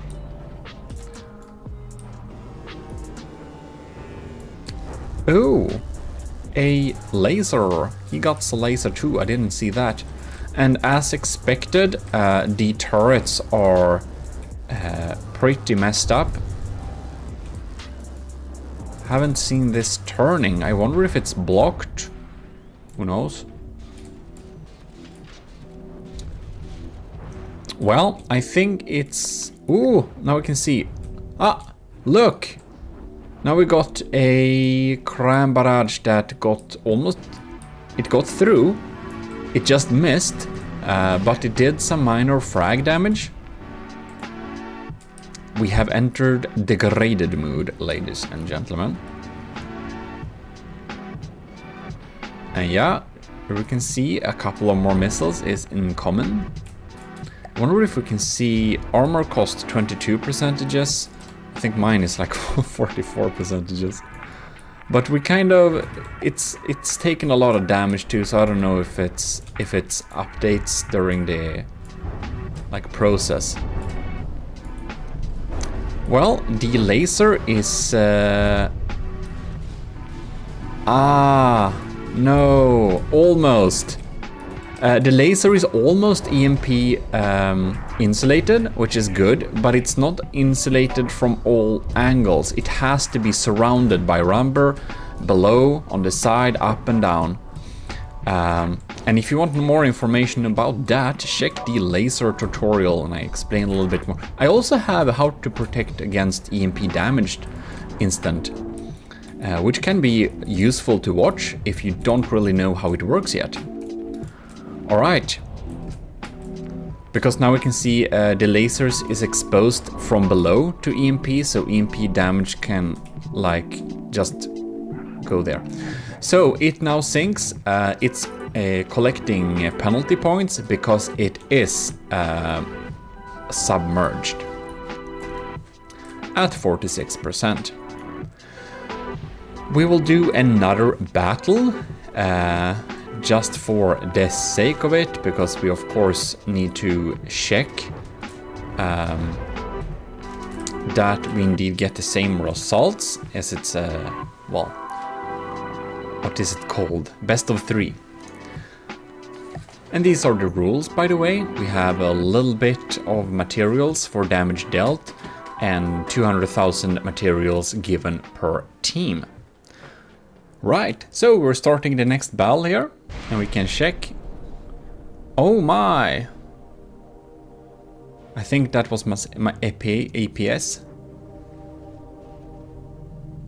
I just want to see how it fares in the beginning here. It got a lot of torpedoes shooting downwards, like that. It's a very good strategy. The Draconia has the same procedure, with great results. It almost feels like the front turret's rotation is a little bit blocked. And there my huge missiles come in. And the huge missile was only added as an afterthought, just to kind of ish reach the high budget Borderwise did set for his Titan Slang. Alright.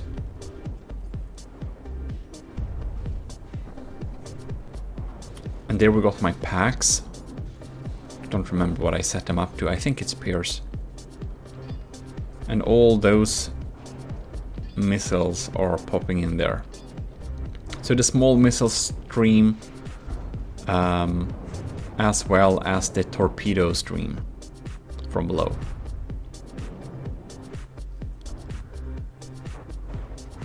Alright. I think we will reach the same results during this battle. And that is because of the mentioned... Ooh, we got some AI confetti there.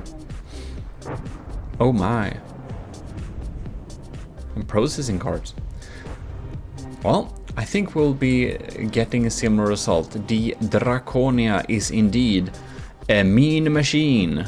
It's not the best battleship ever, but it is... it's strong. It is strong. I'm happy with its performance, even though I'm a little bit unhappy with how I built it, but that's just regular from the depth. Alright, very interesting indeed. So, ooh, we got more AI confetti there. Don't tell me is the main AI here too? Or was it just some... I think it was just some supportive processing power. That's a lot of surge protectors. Oh my, oh my. We do not need that many surge protectors, usually. And it's better to kind of have them connected to metal and not wood. Otherwise, the EMP will just lead around it. But again... EMP protection instant tutorial would explain that better. In any case, we can clearly see how this goes. I will say thank you very much for the submission, Vesrets. I think you're a new player. Take some look at the tutorials and I'm sure you will be able to build a ship that does much better against the Draconia in the future. And with that, I would like to throw out a huge thanks, well, to Vesrest for submitting the inoculable and incallable, I mean, and of course to our commissioned officers in the army of GMODism, which is Stellar Admiral LCG Canyon, Captain Scooby Rocks 125, Commander Ejin, Lieutenant Asteria, and Cadets Shark 93 and Marty Bacon. Ladies and gentlemen, you are watching GMODism, and here we are with the little first installment of the Fylke Mini Challenge battles. GMODism. And this is my completed Fylke, which absolutely was not completed like an hour before recording. Not even that, I've been tweaking with it, and I think we got to a version that actually kind of works. And we also have a full folder of a lot of ships that you guys have submitted. So thanks a lot for submitting to the mini Fylke challenge, and it will be really interesting to test these battles out. First, however, I feel that I need to give you a little tour of my installment of the Fylke. And you can see it's surely a weird ship. I just thought to make a really basic ship out of this first, but then I decided to take the advice that you are posting to me in the comments always when I'm making something with crams, and that is GMODISM. To avoid getting hit by crams, you don't need thick armor, you don't need lamps, you don't need anything. Evasion is your friend. So this time I actually decided to build my Fylke around the thought of evasion. And you probably see that already. You see these beautiful cylinders. These are not chimneys. Oh no. These are custom jet engines. And that's exactly what they do. They are custom jetting. So whenever we have an incoming shell, the jet engines fire, and they get help by the 4 propellers in the bottom here. And they all kind of propel this ship to just go instantly upwards pretty quickly. And that does evade a lot of shots.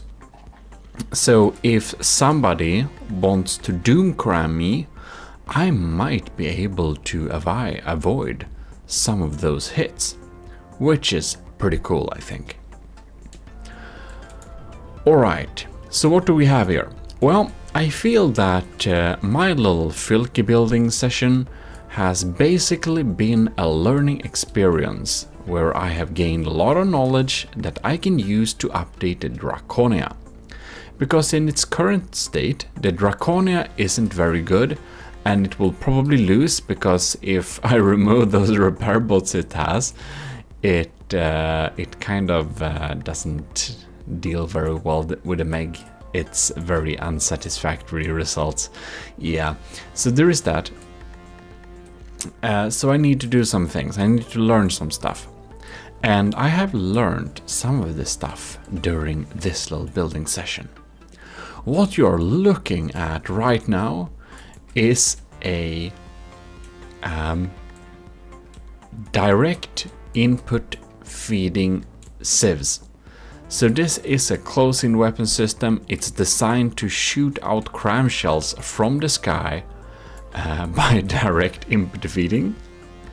And it does a pretty good job at that. I might use this particular model on the Draconia. I'll probably make another model. This is my first ever build of this, but it works pretty well. It uses a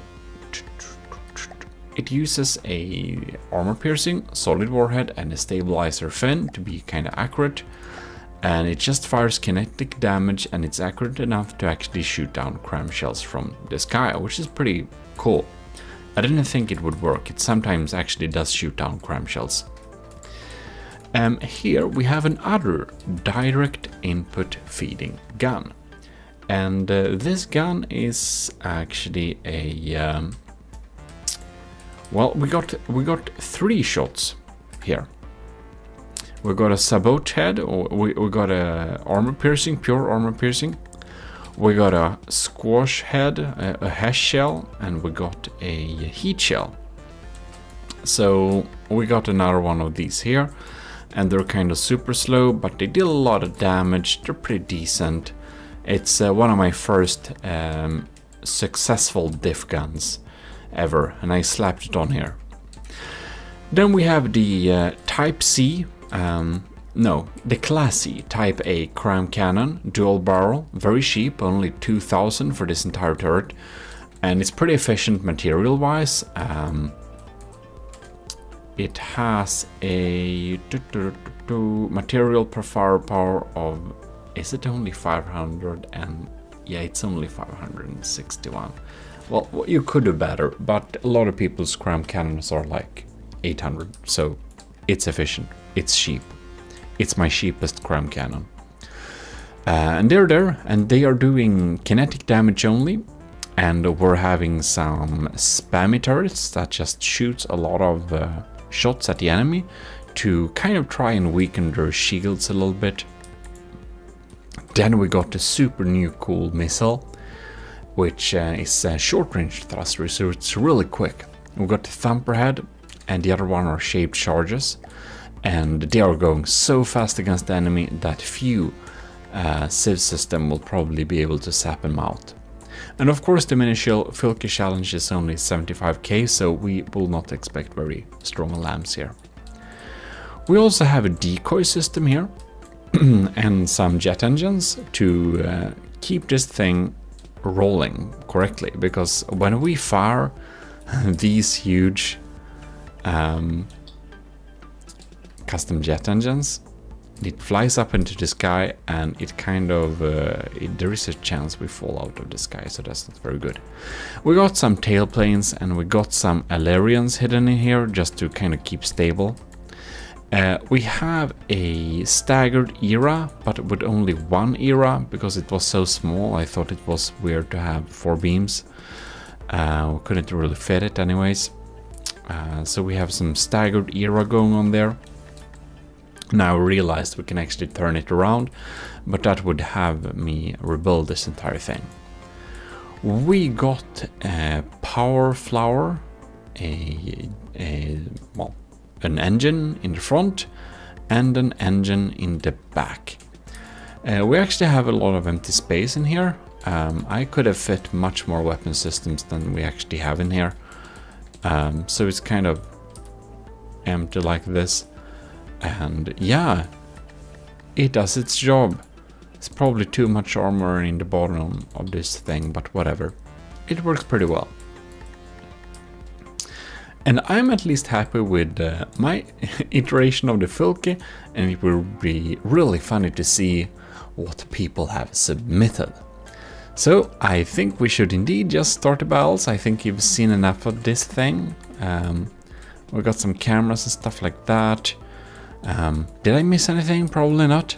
This is it. This was me learning about direct input feeders, improving armoring, being able to distract shields with small fire cannons and stuff like that.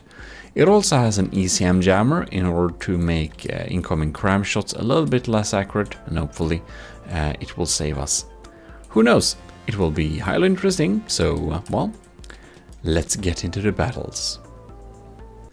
Alright, so here we are. We are going to select the very interesting order of well, Adnecreas. Your name is beginning with an A. So this is the Väldigt plugga fylke, which is very bad translated Swedish. It probably means something like very study fylke, or very cramming fylke.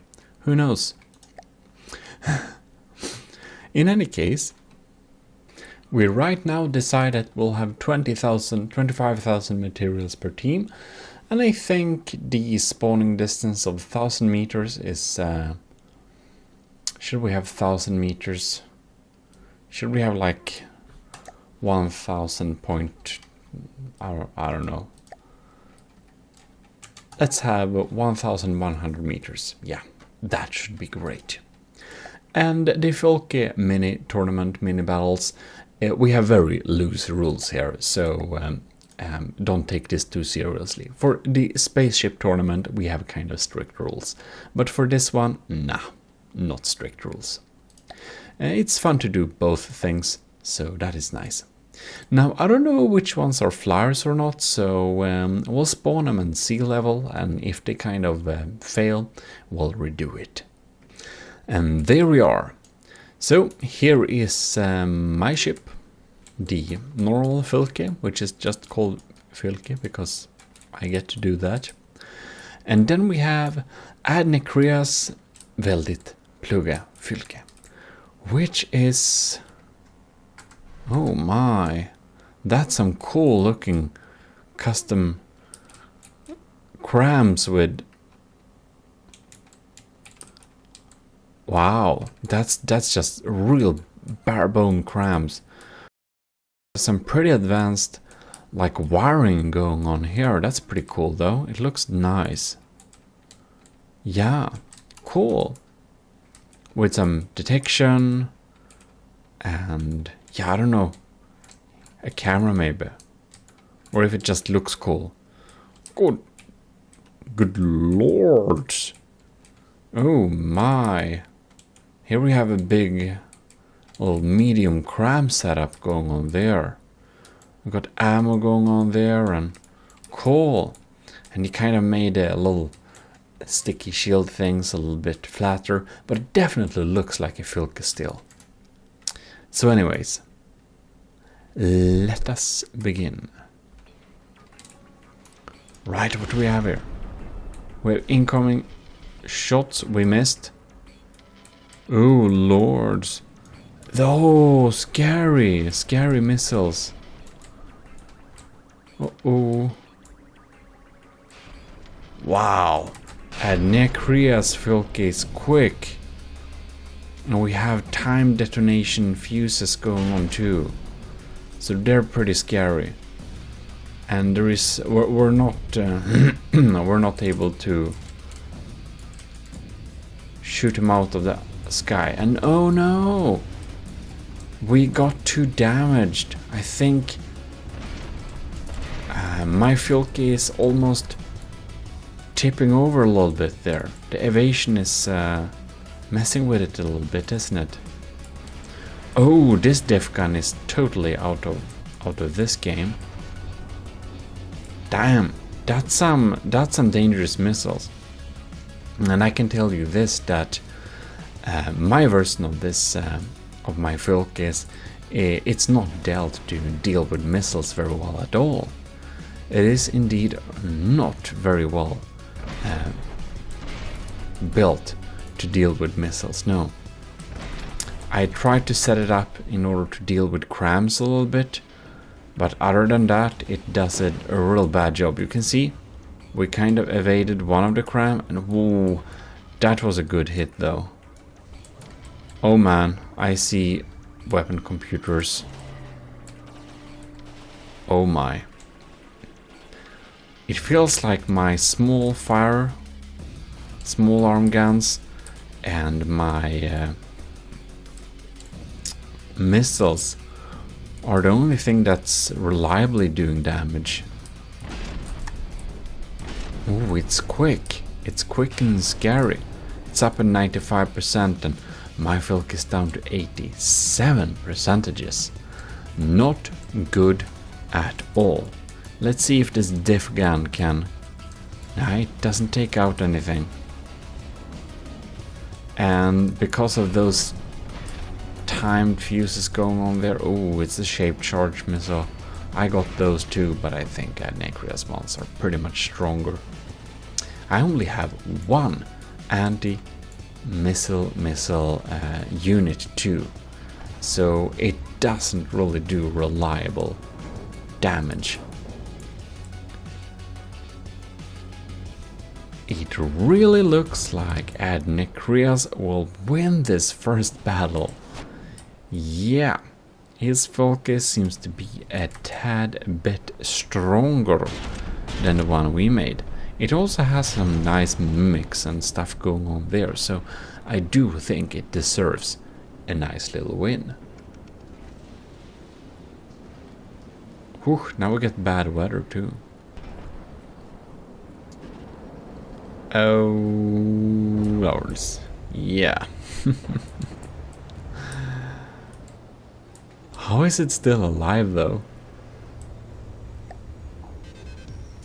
Okay, 78%.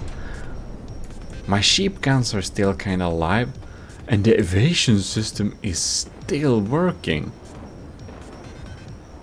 Well, the missiles are the thing that's real scary for sure. We have opportunities to deal with the other stuff, but with the missiles, we don't have much we can do. Oh no. It's looking bad. And of course we won't sink. Otherwise, if we sank at this point, we would definitely just despawn. But I think it's pretty safe to say that Adnecrias has won this battle, because we're not like getting out of here for sure. Well, I proclaim the väldigt plugga fylke by Adnecrias the winner of the first battle. Well, congratulations, it really retains its original shape, and it is a superior weapon system. It has some good cramps going on there, and some really strong missiles. Those are the ones that are dealing the most damage. So congratulations, let's move on to the next battle. Next up we have Belkent's Fylke Funny. So let us see what's going on there. Oh no, this is just a clean slate. I think we're doing missiles. Oh lords, what is it doing? Does it fire hordes of... What's going on here? I'm kind of worried what this is going to do to us. It has shields. Is it just a thing that's just shooting in? Does it have offensive means? Sir, does this pose any offensive means? Or does it just have anti-missile missiles? Is it what we're going with? Is it that? Are you sure this is the correct version? Or did you accidentally send? Or did you accidentally send the wrong version?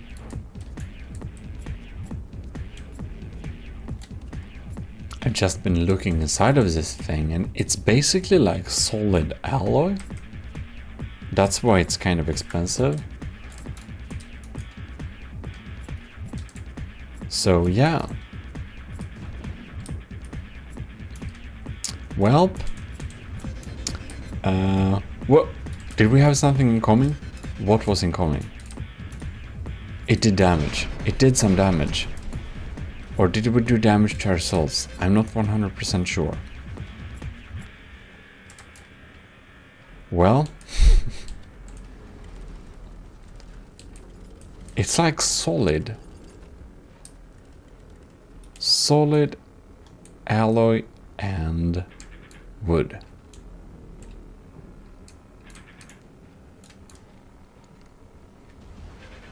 So it's really hard to like destroy. That's for sure. Oh, I completely forgot smoke and lasers and stuff like that. So if people will be using that, I'll also have problems. But it feels like Belken's Fylke Funny is more about just trying to destroy all incoming shots by absolutely spamming missile interceptors, or just having loads of missile interceptors here. That's kind of insane. Oh no, we bounced. Yeah, so unfortunately I did use short range thrusters, which means that many of our missiles that come in, and every now and then, they do actually reach the target. Pretty nice. The crams are also usually reaching the targets because they're faster now. They are going 300 meters per second, I think it is now after updates. We are of course playing in alpha branch because, you know, who wants to wait for the updates? They take forever. Okay, so the Balkan's Funny Filk is at 95%, and it just really doesn't do enough damage. I feel that this platform is something that's more of a statement about don't put all your money in defensive measures, because, well, then you can't deal damage. Or it's of course also possible I actually got the wrong version, who knows. But this is the submissions I got, so those are the ones I'll be using. And there we go.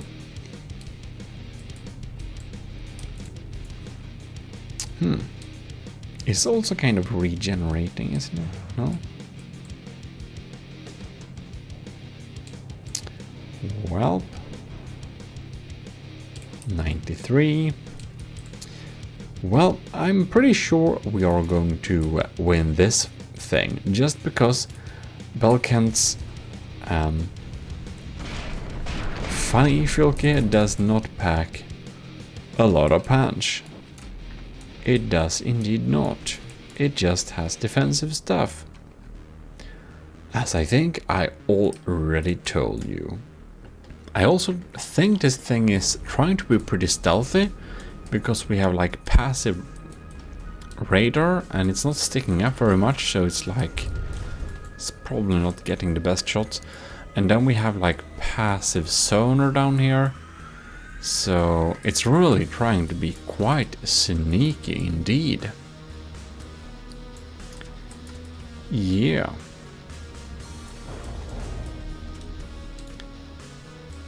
And, well, we're moving in this direction. I'll update you if anything changes. It's kind of amazing our diff guns actually have a opportunity to reload. And it does get a tiny bit of damage sometimes, but I'm thinking that it's more that my failsafes just won't do a good job enough. It is of course possible we have some rare damaging missile, because you can see my civs, well, this like civs cannon, it does fire from time to time, and I'm not quite sure what it shoots at, because it shouldn't really shoot at like missile interceptors. I think it won't, and this thing shouldn't activate unless there is an incoming damage missile going on there. Maybe I just haven't spotted it yet, but it is clear in... Oh, I think that was it. I think that either our... It seems our diff guns and our evasion is working enough for us to basically not take any damage. Yeah. And fortunately I went with kinetic crams. So despite the missile interceptor spam, they kind of get through. They get through indeed. And this battle is like not turning in any direction. The Balkan's Filke is having 9,000 materials left. My Filke has 17,000 materials left. And we're just continuing to do damage while we are taking basically no damage. So there seems to not be some kind of Easter egg going on in terms of I don't know, nukes or something. I think we would have seen that by now. So I think we can indeed actually proclaim the winner to be myself, because, well, this doesn't have, from what I can see, substantial offensive measures. It does have some repair bots, because we can see that it repairs itself, and my Filke also has repair bots. I think it has 3, maybe? I think it's like 3 or 5, but something like that. It's not, I didn't spam them this time, which is reasonable. Yeah, so there is where we're at. Well, we'll count both in material wise and percentage wise. Your ship is slowly losing while it's spending a lot of materials on, I don't know, I suppose repairing and trying to shoot down incoming shots. And if I have gone for like a explosive cram kind of setup only, I think this ship could probably have basically won by endurance, but not this time. No, indeed not. So, my Filky is the winner of this little battle, and that makes me happy. So yeah, let's move on. Next up on the menu we have EC8. Le Charles de Mini. And this is an adorable little vessel. We have, oh, that's wood but mimic the glass outside, so it's a little bit shiny. We got some smokestacks with, well, smoke emitters. We got some really circular mimics and some mimicry, I believe, to make these turret shapes. Or is this just me being incompetent on how to make a almost perfect circular shape like this? Ew. Oh, yeah, no. This is a big mimic. Because the turret actually... Yeah, it actually looks like this. Okay. Alright, so we have some really like drums of crams going on there, and hopefully we will be able to click play and follow this shell. Oh, that's off. Well, my evasion system should be evading this thing, and this should be a battle that I really hope we will win, because we have kind of built this vessel in order to win a battle like this. Right, so we have some missiles incoming. We have the small arms fire. Yes, yes. And we got, ooh, pretty fast crams, and ooh, you saw that? That's some beautiful evasion. Oh, that's a good hit though. Yeah, no, oh god damn it. Yeah, that's some damage. I am evading a lot of those cram shells though. That makes me really happy. EC8, thanks for submitting a cram focused build, because my sole intention with making my iteration of the Filky was to not get killed by crams. And I might still get killed by crams. As you can see, you're dealing a lot of damage, but hopefully I can be able to withstand the damage by evading enough of your shots, which would be really cool. What was that? Oh man, that's an engine. Oh man, we shot an engine. That's cool. Damn. Oh, I think we hit an ammo compartment, because I ain't got that many explosives on board. I got diff heat, I got diff hash, and I got kinetic crams only. Yeah. I also got some thumper and some shaped charges missiles. Alright, so my Filky is 93 and EC8 is 90. This will be highly interesting to see if he has some magic trick on turning the tide. Did you do that old cool Adnikrias trick with making your ship burn when the health is low enough? Man, that's super cool. I don't know if Adnikrias came up with that, to be honest, but I did notice it on a ship we fought that he made. Yeah, that's really cool. Like, EC8, you get a lot of plus points for going down in style, because this is going down in style. It really looks like my Filka will win this, but you never know.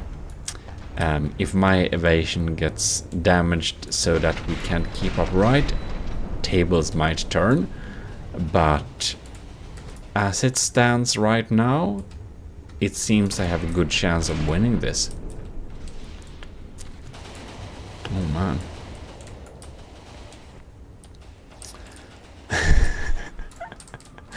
I think my evasion system is so funny. It's like... Oh, a cram shot is incoming. Go up, go up. All engines forwards. And I love these missiles. You can see, they stand there, they fall, and then they just boost with short range. And they're just so fast, they're so hard to shoot down. It's pretty cool. They only burn for like 3 seconds, but they are kind of max speed, so they do their job pretty well. Here comes another. No, that was my... Okay, there comes them. So 2 of them are shape charges, and 1 of them are kinetics. Like the cram shots I have. I think each of this barrel actually recharges every 30 seconds, but since we have kind of 8 of them, they do... It feels like they kind of shoot decently regularly. What happened with this guy though? Why is this diff cam so sad? We're lacking some important component there. Well, who knows? Well, my Filka is 90% and EC8 Les Charles de Me is at 82%. And since I built the hull, it's basically all wood. And EC8 hasn't changed that, which means it will be basically unsinkable. And it just floats around there, being floaty and everything like that. Very nice. So this part, I kind of like that EC8 made this part of the deck higher. So it kind of stars up and stuff like that, and it goes up like this. It looks pretty cool. I will say that. Well, my Filka is at 89% and Shall State is at 79. Ooh, we're getting... Oh no. My internals are soon to be exposed if this continues. Not good at all. Right. Ironically enough, it feels almost that my small firearms is dealing the like bulk of the damage somehow. That's probably not good. Oh look, we have more fires coming up here. Yeah, EC8, you're definitely going down with style. I have to give you that. That's pretty cool. All right. So I'd be really sad if the tables flip here and my Filka actually loses. But you never know. You never know in front of that. That's the thing. You shouldn't proclaim the victory if you're not very certain. And there is still a gap, and my Filka has the material advantage though, so that's one good thing.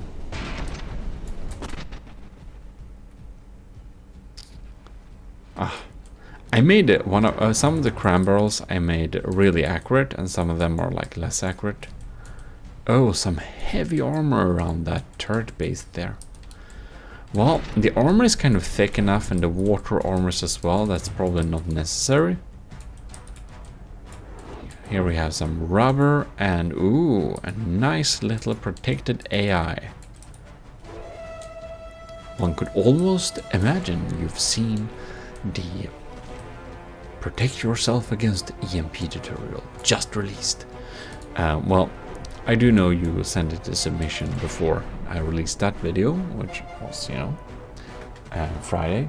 So I know that's not true. But if you don't know how to protect against EMP, do check one of my latest instant tutorials. It will teach you all you know about that. all you need to know, rather.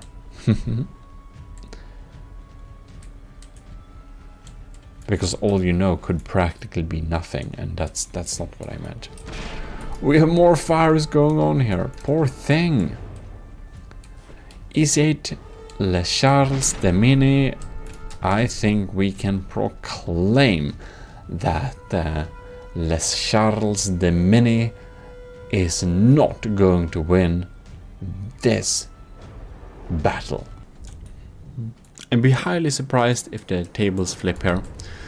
So I think this will conclude the first battles. We just had 3 battles, and of course a tour of my iteration of the Filka. I finally tried evasion and I tried to learn diff guns.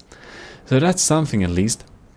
Well, of course, we have a lot of ships, a lot of ships to test, because a lot of you a lot of you folks have just made amazing versions of the Filk, and it will be really cool to kind of try them out.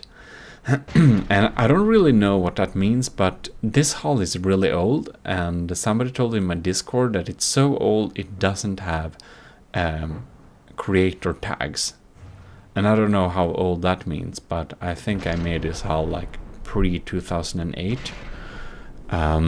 Yeah, no, not 2008, what am I saying? Pre-2018, basically. I don't know. I made a Folke hull a really long time ago, and now I finally filled it in with some armor, weapons, guns, and stuff like that. And so have you. Unfortunately for EC8, Charles de Mini is going down, but I must say, it's going down in style indeed. Ooh. The cramps aren't reaching very well, are they? They are indeed, they are not. In any case, you should, of course, if you're not subscribed to the channel, you should definitely subscribe in order to catch the next battle. We'll do these little easy challenges or tournaments, or really just easy stuff. We do them from time to time, so you need to keep tuned to catch them all. And of course we have proper tournaments as well, which has much stricter rules than this thing. But these easy challenges are very nice entry level things. If you never participated in anything, you can participate in these things because they're just so easy to do. And like, yeah, you don't need much pre-knowledge. And if you, of course you need some pre-knowledge, just check through my instant tutorials and you'll pretty quickly learn the basics and ins and outs of this game. So, well, I hope it will help you too, because it has helped many other people. Well, we are down. We got some damage going there. But it feels like, yeah, we're slowly regenerating, so that's nice. Not chimneys, no. Big, no, actually small, but custom jet engines, which means they're pretty strong. Each of these has like 32,000 thrust power, so they're pretty powerful. In any case, I want this battle to kind of go to its end, and I wonder, like, this diff can, ew, its controller has been sniped out. That's why it's not working. Yeah, well, anyways, I just want this battle to kind of end properly. And I think we can see that we are indeed very much gonna win this thing. But in any case, I would just want to give you a little announcement while we are here. And that is that we actually got some new pretty cool stickers. And you can use these custom stickers in the Discord. And if you're a member at the YouTube channel, you can use them there as well. And if you want to become a member on the YouTube channel, there is also now membership loyalty badges, which tell you how long you've been a member. So when you join, you get a clay coin, and after a month there is a wood coin, and after 2 months there is the marble coin. And then it's like 6 months, I think, is the iron coin, which goes up to 1 year. One will get the bronze coin, and then it's the silver, and then the gold, and then the diamond coin for super long time supporters. So that's really cool. I really wanted that like resource, like almost strategy game, medieval type, like resource all the way. It's pretty cool. I really like that idea, so I made it a reality. And it also have Roman letters, so you begin at level like 8, and at the longest loyalty time possible, you're of course at level 1. Yeah. So I just told you that perfectly in time for that. So now we can just... Welcome to GMODIST, and we're here for the next Filky battles, and today we have a co-commentator, Light of the World. Hello? GMODIST. Hello indeed. So let's begin the battle. We're gonna just start them right off, and here we have my ship, and this time we begin with Philip Ross 1 rammer. What do we... He's pitching a little too far into the water. Yeah, it's digging down really. I don't know if that's intentional. It's like it has a paddle wheel or something on there. I'm not sure. It doesn't look like it has that, but it's hard to see, to be honest. God, White players would be proud. Ooh, this is scary though. I'm kind of glad my evasion... You're just hovering in the air.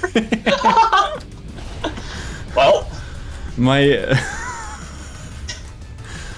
Oh yeah, I'm just chilling here a little bit, taking flak underneath.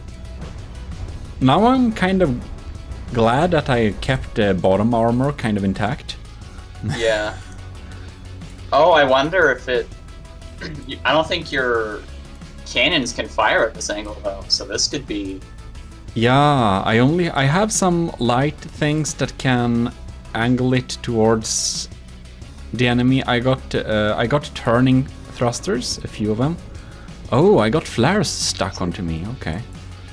Oh no, Philip Ross rammer is... What is it doing? I don't think either of the boats have any clue what's going on in this battle. Me neither, but fortunately for mine, Filke, the Philip Ross rammer is flipped itself upside down. It's really well protected against sonar. It has a lot of decoys, but It was almost look like sea mines. It's kind of cool. yeah. But it's just sitting there. That's kind of sad. It's just okay. Yeah. Surprised while your Filthy's working as an airship. Yeah, if there is constant fire incoming, it works like an airship for sure.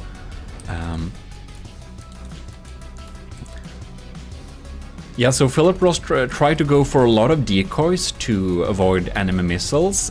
Fortunately, it didn't spend so much on rolling and keeping it upright, and it's looking to be its demise. Yeah. And this one is barely damaged. Let's see here. We don't really get a good angle here. It seems that the missile's popping up all the time. My ship takes it as incoming fire, so it just goes up again. I think it's either that or I think Rammer has some simple weapons it's firing. Yeah. The Filke's evasion system is very simple. It's basically incoming missile, activate custom jet engines. That's it. Gotcha. So yeah. Yeah, seems that nothing is happening here really. I don't think... No. Does he have any torpedoes? Let's just check. Let's just double check, because If you can't get flip around here, it's... it doesn't seem like anything more will happen, actually. I think the only non-ram weapon is the flat cannon or two he had on the top. Yeah, that's true. So this battle basically won't go anywhere, so I think we can actually proclaim the Fylke's victory, because I don't see this flipping anytime soon. No. I think your repair bots are just gonna mend a couple beams. Yeah, I'm actually thinking that the damage I have towards my ship, I think it's partly self-inflicted. Alright.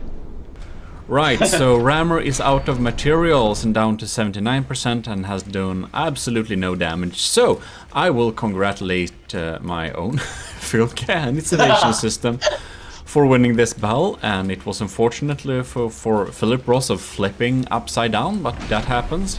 But on the other hand, I think my evasion system would probably have avoided the melee capabilities fairly well anyways. Possibly. Yeah, it definitely seemed to jump out of the water when it got close. Yeah, so let's... this battle is over. Next up we have General Griffin with the Cram 2 Fylke, which I hope my diff guns will be able to shoot out in the air. But anyways, General Griffin has exceeded the maximum allowed limit with 47 materials. What do we say about that? This is a violation of everything we stand for here at GMODIST.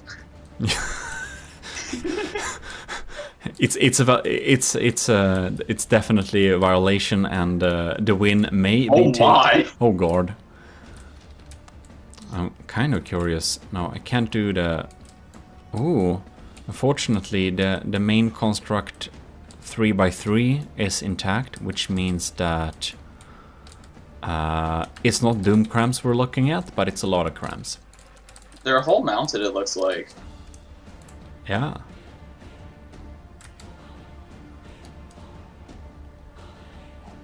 No, they're turrets, all right. For sure.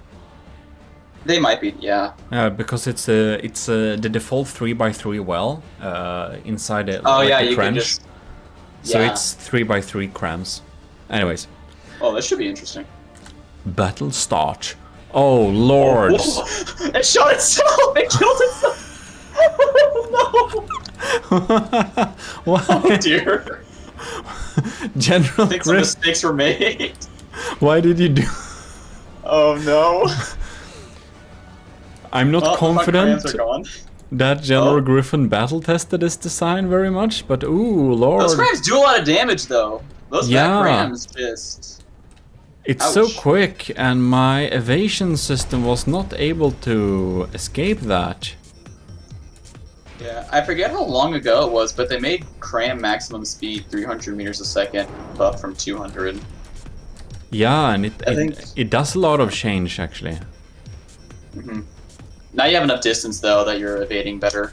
Yeah, the kind of distance it wants to have for sure. You can see jump Cram up. 2 is fast. Oh yes. My Fylke is currently in the lead, but now we get some bad weather, so... So he's got Stormer. I think. I don't know if you can turn that off in custom battle. I think It you might be can. partially where you are. Yeah, maybe, but I don't know. I have the unpopular opinion of kind of liking the slight weather changes from time to time. No, I do as Oh well. no! That was a bad Ouch. hit. Oh, I think... I think that might have been a turret. Yeah, it may be the angle just, or it might have been the turret. It was the angle. Ouch. But these crams definitely hurt. Ooh, Monaro.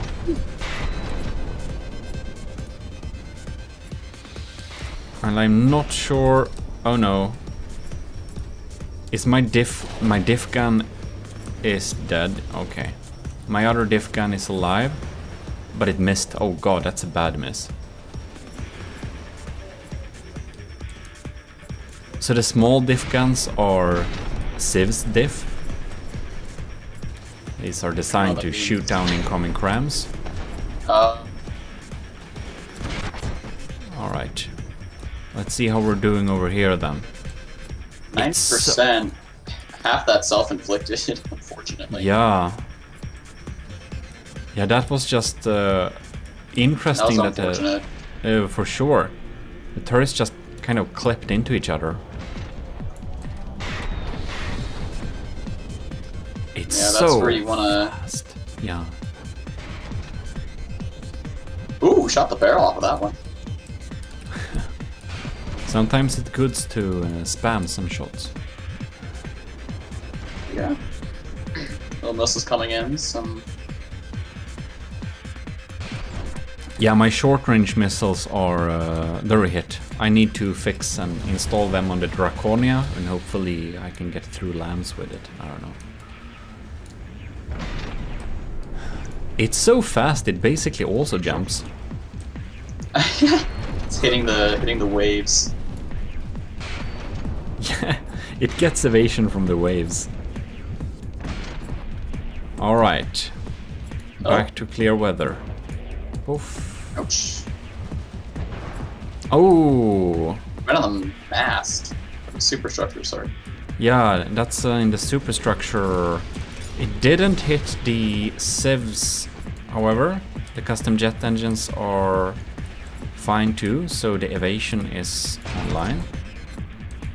General Griffin is coming back despite the initial early damage. It's an almost even match right now. Yeah, General Griffin is definitely coming back here. These are some like efficient cram designs, and it's so fast with the jet engine it has too. That Yeah, and then being so built in the hole as well.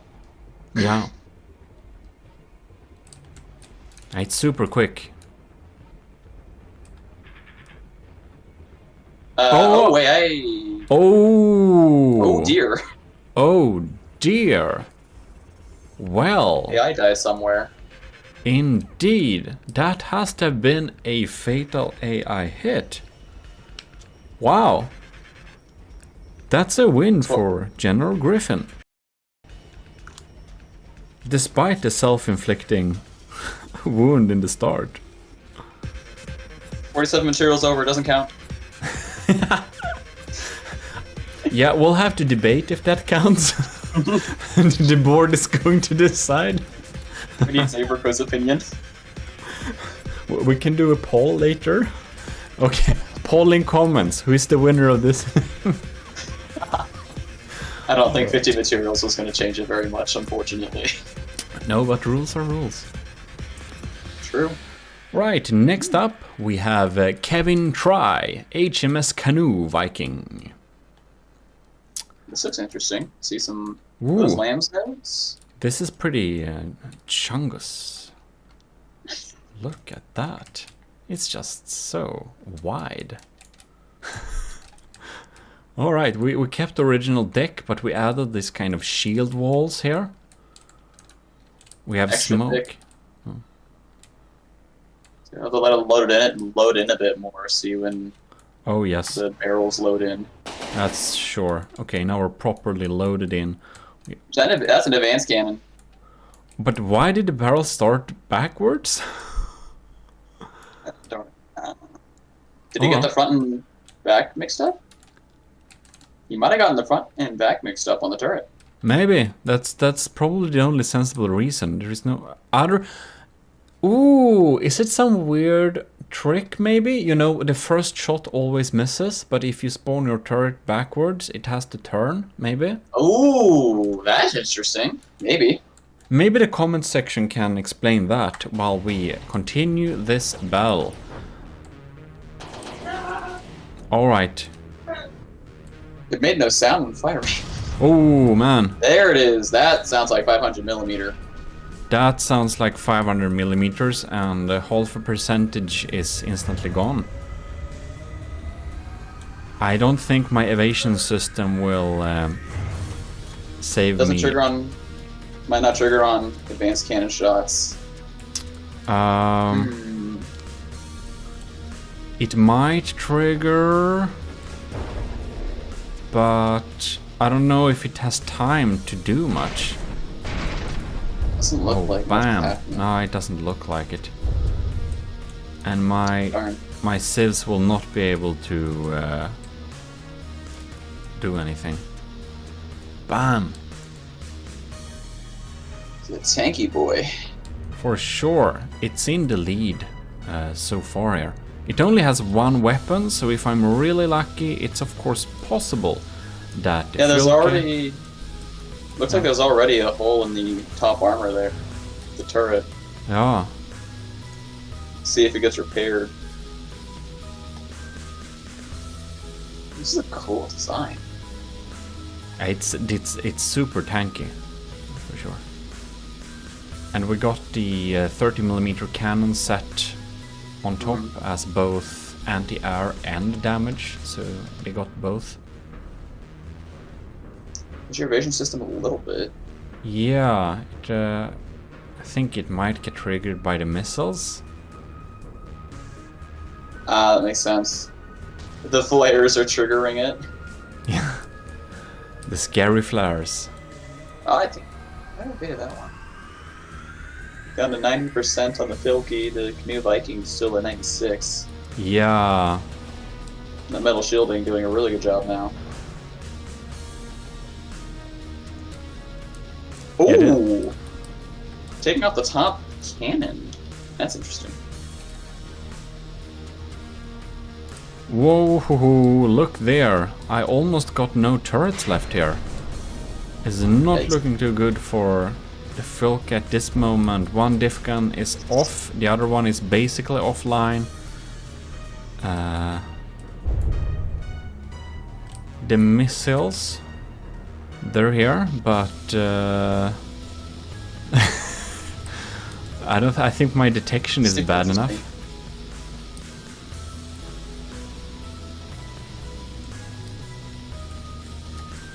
It's almost like it's going in for the kill. All right, it looks bad. I doubt I will be able to turn this around for sure. Maybe that. No. If I just get a few lucky shots to shoot that barrel off. I don't think there's anything left to shoot though. It's basically my missiles. It's a small... One of the turrets are still... One little cram left. Ooh, Oh, never mind. not anymore. Dang. Ooh, and this superstructure is just hanging there. The jets are severely disabled. The only thing I got left is one double 60mm cannon. Or is it 60 or 40? I don't remember. No, I got one here. 30, no? I think it's other 60 mils. Yeah. I don't think it's going to be able to outdamage his repair bots though. I don't know how many he has. No, that's we don't got too many restrictions on that. Let's see if the missiles can do anything. Ugh. One of them hit. Yeah.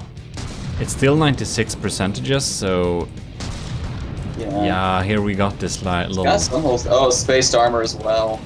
Yep. Those little outside areas are just for spreading out damage, and the detection of the Filke is bad enough for the remote guided missiles to not hit very reliably.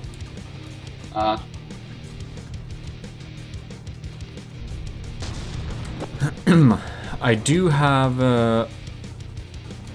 I did set up my armor in order to take APS shots, but it of course only takes one APS shell at one place and then it's done. It has staggered ERA, but in case... Oh, that's interesting.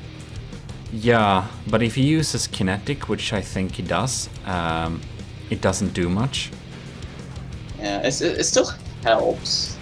It Yeah. looks like it's explosive though. Yeah. It looks like APHE, honestly. Yeah, and I think this is the reason my ship is still alive. It's the Yeah, so armoring. oh, I think he just jinxed it. That was a slow-mo explosion. Yeah, that was the front engine. Let's see Oh. here. The back engine is alive. Right. I only got one engine left, so the shields may flicker. No, not yet.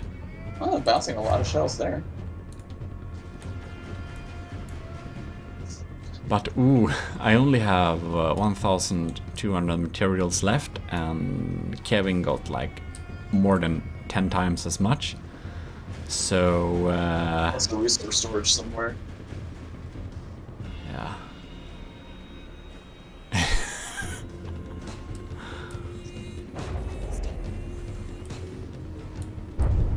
Wow. Are my missiles still... They're alive, but we're not out damaging. No, and he has anti-missile missiles as well. Yeah, I've seen those working. I'm kind of surprised they actually are able to take out the short range thruster missiles. I think your short-range missiles, when they have their build-up, I think it gives the anti-missile missiles enough time to launch. Yeah, that's true. 69%. 69%. One of the missiles are, or two of the missiles are shaped charges, so if I'm really lucky... Oh, really? There's still hope! Not much, to be honest. It's just that my materials have increased. It's now 1,700 instead. Probably just damaged blocks.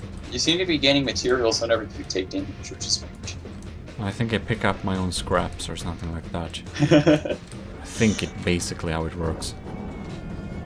Ugh. Bonk. That was the one that was gonna hit too. That sucks. Yeah. Well, Well, the HMS Canoe Viking. Yes, that's true. HMS Canoe Viking, it's up to 99% now, so it's extremely clear that we are not out damaging Kevin Try's repairing. The So, recoil though. yeah, that's some heavy stuff. So that means that we will proclaim the victory of Kevin Try, HMS Canoe Viking, Jungus Boy, with a nice spaced armor, very nice, very impressive, and I will fully admit that my ship has absolutely no defenses against a armor-piercing high explosive, except like a layer of ERA, which is now spent. But it did survive a long time. Yeah, it's been 9 minutes. Yep, Oh, there it goes. there it goes. Well, we should be moving on to the next battle. Congratulations. Very rapid fire. Oh no. Alright, so here we have Killcam's Filke, which is the Piant Stripper. Piant Stripper. It may be a wrongly spelled paint stripper. And oh lord, this is a front siding. Oh no. Good lord. Well, here we have some proper armoring. It's dealt to deal with kinetic shells. Oh my god. And it's, oh, big bad custom jet engine, lots of materials, spaces. Dude, Alright. my million cost battleships have less armor than this thing. Yeah, this is... Jesus Louise. Oh, it's just a shell. It's not anything else. No, it's just a We're min-maxing heavily today. And like these internal jet engines... because the inside is wide enough that it counts as working. That's so interesting. It counts as working, that's right. And it's just a big APS, probably very fast farm. God. Alright. Is your game gonna be okay? We'll see. And god damn it, look at this thing. Alright. Oh man. Oh There man. it goes. Oh lords. It is making holes. It's going for it. Oh no. And it's so heavy front. Oh, it has a little decoy there. It has shields as well. Man. Why not? Yeah, of course.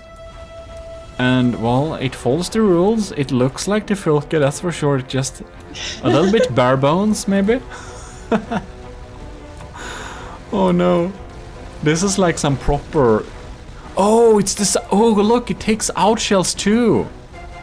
It aims at missiles coming toward it. Yeah, it's Or both... is that a separate thing? Wow. Well, that's some pretty nice setup, though. It deals with incoming shells and...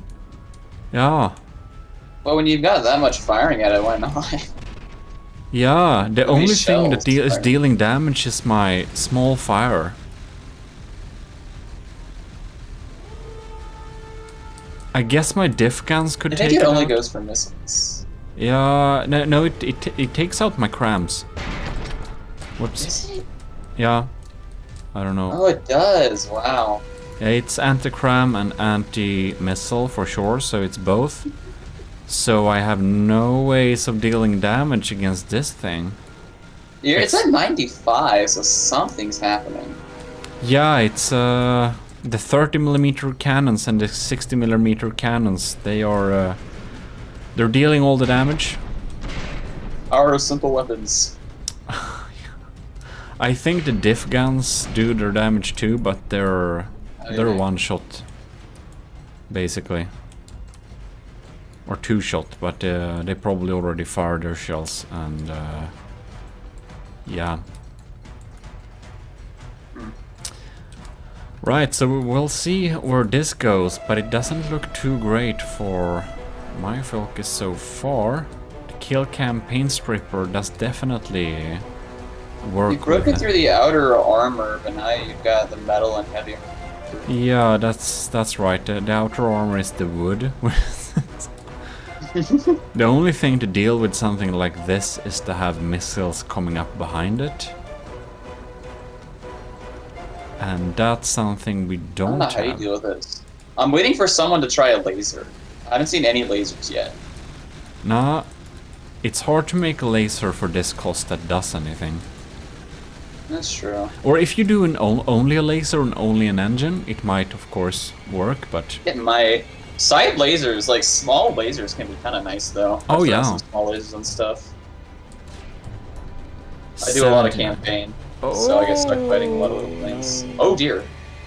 We're stripping through the era stone layer for sure. Oh no, there we have a Oh, breach. that's the AI. Oh, That's- there it goes. No, there it goes. that's just my additional processing power. Oh, that's good. Oops. So, but It's at 91.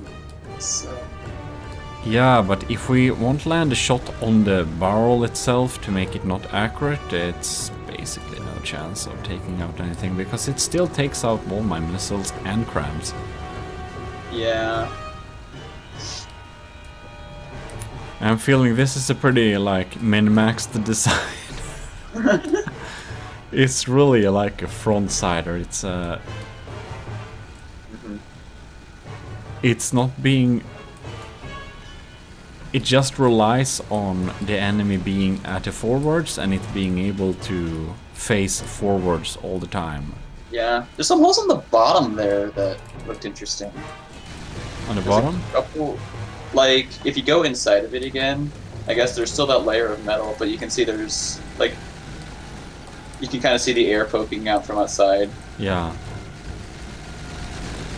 and that would be much Oh, easier no. to go through.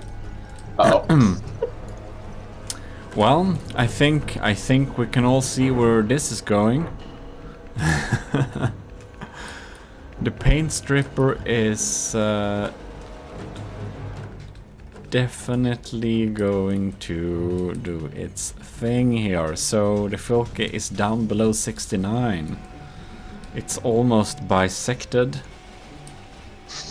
And somehow ish survives, landing some small shot fires on there, but I mean, the Myfilke is still leading material wise, but that's probably gonna change soon enough. Oops. ninth hit. It doesn't even have to be accurate. It just...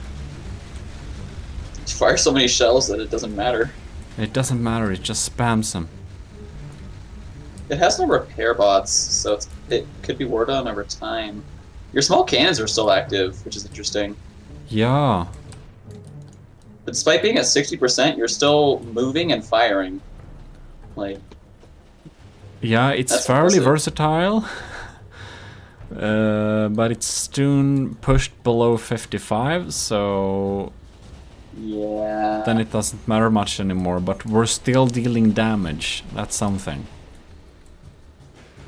89.2. Yeah. And there it goes. Oh yeah. Shield's bouncing some. Yeah. Oh. Cannons remain valiant. 55. Man. Yeah, well, I was almost hoping we could run out of its materials, but it was conservative enough, so it didn't matter much. There's the 55% mark, and There we there go. it goes.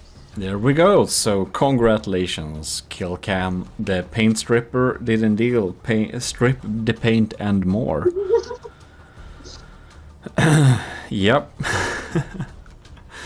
Yeah, these round there is a lot more losses for me than wins. It's like it's been pretty harsh battles here. Yeah.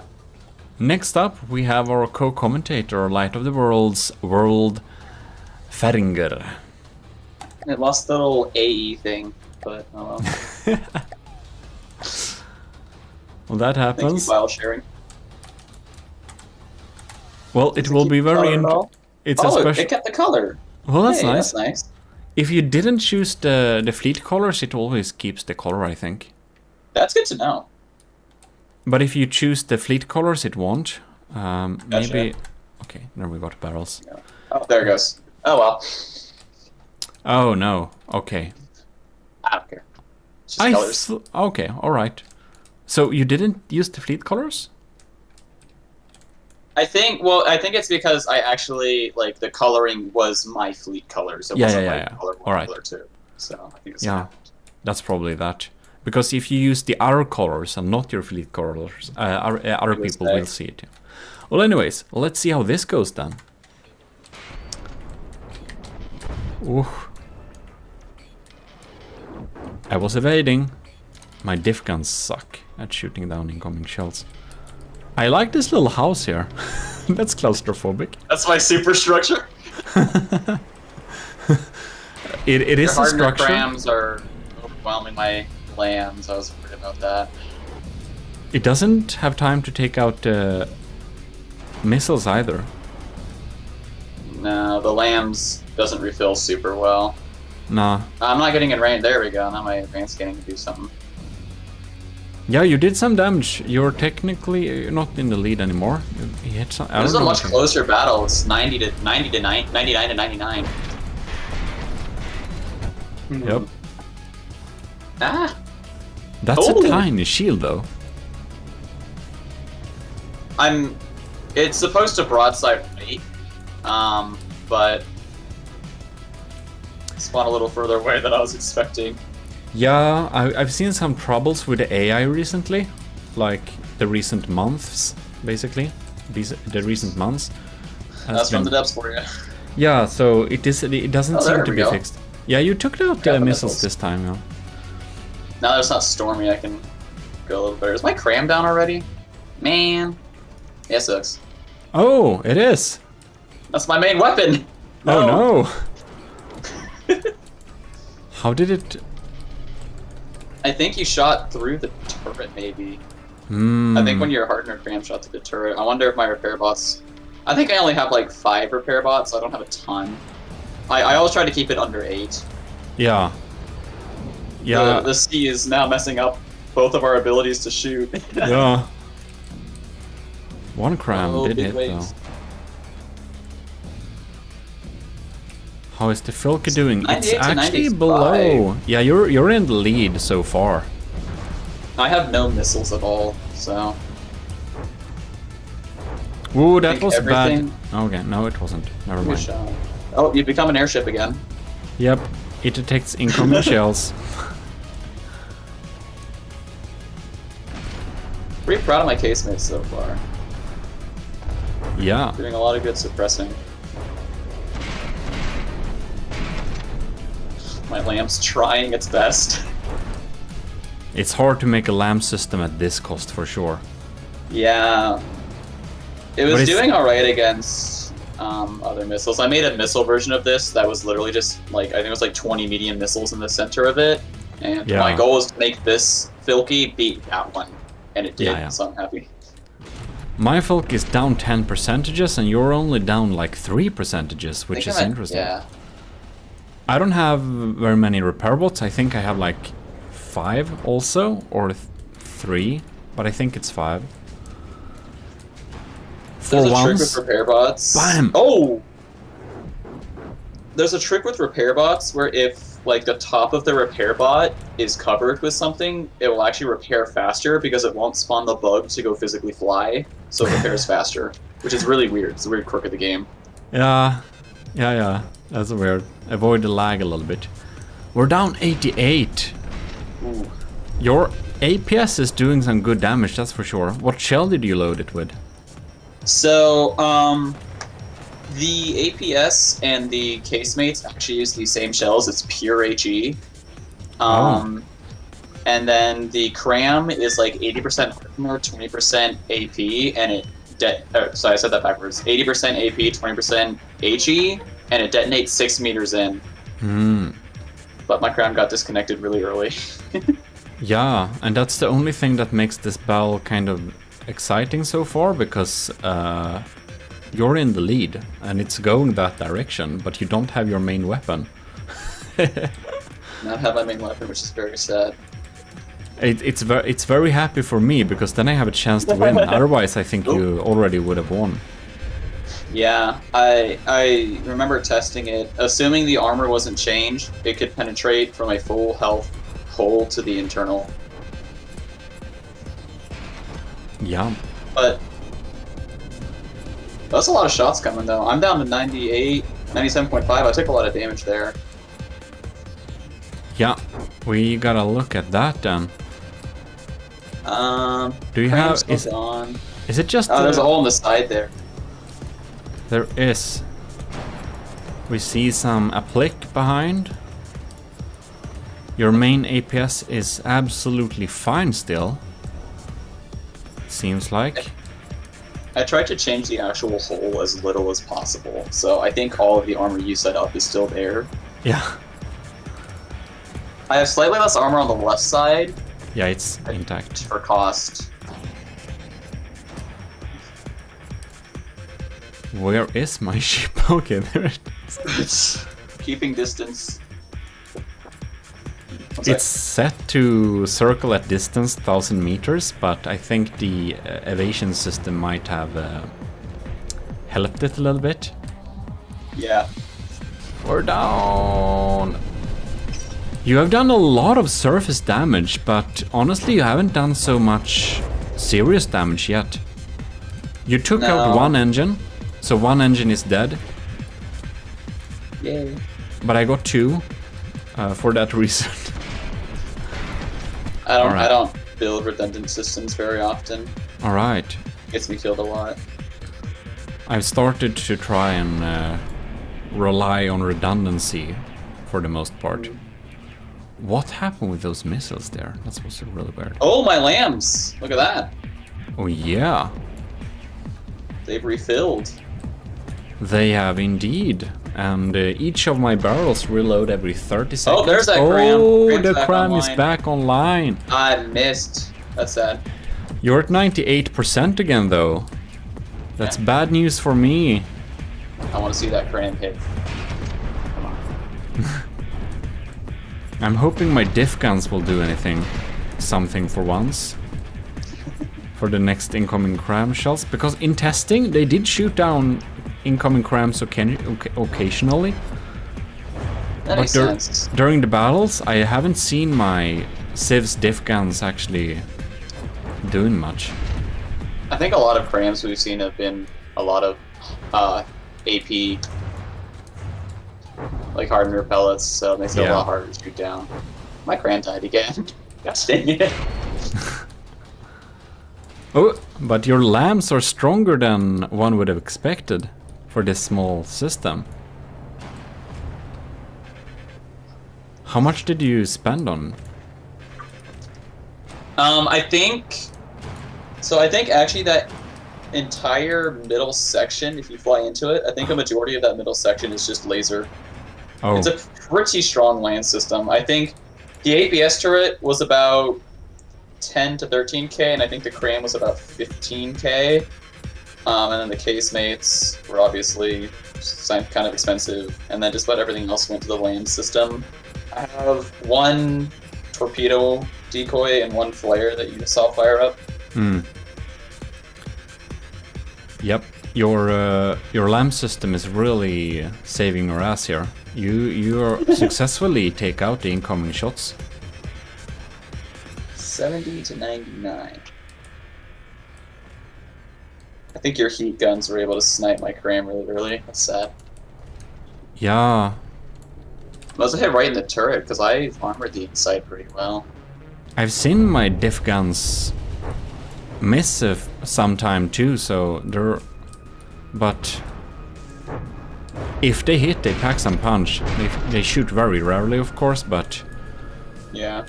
They're a good, like, first strike weapon. Alpha strike is really important in a game like this. Yeah, especially for, like, tournaments.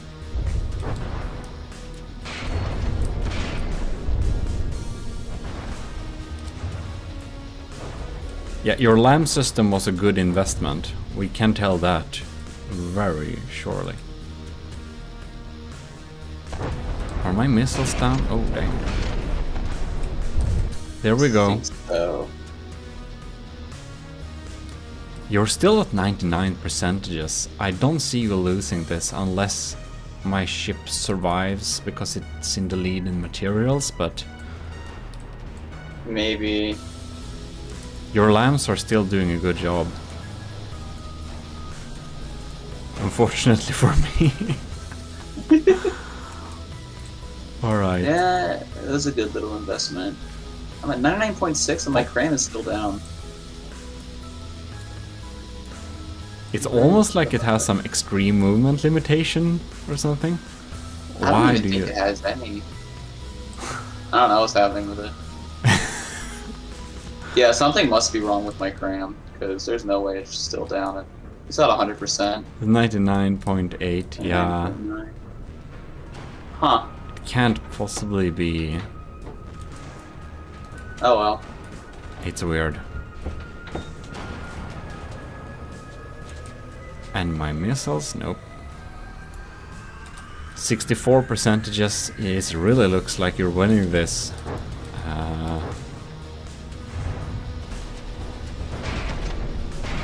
You're taking out those cram shells every time. Now that half the cram cannons are gone, it's like they can't overwhelm your lambs anymore. Yeah. There you go. Okay, I'm literally at 100%. It's not firing. I'll have to check that later.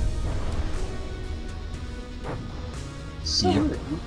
Something is not quite right with it, that's for sure. 8,000 materials.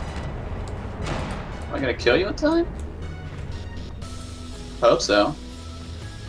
Even if I run out of materials, the AP, because of how APS works, I'll still be able to fire for a little bit. Yeah, exactly. So that's... And now that you're down to the more metal armor, my HE is having a problem.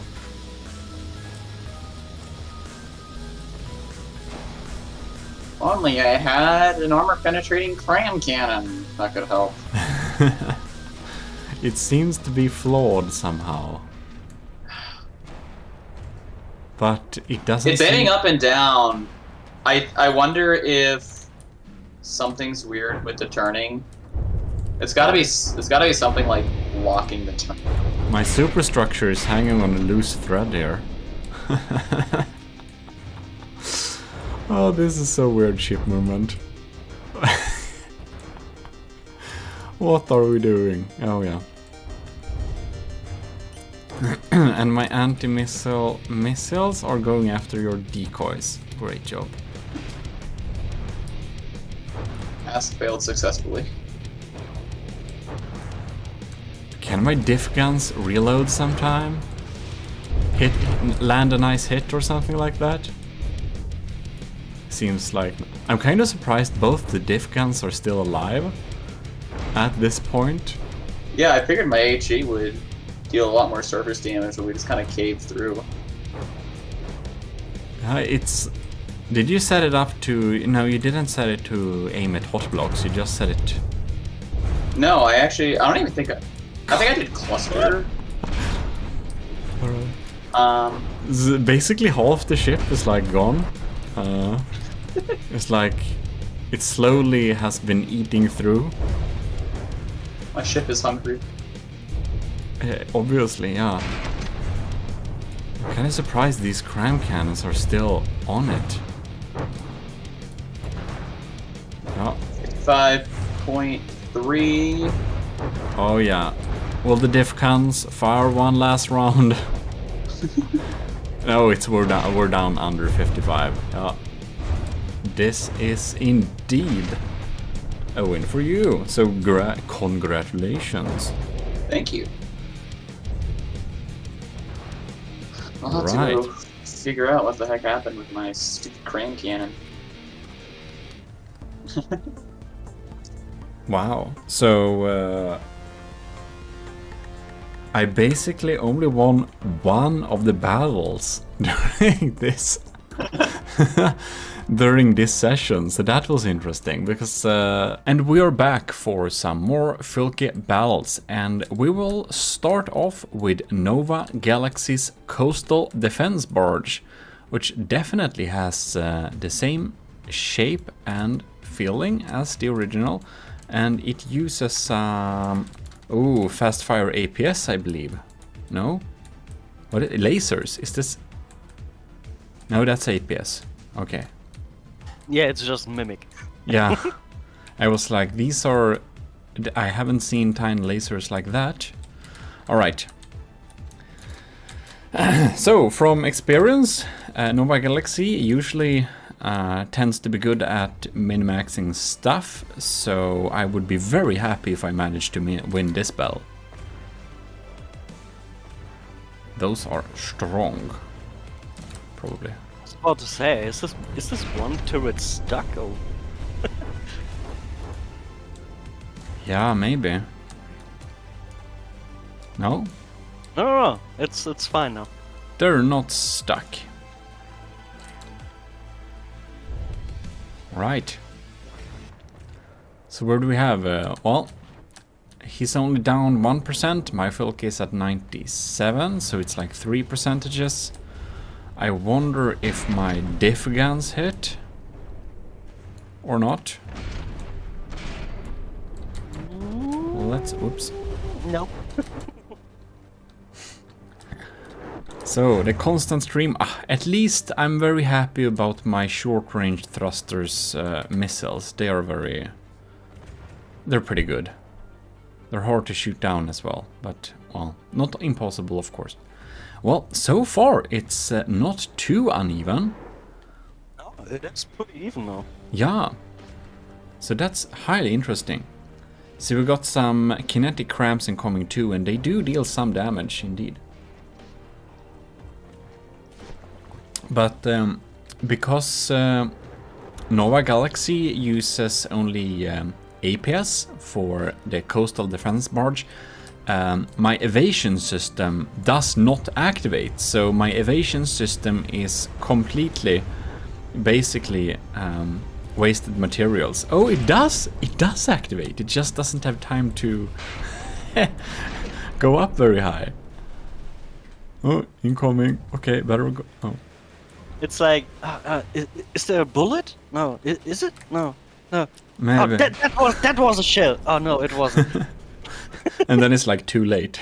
Yeah, it can't decide if it's a shell or not. It's like, okay, no, yes, no, yes, no, Maybe. yes. Oh, ouch. Oh, ouch. But damn, it's still pretty close. It's like 94-94. Yeah. Yeah, it seems that this might be the time where my short-range thruster vertical launch missiles do the difference.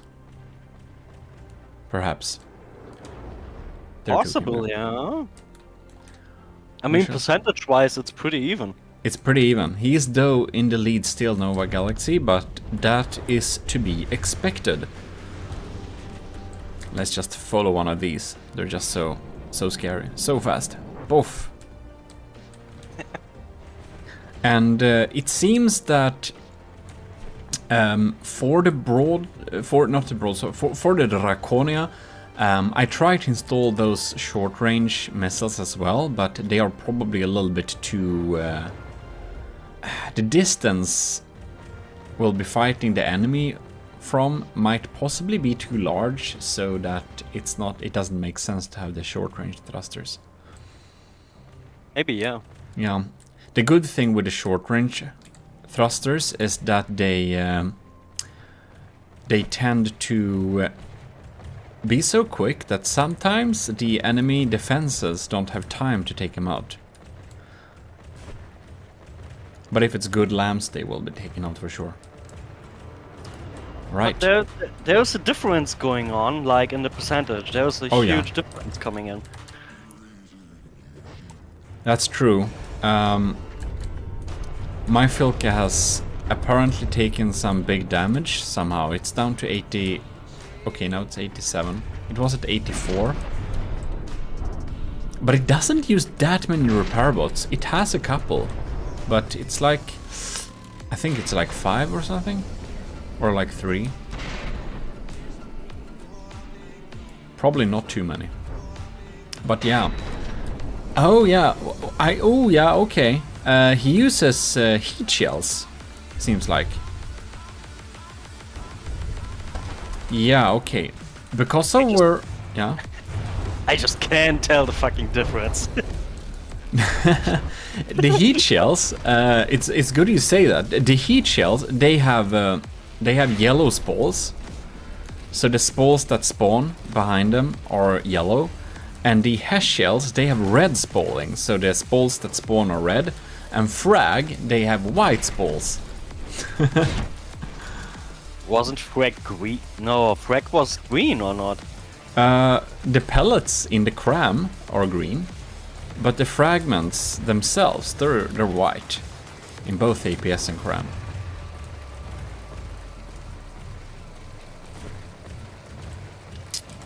Ah. Right, so Nova Galaxy down to 90, my focus down to 84. I'm thinking that the engine inside of here is probably taken out. Yes, the front engine is very damaged, yeah. Okay.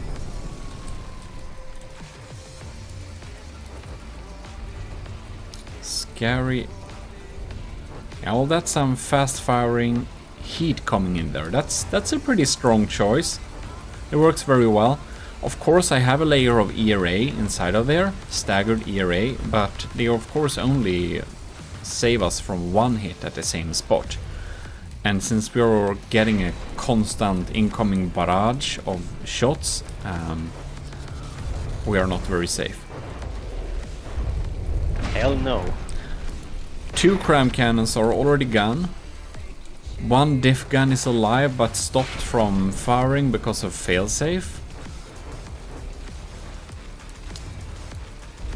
And I have my diff civs gun, and they want to do jack in this time because we don't have anything that they can shoot down. Right. Oh, look here. We have some nice armoring here.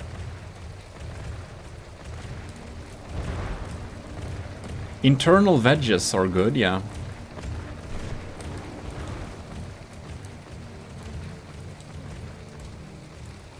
Alright. 80 percentages. The difference is slowly rising. Yeah. Rising. It was 4% a few minutes ago, then now 6, now 8. The gap is getting bigger. It really is, and I do believe that is because of me losing a lot of firepower. Oh, absolutely, yeah. So it can't really keep up the damage dealing. The only thing that still is doing reliable damage is probably the missiles, because the crams are so far away they tend to miss a lot now.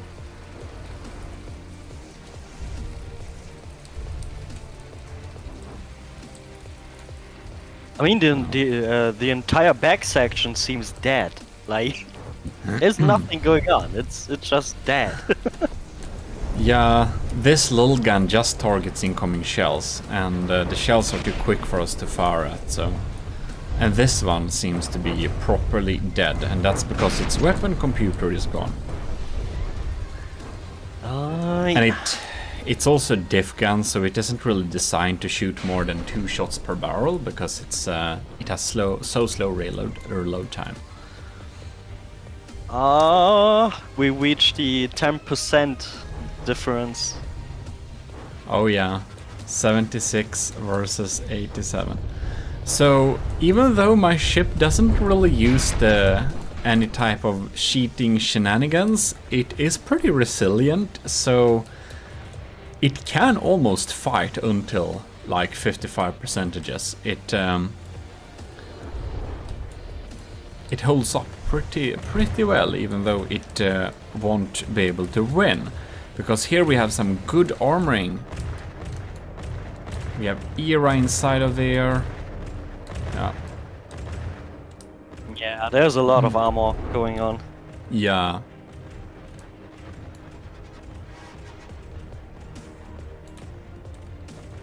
Ugh. Ooh, we shot off a turret though.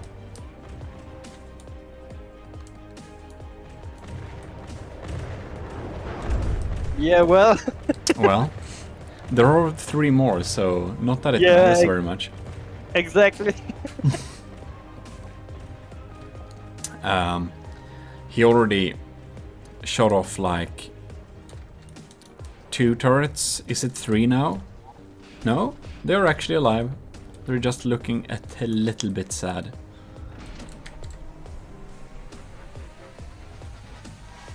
Oh.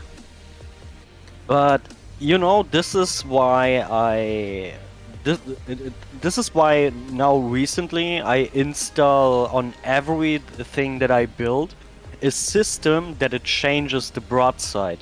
So you have two behaviors. One is left broadside, the other one is right broadside. Yeah. And whenever it is switching, the repair bots have a few seconds, or let's say like 30 seconds, to repair the facing side, like that was facing the enemy.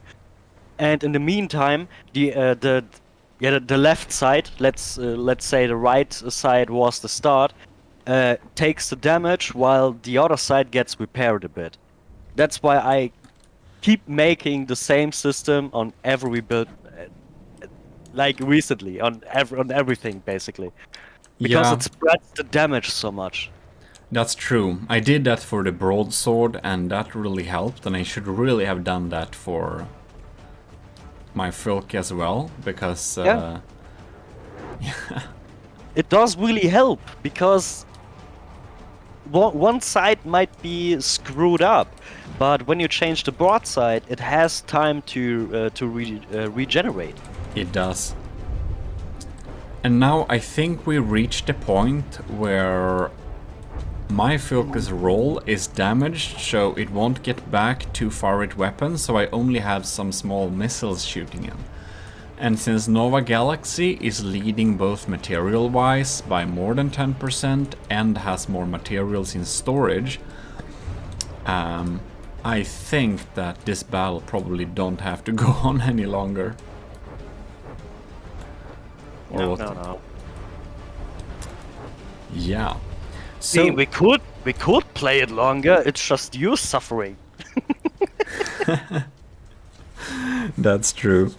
Well, anyways, we will declare this a win for Nova Galaxy. Congratulations, it is indeed a stronger ship. APS is pretty useful. Alright, and here we are back with Olyssa's Filke finished. So, here we have like a little sailboat feeling on it. We have APS going on there. It looks like it's gonna fire some APSs. Ooh, that sounds like 500 millimeters. Oh man. Yes. Ooh, That has some punch. it does indeed. Funny enough, I'm slightly leading material-wise, and that's probably because are we getting HESH shells again, and they are probably bouncing. Who knows? Ooh, nasty EMP. Fortunately. Oh, that's really some nasty EMP. Yeah, but fortunately I thought about EMP securing my ship, so that's nice. And looks like the evasion is actually helping with dodging some of the shots this time. It's like jumping up and down. Alright, so how are he doing over there? We have some holes in here. Oh, we got the same type of armor scheme here. Wedges. Just the wedging. Yeah, wedging on, it's good. But these wedges are probably in a little... They're other directions, so they're probably more adapted against cram in that case. It just looks so funny when it bounces, doesn't it? Yeah. Oof. I mean, you can't really tell if this is a battle or the crew on your ship just having the time of their life. Yeah, I think the crew is having a party. Yeah, they're just having a wave on there. Yeah. And somehow we're able to land many of those cram shots as well. Pyong. Which... Oh! Wow. So I wonder, do we have any missiles as well, or is it only... It's probably just only APS again, yeah? Yeah. It's like, I mean, I haven't seen really cram flying on your ship. Oh, what's happening now? Did the AI die? Oh, so much to EMP protection. Wow.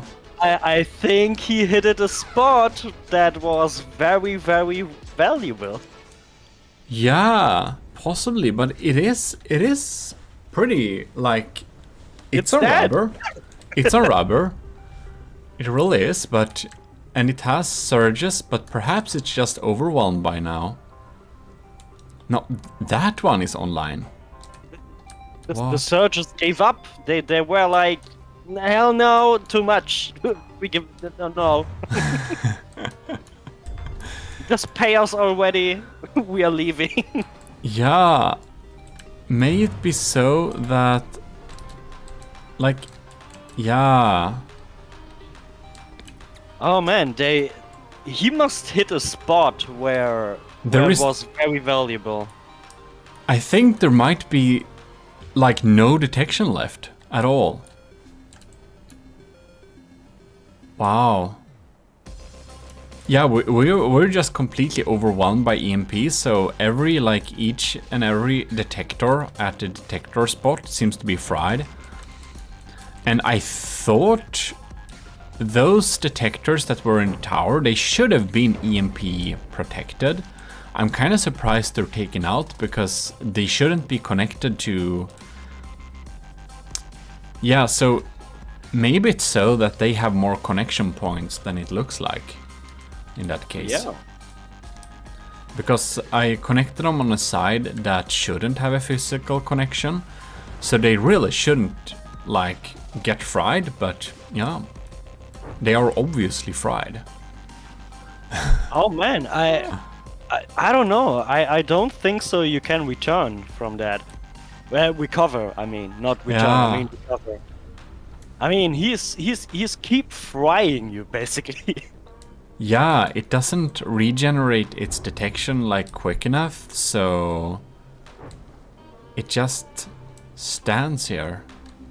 Yeah, it's basically just a KFC chicken wing on the sea. It's getting fried over and over again. That's very true. We're getting fried over and over, as Xaver says. So yeah, Yeah, you a little can bit recover from uneventful, but this battle is concluded by EMP Overwhelm Frying. So congratulations, Alyssa. Your Folke also won. I wonder if we'll win a single, like, battle. Anyways, let's move on. Oh yes. Here we are back, and here we have Saito Shepard's DMS Shakawana 2020.